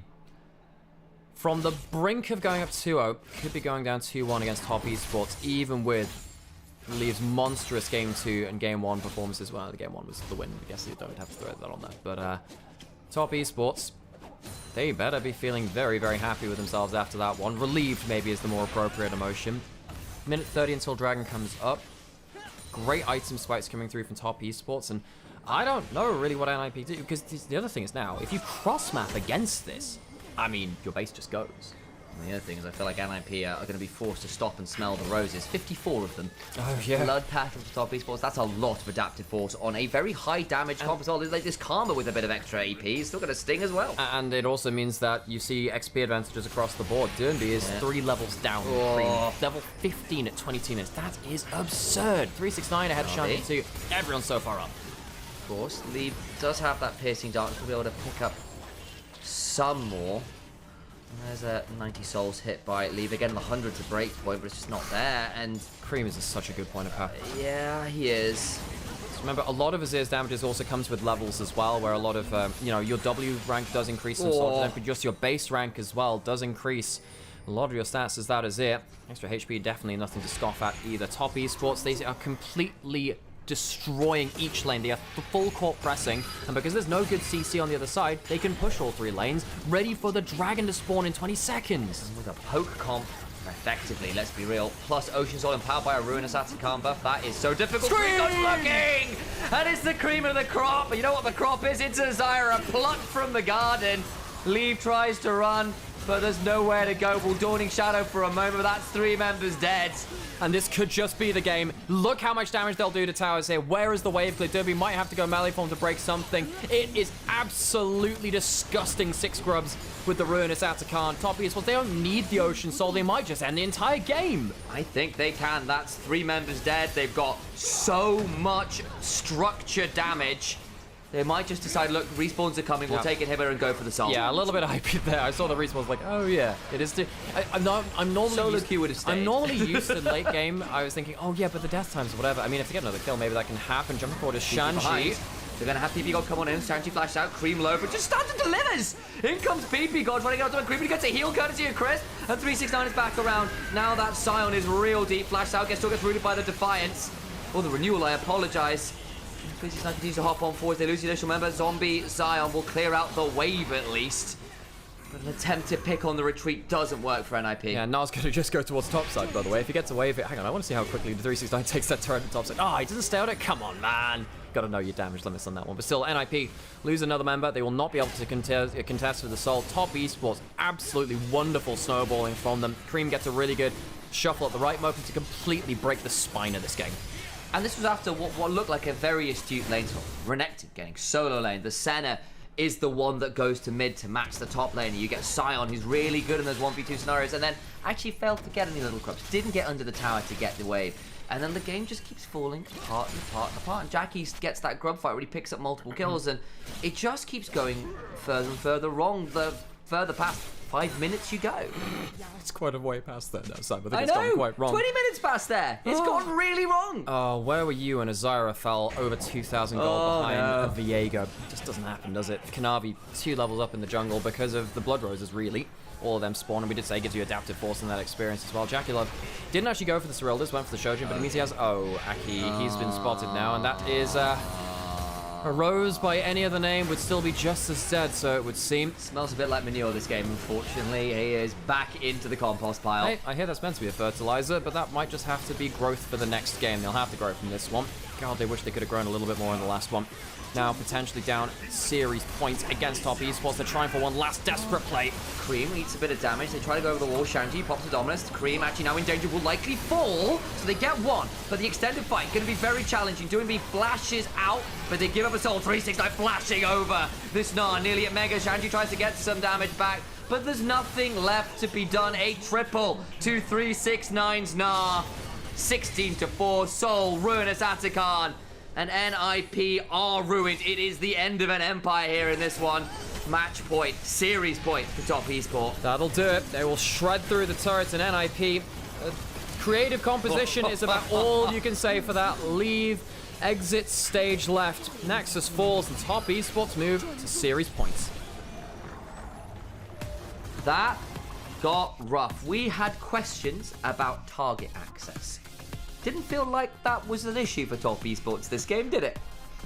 No, not especially, Sam. Not especially. NIP, oh, they gotta be feeling so frustrated with themselves. They could have been in such a better position. Hello, we're back. Hi, how's it going? We are now many games deep into this weekend. Folks, we have had 3 days of back-to-back double best of 5s. It is an insane amount of games, and I hope you're enjoying each of them. My name's Nymaera, this is Initialise. We are brothers. You might have seen us on this stream, on the LEC, on NLC, if you like Lost Returners as well. He's been casting some of them. I have indeed. We've been around the place, and we love casting League of Legends, and we love the LPL, and we love the fact that you're here watching us as well. If you're enjoying the content that we're making, drop a like, drop a subscribe. We're streaming here on Nymaera on Twitch, on YouTube, and then also on Onivia's highlight channel as well on their YouTube too, where there's a lot of you watching. So hi, how's it going there? It's been a hell of an entertaining first couple of rounds of playoffs. I love that we get Rudestat's card. I'm very happy with that. It means that we do get this very different style of play, which is kind of what we wanted to see from the LPL, that faster style gameplay. And it turns up, and again, this is why we're quite excited about this version of Atacon, because it changes how the game feels because of how it empowers other neutral objectives you get. Things like 6 grubs in that comp was horrifying. Things like Ocean Soul in that comp was horrifying. You saw Cream get jumped on, go Zhonya's, and his health bar went back up by half in a Zhonya's timer. It was silly. Okay, folks, it has been... Normally we'd sit around and talk about the game more. Folks, we are really flagging here. It's been a long weekend. Go get hydrated, go get rested. We need to rest our voices. We need to just chill out and rest our brains a little bit. I'm gonna chill out. You can sit here and do whatever. Do you want to open the door and the window briefly in the break? No, the window is too hard to get closed again. So, and also, actually, it doesn't actually make it colder because the sun just blazes through the window and superheats the room. But it's just like if we keep the curtains closed. Sam, no, because you can't do. Sam, you can't do that because the window is open all the way there, and it keeps the curtains open if the windows are open. So it doesn't work like that, Sam. Sam, this is the problem with this room. Anyway, I'm gonna go rest my brain, folks. Thank you so much for joining us. And yeah. And you know, subscribe. Give us those primes. Gonna drop some ads. Do it to me as well. Gonna drop some ads. Give us money onto Twitch. And yeah, folks, if you can drop a Twitch Prime or some likes, or honestly, folks, being here means an awful lot. But if there's anything you can do to support the channel, because there is no official English broadcast anymore, it helps us do what we do best. Here's some post game stats, and I'll go. I'm gonna go lie down for a bit. Go do it. Well, that damage graph is very sad, isn't it? Oh my days. Everyone is behind. Man. Sometimes it has felt. Sometimes it has felt like NIP, when they go for these weird drafts and they go wrong, they go really, really, really wrong. And honestly, this grub fight is where it really begins to fall apart. They thought they'd found a moment onto Jackie because he had no mana. He gets a couple honey fruit. Kanavi gets a flash spectral maw, picks up the Zyra, and suddenly this is where the game has genuinely fallen apart because they come out of this play and they try to actually continue to contest for grubs. Jackie gets another kill. Aki's then in danger straight after, and it all goes... This is it. This is the end of the game, basically. And the moment that you lose the dragon after, it's just insult and injury. There's salt in the wound, and they're just sort of going to McDonald's, and you're going to find wherever their deep fry machine is, and you go, salty fries, let's pour them all into the wound with some carbs and extra cholesterol to really make people suffer.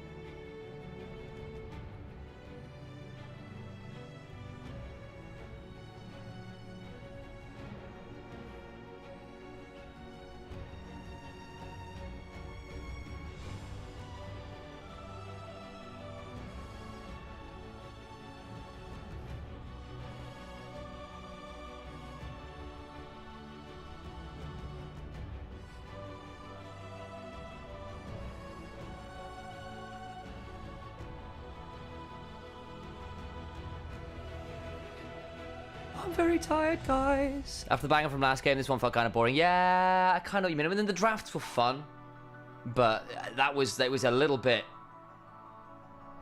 limp from NIP. Let's be real. That was a very limp game from them. It's not exactly fresh produce, is it?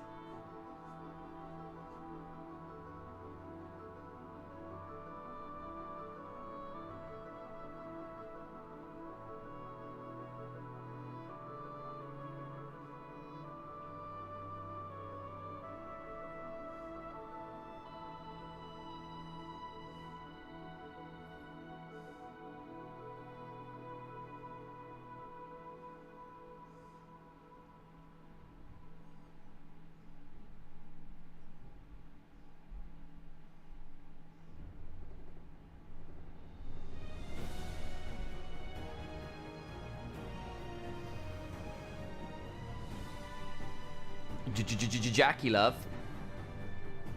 Understandable MVP, I think. I might have given it to Kanavi, who also had a really good game. But yeah, it was just a very good game. I feel like Leave has, on the whole, been the better AD carry this series. Game 2 was really tight, but I think Leave from a very challenging position was an absolute monster. Jackie did solid work on the Varus. But this game, Leave on the Senna really struggled.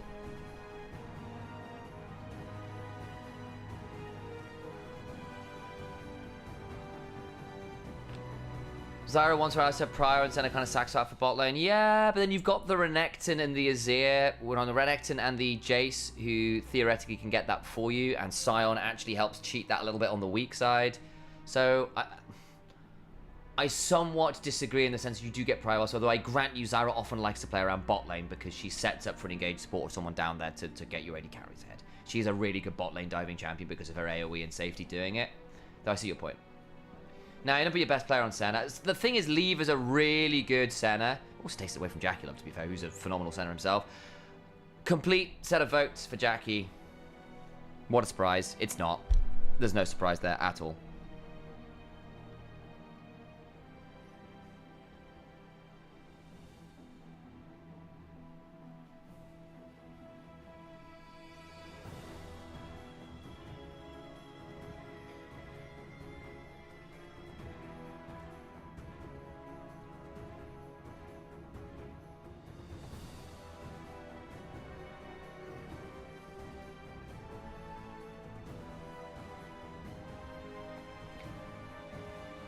No, I'm quite tired now.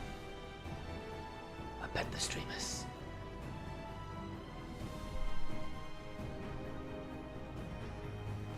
Alright guys, I'm gonna run some ads. Oh, have you? You did them after the game rather than in the ad break. Okay. It's fine. No, it's fine.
Oh, I'm very tired. I'm gonna need a Red Bull. I am. It's a requirement at this point.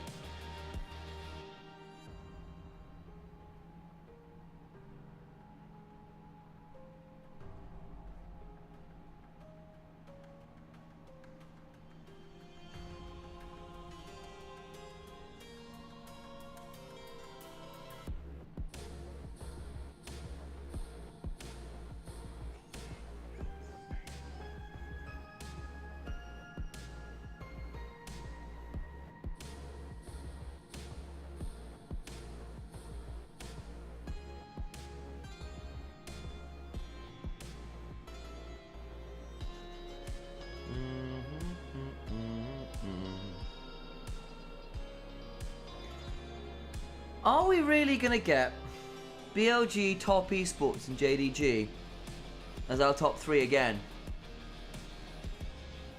Why is it always you 3? How's the games been? Been super busy work. So, I'll say hello. Alex is currently resting his brain because it's been a very, very, very long weekend, folks. We have at least one more game. We may have 2, at which point there will be tears. But, as anyone legend, and I believe anyone's legend. I believe in anyone's legend. Please. But yes, to explain. We had a very dominant series from BLG. TT got her game, and game 3 was winnable for them. They couldn't close it out, but games 2 and 4 were ridiculous. Game 4 was a bit of a sad one where level 1 happened, Knight got 3 kills, Setab ended up getting absolutely blasted as a result of the 3-0 Lucian into Yone, and Setab just ended up running it down basically because he kept trying to make plays and it fumbled and he went like 0-7-0 or something. It was miserable. This series has been a bit more interesting. So, score as it stands is Top Esports 2-1 up, but NIP realistically could have been 2-0 up after the first 2 games. They won the first game very, very cleanly. Second game, leave on a Jhin late game, very nearly 1v9'd to win them that game. It was nearly there. They'd done everything in their power to recover from a really rough start to the game. They basically timed out an Atakan, push into the base, got a load of kills, were fighting around Elder, and it goes wrong. There's a ward in the pit that isn't spotted by a control ward, and Aki's flank doesn't work, basically. So it's like an ocean rift. So there's that extra bush in the pit, and they've got a control ward in there, and Aki's in there on a Vi, waiting for an angle. Gets spotted, late game rumble, tags him with an equalizer, he loses his GA, has to leave the pit, all the while Akali then goes into the pit, then sits on that ward, they know where he is, Aki goes for an attempted engage post GA, dies, Doinb on the Akali, dies, and then it's a 3v5 where Leave is desperately trying to 3v5, it just doesn't work.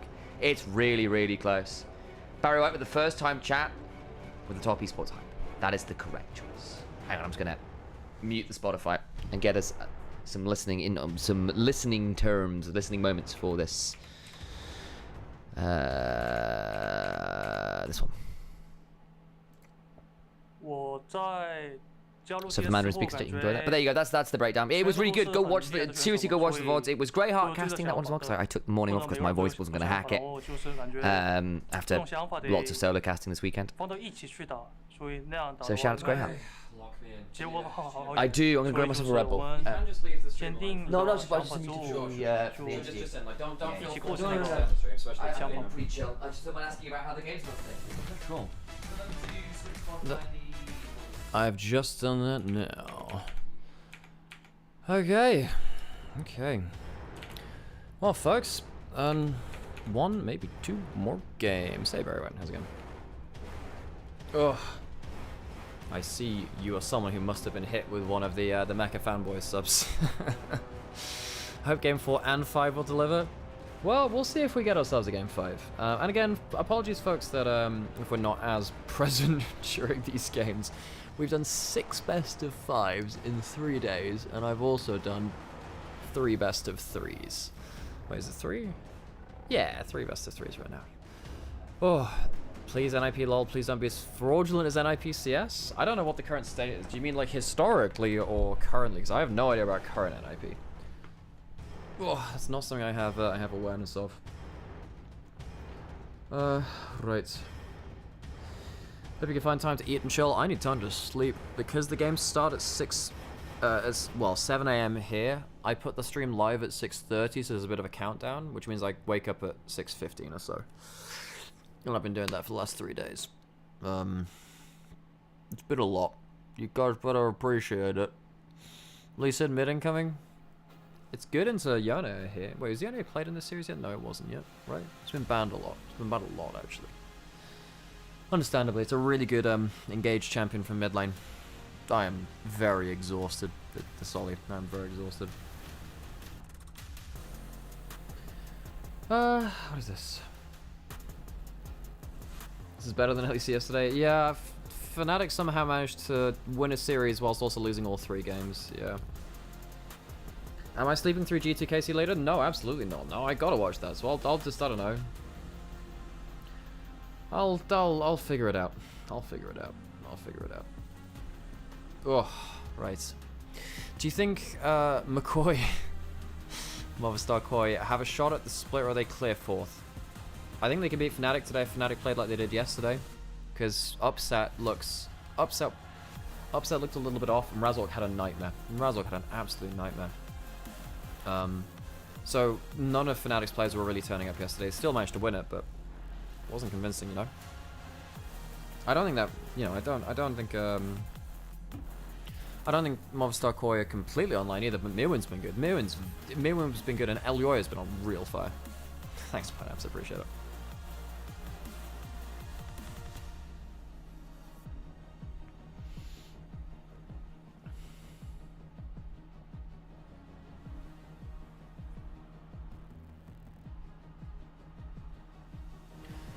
Oscar and Mickey did okay, but the rest of Fnatic had a horrible series. I don't even think Mickey was that good. Oscar was alright, I think. Oscar was alright. But I don't think anyone else had put a good showing in for themselves, really. VCS? I am a VCS enjoyer. You know, I used to cast VCS a little bit in Vietnam in English, because I was friends with the people that did a fan broadcast for the VCS.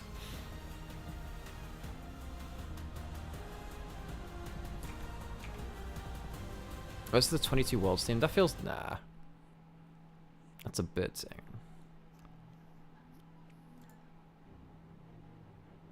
Sure, Panskill, why not? Oh, that's actually kind of... What's this?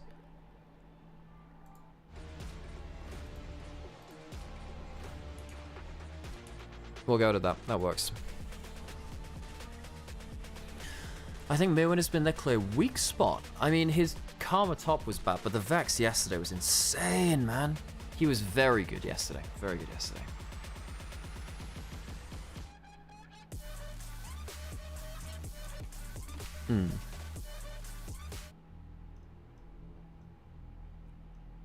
Let's find a better song to check on.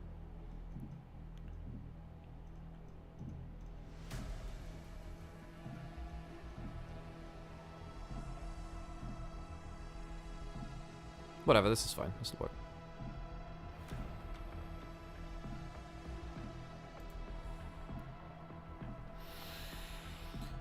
Should be into draft soon, folks, and indeed, we called it. Game 4. Top esports. 2-1 up. Very dominant last game. Very, very dominant last game. The game 2, which they won, is definitely not the same as that, though. Into the bans we go. NIP banning out the Yone and the Silas away from Cream. Cream's champion pool has sometimes been criticized. He hasn't played something like his Orianna just yet. Support champion pool is something I'm really keeping my eyes on right now. First pick, Shinzao for Aki. One of his AD junglers. I mean, Asterius still is Jax. If you want to take that into the jungle, Kanavi does play that. You can play Olaf. You can play few things there. I want to say, I think you lock Jinx Lulu here because it denies Shinzao Lulu.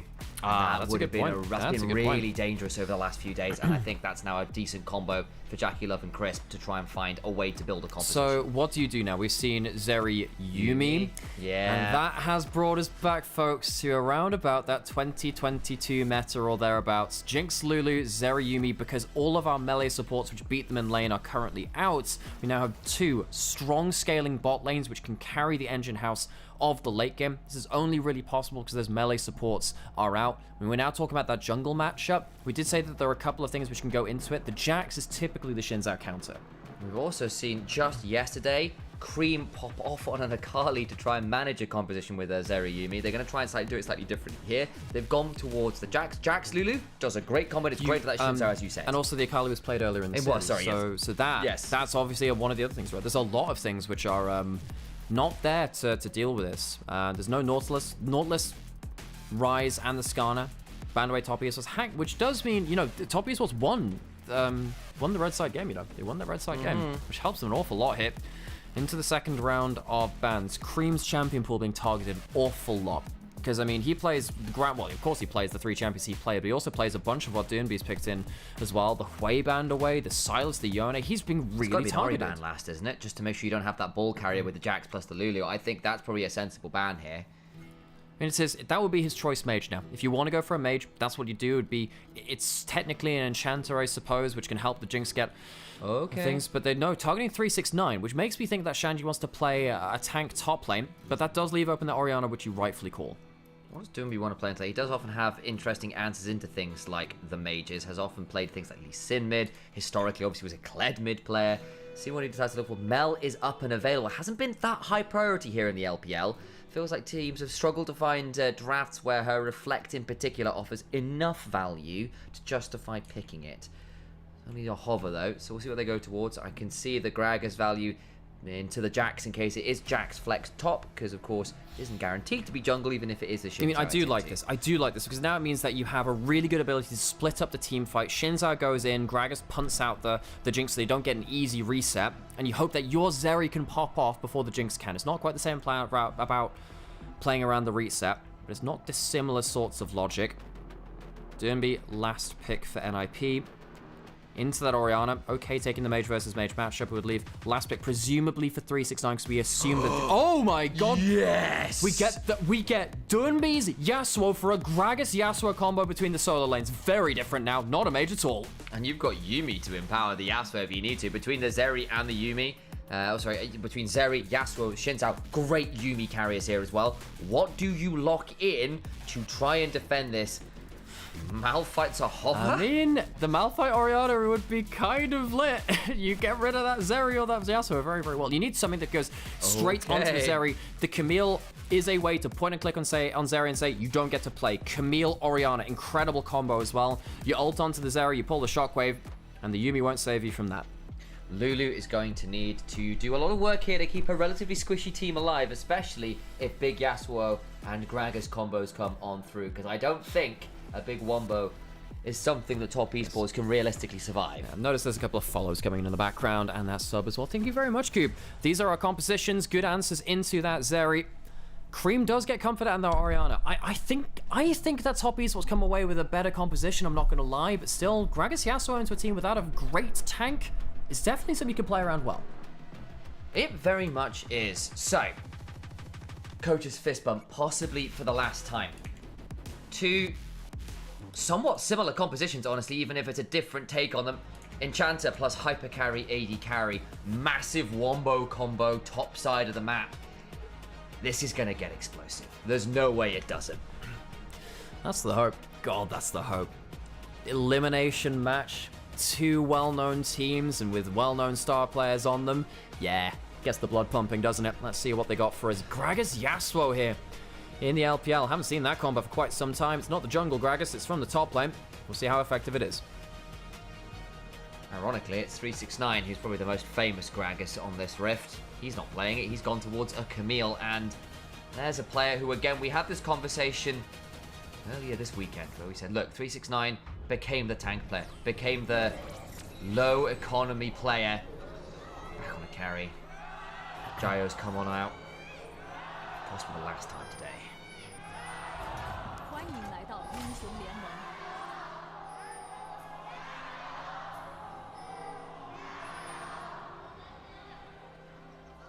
敌军还有30秒到达战场。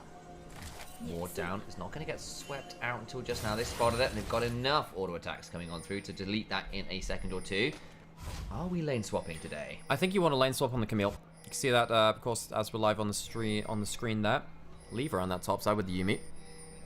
Zeri Yuumi, not, I mean, obviously it was very powerful in the past. It's not the laning duo it was where Yuumi got a lot of basically free auto attacks, and because you can never kill the Yuumi, you take it down to like 20 HP and you just hop onto the carry and you not be able to finish the kill. It's annoying. Doomby picking Electrocute Yasuo. I guess in this game you really are about the burst, not about the dueling. Doesn't want to go face to face in long trades, wants to go for Electrocutes. That's so fun to see. Also allows you to get things like sudden impact, which Yasuo can really abuse with the E. He's trying to drag, hang on. He's trying to drag Cream over towards it. Full level going. This is a 5-man invade. 369's going down towards that bot. Flash. Shanji flashes. For that body slam. Jackie flashes in trade. Crisp uses the heal. The turnaround begins to come on through as the slow from the Glitter Lance. Gets some damage, but double summoners just for the flash on Shanji, but the Gragas down that summoner. So what's going to happen on the rest of the map? 369 is getting good XP. Cream is doing fine in the mid lane. Took a trade from Doomby, I assume from an electrocute with that amount of HP gone down. See if, well, we'll see what the trading looks like a little bit beyond this point. But 369 is a big winner here. Because, I mean, Shanji's not getting XP. He's not got any XP at all. He needs to do something, but he has the E. He has no flash now, though. Shanji here can look to get an E. Crisp is in danger, gets body slammed. I think he's going to have to flash and will be forced to do Chris does the right thing. He body blocks it because he knows that there's no flash body slam which can get onto Jackalov. If he stands in the way, it'll be fine. Shanji is going to collect almost all of the XP. He misses 2 minions. So 369 gets ahead in terms of the hang on, what's he going to do now? He has hookshot. Can he go? Can he fight on the Raptors? He doesn't know that they're being taken. No, I think he does. I think he sees that they're not there. I think he saw just in some and he saw that they weren't there. But still, 369 really need to see what he's going to do with his XP and his gold advantage from the early waves. Leave. Gonna get a bit of a chunk down. The bottom block shield is good. Barrier now is blown by Jackalov though to make that trade happen. It was, but still, that's the kind of laning control that you want. I think that the Jinx Lulu doing pretty okay actually for this laning phase. Okay, so early levels. Don't really think NIP get that much out of this, actually. You do get a lot of summoners away from Jackalov and Chris, but you don't get that much. Leave does have flash, but he might have to use it here. They don't have a cleanse, remember? They've got zoomies and a spark surge. Can't get in range. I was really wondering whether we'd see a flash for flash, but not pulling that out just at that time. The problem is there's a heal on this Yuumi and an exhaust. I think if you jump in there, you don't kill through the stun, and a tower shot will probably take Kanavi out. Indeed.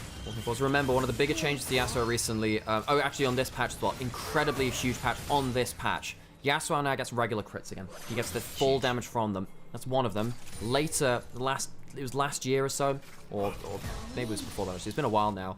If he stacks up his E a couple of times, it does double damage, basically. It always used to stack up extra damage, but they basically change it almost back to his release patch, where if you max it, yeah, well, you'd at least go at level 1, and then you would go for it level, you go for it when you'd max it then, partly because of the base damage, but also because Triforce Frozen Mallet meant you could just use it for forever, and the self-lockout was kind of insane.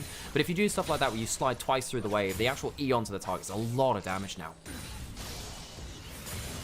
Let's for another quick look at a Windblade.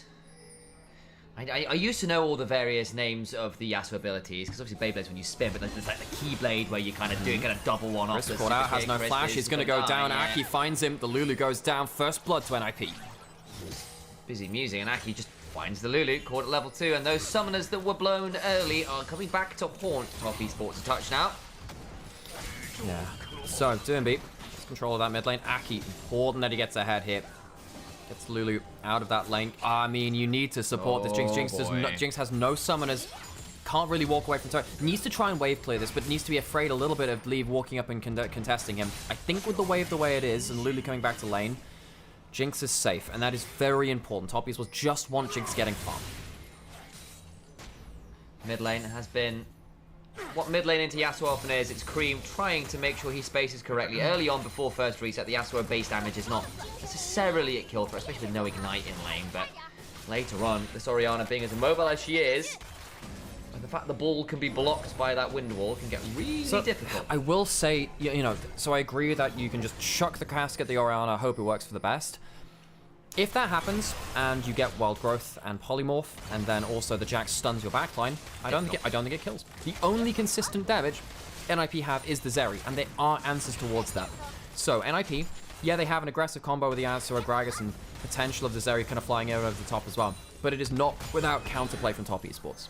I feel like the other side of that, though, is if 369 and Kanavi go in, and the counterpunch comes from an exhaust and a heal from PP Chris still has no flash, he has heal now, but Aki... Oh boy, he's going to put down the chompers, gets a bit of time, the polymorph comes on through, exhaust is on Aki, trying to flash on forwards, but a nice counter strike from Top Esports means that Shinzao will die. Ultra Laser tags a couple, but not enough. Oh, the shockwave! Pulls Leave back from across the wall, the Zap flashed away from Kanavi, will have a leap strike up and available pretty shortly, but the prowling projectile slow is enough. You know what? Serious credit to Crisp there. It is very difficult playing a Lulu against aggressive combinations when you're getting caught out like that. Running back to the team, understanding safety was in the chompers, gets a really important play there. Jackalov flashes, but hey, getting a kill on the Jinx, you will absolutely take that. Getting grubs as well, that's a bonus on top of it, especially if you get Camille into side lanes a little later. NIP, you've got to be super careful around this. They think they can get the easy pick onto Lulu, I understand, you know. But the polymorph comes through, the chompers come through, which should stop a dash back over them too.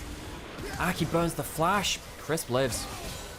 Flash after to make sure the counter strike lands. It does end up being that flash. I thought Leave was going to die here as well, but the shield comes in from the Zoomies just about. And the Prowling projectile after ensures you don't quite get the kill. It is, however, both summoners, or all summoners blown from Leave and PP God. There is no Ghost Flash. All the double combat sums from this Yumi. This is Aki, of course, has. Nice interrupt. Well, 369 did that to himself. Aki has no flash. I was wondering whether 369 could... Well, look, he's not got one item yet. That's the kind of solo queue play. Like, oh, I found him in River, let's kill him. And that would probably end very poorly. That's me. That's me in the corner, losing my lane lead. Yeah. Anyway, Jack and Crisp laning up against these Area Lulu. Again, I think they're pretty happy with that. Cull on both of them, as we've mentioned before. Krim needs to be a little bit careful of that, but Phase Rush, very, very important. Most of Yasuo laning is spacing. Want to make sure he doesn't get free, and that's a cool thing you can do about. You can actually stop him moving the ball with the bubble, which people don't always expect. I'll do a really deep cut for a second here. Arguably the most famous 1v1 of all time, for a while, certainly the one that was considered the highest level, was Rookie versus Faker, Yasuo versus Orianna in Season 4, which was one of the most spectacular plays we've ever seen.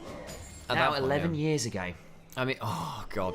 That was also, by the way, when Faker actually had a very poor record on Yasuo, and Rookie was but it was Rookie and Dade, really, the best Yasuos in the world.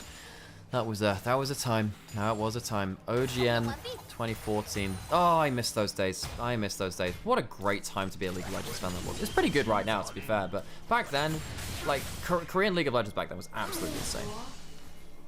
Yes, it was. Still is in many ways. Cream might be in a spot of bother here, actually. Shockwave misses, doesn't follow up with the last breath, and slides on through Kanavi with that sweeping blade. Doinby earns an ultimate. Tier 2 beats really paying their worth there. The extra movement speed at the early levels very, very important. Doinby gets away with it. Cream misjudging a little bit. His Orianna is something which he's been quite successful with. Hasn't played it against a Yasuo in his pro career, though. Of course. Early attack speed feels really good on Yasuo. It decreases your Q cooldown, and that's a big deal. The reason Yone likes it too, you're obligated into those boots. An additional dagger helps.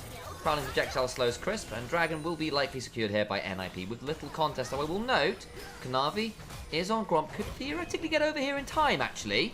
Yeah, he could do. He's level 7. He gets the level up. That's kind of nice for the extra stats. Shakalov has his ult as well. Leaves going in. Double ults. And they're going to go to the choppers. That's a bad time to be Leave.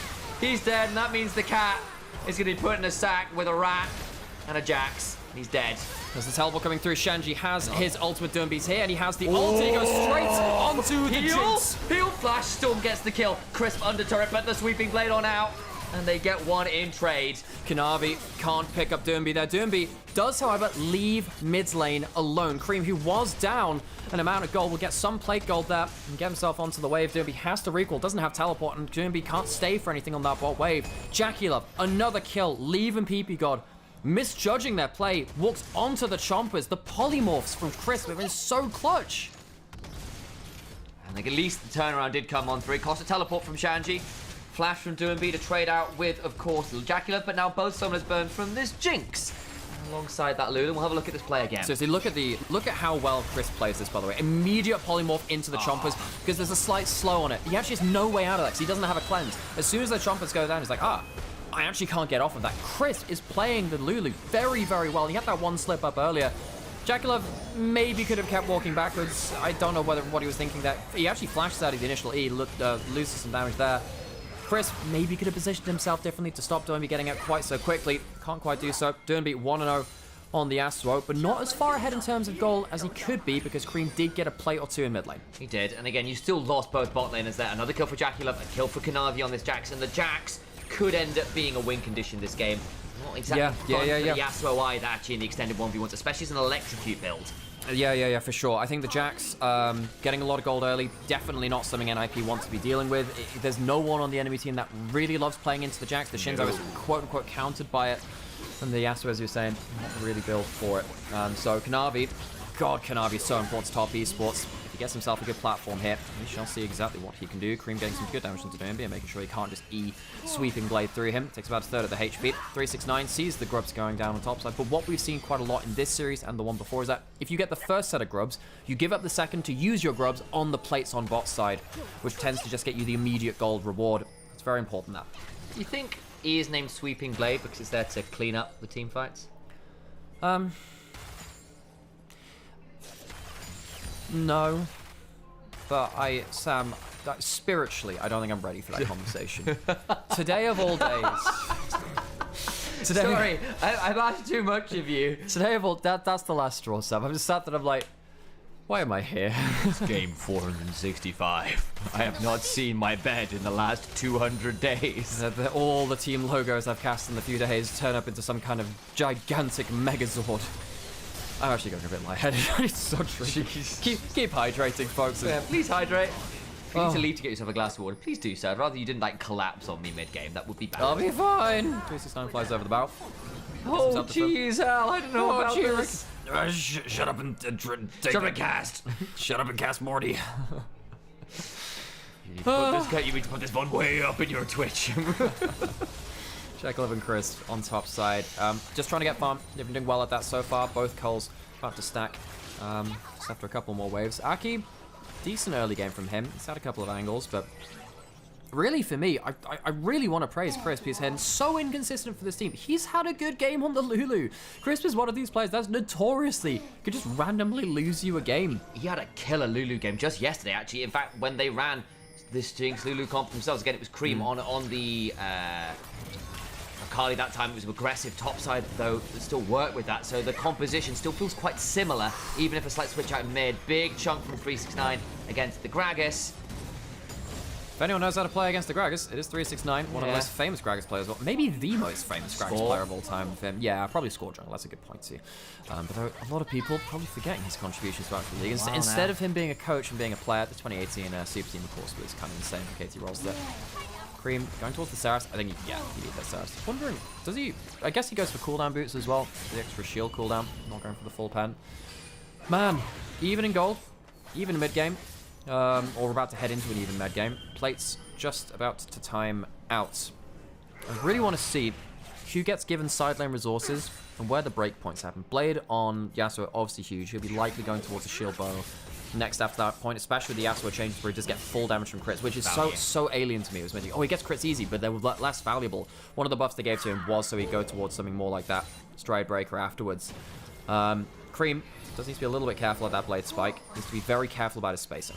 Jax is around though, so I think any extended trade there probably does end up getting turned around, especially with summoners available. So I have to say also, I'm really happy we get Leave versus Jackie on the form they're currently on, onto hyper carries like this, with the ability of an enchanter to let them just wreak havoc. If Jackie or Leave gets themselves into the right spot, they can 100% carry this game. Dragon's being started up by NIP, Doomby's sat on vision. Top esports don't see that much right now. It's really dangerous to go towards here.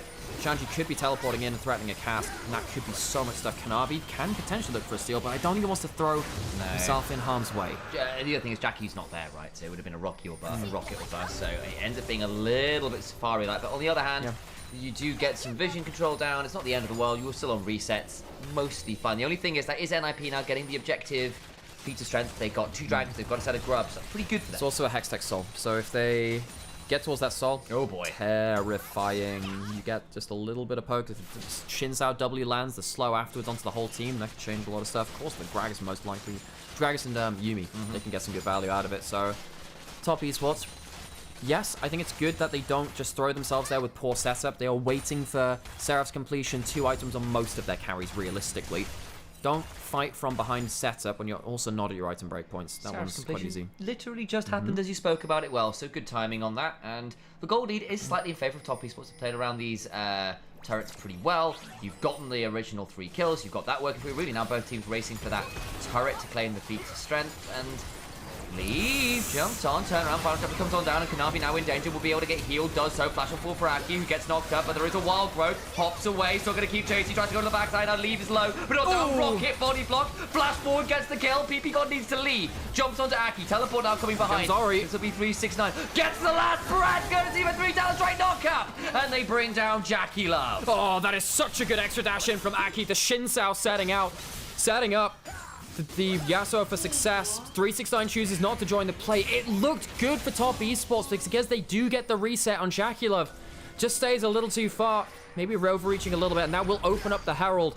for NIP. Kanavi, we said he had a lot of responsibility and a lot of power in this game. Uses it quite unwisely to go under tower into that many people.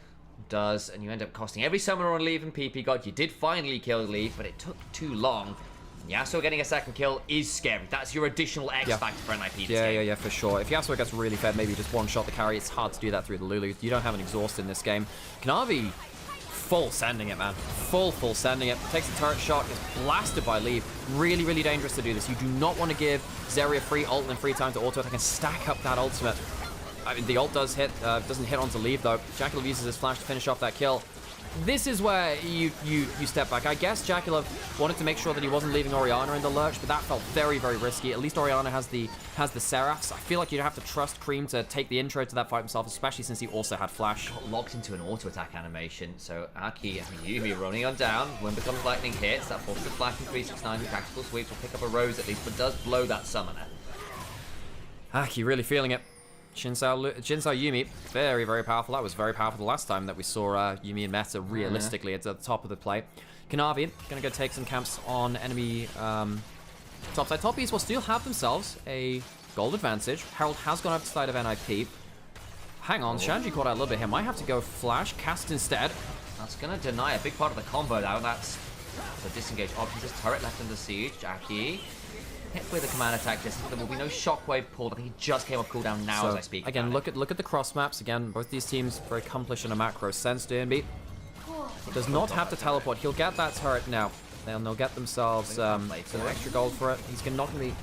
I don't think they can really do... Hang on, they might be able to. So Aki's coming down if they do, and he's coming with a Yumi attached to him. I don't think he wants to do this. The teleport's coming through. Do they see it? They'll see it now. Doombi, if he gets a knock-up, could be very, very powerful. Oh, the turnaround is monstrous. The Hextech are going to buy some time. They got a wild growth, Doombi. Just about surviving 369 falls. Finally, Kanavi looking to turn it around. They've burned a lot. Shockwave still up. Shockwave is still up. He can go on to the Jax. Flashed away from by Doombi. 1-for-1 as it stands. Looking at the other side though. Shanji goes back on in. Lee pops the lightning crash, but doesn't really hit anyone. Counter-strike back up. Doombi in danger. No minions to slide through. It's a triple to Kanavi on the Jax. Last time he went for a big play, Kanavi misjudged it. He doesn't hit. 369 buys time, and Crisp and Cream's shields, the crispy cream sweetness, ends up making the difference in the bot side. And it's a donut of pain for ninjas in pajamas. Holy moly, they do some work there. It is excellent, excellent extended fighting. 369 goes in, you think it's going to be too deep. It somewhat is, but it buys time. And they have to burn so much to keep Doombi alive initially. I think 369 buys so much time he had no right having. Ults out of the last bit of the combo, and then because Crisp is there, the kill doesn't come through cleanly. You have to use some extra combos. Kanavi gets to start really wreaking havoc with his lethal tempo starting to get stacked up, and the Jax is a genuine win condition in these fights now. I think Shanji had to leave it there. That was over-aggressive. Shanji, sadly for him, I think he misjudges this very poorly. They walk away with some extra kills. And Leave pops the ultimate, doesn't really hit anyone with it, and I don't think I saw any valuable autos from this Zeri, who would have been a key part of that. Has now picked up 2 items. Soul point on the ground for the side of NIP if they can find it, but there's a lot missing as we stand. Kanavi goes forwards. And he is so scary now on this Jax. They're going to go on to him. Can they follow up? They're going to throw down the ult for the shockwave. Deny space. Doombi dies. Knock up again onto Leave. And the Yumi is going to be gone because he was trying to jump onto the Yasuo. Oh no. Shanji in danger. Gets slowed. Hextech ultimatum. And they get a triple kill to Cream's Orianna. Oh, they're just handing out all the kills now. NIP are misjudging the value of the double shields from top esports, and I think they're losing their heads a little bit. They won't be able to get themselves towards the dragon, and I think this now is the play which breaks the game's back. Couple of plays back-to-back where NIP don't get themselves the burst combo, and with this kind of composition, you fall behind in your objectives and your gold. It becomes really, really difficult to play it in the future. I really want to praise Crisp again, though, for such an inconsistent player. I think he's really turned it on for this series in such an important elimination match. The Yumi didn't quite get the Yasuo. There was no heal, there was no exhaust, there was no zoomies to keep that Yasuo up for a bit longer. And then you get separated from your team. If you interrupt the W on Yumi, you don't get to use it again for a while. I think maybe the thought process is here. He won the last fight. Throw the ultimate to the Jax. Yeah, he's really hard to kill. Pops the ult, has shields. And Doombi just gets immediately exploded. Yumi mispositions here too. You sometimes miss that little cat in the midst of the chaos, but isn't able to empower the Zeri. So much extra survivability from top esports turns the table. My goat, Cream has picked up the book. Can't blame him. He's feeling good this game. Yay! Book Gaming, a well-read individual is Doomby. I don't think he's on the same page as the rest of his team. He doesn't have a flash, and he's likely going to get taken down as Kanavi will eventually catch up. Nice knock up, doesn't hurt the last breath. There's a counter strike coming, not gonna quite get it. He just gets to slide away. Great knock up. Cream now caught out on the other side. Shockwave! Ooh, flash to the other side of the shockwave. So, sorry, the cask, sorry. That's the one. It's okay, folks. We've done 6 best of 5s in 3 days. You can forgive us a misstep or 2. 3 grubs. Gonna help this team take down the mid lane out of turret. In a turret going again. Yes, again. Repeat the last message. Stop Esports with the Atakan GAs really able to make even more of these explosive plays. They have flash on Kanavi. They have flash on Dakulov and Crisp. They could really just full send it at any time, just like this. Zaki will audacious charge onto the turret, try and get towards 369, but now they're just going to attack this turret. They're going to find a nice knock-up with the Crescent Guard, but 369 will use the Hextech ultimatum. We'll have a teleport to respond just after. Aki flashes away. The final chapter, the heal, the zoomies, the wild growth! It's exceptional! Shanji turned into a snowman, but there is no Olaf to build. He's dead, it ain't frozen, it's melting, it's all falling apart for NIP. The Wombo combo is lacking the Wombo. Oh, this Lulu has been disgusting. The Atakan gives them some withdrawals to work around too. Top Esports, I think a lot of people maybe consider them underdogs because they came through the lower bracket and NIP came through dropping down from the upper bracket for Top Esports. They have been top tier for a while, and in that turnaround, get the organization to 10,000 LPL career kills. Some claps in chat, absolutely deserved for that one. And what a way to do it as well. What a glorious combo. They make it happen. Oh, Jackie Love and Crisp, full kill participation this game. The rest of the team having a great time as well. I think Kanavi on this Jax having got that triple. He's now at a Frozen Heart into a Shinzao and a Yasuo. So the Frozen Heart makes a difference. I also think that the Zhonya's being close to completion with the Seekers, big difference. And then you've also got this dude who's only died the one time at that very early level. The cast comes through onto this top lane in a turret. Doesn't really cause that much harm though to Top Esports. They'll happily use that cooldown being down to make a play. What do you do now? You need to hit the mother of all Wombo combos now. Has to be that or bust, and then Leave has to clean up what remains. Surely Doomby's debut split back in after such a promising group stage doesn't end like this. Well, Top Esports would like to write their own story. Top Esports are really one of those all-time elite LPL teams. Yes, they've changed some players, changed some of the paints on the cover really, but Kanavi coming in for TM, Chris coming in for Mako, still definitely players with a high reputation themselves, even if they have some inconsistencies. Top Esports would go on to face BLG if they win this, who looked very scary earlier today. Oh, yeah, so the story, God, LPL playoffs are just so great, aren't they? We're like, wow, we've got Doomby returning, we've got Kanavi and Chris joining Top Esports to find their next stage in their career. Oh yeah, they're up against BLG in the lower bracket next. There is no break here. And despite everything that changed, despite all the exciting moments, it might well just be JDG, BLG, Top Esports, our top 3 teams. It could still be that. Anyone's legend, the last remaining holdout, so to speak, in the upper bracket. Dragon spawning in a minute. That would be kind of disastrous for Top Esports, getting the extra cooldown reduction and the extra attack speed. And the delaying of a potential win condition for NIP, I mean, they don't even have the soul point. They let a couple of the objectives slip through. And this is the problem with a play. This is the problem with a comp like a Yasuo comp. You fail one combo, the next one gets harder to pull off. So it gets, your difficulty increases with each missed shot, as opposed to some others where you get a little bit more safety. Baron has started in NIP, might be forced to draw, aim, see if they can blind fire it. Aki got a Yuumi on top of his head. Cream comes stepping forwards, looking for something. Wind Comes Lightning does land onto Cream. Decent bit of chunk onto Jackie and Chris. Aki goes over, now has a decent flank. But no, they've left them! They've left them alone! He's got his own blue buff. Polymorph onto Shanti, but doesn't actually collapse that well. That gives Aki a moment to the backline. They've knocked people down. The zone is good for Green, but I don't know who's going to be able to keep him alive. On the other side, Jackie dies. Doomby gets that one. They got both bot laners. Cream about to fall down. The Medjai is having all of his pages turn out. 3-6 at least picks up Doomby. But Leave alongside this Yuumi. Cream still running. Actually might get out and hold on to those pages. Cream just about lives, but Top Esports, I thought they'd found a wonderful way to split the fight as the Hex Gate had separated the team, but no, NIP, they close their eyes, draw a bead on Top Esports, and they somehow find the mark. Aki saves the game with the Yuumi on his back, and they'll take the Baron They might be able to take themselves the dragon afterwards too. Actually, I'm not sure about that because there's a teleport back to the Nexus turrets because there are double inhibitors leading to Super Minions taking a Nexus turret. I didn't think we'd even get to the point where NIP would have to think about the game beyond this point, but here we are. Baron Buff will get some wave clip. NIP will have to wait a few minutes for a Nexus turret to respawn as it does in the new season. This is after the Hex gets been taken, but somehow that shock laser buys that slow by so much space. Oh, Lee. And I don't know whether Top Esports really respected the Shinzo enough on the back end. And especially because then they saw Leave come over the wall, they're all panicking, and it gives a really big moment for Shanji to find that cask on both bot laners, and deleting the Jinx and the Lulu was critical. They will lose this dragon, it's only second though. It's not the end of the game. But NIP find their lease in life. I remind everyone of Game 2, where NIP found a miracle comeback in the late game.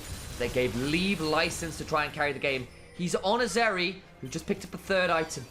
He's got a Yumi behind him. This could still be a game, a story that Leave gets to write another chapter in. Okay. Let's take a breath now. We've been going through a lot of games recently, folks. Our second best of 5 of the day. And we had some drama earlier, just a little bit, and BLG stomped the game shut. This one has been much more close than Top Esports. Arguably should have been 2-1 down at this point. 2-1 up.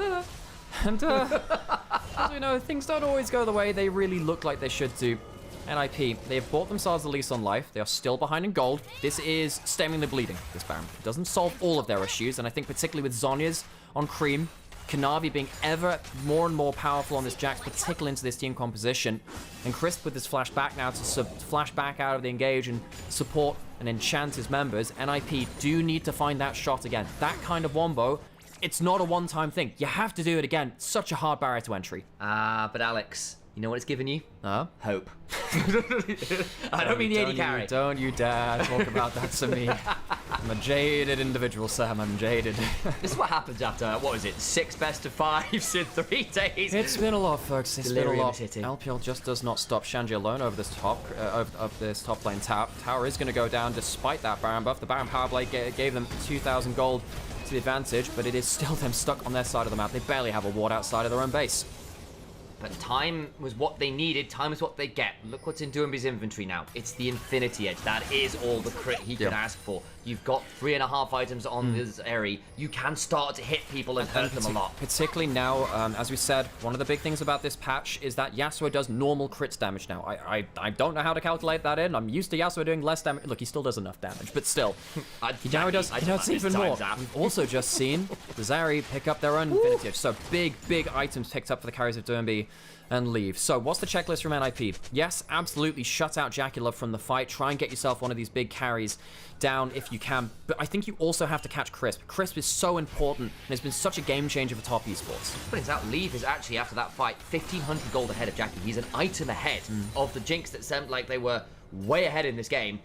That's a really big moment. If this Zeri gets at least 20 seconds of free time, and less than that, I think you will really delete a relatively squishy comp still here from Top Esports. See how scared Jekyll has to play. He doesn't have flash. He can't flash of cask if it came in from that. Kanavi goes in and he forces the fight. To leave, the wall goes after! The Zeri's down! They brought her down to earth. There is no more to be said. The game is over. The cask comes on through, but the president is dead. There is no replacement. There is no election. It's a dictatorship. It's the night of Top Esports that come rampaging through. An NIP drop. Hope is dead this game. Can Kanavi do it? Yes, he can. He proves that he is still one of the best players in the goddamn world on the Jax, has so many carry performances, and takes Top Esports to the finish line. An extraordinary assassination. I wondered, you all wondered whether that Zeri would have a moment. They won't. Ninjas in pajamas.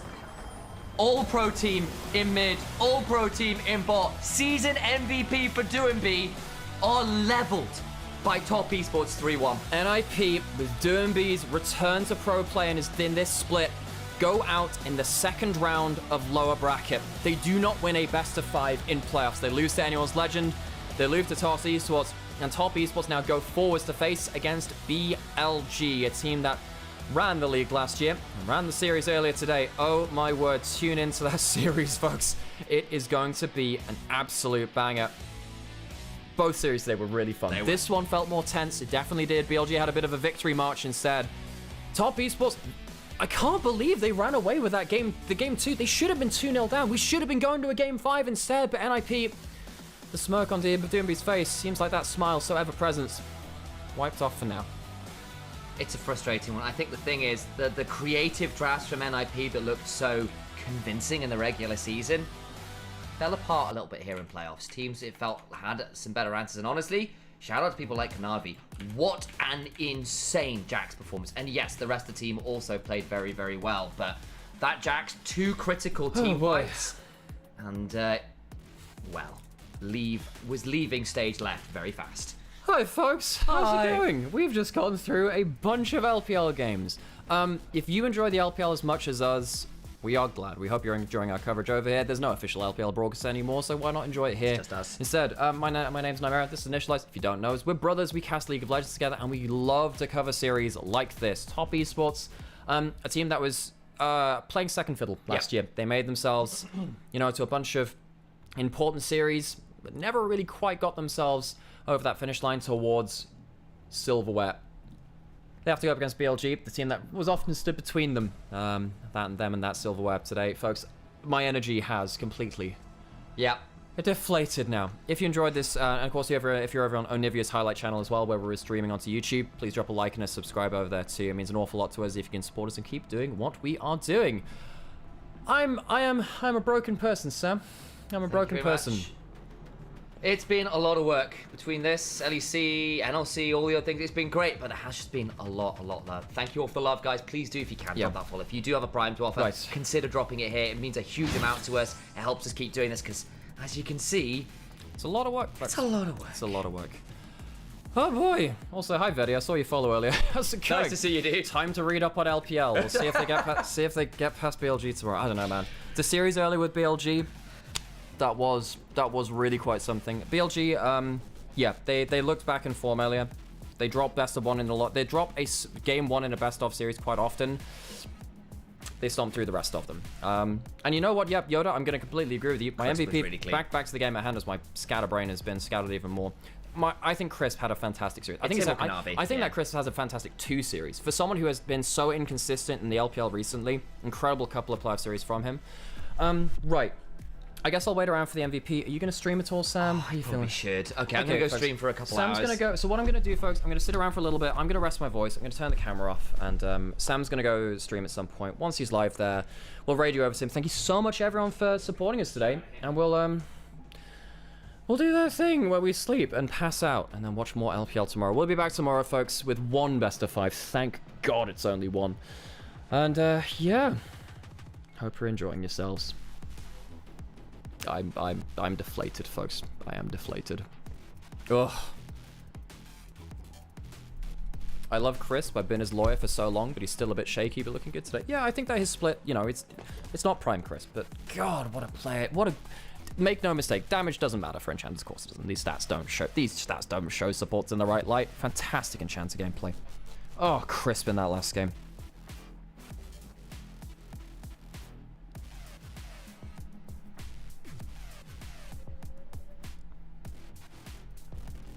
I think player of the series. Who do you put as player of the series? Kanavi, maybe? Last game, I think it was Chris, but Kanavi, what a series from him. Kanavi's been a man unleashed. I have to say, when Tien left Top Esports, the only player I thought could replace him in the same archetype of player, that one-man army that just kind of rules your game, it was Kanavi. It was Kanavi. Oh, what a player he's been. He is one of my very favorite players in the world. It was so strange not seeing Kanavi in international events last year. So strange. Glad that he might have a shot at it again. We'll see. It's a hard road. Any of the lower bracket teams have to go through 5 best of 5s in a row to make it to first stand. Thank you, Forfeit. I appreciate it.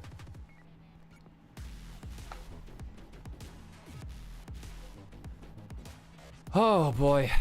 But look, most of these clips, just watch how much value the Lulu gets. He's always in the right position, man. Polymorph there, buys a bit of time. Shirelia's back so he can't get hit. Gets himself in for a Wild Growth knockup. Gets another Glitterlance slow. I honestly think Crisp is one of the best Enchanter players in the LPL. So good at these picks.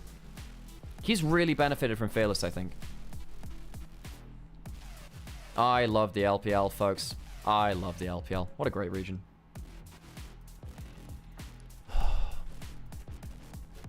This was the crazy... Oh, yeah, this is the one they lost. Yeah, no, this was the one they lost. There was the player on Baron. Yeah, the Hexgate over. Hexgate over. Oopsies. Yuumi got splattered. I think Shanji had a rough series. Shanji had a rough series. Which is a shame. Because he's had a good split again. He's another player that's had a good split. Yeah, Chris MVP for the game. Kanavi MVP for the series. That's what I'd say. Yeah.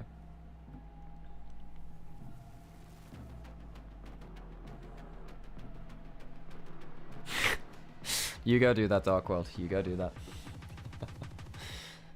No worries, folks. Hope you've been enjoying LPL as much as we have. Oh, what a combo. Lulu out of position for one time, and you can see you can see how hard it is to play when the Lulu's not there. Enchanters in these kind of games are so broken, man. Then no one does it like an RV. Oh, what a stun. The wild growth. I mean, he just doesn't get to move. That's just after he got Infinity Edge. Could have changed so much. Oh, Kanavi, what a player. I still don't favor them against BLG tomorrow. I don't, because BLG looks so disgustingly good. But yeah. Ugh. I feel like every playoff Shanji becomes a liability. He's had a better champion pool than he has in the past, but I think it's clear that he's not top tier in terms of top lane in the LPL, which is a shame because I feel like he's been on the cusp of it a few times. He's never quite made it there. All right, we'll wait for MVP, and then we'll go radio over to Sam, and hope you enjoy your rest of your day over there. Who's our MVP? Player of the game? Kanavi. Okay, you know what? He made the game-ending plays. I get it. I get it. I actually think Crisp was great. I think Crisp was great. He had the flashy plays. I'll give him that. I'll give him that.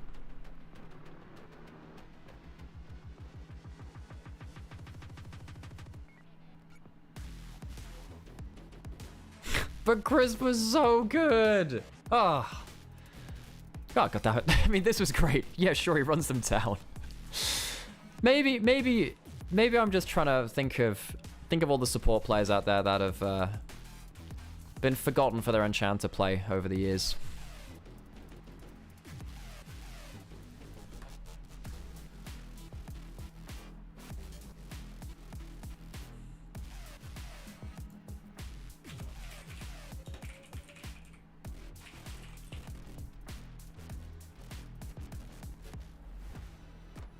Whew.